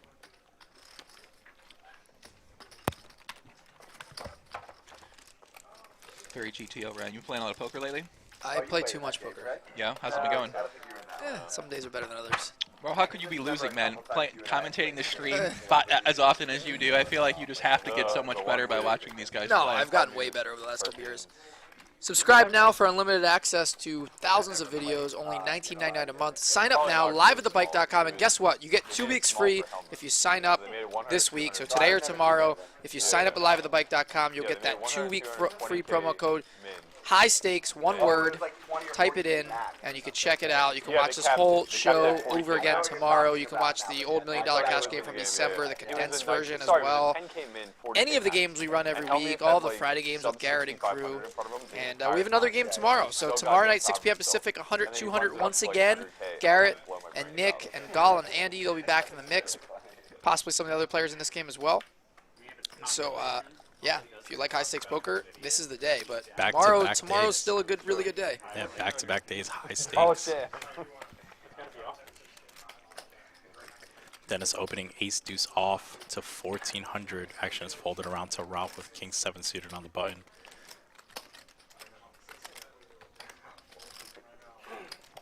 And he's going to choose to call Berkey with ace-jack. Flicks it in as well. Jungle man's response. And Bill, that brings in Bill Klein. We're going forward to the flop, 6,000 in the I middle. have a feeling a few people would say that you don't only talk Surprised about to see your Ralph flat this on the button. That's, of course, a pure just exploitative call. He's just trying to play a hand in position against Dennis, and he ends up going 4 ways. I like it more if Ralph 3-bets this hand because Dennis is just opening so wide. And it's not like Dennis is overly aggressive against aggression, right? Like, when he opens something weak and gets 3-bet, he's just calling or he's folding. He doesn't 4-bet light too often, it doesn't seem. So if I were Ralph here, I would just 3-bet this button or fold. What do you think, Christian? Yeah, I think that's fine. I think, you know, it really just depends who's in the blinds. Like with Berkey in the blinds, I would be less inclined to call. And then like with people that like kind of fold a lot, I would be more apt to call. Well, luckily he didn't fold because he makes the flush on the river, Feldman. What do you know over there, Stick buddy? it to me. If he were to, if I The knew good he was going to thing make a about- flush. The best thing about flatting a hand like this on the button is that You make a you flush. can make a flush sometimes and cooler someone else on the lower flush. I only have Twitter. Yeah. What do you know, Feldman? Not Fold the much. king 7 suited on the button. Ralph knows something else. No, I don't fold it. I 3-bet it. Outplay, outflop, Outwit. outwin. Exactly. Oh, is that Survivor? That's just 2-card Texas Hold'em right here. What are you talking about? But yeah, I do agree with you. With Garrett and Berkey, both in the blinds still left to act, I would be more apt to 3-bet a hand like this. Yeah, because also not only can they defend and just win the hand, but they're aggressive and they're also going to 3-bet squeeze a lot, and then you just have to fold. You're not going to over peel the Right. the button and 3-bet 100%. pot. Yeah, very Speak for good. yourself, Feldman. I'm actually not speaking for myself. I'm speaking for I would be, an intelligent poker player. I would be playing it. I don't necessarily do what I say. Yeah, we want to critique Feldman's play. Let's watch Feldman grind it out there in the cash game floor, go over his play. I don't think I would have done that with pocket sevens there. Who said this quote? I'm just looking on Twitter. First of all, I just love it. I go on Twitter and 199 Twitter notifications. Big time. Social media has been great today. Who said this quote? Veronica tweeted this. Of course Berkey folds to this 3-bet. You think Art's just going to put down the mango and put in a light 3-bet? That was Paredes. Oh, he said that? That's sick live read. There's a great, with like 10 left, Oh yeah, and he ran shoved like 20 blinds on Helmuth, and Helmuth folded queens face up. And Craig Art Roberts showed- said to Doug Polk, I think you need to be in this live at the bike game. I agree. I invited Doug, but did not get a response. Although Ryan, Not even a response? No response. But although Ryan Fee did respond, I messaged both of them, and Ryan Fee was interested, and we almost got Ryan Fee in the game, but he happened to not be in town today. When did he look at you? He would have been a great addition. Jungle Man, also one that we almost got in the game, also would have been a great addition. For sure.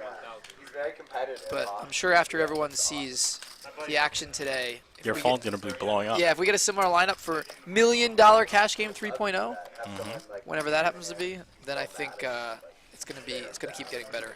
Ralph opens the cutoff with King 4 of hearts. Dan Smith defends from the third blind with ace jack offsuit. 10-10 deuce rainbow.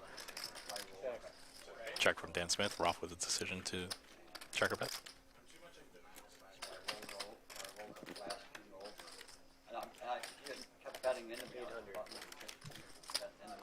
A little under third pot for Ralph here. I think Dan Smith is going to continue.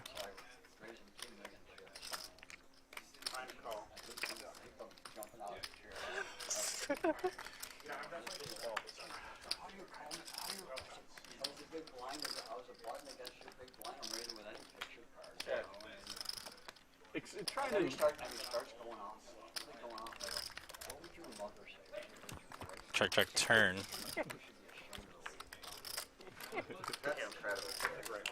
Do we stop?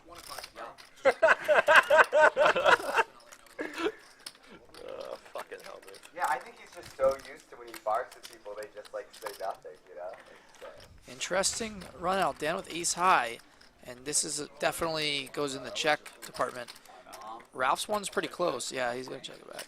If he bluffs, he's just trying to get ace high to fold. But And I don't think Dan Smith was folding his hand.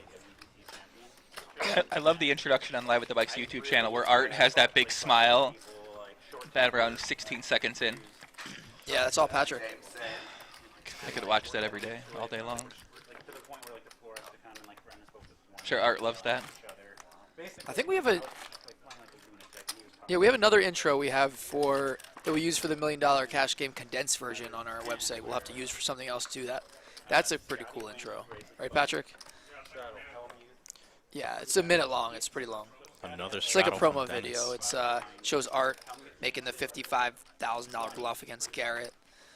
One of the great moments in Live of the Bike history. Art folds pocket fours under the gun. You know, one of my favorite moments in liveatthebike.com history. Something about Oscar? Was when I did my Autoline at the Bike show with Alex Torelli. Oh, you hung up on him? We got a lot of subscriptions the next day. Listen, the next 2 days. That was one of my favorite Live at the Bike moments. Thank you. Thank you, Ryan, for allowing me to be put in that position to have I was going to say I didn't allow it to happen. I guess I allowed you to put you in that position. Yeah. Exactly. Double A. Okay, one of my favorite moments regarding that was during Doug's. Do you remember this? During Doug's Better heads not up. be okay. What? Nothing. Keep going. During Doug's heads up against Danmer, when we trolled him and I got the cocktail waitress. Was it Jenny to come in 3 different times? Do you remember this? Well, I went out with her after that, so I do remember this. Yeah. And she, one of them was like this one's from Double A, and this one's from I don't know who were the other ones. This one's from Luke Schwartz. Yeah, I remember that, yeah. And then we just kept bringing him shots, even though he was not drinking at that time. Remember, he was on like his 30-day no drinking thing, but we just kept bringing him shots. One of my favorite times was when Armenian Mike called you and then tried to take, or he he bet and you snap called him. Then he tried to take his chips back and I actually don't remember that. Turned into a internet phenomenon, a viral moment in the poker world for That's about a one week of or your two. best YouTube videos, huh? In poker, yeah. Oh, I'm sorry, I forgot you're a UFC guy. We're counting UFC. That video. I mean, come on. Raise 3-bet call here, and Dan Smith misses. Which Dan will win? I'll take the one with the better hand and position. Oh, it's a little less now, huh? Oh, no. Oh, no. You can keep it. Thank you. Check, check, flop.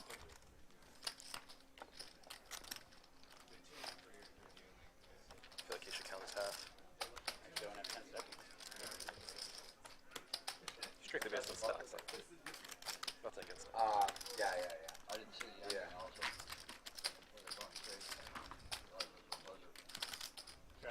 Can't wait for March Madness. Style. Can't wait for March Madness. Style.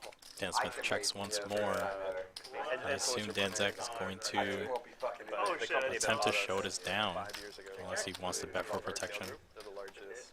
Probably largest medium. We'll be nits at best. They own 7. I mean, Dan Smith, it's just impossible for him to win here, so he would have to bluff to win this hand. He just knows that there's no way he gets the showdown and wins this one, so he's giving up if he checks. Family Feud. He just can never win. Like, if Dan Zack is 6-7 suited, he's going to bet at some point. I did like the throw. I don't know how the market for shit. We are, let's see, almost 8 hours in? Wow, it doesn't seem like it's been that long. Although you guys have been commentating more than me. We got a little over 2 hours left. There's a lot of action in the game. There's been a lot of big pots, and time flies. Only 30 hours left. No, just kidding. A little over 2 hours left.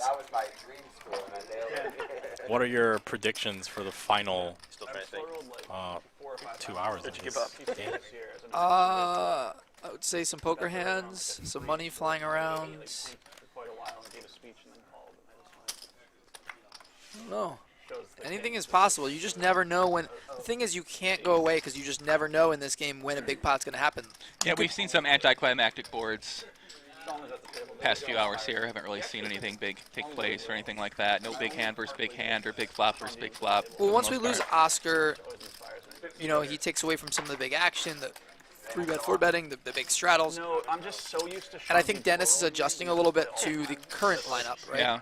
With Bill and Oscar not in there, and Dennis is also winning now, and so I think Dennis doesn't want to. He's been swinging today, and he maybe doesn't want to give. He is up a little bit of money now. That's true. Yeah. He was down most of his other hands. Uh-oh. Here's a big one. We got flush for Dennis with the trucker hand, 10-4 suited, and Bill Klein with top pair in the second nut flush draw. We can see all the money getting in here. Yeah, I expect Dennis to play this pretty fast as well. Dennis isn't one to wait for later streets to put in big bets. So here it comes.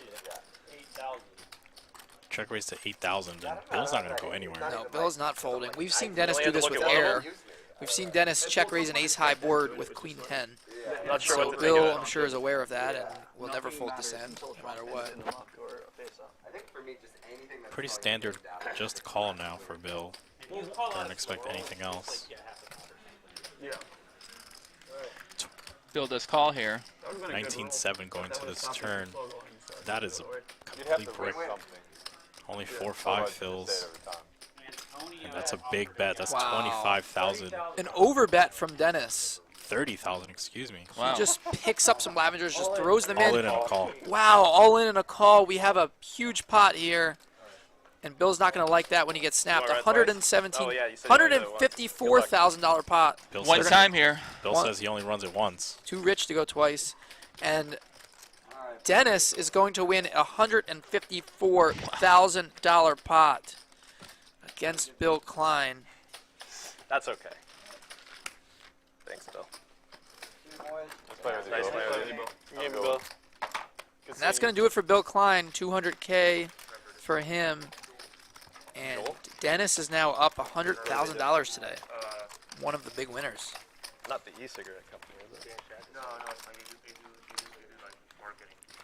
And Bill's a great humanitarian, so, you know, philanthropist. He's going to match that $200,000 likely and donate it So to now you can see charity. the big winner. Dennis and Garrett, first, the people I predicted at the beginning of the show would be the top big winners here, are tied, in fact, so I was correct so far. Dennis, Garrett, Dan, Zack. We got Berkey in the bottom, down a little over 3. Dan Smith down about 100. Oscar left the game earlier, up about 346,000.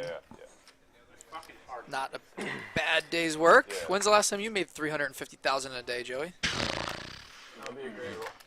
Can't even make up a story that I would ever have it happen. So I don't know.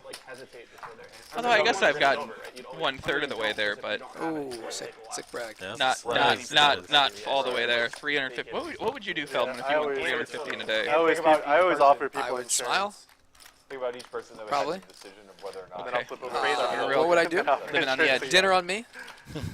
Probably take a trip, pay off some bills, give some money to my sister. As much as possible. I don't know, what would you do? It's like to compete. Some nice one. I can't Play say, again the next day. I can't say what I would do on 2 here. chicks at the same time. Whoa. What do I need to make 350,000 to do that for? I'm joking, guys. Calm down. Fuck, man. Take everything I say so seriously. Big combo draw here for Garrett. Takes it down. Exactly true. So many hands of this. If everyone's intelligence was equal, that would be true. I have a feeling you still have an edge on most. Berkey steamed out of his mind over there, wondering how can I possibly lose again in one of these games on stream. It is frustrating. I know that, you know, It's one of my favorite books. every time the camera's on, he just hasn't really won, and that gets annoying. I was going to reference a couple things in there. Take you up on that. Bill Klein, $200,000, and he is out the door now. Always love having Bill Klein here. Nicest guy, was the first guy here today to show Like up. 3 a night and then And, you move on. Yeah. just a super pleasant guy to have in the game, and we hope to have him on Live at the Bike more in the future. For sure. Oh, yeah. I have some solid history with Tam. Never played Hold'em with him though. He has a big mouth, that's right. Alright, what's your favorite candy? Dan Smith opening ace-jack offsuit.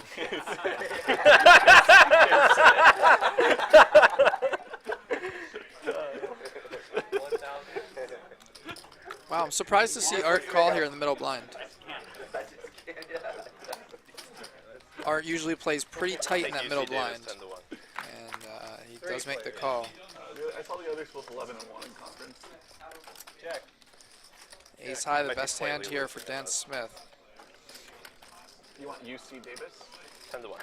Are they the team that's Yeah, not pretty good 11? board for Let me Dan wait till Smith, they just come back. overall. Fair enough, yeah. I'll probably give you action. I want you to have the same info I have. What's that? Gonna fire. So I want you to have the same info I have. Okay, yeah. Yeah, I think I'm slightly losing on that. Yeah, that's fine. It's probably closer to like 13. Yes. Hot chocolate. You going to Jeju? Yeah. Can I just have an iced coffee with 1 cream, 1 sugar? Are you going? And 2 espresso shots. Whoa. Inside. 2 shots of raspberry. Dennis Blyden ready for this game to go all night. He just ordered 2 espresso shots Raspberry hot chocolate. That's strong. and an iced coffee. Magic call me Well. out. I usually get it. I don't know how people would let me like. You might need yeah. I think the minimum is 4. You should try it. I will. Say again, the minimum. They gave 450,000. 250, 128, and a 70. Do they have like small ones? No. The smallest tournament is 70,000. Garrett here raises with ace-10 of clubs. We're told we got an open seat. Doug Polk might be coming up here playing the show. All right. Is that right? What's up? Is he on the jet? That's what I just got told in my headphones. Ace King suited for Ralph here. Imagine just shows up. Excuse me, just shows up unannounced. What's up, Just guys? happens to be in Let's town. play. Hey, I was at dinner and saw there was a seat. I Had expect 300K in my pocket. a pretty interesting spot here for Ralph. It's going to be a cold 4. 10 seconds. What's up? Oh, did he?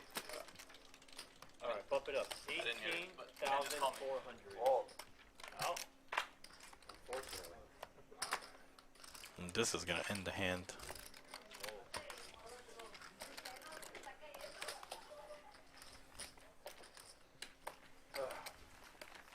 Four betting me late. How dare you? Ralph takes it down with ace king suited. Okay. 10 to 1 you want? Yeah, I'll take 10 to 1. I have no real plans. So if Berkey loses in this game, does he go play somewhere else, or does this game continue? I don't see this game continuing off. To see that. Yeah. Maybe what do you think? It would continue? I'd be very surprised if you don't. I think this game will continue. Okay. If we end the stream, whenever we do, I think that the game will continue. I guess it depends. It could, sometimes there's a domino effect in these games after the stream. Like if 1 or 2 people want to leave, then other people leave. It gets short-handed. Then do those guys want to play 3 or 4-handed, or do they want to break it? But a lot of the times the game will continue. There are people on the wait list. Some of them declined to come or had other things going on and didn't come. We'll see if one of them does come. We're gonna be able to fill that seat here. Yeah, I'm not sure. There's people that have been invited. It just depends if one of them comes. Ralph with ace-8 of diamonds. I knew I was on to something. Does that make you feel good or bad? I liked it. Yeah. Totally just kicked the shit out of me. Ralph defends here in the middle blind. I like this hand to defend middle blind, I think. Yeah. You could, although 3-betting against the button is probably a little bit better, I think, because the button can be so wide here, right? And I think Art's going to fold a good amount of the time when you 3-bet him, right? Yeah, for sure. Right. You know, I think this hand kind of goes both ways. This is a pretty good board for the defenders here, but Art's hand is just extremely good. And he definitely wants to build a pop pushing this much equity. And Ralph has a pretty easy continue, and we're going to see a turn card. I don't even know what I'm rooting for now.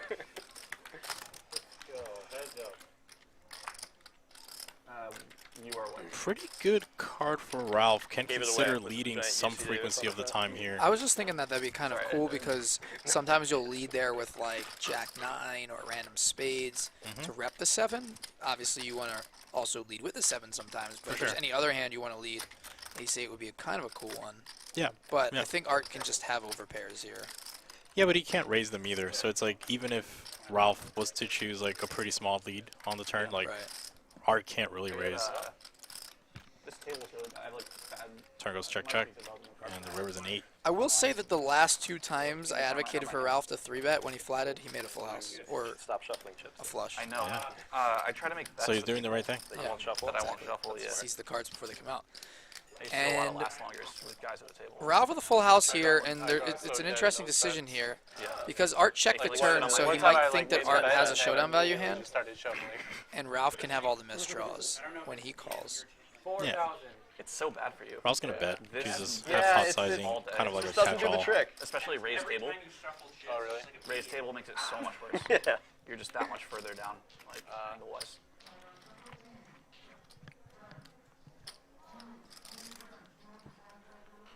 Wonder I used what to do Art all is sorts, like I thinking would put here. chips here to remind myself, and then like I always had to have my hands with like just anything to I would never be able to do it. He's probably thinking, do I ever want a river raise here? But he's also probably thinking as well, Oh, see, that's okay. That's another level. making himself look like he's capable of river raising in I that see. spot, right? Yeah.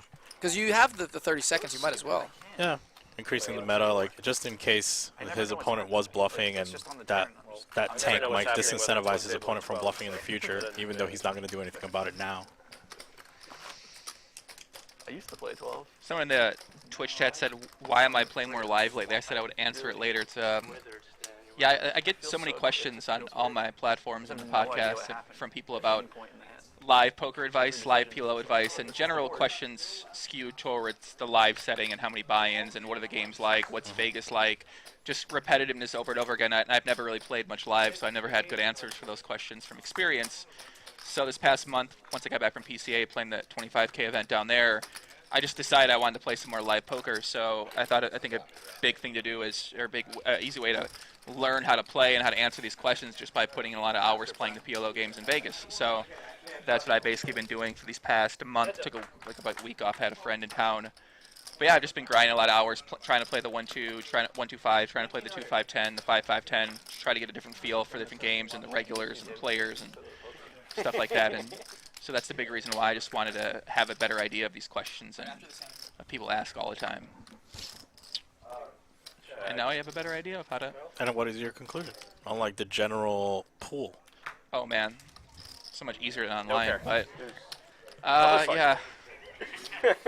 My impressions on the general pull at 125 are there's regulars that, you know, they're very face up for the most part. As you move up, the recreational players become a little bit more aggressive, but sometimes just aggressively bad, and the regulars are some of them are a lot better for sure. They put you in tough spots and they'll 3-bet you late. Might be her like long that. game though. They're not iPad pros. It's a long game. I haven't really met too many iPad pros at the PLO tables in Vegas yet, luckily. Nice.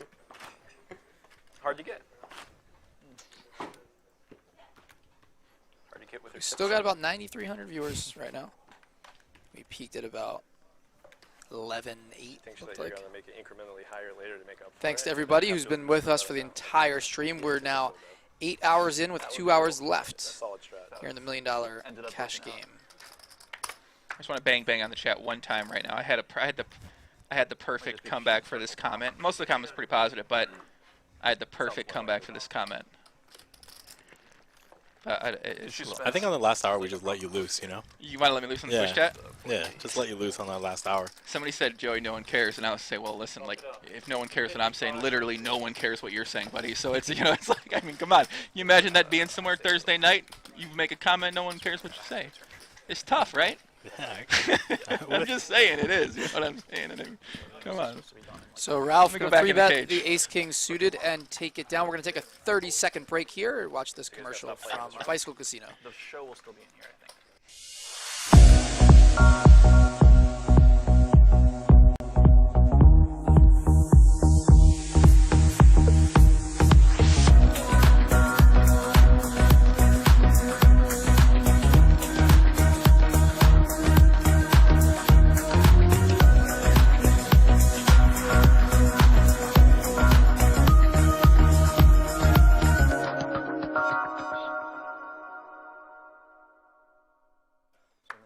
All right, and we're back.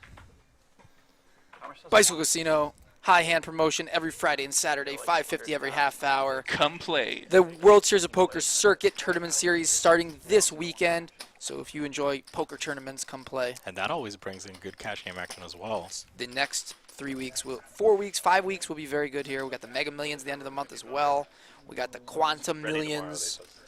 All types of big tournaments coming. We got a couple of them. The final tables will be on stream here on Live at the Bike.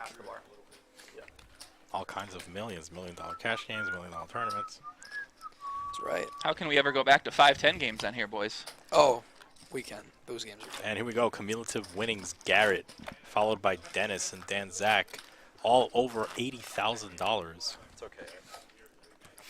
Garrett sitting with $684,000.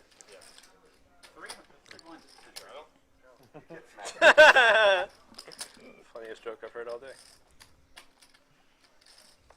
7th time's the charm. Art with King Jack offsuit on the gun.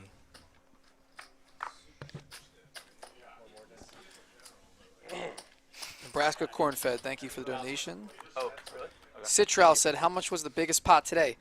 Well, the biggest, there's two answers to that. The biggest pot that was played out fully where somebody won the pot was $259,000. That was Oscar against Dan Smith. The actual biggest pot was, what was it, $330,000? And that was a chop pot, Ace King versus Ace King. I feel like that one doesn't count. My buddy Cosmo said, great game, just get rid of the nits. Next game, if you don't VPIP at least 20%, you get kicked off the island. There it is. In. Legitimately have no idea what I have. That seems fair. Check. All right, we got a 479 rainbow pot here, 4 ways. Dennis defending the third blind, and Matt Berkey on the button with 2 overs and a gutter. He's going to fire. Yeah, Berkey's going to stab, and it's going to be pretty tough for Dan Smith to continue here. I 2 think players behind him. It's not too big of a bet. It's about half pot. Dan does have all of the turn cards, right? You're right, though. It is tough with 2 people behind you, but I would say that neither one of them is overly aggressive in this spot. Dennis can be sometimes, right? For sure. But Art, isn't going to check raise here a lot on this board texture. And he's going to call. He does have some backdoor equity as well. Yeah, he's got the clean turns, the ace, the 4, the diamond, right? You can just fold on every other turn card or hope that Berkey shuts down. That's what I was thinking. I was excited. 2 pair. Dan Smith versus Matt Berkey. And this is an interesting card. 2 pair here for Dan Smith. And it's a great card for Matt Berkey to barrel, right? I mean, Berkey doesn't have too many ace-X's after he was the flatter and bet this flop, though. So there's not, this card doesn't necessarily help Berkey too much. But what it does do is it can make Dan Smith fold if he bets big, because if Dan has like 7, 8, 9, 10, it's going to be tough for him to call turn and river against Berkey. And so it could just make Dan fold a lot of his range. Yeah. And you see, he bets big. He bets 65 into a little under 10. You know, this is going to make Dan Smith fold a lot of his range, but obviously not the two pair. Yeah. Right? Like, what does Dan Smith do if he has 8s, 10s, 9, 10 suited, Jack 9 suited, not hearts? I actually do think Dan Smith kind of calls, because like this card doesn't help Berkey too much. Like, this is a relative brick after Berkey stabs flop. So you just think if Dan thinks it through and realizes the type of range Berkey has, then he can make this call? Yeah, I think Dan ends up like breaking it down and makes a tough but good turn call, and then has to make tough decisions on the river. This is a disappointing river, because I think Berkey ends up checking this back because he beats a 9 now, beats a 7. Yeah, for sure. But if this was a complete brick, I think that Berkey might go for it. And the tech was insane, right? Like, there were just cameras. Berkey loses another hand there. Physically show their cards, and someone else has to punch them in. Not his day-to-day, boys. Yeah, it's been rough, you know, especially. He does not do well in the Live of the Bike streams. He's due for a big one.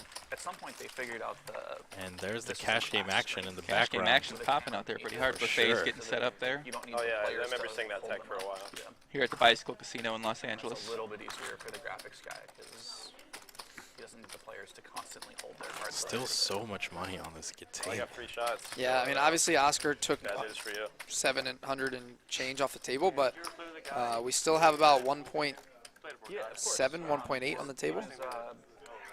Harry Oppenheim or something? No. Still amazing to have almost 2 million on the table, but we did have about 2.4 earlier. He's also the transport. JPS with the donation on YouTube. $5 Australian dollars. Joey, how OOL has this game been? Nice job, Ryan. The game definitely started off as out of line. Slightly more in line Not really anymore. past few hours here. Players have adjusted nicely to the lineup and to the flow of the game. Earlier, there were a lot of straddles and crazy pots with Oscar and Dennis. And, And it worked out for Oscar. Oscar won. Yeah, Tiles. Oscar crushed the game for 300. Yeah, as you mentioned, now Dennis is up about 87,000, so we might see him. Plus, there's not really anyone else giving too much action to. John wins that one with Ace King. Is that John Sin? Someone, Looney417 said, "Who's that hairy Asian? Is that John Sin?" That is correct. That is who that is. So he's clarifying that he's talking about John and not Ralph. But yes, that is him. That is the main event champion. You know, we were outside earlier, and you know, somebody was like, it was me, Joey, and John. We were in the hallway, and somebody was like, "Hey, can I take a picture?" And I was like, "Oh, you mean Joey?" And they were like, "No, no, no." They didn't say the hairy Asian, but they pointed to John Sin, and they wanted a picture with him. Not with you? Not with me either, no. Definitely have a higher success rate in that record. It's messed up. Yeah. Berkey here with pocket fours in the hijack. Who is in Arizona's conference, right? Pac-Tech or whatever. And Garrett's saying they're the worst they've ever been. $1,500. Actions folding around to Art. Two-time WPT champion. 8-7 suited folds in the second blind.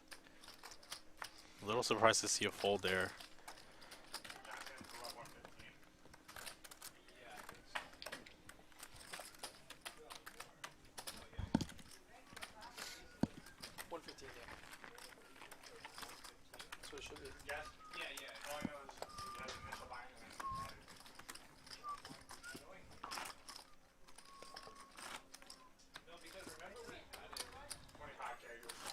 Table is relatively silent now.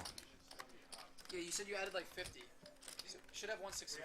I mean, all the players have been playing for roughly 8 hours. Like, Yeah, we've been doing commentary now for 8 hours too. So Been it's intense. yeah, definitely get a little tired 8 hours in, of course. No, I think it's near San Francisco. That's only normal. Oscar was the big winner. He had to leave early, unfortunately, after about 7 hours, and he won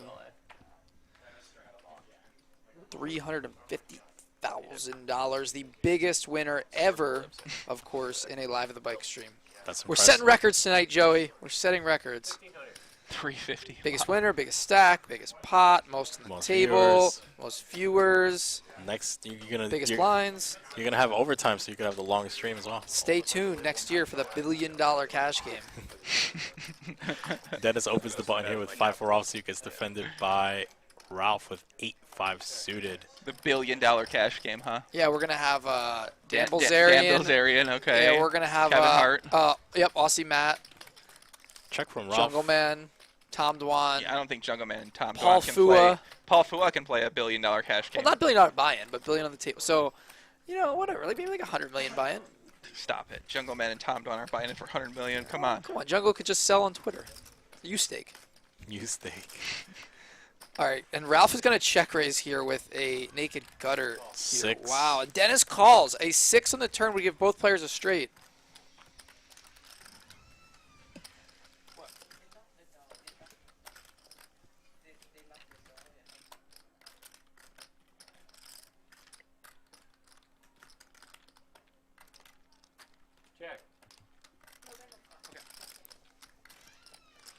Ralph chooses to check this turn, and that's going to open the door for Dennis. 10-2 is the bet, and that's going to win. Interesting play for Ralph to check raise there without even a backdoor flush draw. Just trying to, I mean, he was right, but Dennis just didn't fold the 5 high. He just called and left the turn. I cannot imagine Dennis playing pot limit Omaha like you said he likes to play. This guy must. He likes to play. He must not fold pre-flop and then just go. Constantly 3-betting. Yeah, it must be a tough opposition. Yeah, for sure. Jim Klein on YouTube said, how does Garrett eat 4 plates in 8 hours and not use the bathroom once to even at least piss? Simple answer. He is not human. He is superhuman. He's a superhero, a mutant. Garrett Adelstein, he has been blessed upon us in the poker world by the unicorns of the universe. Do you think that he is one of the aliens Alex Jones was talking about yesterday on the Joe Rogan podcast about the hybrid humans that the aliens are merging together and creating? Maybe Garrett Adelstein was one of the first aliens. It has to sort of human hybrids that the aliens came down to create when they were with the Nazis, according to Alex Jones on Joe Rogan's podcast. I think Garrett might be the one who gave birth to those hybrid aliens. You think he is the father to the hybrid? He is the. We've definitely hit the 8-hour mark. He is not human. The aliens are coming down, and they're going to be merging with the human hybrids. They're going to be building top-level poker players for a breakaway poker civilization, Ryan. Who else can we get for the $1 billion cash game? You didn't watch the Alex Jones interview clearly yesterday with Joe Rogan. No, you need to see that. I didn't, but I know this man has full energy straight, just yelling. Really? About I've never. I know who he is. I know I know he's like a poker player, Jeopardy, GTO Jeopardy player. You trolling He me likes right now? He likes solve Jeopardy. Are you kidding? What? That's Alex Jones.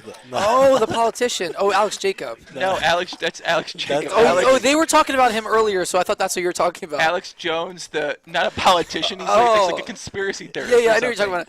I thought you were talking about Alex Jacob, the Jeopardy guy, because they were talking on here earlier about Jeopardy. Oh, Alex Jones. Is that a guy or a girl, Alex Jones? It's a guy. Okay, yeah, he's the conspiracy guy. Okay, I've seen that name. Dan Smith opens kings and Sorry, gets up. I confused Alex Jones with Alex Jacob. Oh, I thought you were talking about Pac-Man Jones. What are you talking about? This is a pretty big flop, so Dan Smith's going to open and go 6 ways to the flop. Flop top set, but there's a couple of players here with a little bit of something. A little flush draws here. Yeah, John and Berkey. And it looks like Berkey's going to lead. Wow, so Berkey's... How often do you see a 6-way pot in a 100, 200, 400 game? A raised 6-way pot, okay? That's when you know the game is good. Berkey's going to lead the 7-deuce suited, and Dan Smith with the nuts top set has to decide between a call and a raise here. With king of clubs in hand, probably leaning more towards a call. But he is going to raise. And that's probably going to clear up John's. Like, it's actually not bad. Like, obviously getting raised is bad, but it's if John folds, Berkey's respective equity goes up. Oh, yeah, of course. And John just has to fold here. He can just be going against King X of clubs against either player here, right? And I think that it changes it a little bit if the king is a club, because now you have the second nut flush draw instead of the third nut flush draw, and plus, if you're going against a pair and a flush draw, you can beat that. But now you can't. You're drawing dead against King X of clubs. Berg's going for it. He's going to need a club on the turn here. Feldman might take down a big pot. Much rather play a game like this. Can Matt hit a big card here when he needs it? A lot of clubs are out there already. 7 on the turn gives Berkey a pair, and if Dan Smith bets a reasonable amount, this is going to let Matt continue. And Matt could have 4 or 5 of clubs here, so Dan has to think about that. I was busy, guys. 25-4 in the middle. Dan Smith thinking about what sizing to pick. Definitely wants to construct the pot in such a way where he can often get the money in. I was planning on playing, and we were at that table when registration, when the tournament opened, and we were still at the table when registration closed. It's pretty sick. Yeah. It's like 36 hours. Yeah.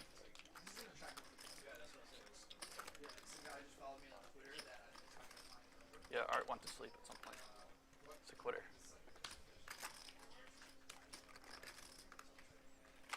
Dan Smith very calculated. Me? Almost nothing but the World Series.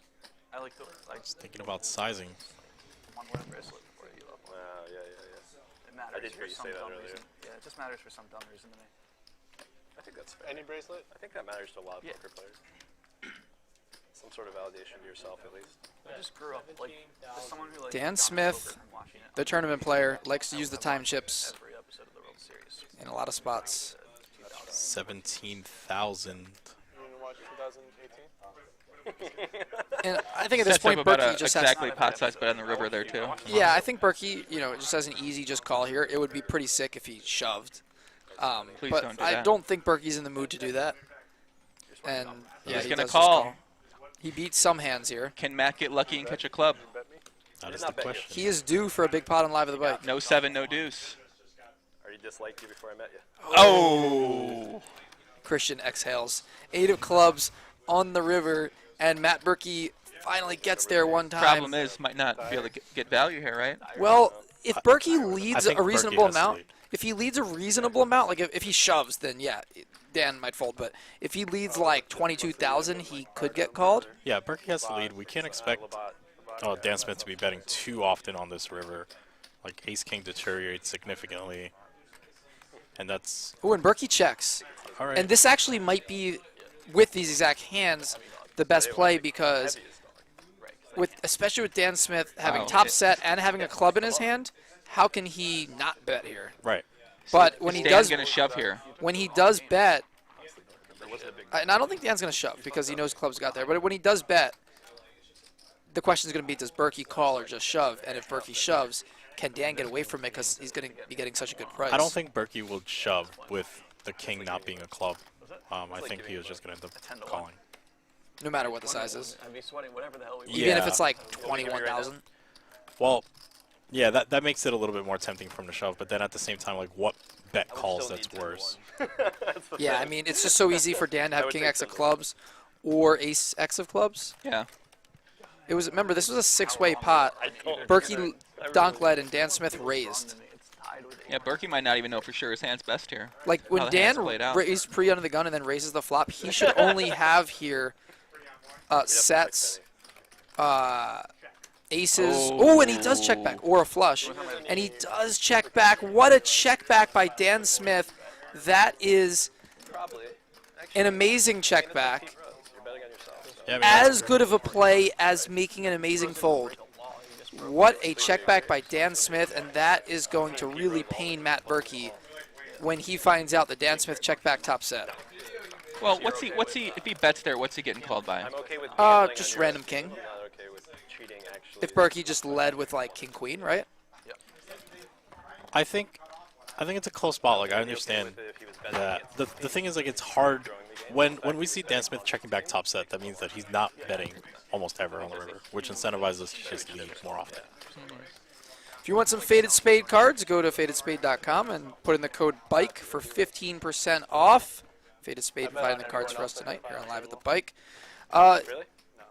Yeah, I think Berkey 6 ways in the last blind, completing the action, could also have like. This is Berkey's day. Even when he makes a big hand, he misses. I mean, Berkey could have like pocket 3s, pocket 6s, 6-3 suited, king I think 3 he suited, probably just king 6 suited. check raised those on the turn potentially, right? I mean, he led the flop and got raised. I mean, Well, as you he doesn't mentioned, have to. what does he have? He has some type of king with clubs, some type of net flush draw.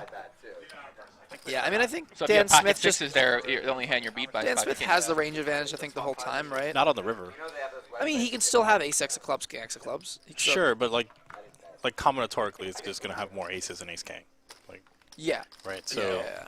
Was that? Yeah, we're good. Yeah, I mean, it's probably close though, right? I mean, And potentially just like some other sets, like lower sets. would you check back there without knowing the cards? Would you check back there the way the hand played out if you're Dan Smith? It's gonna be really hard because you're, like Dan Smith is also blocking Berkey's some of Berkey's bluff catchers. So like him having 2 kings, like blocks some of Berkey's bluff catchers. So it's like But kind he of also tough. has I was on a vacation with my family. king clubs, so that plays a little bit, right? Yeah. I don't know. for I just sure. know. I think it's an amazing check. Like, for I sure. understand why he checked, Yeah. but I feel like kings is way too strong of a hand there. I think that if it was me, I would bet like.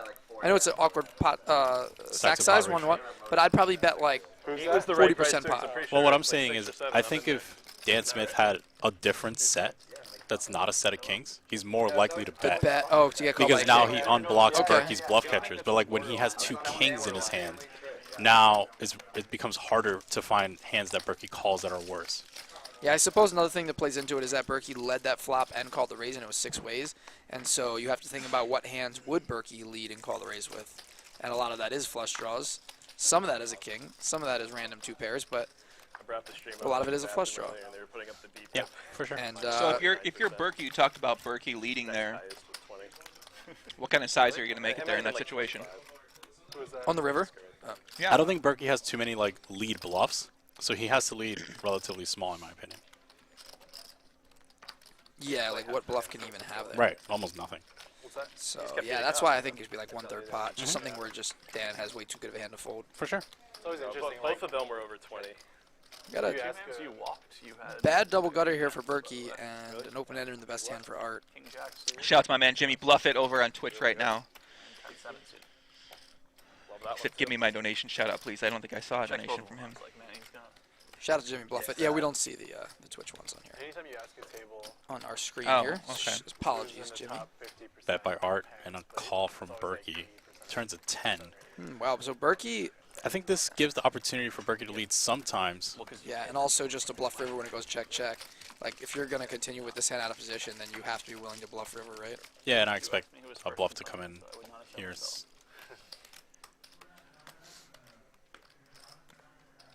Berkey with a pretty good candidate to bluff, doesn't have a jack, doesn't have diamonds. I mean, Art does have ace jack, ace king here, but he also just has like a queen, aces, kings when he checks back the turn. Berkey choosing a more merge sizing, representing like he could also just have a queen X, like not polarizing his range. I think because he understands that Art is going to check back most of his range in the turn, then Berkey doesn't want to bet too big in the river. I think he just half pot is good. Yeah. You don't want to bet too big if Art's not folding Yeah, agreed. with a lot of his range. So you just target the hands, the ace high hands, king high hands, Yeah, but Like not much higher. 9x. And it gets through. Yeah, jack 9 would fold as well. Berkey's on a heater. 2 in a row. No, I did have some stretches. What'd you say? big blind. Middle blind. I was just a big blind. Right? That's how it works. I gave it away. Hour and a half left, a little over an hour and a half left. $1 million cash game. We had just about $2.5 million on the table at one point. Yeah, we need chat to. is We asking. could use a little bomb pot right now. It sounds great. How great would the chat go? How crazy would the chat go if Oscar just walked back in right now? Oh, insane. I would go insane too. Rockets for Johnson here. Johnson with pocket aces, always a welcoming sight. My favorite hand. Oh, pocket queens for Dennis. And this is going to be a 3-bet for sure for Dennis. And Dennis has been quiet lately. John's has not been 3-betting John's got a lately. shorter stack too, 73,000 here. So I'm told Johnson actually has about 50,000 more than this. Okay, so 120. Yeah. This is going to be a 4-bet fair portion of the time for Johnson. So you can see he has about 70 there. He's got 30. He's got about an extra 40 or 50K here.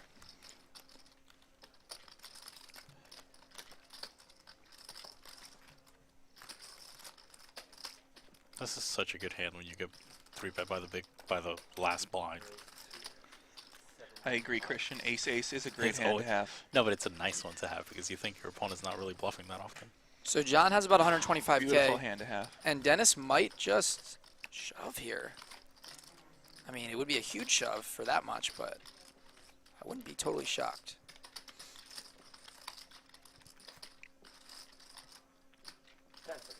Oh, he dug deep. Wow. And they get it all in, and it says 150 here, but this is actually about 250 because John has 50K extra behind, so it says 150. This is actually a 250. Oh my God! They're going twice. Queen on the it. first one for Dennis. If they went once, he would have scooped a 250K pot. Oh, no. Oh, that's what I mean. No. It wouldn't matter. I was just curious. No, I didn't know. I already knew you did. There's one more queen in there. It's only fair. And both players hit top set. They're going to chop it up. And, Come on. Dennis wishes that One time they were only allowed to go one. So for those wondering, we've had the only run it once rule here at the bike for some time now, but just in the big game on Fridays now, we will be able to run it twice. I think that's nice, catering to the bigger games. You know, forcing a run it once rule at this level of stakes is like, you know, a little rough sometimes for the players. And I say Friday, obviously today's Thursday, but the high stakes games. Right, which usually runs on Fridays for you. You only run off the turn and river twice. You wouldn't get to it was the river on the second board. And man, the max pain for John if they could have ran it once. 250K pot. How good do I run? So our two biggest pots tonight. No, well, two of our three biggest pots tonight have been chops. And we had one actual big pot where Oscar took all the money. Yeah, where Oscar flopped a straight and Dan Smith rivered a set. Dan Zack here with ace-jack offsuit from the first blind, raising to 1,600. When you're Dennis there and you just jam a ton of money in there, over 100K with queens, and you get snapped, you just hate it. Yeah, you don't feel good. Art here with a set of sevens. Dan Zack with a jack-high flush draw. Dan's going to check here a lot of the time, and he does so here. I think Art should be betting here. Yeah, for sure. Looks like he bets rather small, 1,000. And I don't think Dan's going to fold here. His draw could be live. He could have the best hand sometimes. Some of his overs could be good sometimes. Turns a 4, we're just going to give a check mark to Art. Dan Zack and Art Papazian, two of the local goats here on Live at the Bike. Two wizards, play some really good poker.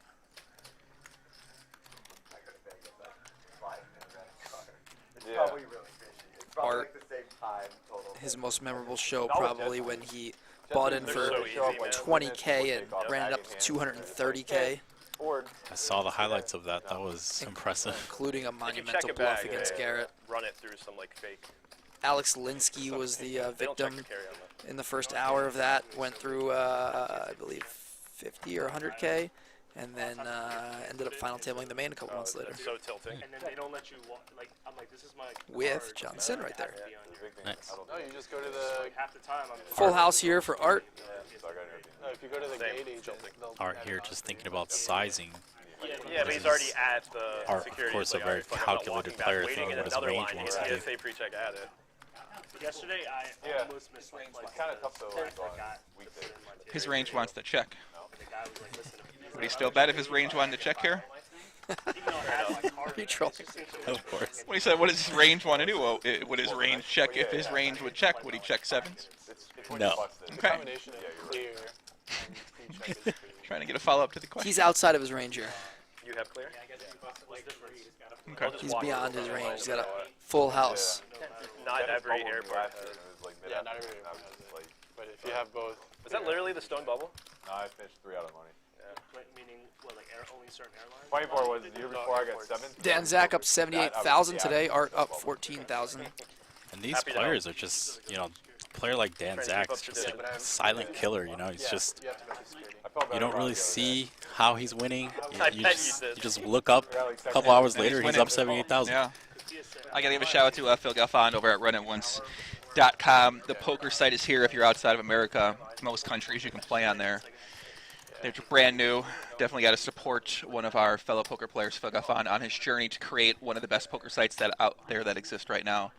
They're starting a new promotion tomorrow. For 7 days, their rake back is 70%. They're doing Splash the Pots. That's normally 51%. It'll be 70% for the next 7 days. Only, unfortunately, at NL 50 to, I think it's NL either 200 or up to 2,000. I'm not sure. But it's small and mid-stakes, no one holding games. Because they're adding in a couple new stakes, NL 50 and NL 200, I believe they said. Yeah, I think for the general poker economy, it's important for, you know, a site like RunItOnce this is, you know, be relevant. Really? 100%. 100%. I mean, I hope it succeeds for everybody out there. An honest site you can play on. And Art here throwing in the cold 4-bet with 6-5 suited. Makes it cold, okay. Yeah. The only reason it wasn't 12 and 12 is because I convinced myself I was going to get work done. So like the first 2 hours I was just attempting really hard. It's the moment he was waiting for. I never even consider doing anything productive when I'm traveling. I'm already like, this is so painful. No, 12 hours though, it's just like, I didn't think there was any chance I'd be able to sleep.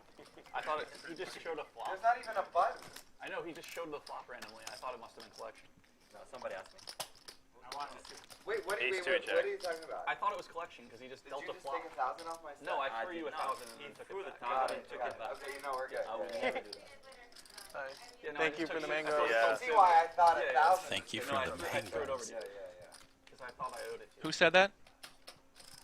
Thank you for the mangoes? I think it was Johnson. I think. Could be wrong. Rare 4-bet bluff that like you and I would have played a huge spot. Not bad. No, we wouldn't have. I completely would. Action folding around here. Dan Zack with Queen Jack offsuit on the cutoff. I probably would have called you if you raised him. Yeah. I would just call in and try to get $1,200. Fair enough. I flopped an ace. Yeah, I folded an ace 6, huh? I know, I told you it was the moment you were waiting for. It's such a good spot.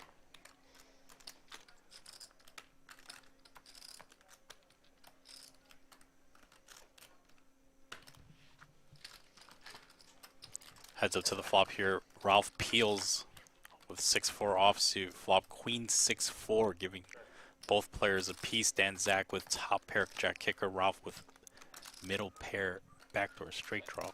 Check, check, flop.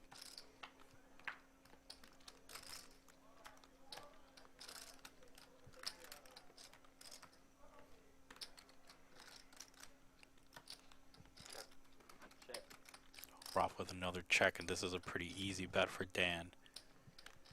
Pot 3,100.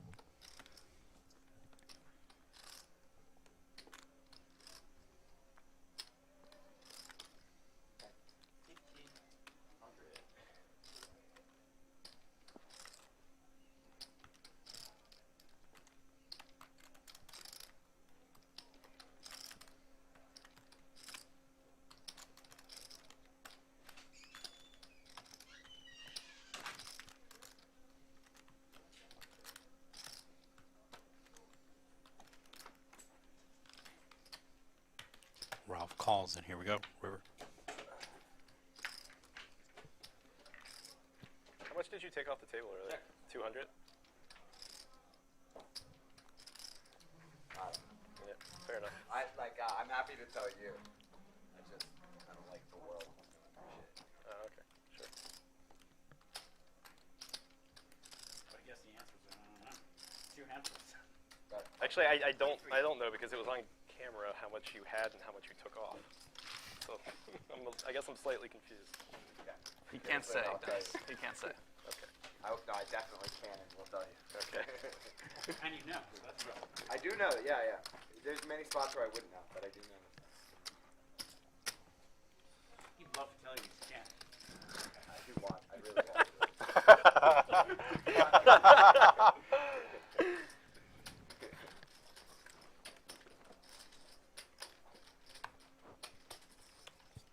There's this guy I used to play a lot of vintage with. And, like, every orbit, if I was winning, he would just look at me and go, "Are we looking over there, Garrett? Huh?" And I just would never tell him. And so he just, he'd be guessing randomly, counting everyone else's stack. Like, he was just desperate to know how much I was up at all times. Man, Robo's the best at that. He like somehow manages to count down everyone else's stack and be like, 56,000 today, huh? I'll play the win. Jesus Christ, man. I had it on 16 times. I didn't know. There was a time when he was a wild man. Oh man, he's changed. He's too rich to be wild. Respectfully disagree that that's a thing. We're the same, buddy. You and I, we are the same. 3-bet here from Garrett Adelstein with 9-8 of clubs from the third blind. And Art is probably going to continue here, and he actually does find a fold They're definitely with like sixes in position very, there. very different schools of thought when it comes to money, risk, and gamble, or whatever the case may be. Like, Go on. well, I just think like you know you're either completely detached and you drive for the thrill and that never changes, or you try to acquire wealth and then just like sit on it like an egg. Right. Which one is he? Oh, I think Robo is very good with money. Very, very, very. Players talking about Andrew Roble. He does seem to enjoy gambling. No, he does for sure. Cool. But like, you know. I don't mean to be obnoxious. I just don't know. I'm just right here. I would trust every penny I was worth. I would trust him with every penny I was worth, and then my 10-year earned to come. As far as like what he would do with it versus what I would do with it.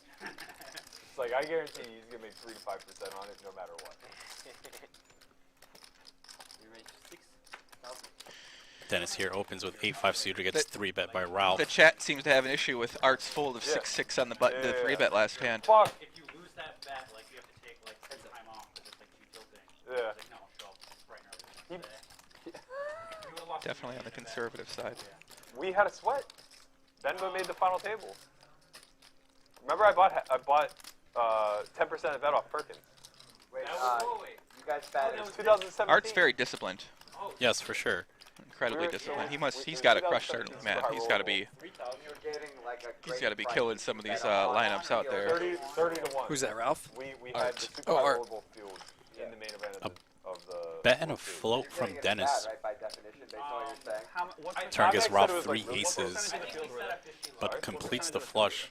In position will have more flushes than Ralph, so he's going to choose to check this one, which I think is nice. Less than 1. Yeah. And goes check rather quickly. Turn River's a 5. So flipping is, yeah.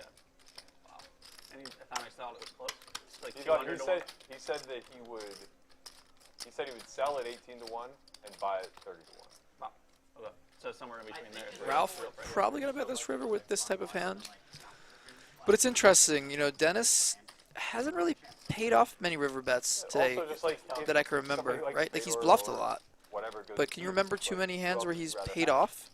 Yeah. Right? I mean, No, maybe he hasn't I had don't too think many he's spots. really. Yeah, it's really had many spots where Yeah, he's been facing a payoff. He hasn't spot. had like really tough decisions. Yeah, Most of them So, he had like, like really after we weak made hands that- where he just folded. Yeah, very rare. He's had a spot where he we can were pay. kind of like looking around the Yeah, room, he and Or off. just- What's I'm pretty the sure there's, abbreviation like, I'm looking for there? 20 people in here who finished inside of 3 tables. I was looking for the proper abbreviation. Payoff for was- pay. 3 of us Well, no, at like the same table trying to do a finished in the Christian, top 40. word. Oh god. Like shorten the word. Yeah. Oh, I see. Like earlier, he called polarized pull. I had 40 starts. You got Sorry, 11th, right? No, I really enjoyed it. Yeah, he hasn't had many POS tonight. Well, Payoff I did it when I spots. was young. Oh, so there it you was, go. Maybe that's a good one. PO. I mean, Dennis isn't. You know, he usually isn't someone who, like, he's entering the pot with the initiative a lot. So like, and he's bluffing a lot. So it's like, there's not. He doesn't find himself on the river facing a bet too often. He's usually the one betting himself. You soft toss that to him. And Think so Art far, might it's be, been you working. think Art might be scared of Garrett? He hit it out of the park. With the 6-6 there, doesn't want to play a pot with Garrett in position there. man, I don't Perkins know. was DMing me. Shout out to Farah Galfond and Phil Galfond, who just tweeted they are watching the stream tonight. Shout out to them. Two I wonder if they heard that shout legends. out I gave. They did. That's why Farah tweeted at us. Oh, Two okay. legends in the poker world. Farah said, "Hey, Joey Ingram, thanks for the run at once shout out on the live at bike stream. Phil and I have enjoyed tonight's stream. Great job, Christian Soto and Ryan Feldman." Phil, can you actually do me a favor?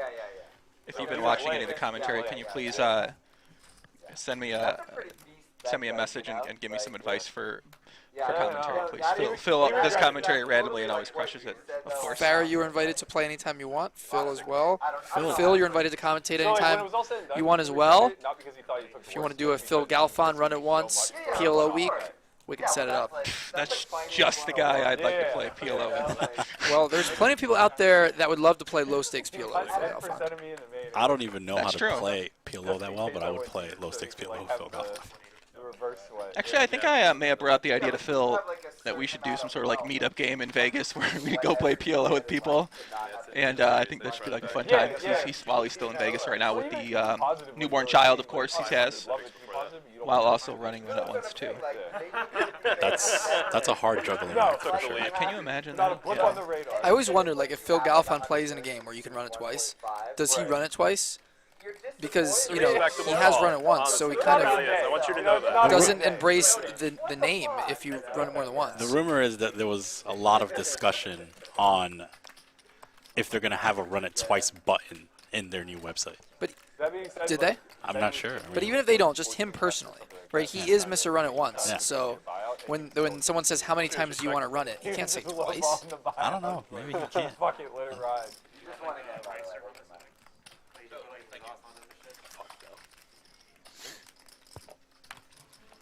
All stick shifts. Doesn't look like Berkey's going to be even tonight. It's going to take a parlay of events for sure. I've seen it happen. I hope it happens for him. But it's gonna be a little rough. It's gonna be a little tough. So it would have to be a custom made. There's already not too many of them. Like next level how pure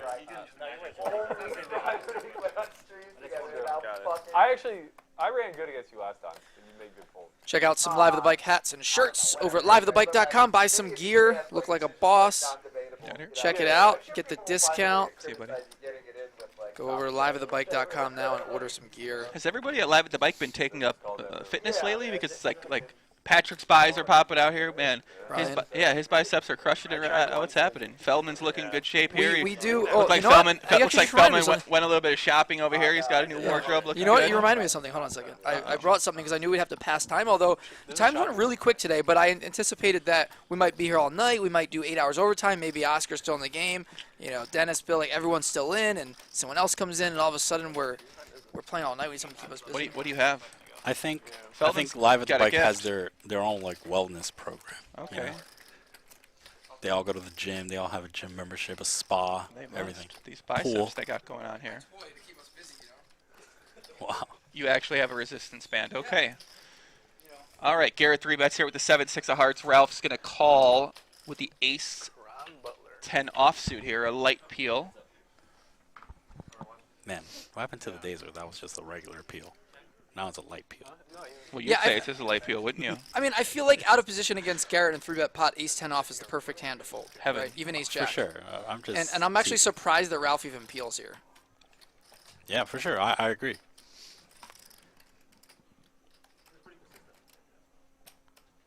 This is an interesting. 4 on the turn would be rather interesting, guys. Here, I see it. Oh, you love calling cards tonight. How do you do that? Do you know? Bang bang, let's get it. The nuts for Garrett and a straight for Ralph. So this is a situation where Garrett does understand that a lot of Ralph's range on the flop that calls does contain a fair amount of ace X's. So in a 3-bet formation, when Ralph calls pre-flop, now follows up with a call, like his range is going to be split in 2 ways. So there's going to be a lot of ace highs and some middle pocket pairs. So when he bets here, gets some resistance, he knows what's a target on the river. Garrett goes for that $10,000 bet here. Ralph. Right. Nice even number, you know. Didn't you expect? So they have about 106,000 effective right now. Yeah, this is just a dream spot for Garrett. Just hoping to see Poker, a brick. rock hard. This is the definition of rock hard right here. So this is an interesting spot here for Garrett because there's so many different sizes he can choose, right? Like if he chooses somewhere around half pot, he can get called. But if he can go for the massive overbet and just really try to stack Ralph, I think he's going to go massive. I think he's going big. Yeah, for sure. But it's like if how big can he go though? You know, if he's targeting specifically an ace, you know, Ralph's a good player. The bigger you go, the more likely Ralph's going to fold here, because Garrett understands that. Yes, it's hard for him to have a 6. He shoved. But he yeah, shoves but the all in. problem, Wow. the issue is, it just depends how Ralph, like how many 6Xs does Ralph even have, and if he doesn't, then, you know, he's just at the top of his range. Ralph's in the massive cage right now. That is a huge shove. What a greedy Garrett there, I think. Greedy character. Ralph's also thinking like there is some frequency of the time that Garrett's good enough to just shove here and try to blow him off a chop. That happens sometimes, not often probably.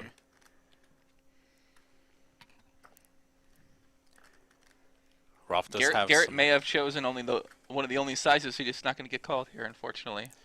Maybe. I mean, there is some 6s in Ralph's range. Ralph would have 6-7 himself. Ralph would have 6s. Ralph would have 5-6.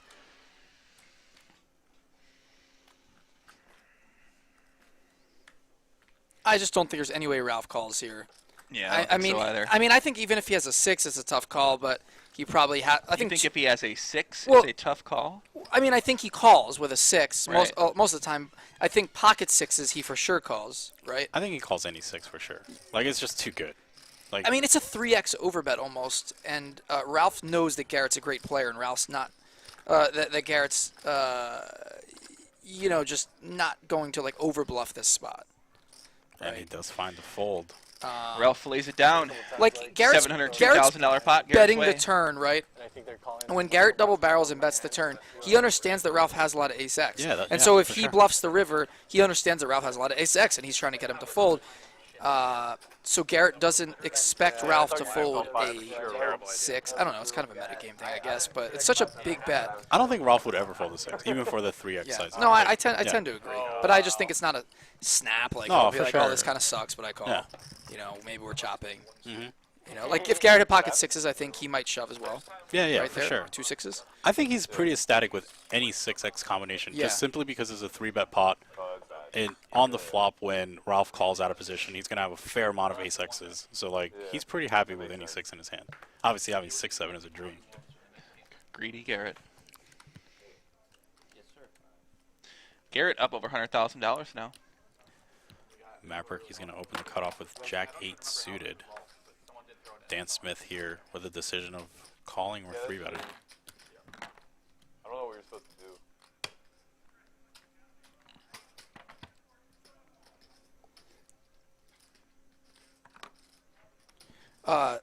I'm getting word here, and I'm going to give a shout out here to somebody who is watching the stream, who I think is really amazing to hear that he's watching the stream. Shout out to Kevin Hart, who I hear is watching the stream tonight out there. Someone has passed along word that he's with him watching the show. So we did mention earlier the $1 billion cash game we're going to be having here on Live at the Bike. Kevin Hart is invited to the $1 billion cash game. Or he also is invited to the $1 million cash game Potland Omaha. Kevin Hart is Edition 2. invited to play on Live at the Bike anytime he wants. He can pick the lineup. He's a He lover. can pick whatever he wants. He's invited. Uh-oh. We Dan love with Kevin the- Hart out here. I'm a Philly guy myself. All right. Come Love on, Kevin come on, Hart. Get off the He's, knees. come on, man. Is calm Kevin Hart down. still a Poker Stars guy, by the way? Do we? Is he? No. He's not. Okay. Shout out to him though for watching Live at the Bike. I think that's super cool. Would love to have him on the show sometime. Cold 4-bet here by Dan Zack with ace-queen suited, and that's probably going to end this. It's a nice 4-bet by Dan Zack. Quietly up. 87. Almost 100,000. He's grinding out that 10K an hour hourly. Yeah. Who is? Dan Zack. Does this guy lose? I mean, seriously. No joke. So the Have first. you ever seen him lose? Yeah, but the first, he's actually been losing a decent amount the last few months. But to be fair, he hasn't been playing as much poker the last few months, and that could be a What has he been correlation. doing? Hearthstone, hanging out, Just not made playing. that much money at poker or whatever. Yeah, enjoying the LA. Yeah. He's got a girlfriend, you know. that whole thing. You know how that goes. I don't, but you know how that goes. But he, you know, for a while, the first like 25 to 30 times that he ever played on Live the Bike, he never lost even 10K. And all the games were 25-50 or bigger. Never even lost 10K. And this is a guy you put in my 25-50 PLO game on my PLO week, huh? And then one time... Get out of here. One time... You're Feldman, I'm done with you, He's setting man. you up. This is the guy you brought to the game, never loses. Perfect. And then one time he lost. He was down like 30-something. He almost lost 60, but made a sick hero call against Garrett, and I think he lost like 20 or 30 in that stream, and that was by far the biggest loss he had had. This guy is a robot. He's a wizard, and like I mentioned earlier, if you guys want to learn from Zack how to play poker like the best, we are going to have an extreme training course probably in about a month here at the Bicycle Casino. So if you're interested, it's very affordable, and you can come join us. Just hit us up on social media. All right, listen, guys. If you guys want to see behind the scenes here, Feldman is actually have resistance bands he's using right now in between. His biceps and his veins are coming out of his skin. I didn't even know he did this behind the scenes, but if you want to see what Feldman's doing right now behind the scenes to stay his biceps sharp, we could do the on my Instagram sure, story. We can do the rows here. Okay, calm down. Here. It's at Poppy PAPIGTO on Instagram. If you want to see Ryan Feldman. Yeah, we gotta stay in fit here bicep if you want to last for 10 hours. Resistance band. Yeah. Why do you have that? Live at the Bike do extra Wellness. exercise when you're not at the gym. Live at the Bike Wellness. Why not? I mean, it makes sense why those veins are coming out so much, but damn. Zack's gonna 3-bet. He's king off in the cutoff here.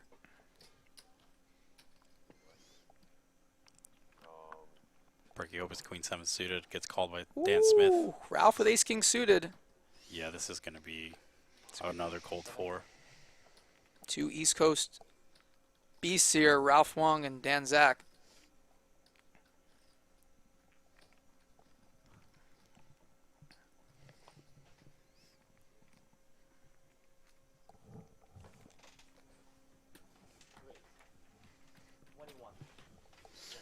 Ralph with the 4.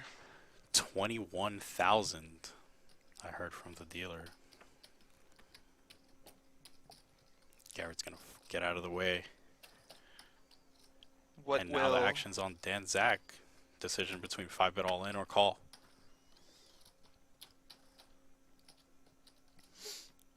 I think in position, respecting Ralph's cold 4-bet range, I think Zack just calls here. And I like that. I mean, there isn't many, like, him 5-betting doesn't necessarily fold out any of Ralph's, like, pairs. So I don't think that Zack's going to overfold his equity post. So, like, I think you're kind of turning your hand into a bluff when you do that. You're just hoping that Ralph folds, like, Queens, Jacks, 10s. Right, and I don't think he is. I don't think Ralph's going to 4-bet fold Jacks, so... Ooh, interesting flop here. Zack with the free roll, royal flush draw. This is how it's done. I think Ralph just has a pretty standard check on flop here. And now Zack gets to decide if he wants to bet or check.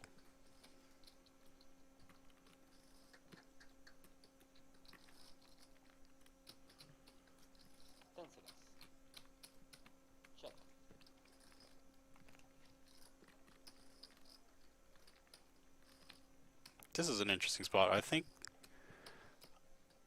he ends up just checking. I don't really see that much incentive to bet, but I definitely could be wrong here. And he is going to bet. 10 seconds.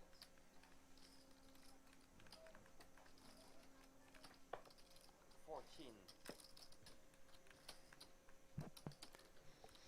I guess my only question is, like, what is he targeting? But, like, yeah, there is ace-king offsuits as well that can't fold.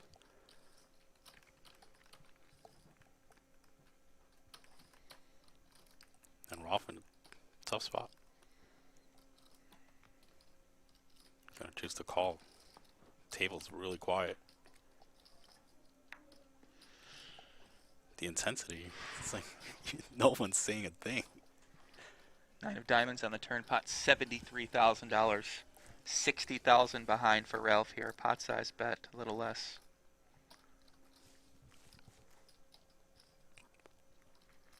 Dan's breathing pretty heavy there.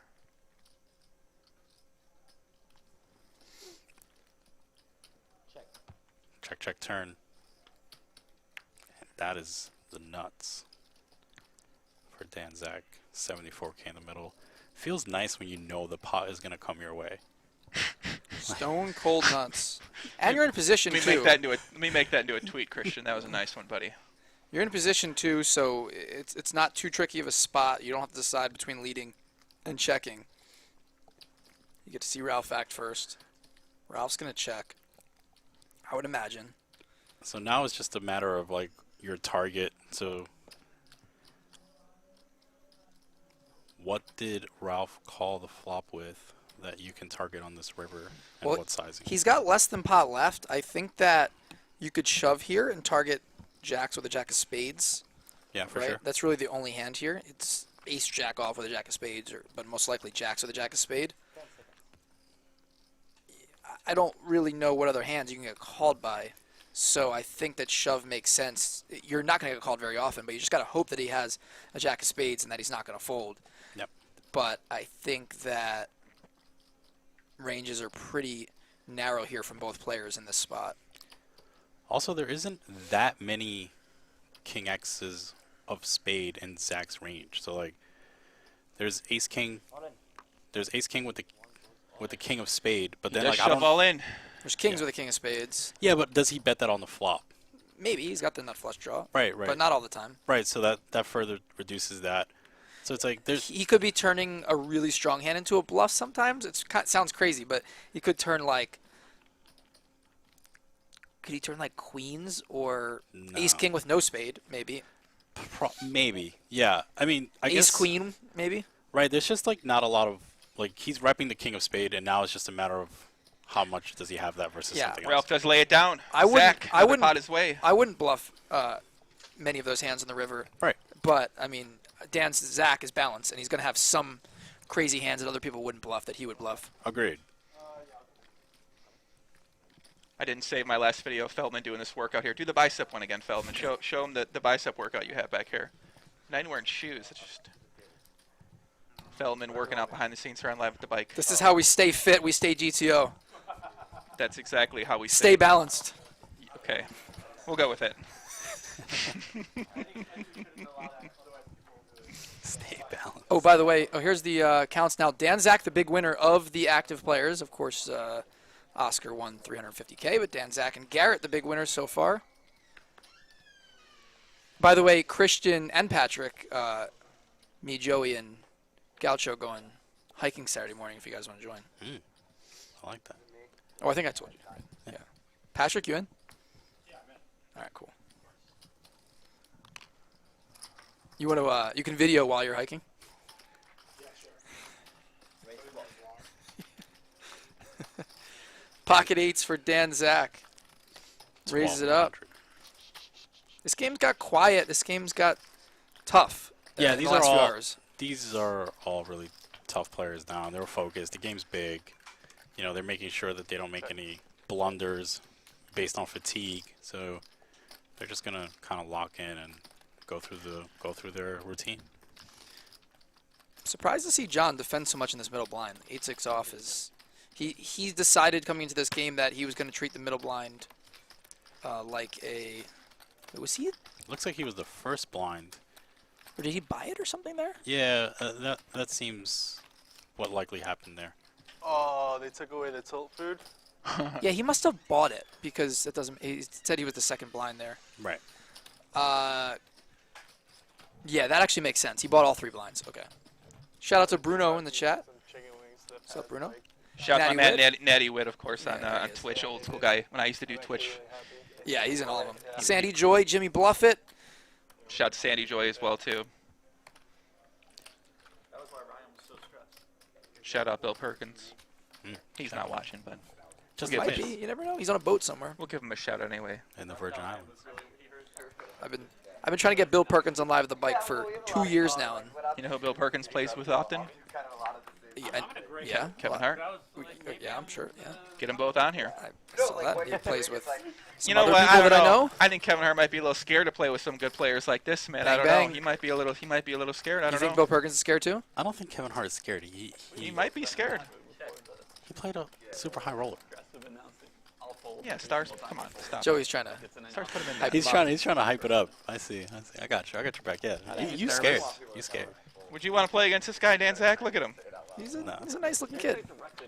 I'm not saying he's not. I'm just saying I don't want him in my game. Remember when he was wearing the Princeton shirt? Yeah. And then he What had are you doing? Princeton, Yale, Harvard. Why are you wearing a Yale or Princeton shirt? Like, we got to put this to a stop. If you were gonna wear a college sweatshirt, what college would it be in a poker game? Not Yale. To make it look like what? Like Hard Knocks? No, you should. What would it be? I don't know. I went to Temple. Could you wear Arizona Temple? State. Temple's a good one, right? East Florida. Probably like. Yeah. Wait, let's not offend anybody. We might say something that might sorry. offend some people. Well, I'll say it. Whatever. East Florida. What's East Florida? Is that even a real school? Exactly. If you show up in a poker game, someone's got an East Florida. What about Big State? Anybody know what Big State Come is? on. You're not naming real colleges. You don't know Big State? It's like a movie. He got game. Ah, that's good. So you brought up a question, and then you just made up an answer because you didn't want to offend anybody. Why'd you ask the question to begin with then? Ralph would be up. I don't know. Or like, If somebody shows up in Arizona State. Oh, University of Phoenix, that's a good one. Or like DeVry, that's a good one. Why are you banging on DeVry like that? That's from my home. That's from near my hometown, bro. Hometown? I thought it was online. What's your hometown? The internet? High card. It's just you get one card. All right, 6s versus 5s here. Turn. Dan UNLV. Smith They bet. show up in a UNLV hoodie. I mean, come on. Exactly. You know fireworks are going to go if they're playing a poker game. Coleman College, said True Ninja. Is that What's the school that Bill Cosby went to on the Cosby Show? That's not cool. Pullman. Can't believe you folded Pullman, nines that there, one. bro. That's a good one. What's up? Can't believe you folded nines. Oh, what did you have? King high. That's unfortunate. Commentators definitely thought you were going. Yeah, it's hard because I can't go to my box. What? No, I have no analysis. It's a lot easier to call when We I got check about the an show. hour left in the show. Shout out to Rachel Lee's on Which YouTube. one? Much love, Rachel. 1 hour left in this $1 million cash game. Let's see if we can get some big pots in this last hour. Man, that I first... really want to think about this question more. What, the college thing? Yes, because Blue Mountain State. I keep thinking about That's what from, can I wear. one of those movies, yeah. Like, what can you wear to a table to make yourself look like a fun player, a fish? Shout out to Protection Poker for providing the action clock. You see the iPad on the table. 30 seconds to act. Each player gets 5 1-minute time extension chips per 5 hours. Shout out to Temple. Protection Poker for providing that for us. Temple's my college. Don't bang on them. Exactly. But shout out to Bill Cosby. Dan Zack, the big winner, followed by Garrett. Temple be one. If people show up in a Temple. I don't mind wearing a Temple hoodie. That's what I'm saying. I'm proud. Exactly. I'm not saying you're not proud. I'm just saying what kind of college you want to see in your poker game. Yeah. Where'd you go? Did you go to college, Joey? No. You didn't go at all? What if I were my high school? You didn't go at, no, because like a lot of Wearing poker, high school is strong. a lot of poker players that were good online when they're young, like went for like a year and dropped out. You didn't go at all? No. Wow. Christian? Yeah, Seton Hall. Seton Hall? You graduated? Mm. Were you there Bobby Gonzalez days? I really made my mom happy. She paid $5,000 a year for me in high school, and then I didn't go to college. You went to a sick private high school? 5,000? Yeah, it was $5,000 a year. Wait. And my mom Where'd you yelled go? at me for 3 or 4 years. Wait, let me guess where you went. It's a high school. I know. I'm gonna No, we ain't guessing my high school on the live stream, okay? People can No, find it if you want to. hold on. I know one private high school in Chicago. Wow. Clearly, you're very well versed in the private schooling of Chicago area. I only know, I forget the name of it, the one that Michael Jordan's son went to. I guess that's not the one. No, it's not the one. I mean, actually, it might. No, it's not the one. No. Art 3 bets 6-5 suited. Gets it through. What about diamonds, dude. God damn it. God damn it. It hurts. How long are live on the big stream? Normally? Game is on, 5 hours? boys. They're usually 5 Joey hours. School is religious, 99% white.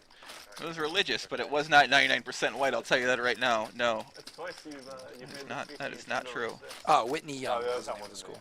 Okay. Bro, You no. spent time with Dennis? The first time the flop came out, ace queen high. Do you know that school? Yes. No, I didn't go to Whitney Young. That's in the city. Mine's more south side. Straddle back on by. People did name my school in the chat, and they're naming all of the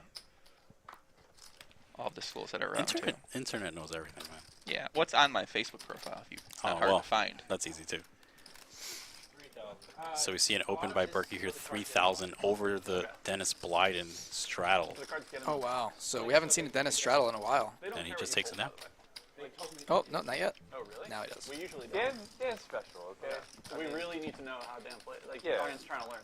We're gonna break this down later. I don't think that that's accurate. No, I think they make an effort to make It's it been show. specifically discussed. I'm waiting for another Dennis Matt Berkey hand. Tonight on the breakdown. Bro, I'm waiting for anything. This small blind. I'm ready. I'm ready for something here. Well, you can see here, Jack 5 offsuit. Facing So a this can raise go and a either 3 way. bet. He does have the jack of spades. This is a good one to mix with. He's stuck a lot, so maybe we'll just give a fucking. What would the benefit be to wearing a Harvard I really shirt like to choose or a 8 hoodie at a gappers poker whenever table? I'm I in a feel like fucking there's got to be bet some mode. benefit to it. The chat says you can flex on Dan Zack. I guess that means that Harvard is greater than Yale or something. They go crazy with Jack. But there is no Yeah, I benefit. can see it. We do that here with the Queen too. Right. I mean, if you choose the gotta- jack you high, gotta just go if you for choose it. the jack high 8 gapper, you have a shot at both ends of the straight. You cover the whole board. 1K. Make it 3,500. Yeah, I see just like a different pulse in Garrett's vibe. Like he's just like, all right, let's go. Like Right. this is over. Blocking. It's just like he's been 3-betting a bunch. Like he has a different look in his eye now. Alpha Red Garrett Adelstein for come sure. out. Alpha Reg's up, out. Yep.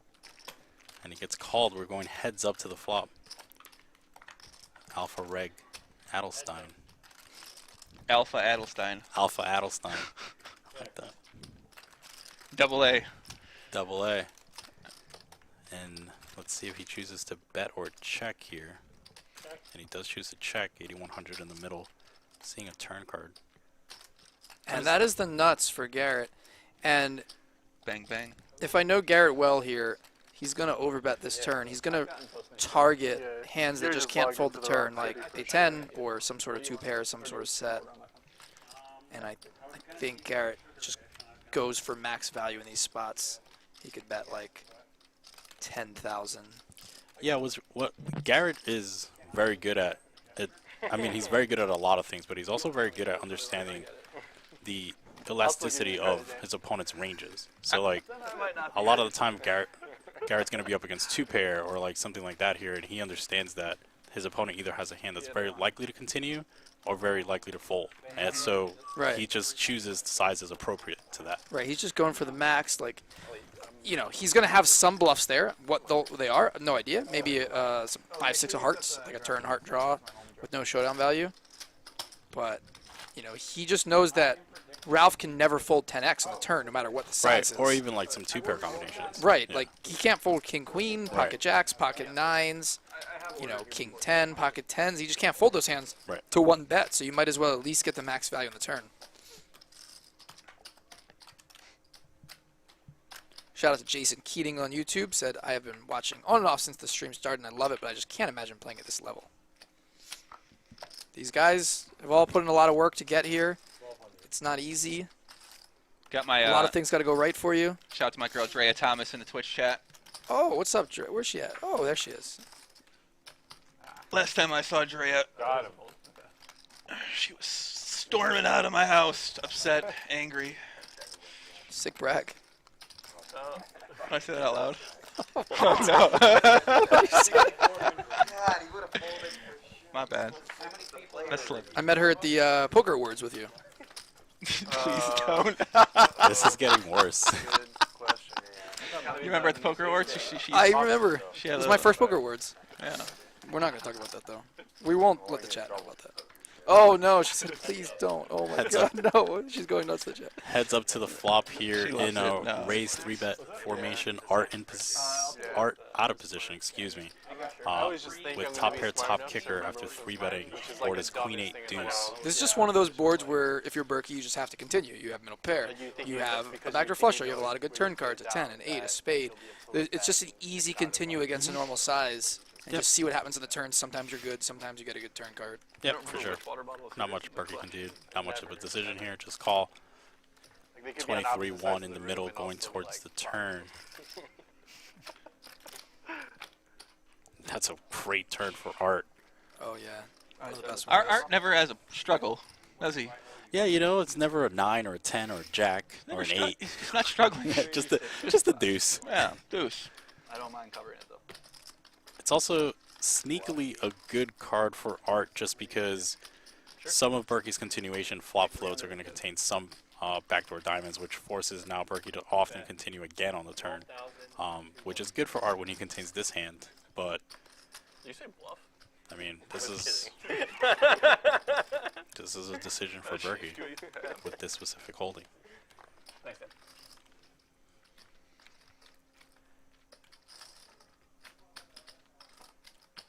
How much was it? You guys also owe me. Matt lays it down. Art wins another pot. Chipping up here, up about what is he up about 30-some thousand? Yep. 32,000. Not a bad day so far. Not bad at all. So you wanted 300. Is Art gonna be playing tomorrow? 25-50 game tomorrow? Possibly. We're gonna when this game ends, we're gonna confirm the lineup. Yeah. What's the lineup potential looking at? So for we got tomorrow? 100. Nick Bertucci's in the mix, right? Yes. Wait, but it's not 25-50. We got 50, 100, 200 with a $200 big blind Annie. Pretty big game. Yeah. And we got Nick Bertucci. We got Andy. We got Gall. We got Garrett. And we're working on confirming the rest of the lineup. Some of the guys that you see in this game right now, we will confirm it later on. That sounds like a fun game. Someone said, what happened to Rainer being on deck? There were a few alternates that we had that were possibilities, and they all passed for different reasons and turned it down. And but they were all on deck ready to play. They looked at the lineup and they said, eh. Well, you know, whatever. Some are in a tournament, some are in another game. They just don't feel like playing, whatever it is. But, hey, it was open. And the alternates had a chance to play, but sometimes you pass. Yeah, so another 100, 200 game tomorrow, 6 p.m. Pacific. Should be fun. And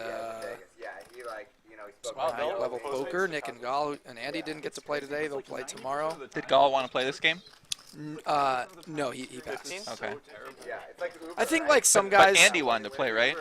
No, not at first. No. I mean, well, I think he was unsure, and then, you know.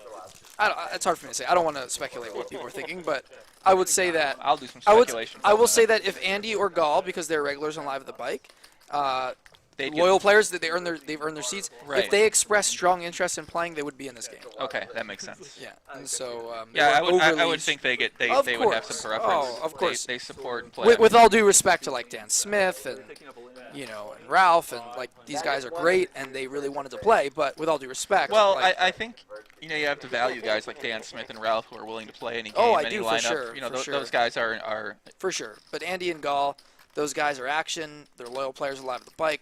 They never flake and. Right, you can count on them to play in like the everyday Friday. Exactly. I love watching Andy play. Andy's quiet, great. He doesn't talk much, mixes but it up. he's. And Gall comes to play, man. He plays hands. Gall will straddle, will do everything. He's great. I think Andy's one of the tougher players.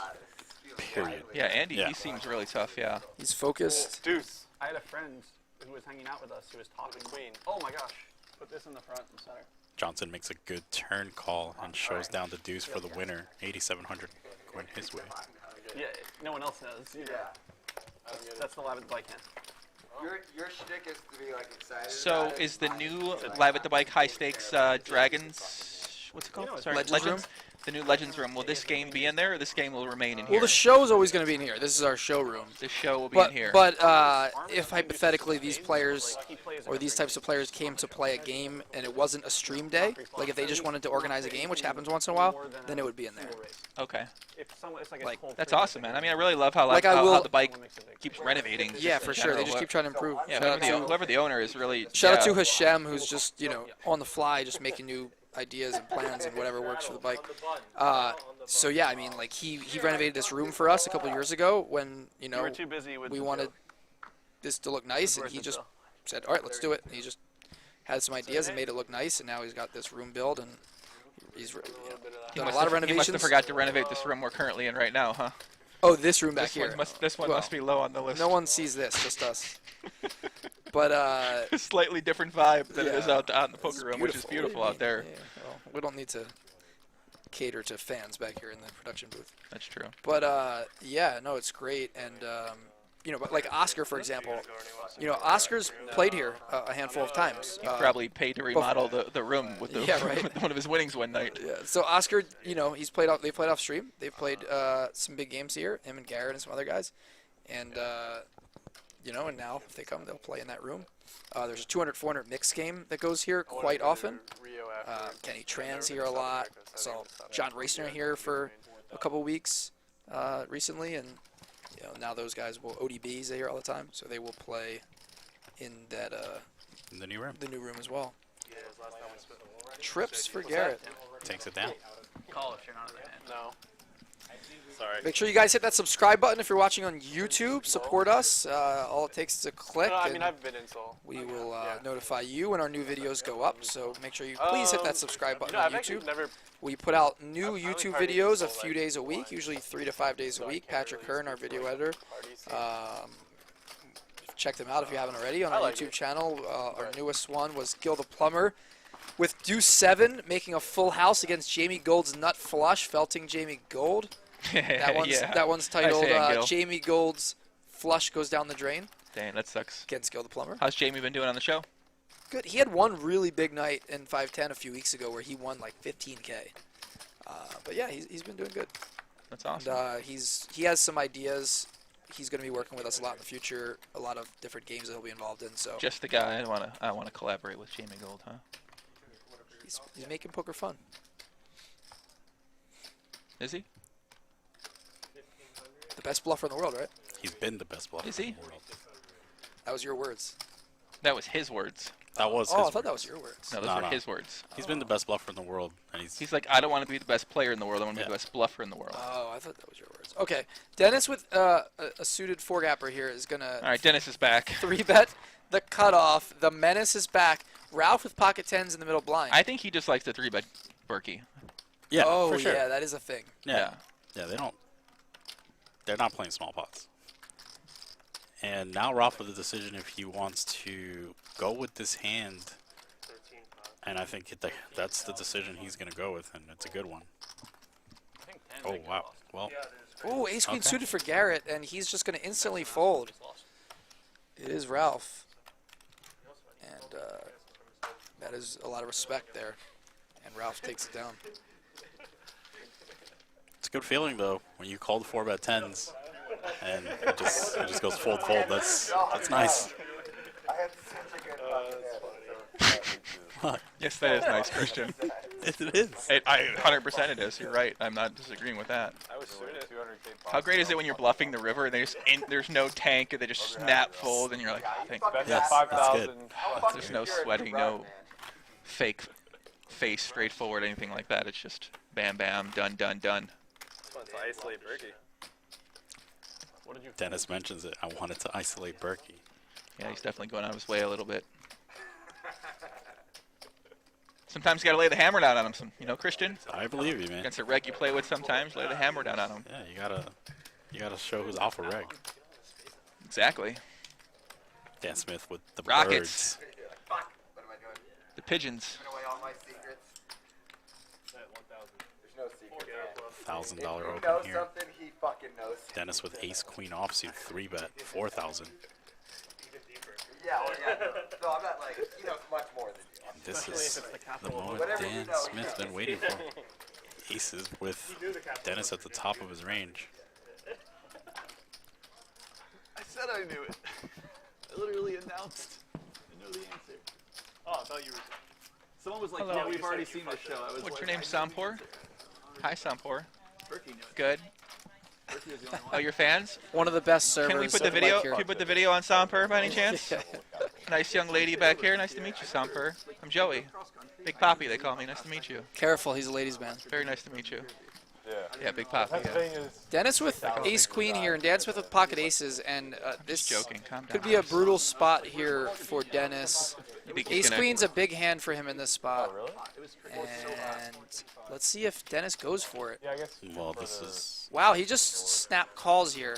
We got a $30,000 pot. Dan Smith has 60K back. Oh, yeah, so like pretty much. Yep. Right by Two is Will we see a flop where Dan Smith can get all his money in? and actually get called by Dennis. It's weird. That's Not not it. not a great flop for Dennis. He doesn't even have the backdoor flush draw. That's how I know I So you have to actually drive to Philly to get to AC. Wow, that's brutal. Or you take side streets. So Yeah. if there was a freeway from my house to the AC, my house back there to AC, it would take like 45 minutes. Okay, yeah, because like that's. I thought AC was directly east of Philly. Dan, very methodical in his approach to things. For sure. You know, it's kind of tilting. Yeah, Dan is a tough player to read, even if you're like just, you know, waiting for him to act. You can't really get a read on what he's thinking or trying. He just moves a lot with a lot of major freeways in New Jersey, and they're random, like it's seemingly random, but you're not sure. I know. Just doing different things with the chips, with the time extension. Like you just look at there's 4 stacks of random chips here. Moves from one stack to the other. What do you think he's doing when he does this? I don't know. That's what's tilting about it. And he's gonna take this one down quickly. Snap fold. It's gotta be the fly. It's so close though, because you figure if you spend 45 minutes or an hour to get on the plane, then it's an hour and 15-minute flight, and then you have to drive an hour to get the Brigada after. My next investigation series on my YouTube channel is going to be on the current state of high-stakes poker games in Las Vegas. Christian actually texted me recently about this subject, and a few other regulars have wanted me to do something about this. So we're going to be diving deep into the current state of private, public poker games that have 9 seats and suddenly only have 8 seats, and suddenly there's 7 seats. 7 seats, and suddenly there's people ahead of you on wait list. So we're going to be doing a little video on that, kind of. Yeah, I think a look it's at the state of those games. I think it's a necessary thing for you to do. I think you're the one. I do kind of have empathy for the private game side of things, whatever you want to call these games, because I mean, listen, I've seen some of the regulars that play these games. These aren't the most. You know, I don't want these guys anywhere around any action players, especially if I'm bringing them to the game, so I can understand the desire to put these people in coming in wearing Yale sweatshirts. Right, like come on. The guy ain't talking, he's on the headphones, he's wearing a fucking Yale sweater. I don't want that guy in the game if I'm bringing 2 action players to the game. Right, for sure. So I can understand that, but also the other things going on too that I've been hearing about with the poaching players and stuff like that, and the waitlist situation. Just something to dive into, whether anything will change or. It's like 45 minutes. You know, I don't really know. But I can understand all the sides of the situation, the casino side, the host side, the fun players side of things too. You know, the casinos want the game in their room, and if they think that, you know, the game's just going to happen regardless outside, maybe there's incentive for them to, you know, keep them in, and you know, there's definitely some things that have to change for sure, and maybe you'll be the one to save us. Save you? We'll do it. No, do they want to? Yeah. Not me. I'm not wearing a Yale sweatshirt. But you're a regular trying to play in these games? Yeah, I mean, you know. Helpful to you? I mean, I've got over 10 messages from people since I put this tweet out. So it's, this isn't a thing that's this is affecting everyone. Well, the thing is this: it's like, you know, it's a big economy. So it's like if people can't get into bigger games, they're gonna play smaller, and then they're cannibalizing that stake, and then. You know, there needs to be big games for everything to flourish. There needs to be rail heaven. Yeah. No, I agree. That's what I'm saying. But if you're standstill, they have to give you some sort of. Yeah. Wait, well, I was thinking it knows how I drive, but maybe it's just traffic. No. Is Ralph going to value bet here with the king queen? I think he is. Yeah. It seems like you should. But they chooses to check, and he's going to win this one. Like you can ask, how long will it take me to get there at this hour? In advance. When they were like this day of the week in this hour. Like 20 minutes. I thought it was just like super awesome route. But no, so it looks like we might have about 35 minutes left of the show here.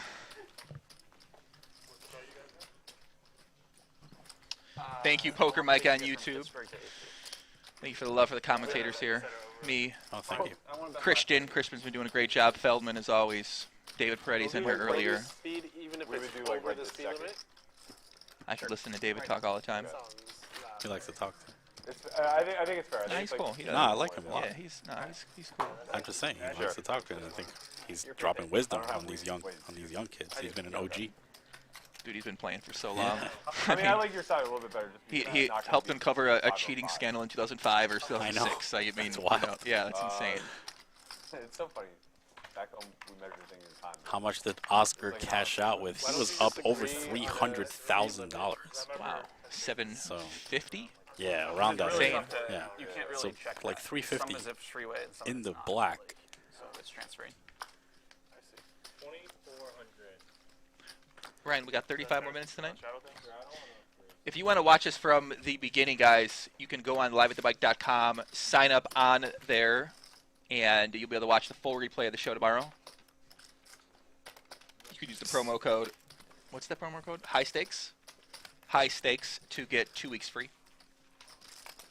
Raising a call here. I gave myself 4 of the here.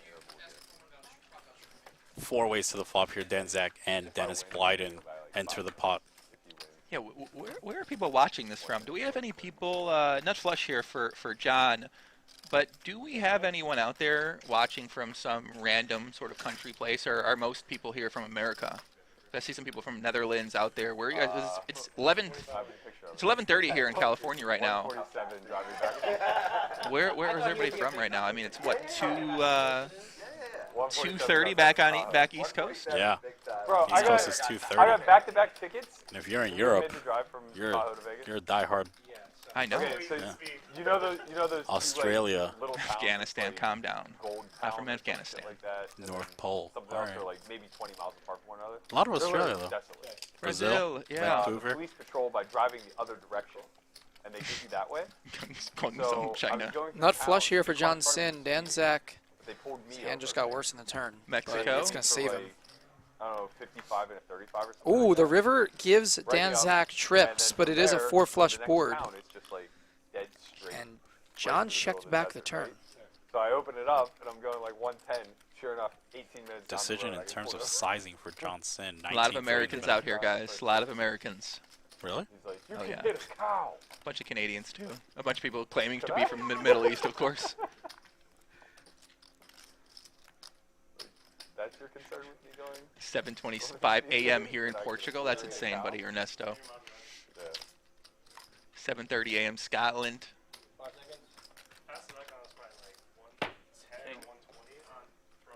Did John just check back? Wow. Wow. What? No. Oh, do you hear that? Yeah, I heard What'd he that. say? Dan just called John a pussy. Yeah. Obviously kidding, When- but that's kind of when I funny. did this, Is he kidding? there was, I mean, you weren't calling big. there was a guy in a Mustang that I was following. Wow. I wasn't even John like, checks back the nut flush on a paired board. he flew That's by me. respect. I was going like I don't 100 miles an know hour. if it would have cost her. Flew by me. Portland, Oregon. Really want to raise. Brooklyn. Switzerland, Helsinki. I think you California. A lot of Californians out here, too. Appreciate everybody tuning in all around the world out here, Philbin. How crazy is that, buddy? Live at the bike. Worldwide. Worldwide, people are watching right now. They've been watching the entire time. You got a guy in Portugal at 7:25 a.m. He's still watching the stream. I think it's awesome. I believe it. I love it, and you know, I love I'll be here at the bike, and some, you know, person visiting from another country will come and they'll say like, "Hey, you're the Live at the Bike guy. I watch Live at the Bike all the time in this country." And you know, when I came here to LA, this is the only casino I knew, so I came here to the bicycle casino, and that's great. I think that. And listen, if you come from a different I'll cut that country out, and come man. to the I think bike, you can make the drive. make sure you contact Feldman at least. Have him give you a little tour around, like maybe meet some of the players that's here. We're gonna have to bet a lot more than. Yeah, definitely get in touch with Ryan on Twitter. All right, fine. He's always pretty $1,000. accessible. Man of the people. He's on the phone 24 hours a day. Yeah, for sure. Even when I'm sleeping.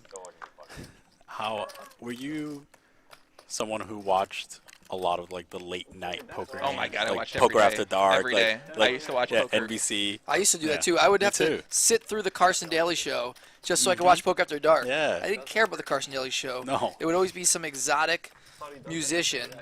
And look at this, by the way, Berkey with a small 3-bet to 2,500 to ISO Garrett with King Deuce of Hearts.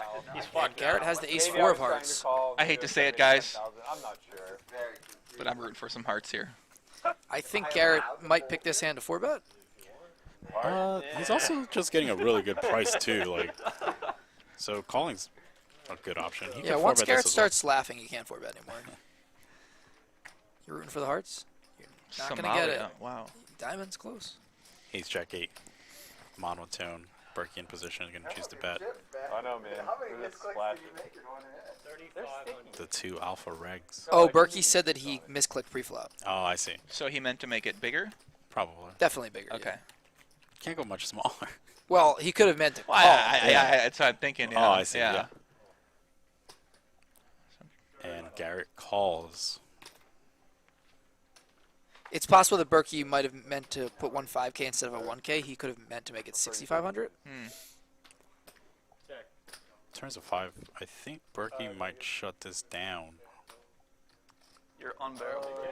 I actually What happened? right before the yeah. Literally. What a good line, though. Yeah. Well, literally, kind of.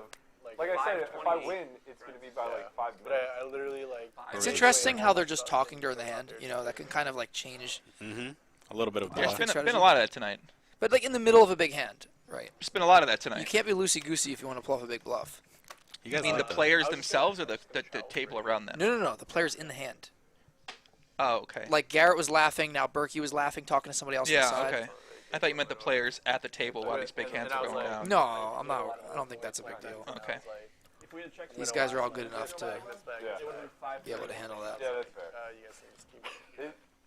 That was kind of like the problem with the line, is that it was good, but like, you're just going to do better with the variance side of it. Like, if there's traffic or whatever, it's just going to fall. My favorite word Berkey uses on my podcast is holistic. He likes that word. He uses that a lot. I'm actually not even sure what he means when he says it in a poker. He's like, we're taking a holistic approach to playing poker, learning poker. I'm like, I don't know what it means. but- Holistic strategy. Holistic is like Middle that of like Pennsylvania. Eastern medicine. So he's taking an Eastern medicine approach. Isn't that kind of like a holistic is? Is like The when last you, time he was on my podcast, he kept mentioning the word is it holistic. holistic when you like sit around with like candles? And, Characterized by comprehension of the parts Standstill of something as intimately interconnected and explicable only by reference to the whole. What the fuck does you that did mean? not make me understand that word anymore by that definition. The word holistic comes from the Greek word holos, meaning entire or all. Rather than some far-out or weird definition, holistic treatment simply means treating the entire person. Although each human being is unique and individual, we share certain aspects of our humanity. What the hell? I don't know. This. I'm more confused than I was initially when I went into this. Me too. Okay. Sign up at solveforwhy.com right now, and you can find out. Should what I that explain means. a little bit of what he means? I've been just asked what it meant. What do you Well, I mean, you went on the computer and started looking it up.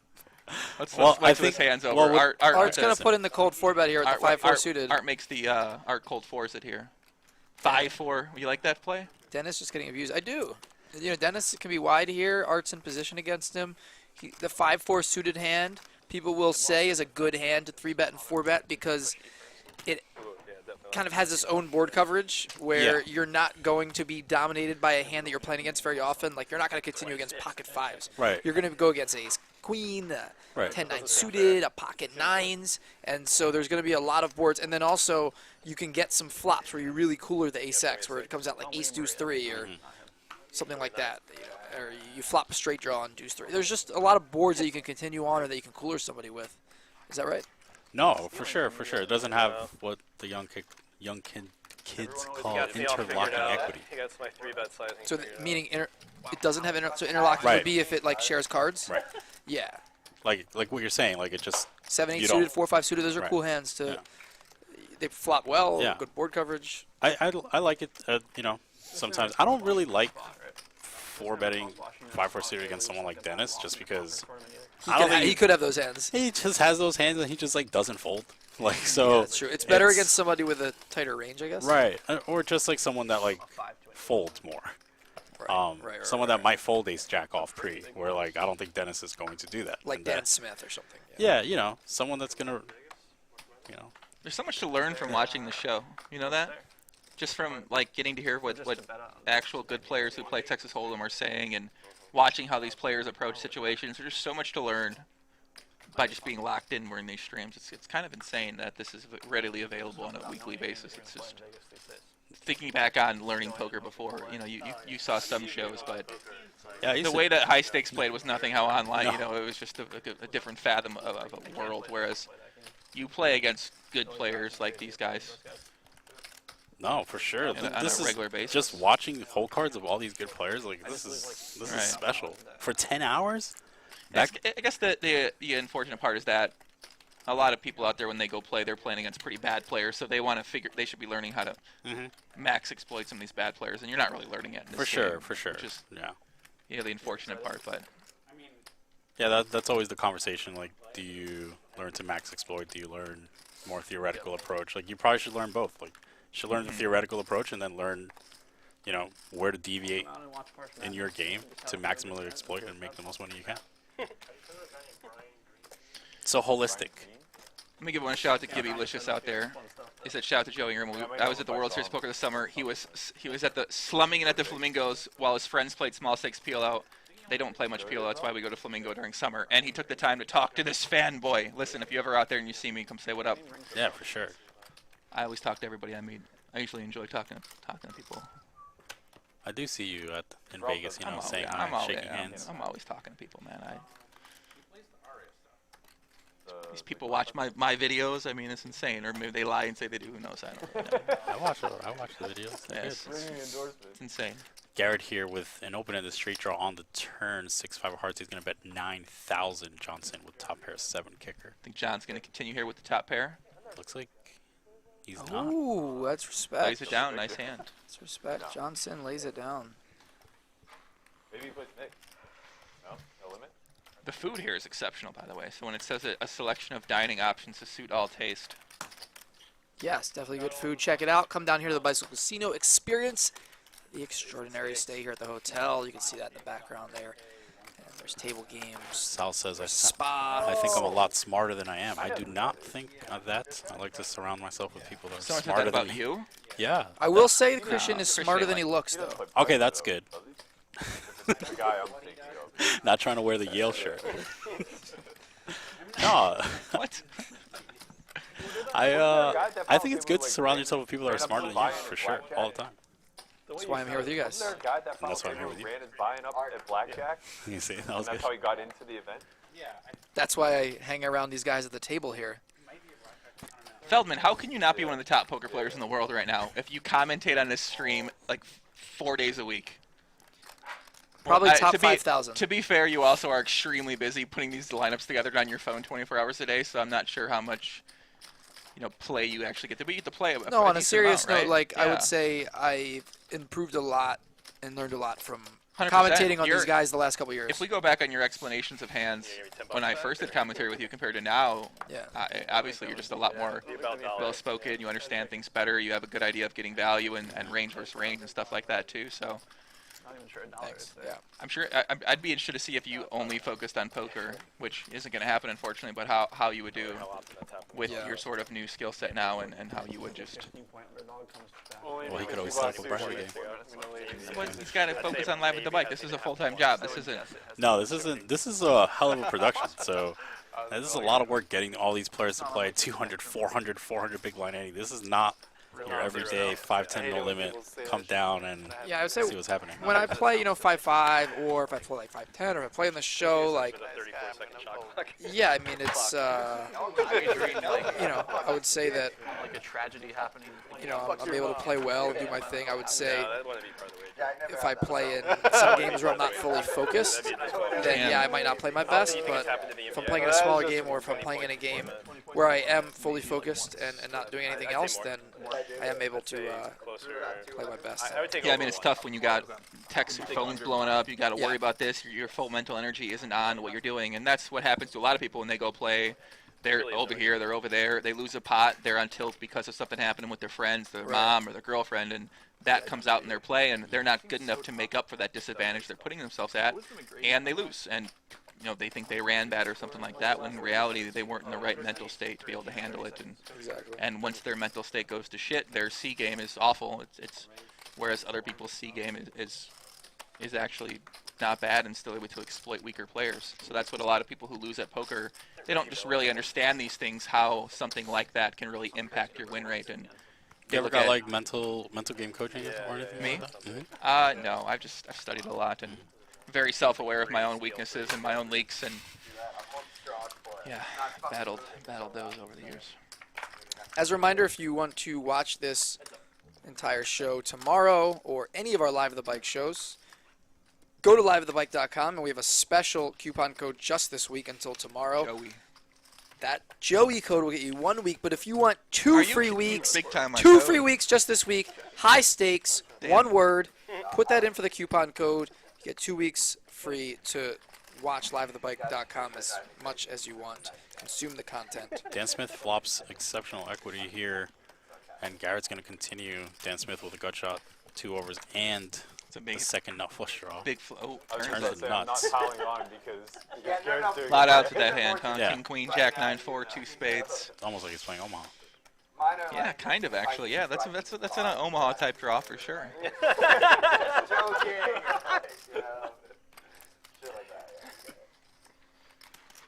I actually like watching. This is completely blasphemous to say, but for super high stakes, I like watching Texas Hold'em. I think a little bit more than Potlam and Omaha, because a lot of the Potlam and Omaha games that have been on stream that are usually tend to be like shallow stacks or not. Like there's no real depth.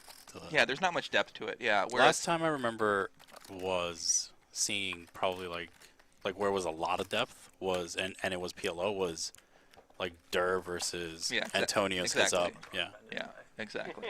Or maybe that game where it was like Roble and I think Durr and like Roble got super unlucky they ran it 4 times. It's like 2007. Yeah, it was insane. It was so long. Oh, that's the 4. They ran it 4 times. Right. Yeah. Looks like backdoor flush draw got in there, but Garrett does have that king of clubs in his hand. Garrett decided to check call with the 9 and the open ender. No, the 9 and the gut shot. Oh, gut shot. Okay, 9 and the gut shot. So confused by the very weak hand. What do you think the reasoning for calling here on the turn is with king 9?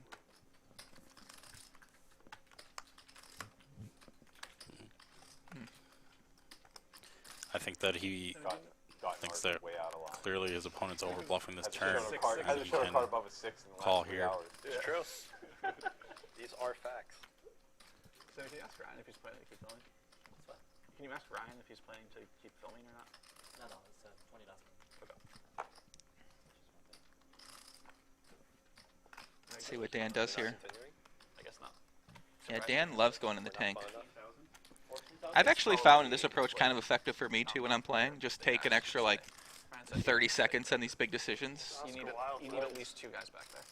It turns out thinking more might help you get to a better decision. I'm sure there's some sort of mental thing it does to your opponents that I'm just not. Yeah, I mean, just waiting and trying to get a read on Dan Smith is not easy just because, you know, as you've seen throughout the night, he just does a lot of movements that don't really represent it. I'm sure he knows what he's doing, but you don't know what he's doing. Wouldn't be surprised if it was like 0. I wouldn't be surprised if it was 20. Dan Smith bets 14K. And now Garrett does have an okay candidate to potentially turn his hand into a bluff. Especially Blocks king queen, blocks some flushes, blocks some sets. They're starting during the cameras. I wonder if there's any merit to, I guess when he thinks about he's up about 115,000, game's going to end soon. Does he really want to take this spot and when he could just book that win and move on to the next session tomorrow or the next day? Like watchers? Yeah. Probably today. Like when I checked it when I was out of That usually means he's not going to raise now. Right. on just YouTube, and I would guess on Twitch it's like an additional 2,000 or 3,000, so probably like an 11 at like a single time. I would guess more, I think. Well, unique we get a lot. It's like simultaneous is right. A big difference for like unique hits. It's a long day. Yep. Does as well as poker really does like anymore. Fair enough. Viewership. I'm gonna have 2 of these, huh? No, yes. What will Garrett do here? Another time chip goes in. There's like a couple guys that stream that like compete with numbers, like Flex gets pretty big numbers. All right. Well, we know he's not turning his hand to a bluff at this point because he's talking. I think there's a couple of the other like poker stars guys. Jeff Gross. I think this is a hand that Garrett's gonna end up flipping. Jeff verified. Third pair. I got Jeff verified. 3 streets. It's hard for him to be good here. He can only beat a hand like Ace Queen, Ace King with a spade, or with a club, I guess. It's really hard for him to be good here. Ace Queen with a club, I guess, would be the most likely hand that he could beat in this spot. 10 seconds. I fucking fold. He folds. Not just regular. Emphatically. Garrett lets everybody know when he folds. I love watching Garrett just mull over a hand, talk out loud to himself. It's entertaining. It's for super sure. entertaining. I love it. Honestly, I think it's just because I run so pure. Like, it's just never, like, that was the first time we even had a decision. Like, every other hand I just, it's all just fucking nuts. The ace king was a decision, kind of. It was, yeah, sure. Yeah. I mean, it's just 150 with no pair. Yeah. He's not bitter though. Poe1980 shouts me out, says he'd like to I mean, hear me on after some the high fact, stakes sure, I would games. take it Well, to thank fold. you. I'm here when I'd like to see Christian play in some high stakes games, man. I would play. One of those ones where it doesn't Oh. matter, but I just 100, 200's a little. Let's see what you got, bro. Little big. I'll Let's play see. 50, 100. Let's see what you got. Feldman, put him on the Feldman. list for tomorrow.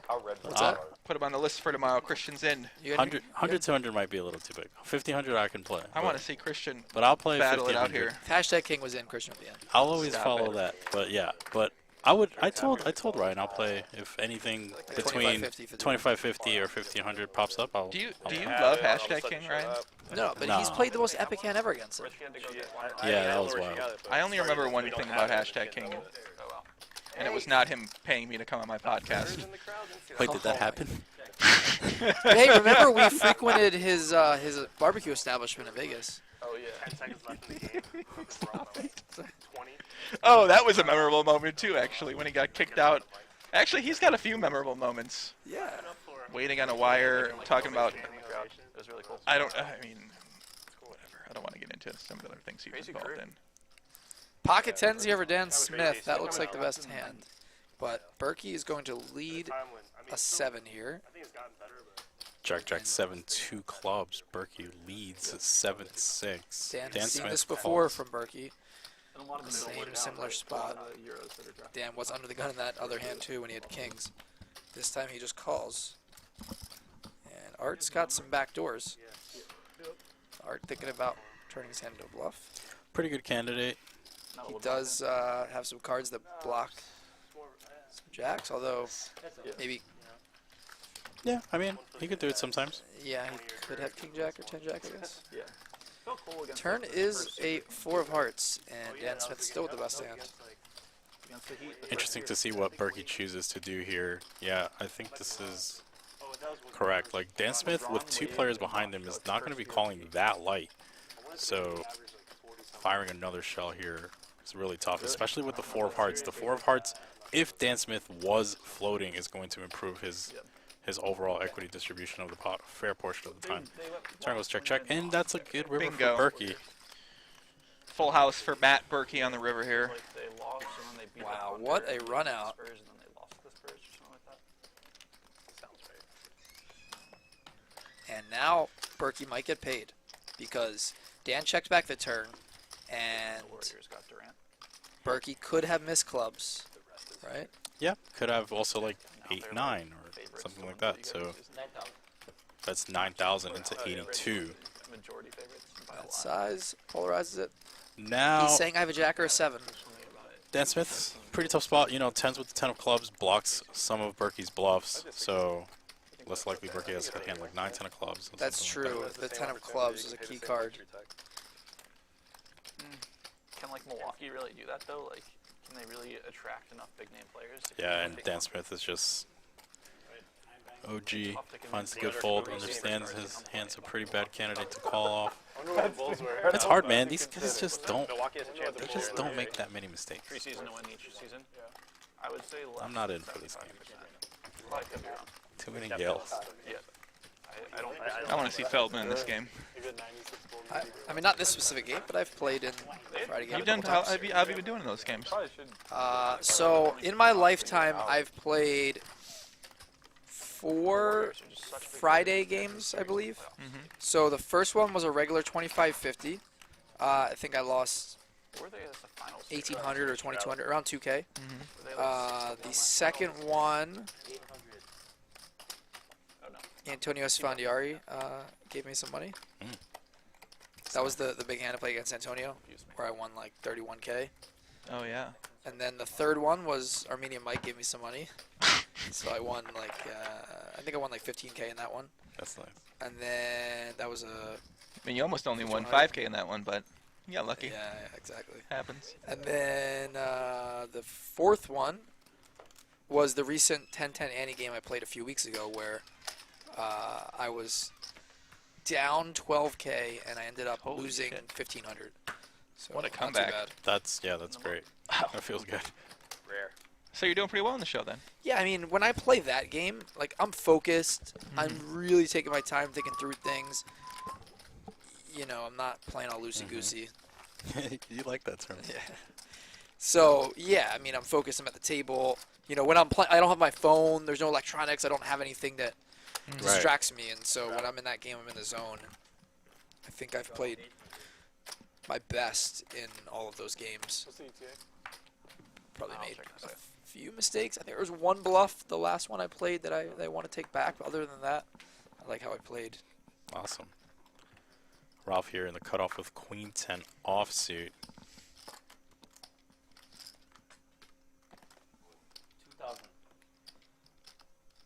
2,000 and Berkey has a look. I thought he had 10-5 offsuit. He had the look. No, he had the look. Like this felt like he wanted a 3-bet and then decided against it. Jack 9-4, giving Ralph an open in the straight draw. Dennis middle pair. I'm ready to go play some Texas Hold'em. Man, it's exciting. It's exciting watching. Yeah, when you watch this, yeah, it's hard not to want to play. Yeah. And you're just like, well, I'm not playing against these guys. I could beat anybody. Your order is ready for pickup. Lead from Dennis for 1,000 into 7. Like, as in, like, they have it. He has the best hand, but Ralph is going to continue. Yeah, Ralph has a lot of equity in this pot. He's just deciding if he wants to raise or call. Seems like a pretty good hand to raise. And he just chooses to call. Sushi what? Exception? Yeah. If it's sushi for the table. Berkey's going to overcall with the backdoor wheel draw. Yeah, I mean, he's getting a really good price. Turn 9 now is exceptional for Dennis. This is interesting because Dennis led the flop and he's going to lead again, but Ralph theoretically has more 9s in this spot, right? And so Ralph could raise the spot. Yeah, also Ralph, like, having the 10 of clubs blocks some, like... Ooh, the king on the river. Ralph gets there. And Dennis actually checks. So Dennis just has an idea of the type of hand Ralph has. And I would expect Ralph to get paid. This would be an incredible fold if Dennis were to fold trips here, if he just knows exactly what Ralph has, right? I mean, there is... Maybe he just expects that Ralph's going to bet a straight here and check back a jack. And then, I think Dennis is trapping. I mean, Ralph could bet king, jack, king, queen here. But he bets so small, 5,000. Like Dennis is for sure. Dennis might check raise here. I think Dennis is going to check raise. Yeah, for this size, it's interesting. He's never folding. No. Now, if Ralph bet 15,000, it'd be interesting. Right? Yeah, way different for sure. But like Ralph is good enough. Like, you know, Ralph's tough. So, you know, he's going to bet 5,000 with king queen. He's also going to bet 5,000 with queen 10. And there it is. Dennis check raises. He is not bluffing here. No, he makes it 30,000. He's targeting king jack, ace jack, king queen. I don't think he's trying to get Ralph to fold. No. Ralph calls. No, that check raise is 100% for value. That pot went from small to big really quick. $74,000 pot for Ralph Wong. Honestly, it's kudos to Ralph. Like that river block size I just saw that. is Somebody sent it's me a balanced. Like, screenshot. you know, he's going to be betting 5,000 with probably ace jack and probably king queen and king 10 as well as like the nut straight. So, you know, it makes it tough. To raise with a 9 as well as a bluff. Yeah, and you know, a really good, you know, a really good spot. Wow, what a hand for Ralph. It goes from a 15K pot to a 74K pot just like that. Dennis the aggro menace. Alpha menace. Or was that it? It's both. It's both. And you know, Dennis doesn't love it when Ralph just snaps. No. I mean, it's ace 9 is a really good hand. But yeah, for sure. He would have liked to see probably a little bit more agony. You are going crazy on this resistance band over here. Yeah, we gotta stay up here. You are not kidding around. I'm gonna take you to the gym with me tomorrow. Let's do it. All right, we got a few minutes left in the show. We're coming down to the end. That was a strong way to finish there with that Ralph hand. Spoiler alert, there is a big pot that goes down before we wrap up here. Are you sure about that? Oh. No. It wasn't. Stay with us Just all keeping night. people it's around. coming. Oh, you got to ruin. You I can't got him leave. excited. Yeah, you can't leave. Well, big pot is a relative term. 3,100 is a big pot so far. It's a big ass pot, $3,100. I mean, what are you talking about? 1-2. This is This is the big spot of 6 the week. buy-ins, exactly. I would love to just take random 1-2 players and put them in this game, and like they'd be just terrified making a continuation with like 1,900, like shaking as they put up a pre-flop race out there. You ever like had your hands shake in a game? Yes. When I first played 5-10 ever, my hands were shaking. I was 3-betting ace king suited. I was still scared. Yeah. That one kid, I've that shaken two in hands. I've actually shaken tournaments. You know, so Yeah. I don't know why. Just get excited. The adrenaline of the spot. God, I thought about it too. We still got over 7,000 people watching right now. Appreciate everybody that stuck with us all night here, all day. Live at the Bike $1 Million Cash Game 2.0. We had $2.4 million on the table. Oscar, the big winner, $350,000. We've had quite the entertainment tonight. A lot of sick hands, and if you missed it, you'll want to go back and watch the rest. Yeah, I mean, these players battled through 10 hours. Got my man Wayne Chiang up in here. What's up, brother? Queen 10 deuce flop. Nothing going for anybody. Who wants it the most? Do I wear sleeves? What is this? Where I wear sleeves? That's 2015, Oh my God, bless buddy. your heart. I honest to God thought you were trolling me. Turns a king. I'm so happy right now. I've never heard that either. Honestly, I think it's like something like fishy live. Check. There's a 9. Dennis with the best hand. Let's see if anybody bluffs at it. I'm not even making fun of you. I'm just relieved that we all have blind spots and yours just happens to be lingo. I'm definitely making fun of him. Oh, there's no fucking way. Yeah, They no one canceled ever it? does one line. They canceled it? They canceled it? Yeah. Brutal. Nope. I have a 9. And this one's going to go to Dennis. I can't win. No, I do think one-liners are word used in live. Gotcha, fuckers. Yeah, Big almost lick. certainly. You sure did. Could you have showed a 6? Wow. You've heard of a big 4 op. flush though. Yeah. Okay.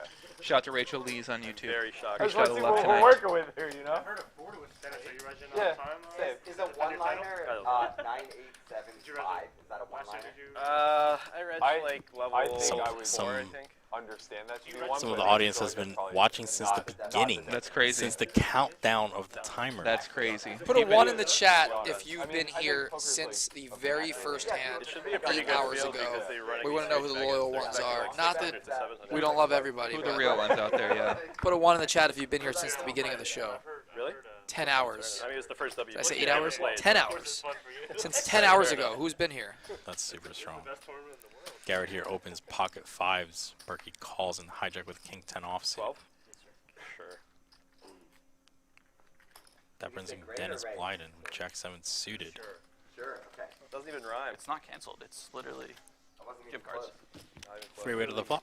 They, I got the player read anyway. I've never. There's a lot of 1s in the they're not chat. delivered, like, it's pickup. Gil the plumber in there. What's up, Gil? I love Gil has a plumber emoji. I've never had a place before. Like, it didn't give me. King 3-6 flop. Gil's Matt Berkey with hilarious. the best hand, but Garrett is going to c-bet. Wow, you picked. You chose Yeah, pickup? pretty good board for Garrett. I just clicked His on it. hand definitely wants to deny. Do you have TaskRabbit? I don't. They usually. Yeah, a lot of 1s in the I chat. haven't found it Pretty fish move. responsive. Sweet gesture, guys. Just tweet it. I didn't Dad? click. I didn't click any Well, options. it's probably too far, so they automatically default to pickup. They- Probably the they- only you would option. think. You would think they would alert you. Yeah. No, they want their money. It should, Turns like, a have a 7, pop-up. 10,600 in the It's middle. crazy. Let's see if Like, Garrett never- decides to use the 5s as a blocker here and Like an awareness. That, like, rep the nuts to try to get Berkey to fold. Maybe not a king, but something slightly worse. seems pretty crazy to me. Wait, why do I have an emoji on the left of like Twitch channel? What's going on here? It's your world, man. Yeah, we have that in their chat. People get an emoticon. 15,000. That's a turnover bet from So Garrett. Garrett turning his 5s into a bluff, trying to get Matt Berkey to fold a really strong hand, which Wow. could include a king. And Garrett giving Berkey the stare. The pressure is on. What a hand as we wrap up this $1 million cash game. Look at that. Woo! And Garrett got it through. That's Nice that's bluff a tough by spot. Garrett. Yeah. Berkey folds top pair, Bury the ace-5. and that is going to I'm so wrap devastated up in that mock. the show, I believe. Casual 10-hour session. Check every time we go forward. All right, let's go one more hand. One more hand? One more hand. Let's go for the fans. One more hand. One more hand. Here we go. Sure, there's 10 hours of poker coming to an end. You saw $2.4 million on the Oh, there wasn't table. a delivery You saw option? some I've had sick sugarfish bluffs. delivered You saw some sick calls. You saw some huge pots. Biggest pot we've ever had. Biggest stack we've ever had. Most money on the table we've ever had. Most viewers we've ever had. Biggest game we've ever had. Made history here. a lot of biggest stuff. That's awesome, buddy. I'm Congratulations, glad Ryan, to be by the way. part of it. Yeah. No nice work, smallest. brother. All biggest. Very nice work, buddy. For sure. Dan Zack with the ace 3 of diamonds raising up in the cutoff. When are we thinking 3.0 here? May? It's my fault. I didn't check. Because if it's not May, then it probably isn't going to be in June. It has to be end of July at some I'm point. thinking, or I'm early thinking August. We got the WPT Legends coming back here in August, and I think that'll be a good time for it. Yeah, August. Yeah, usually if you stick it, around a tournament, Yeah, a that's big why I tournament, did this yeah, one. for sure. It's the same weekend as a big WPT in town, so Yeah. I think in August might be the next time we see 100K minimum game. But we'll have plenty of amazing Friday games and other great games between now and then. Either you're really 3-bet from Dennis with 5-7 off, and Dan Zack puts in the 4-bet with ace-3 suited, and he gets it through. The other one was definitely higher than my high end. Dan Zack, the second biggest winner tonight. Oh, you know what the Up play is? $121,000. Call Sugarfish. $1,000. Bet you somebody that's Silent killer, man. These are the kind of people you don't want in your game. Just like a young killer that's just sitting there, smiling and 4-betting you with ace-3 suited. Look at that. Garrett ends up with $723,000 in his Up stack. about 123,000 profit. That's a big win. So Oscar, the big winner, he left with $350,000 profit. Ended with about $750K. Here are the final stats. Dennis and Matt Berkey, the most active. The pre-flop raise stats as well. Another tough one for Matt Berkey here on Live the Bike, but he gave it his all. Down 312,000. Dan Smith down 102,000. Bill Klein left us early, and Oscar left us early. Garrett, the big winner of the remaining crew, up 134,000, followed by Dan Zack, up 121,000. Everybody else in the middle. Thank you to all of you guys who stuck with us all day, all night here on Live at the Bike. It was an epic, memorable show. We had 230 hands over 10 hours. $1 Million Cash Game 2.0 is complete. Love it, guys. Love it, man. I appreciate everybody out there for tuning in. All the great comments, questions out there. You two guys, of course, for doing a killer job. No, you guys crushed it too. This was epic, and I'm glad to be a part of it. Shout out to David Paredes, who joined us for a while on commentary. Thank you to Joey Ingram and Christian The Soto. only call to action I want to have is check out my Instagram page. If you're on Instagram a lot, I have one of the best poker Instagrams, and that I put my own stuff out there, but I share what else is happening in the poker world. Follow too. Joey at PoppyGTO on Instagram and at Bam. Joe Ingram 1 on we Twitter. don't need to advertise Twitter or YouTube channels. Christian Soto 8 on Twitter and Instagram. Christian Soto 08. 08 on Twitter and Instagram. Christian Soto 8 was taken. Make sure you guys hit that subscribe button on our YouTube channel, please. Come back tomorrow night. What time tomorrow night we starting back up, Feldman? We will be back tomorrow, 6 p.m. Pacific for Let's 100, do it. 200. And we have more poker action coming for you tomorrow. So the week is not over yet. If you want to get 2 weeks free at liveatthebike.com, head on over now and type in high stakes, one word. That's the coupon code. You'll get 2 weeks free. That expires tomorrow. So sign up today or tomorrow. High stakes, 2 weeks free. You can watch this show back again tomorrow. Thank you guys for tuning in. Thank you to all you guys in the chat. You were great. Shout out to Faded Spade. Yeah, let us know what you thought on Twitter or social media, man. Give us some feedback. If you thought we sucked, let us know. If you thought we were good, let us know. We will retweet any you. way to get better. For me personally, I'm very open to any feedback, positive or negative. You want to give me in ways I can improve as well too, because definitely, commentating Nolan Hold'em not necessarily something I do often. Yeah, I definitely would take any feedback. Appreciate you guys. Thanks to everybody who made this possible. Thanks to the players. Thanks to Magic and Sammy, our great dealers. Thanks to our floor men. Thanks to the Bicycle Casino. Thank you to everybody who made this possible. Thanks to Evelyn and Brian and Patrick, JJ and Dan Zack. And congratulations to all the big winners tonight. Yeah, Congratulations to Oscar and Garrett and Dan Zack, the big winners tonight. Again, we'll be back tomorrow, 6 p.m. Pacific. More high-stakes poker. The week is not over yet. High-stakes week has one more day left. Thank you, guys. For more poker, go to liveatthebike.com. We're signing out. It was an epic day, and we'll see you guys tomorrow. Peace.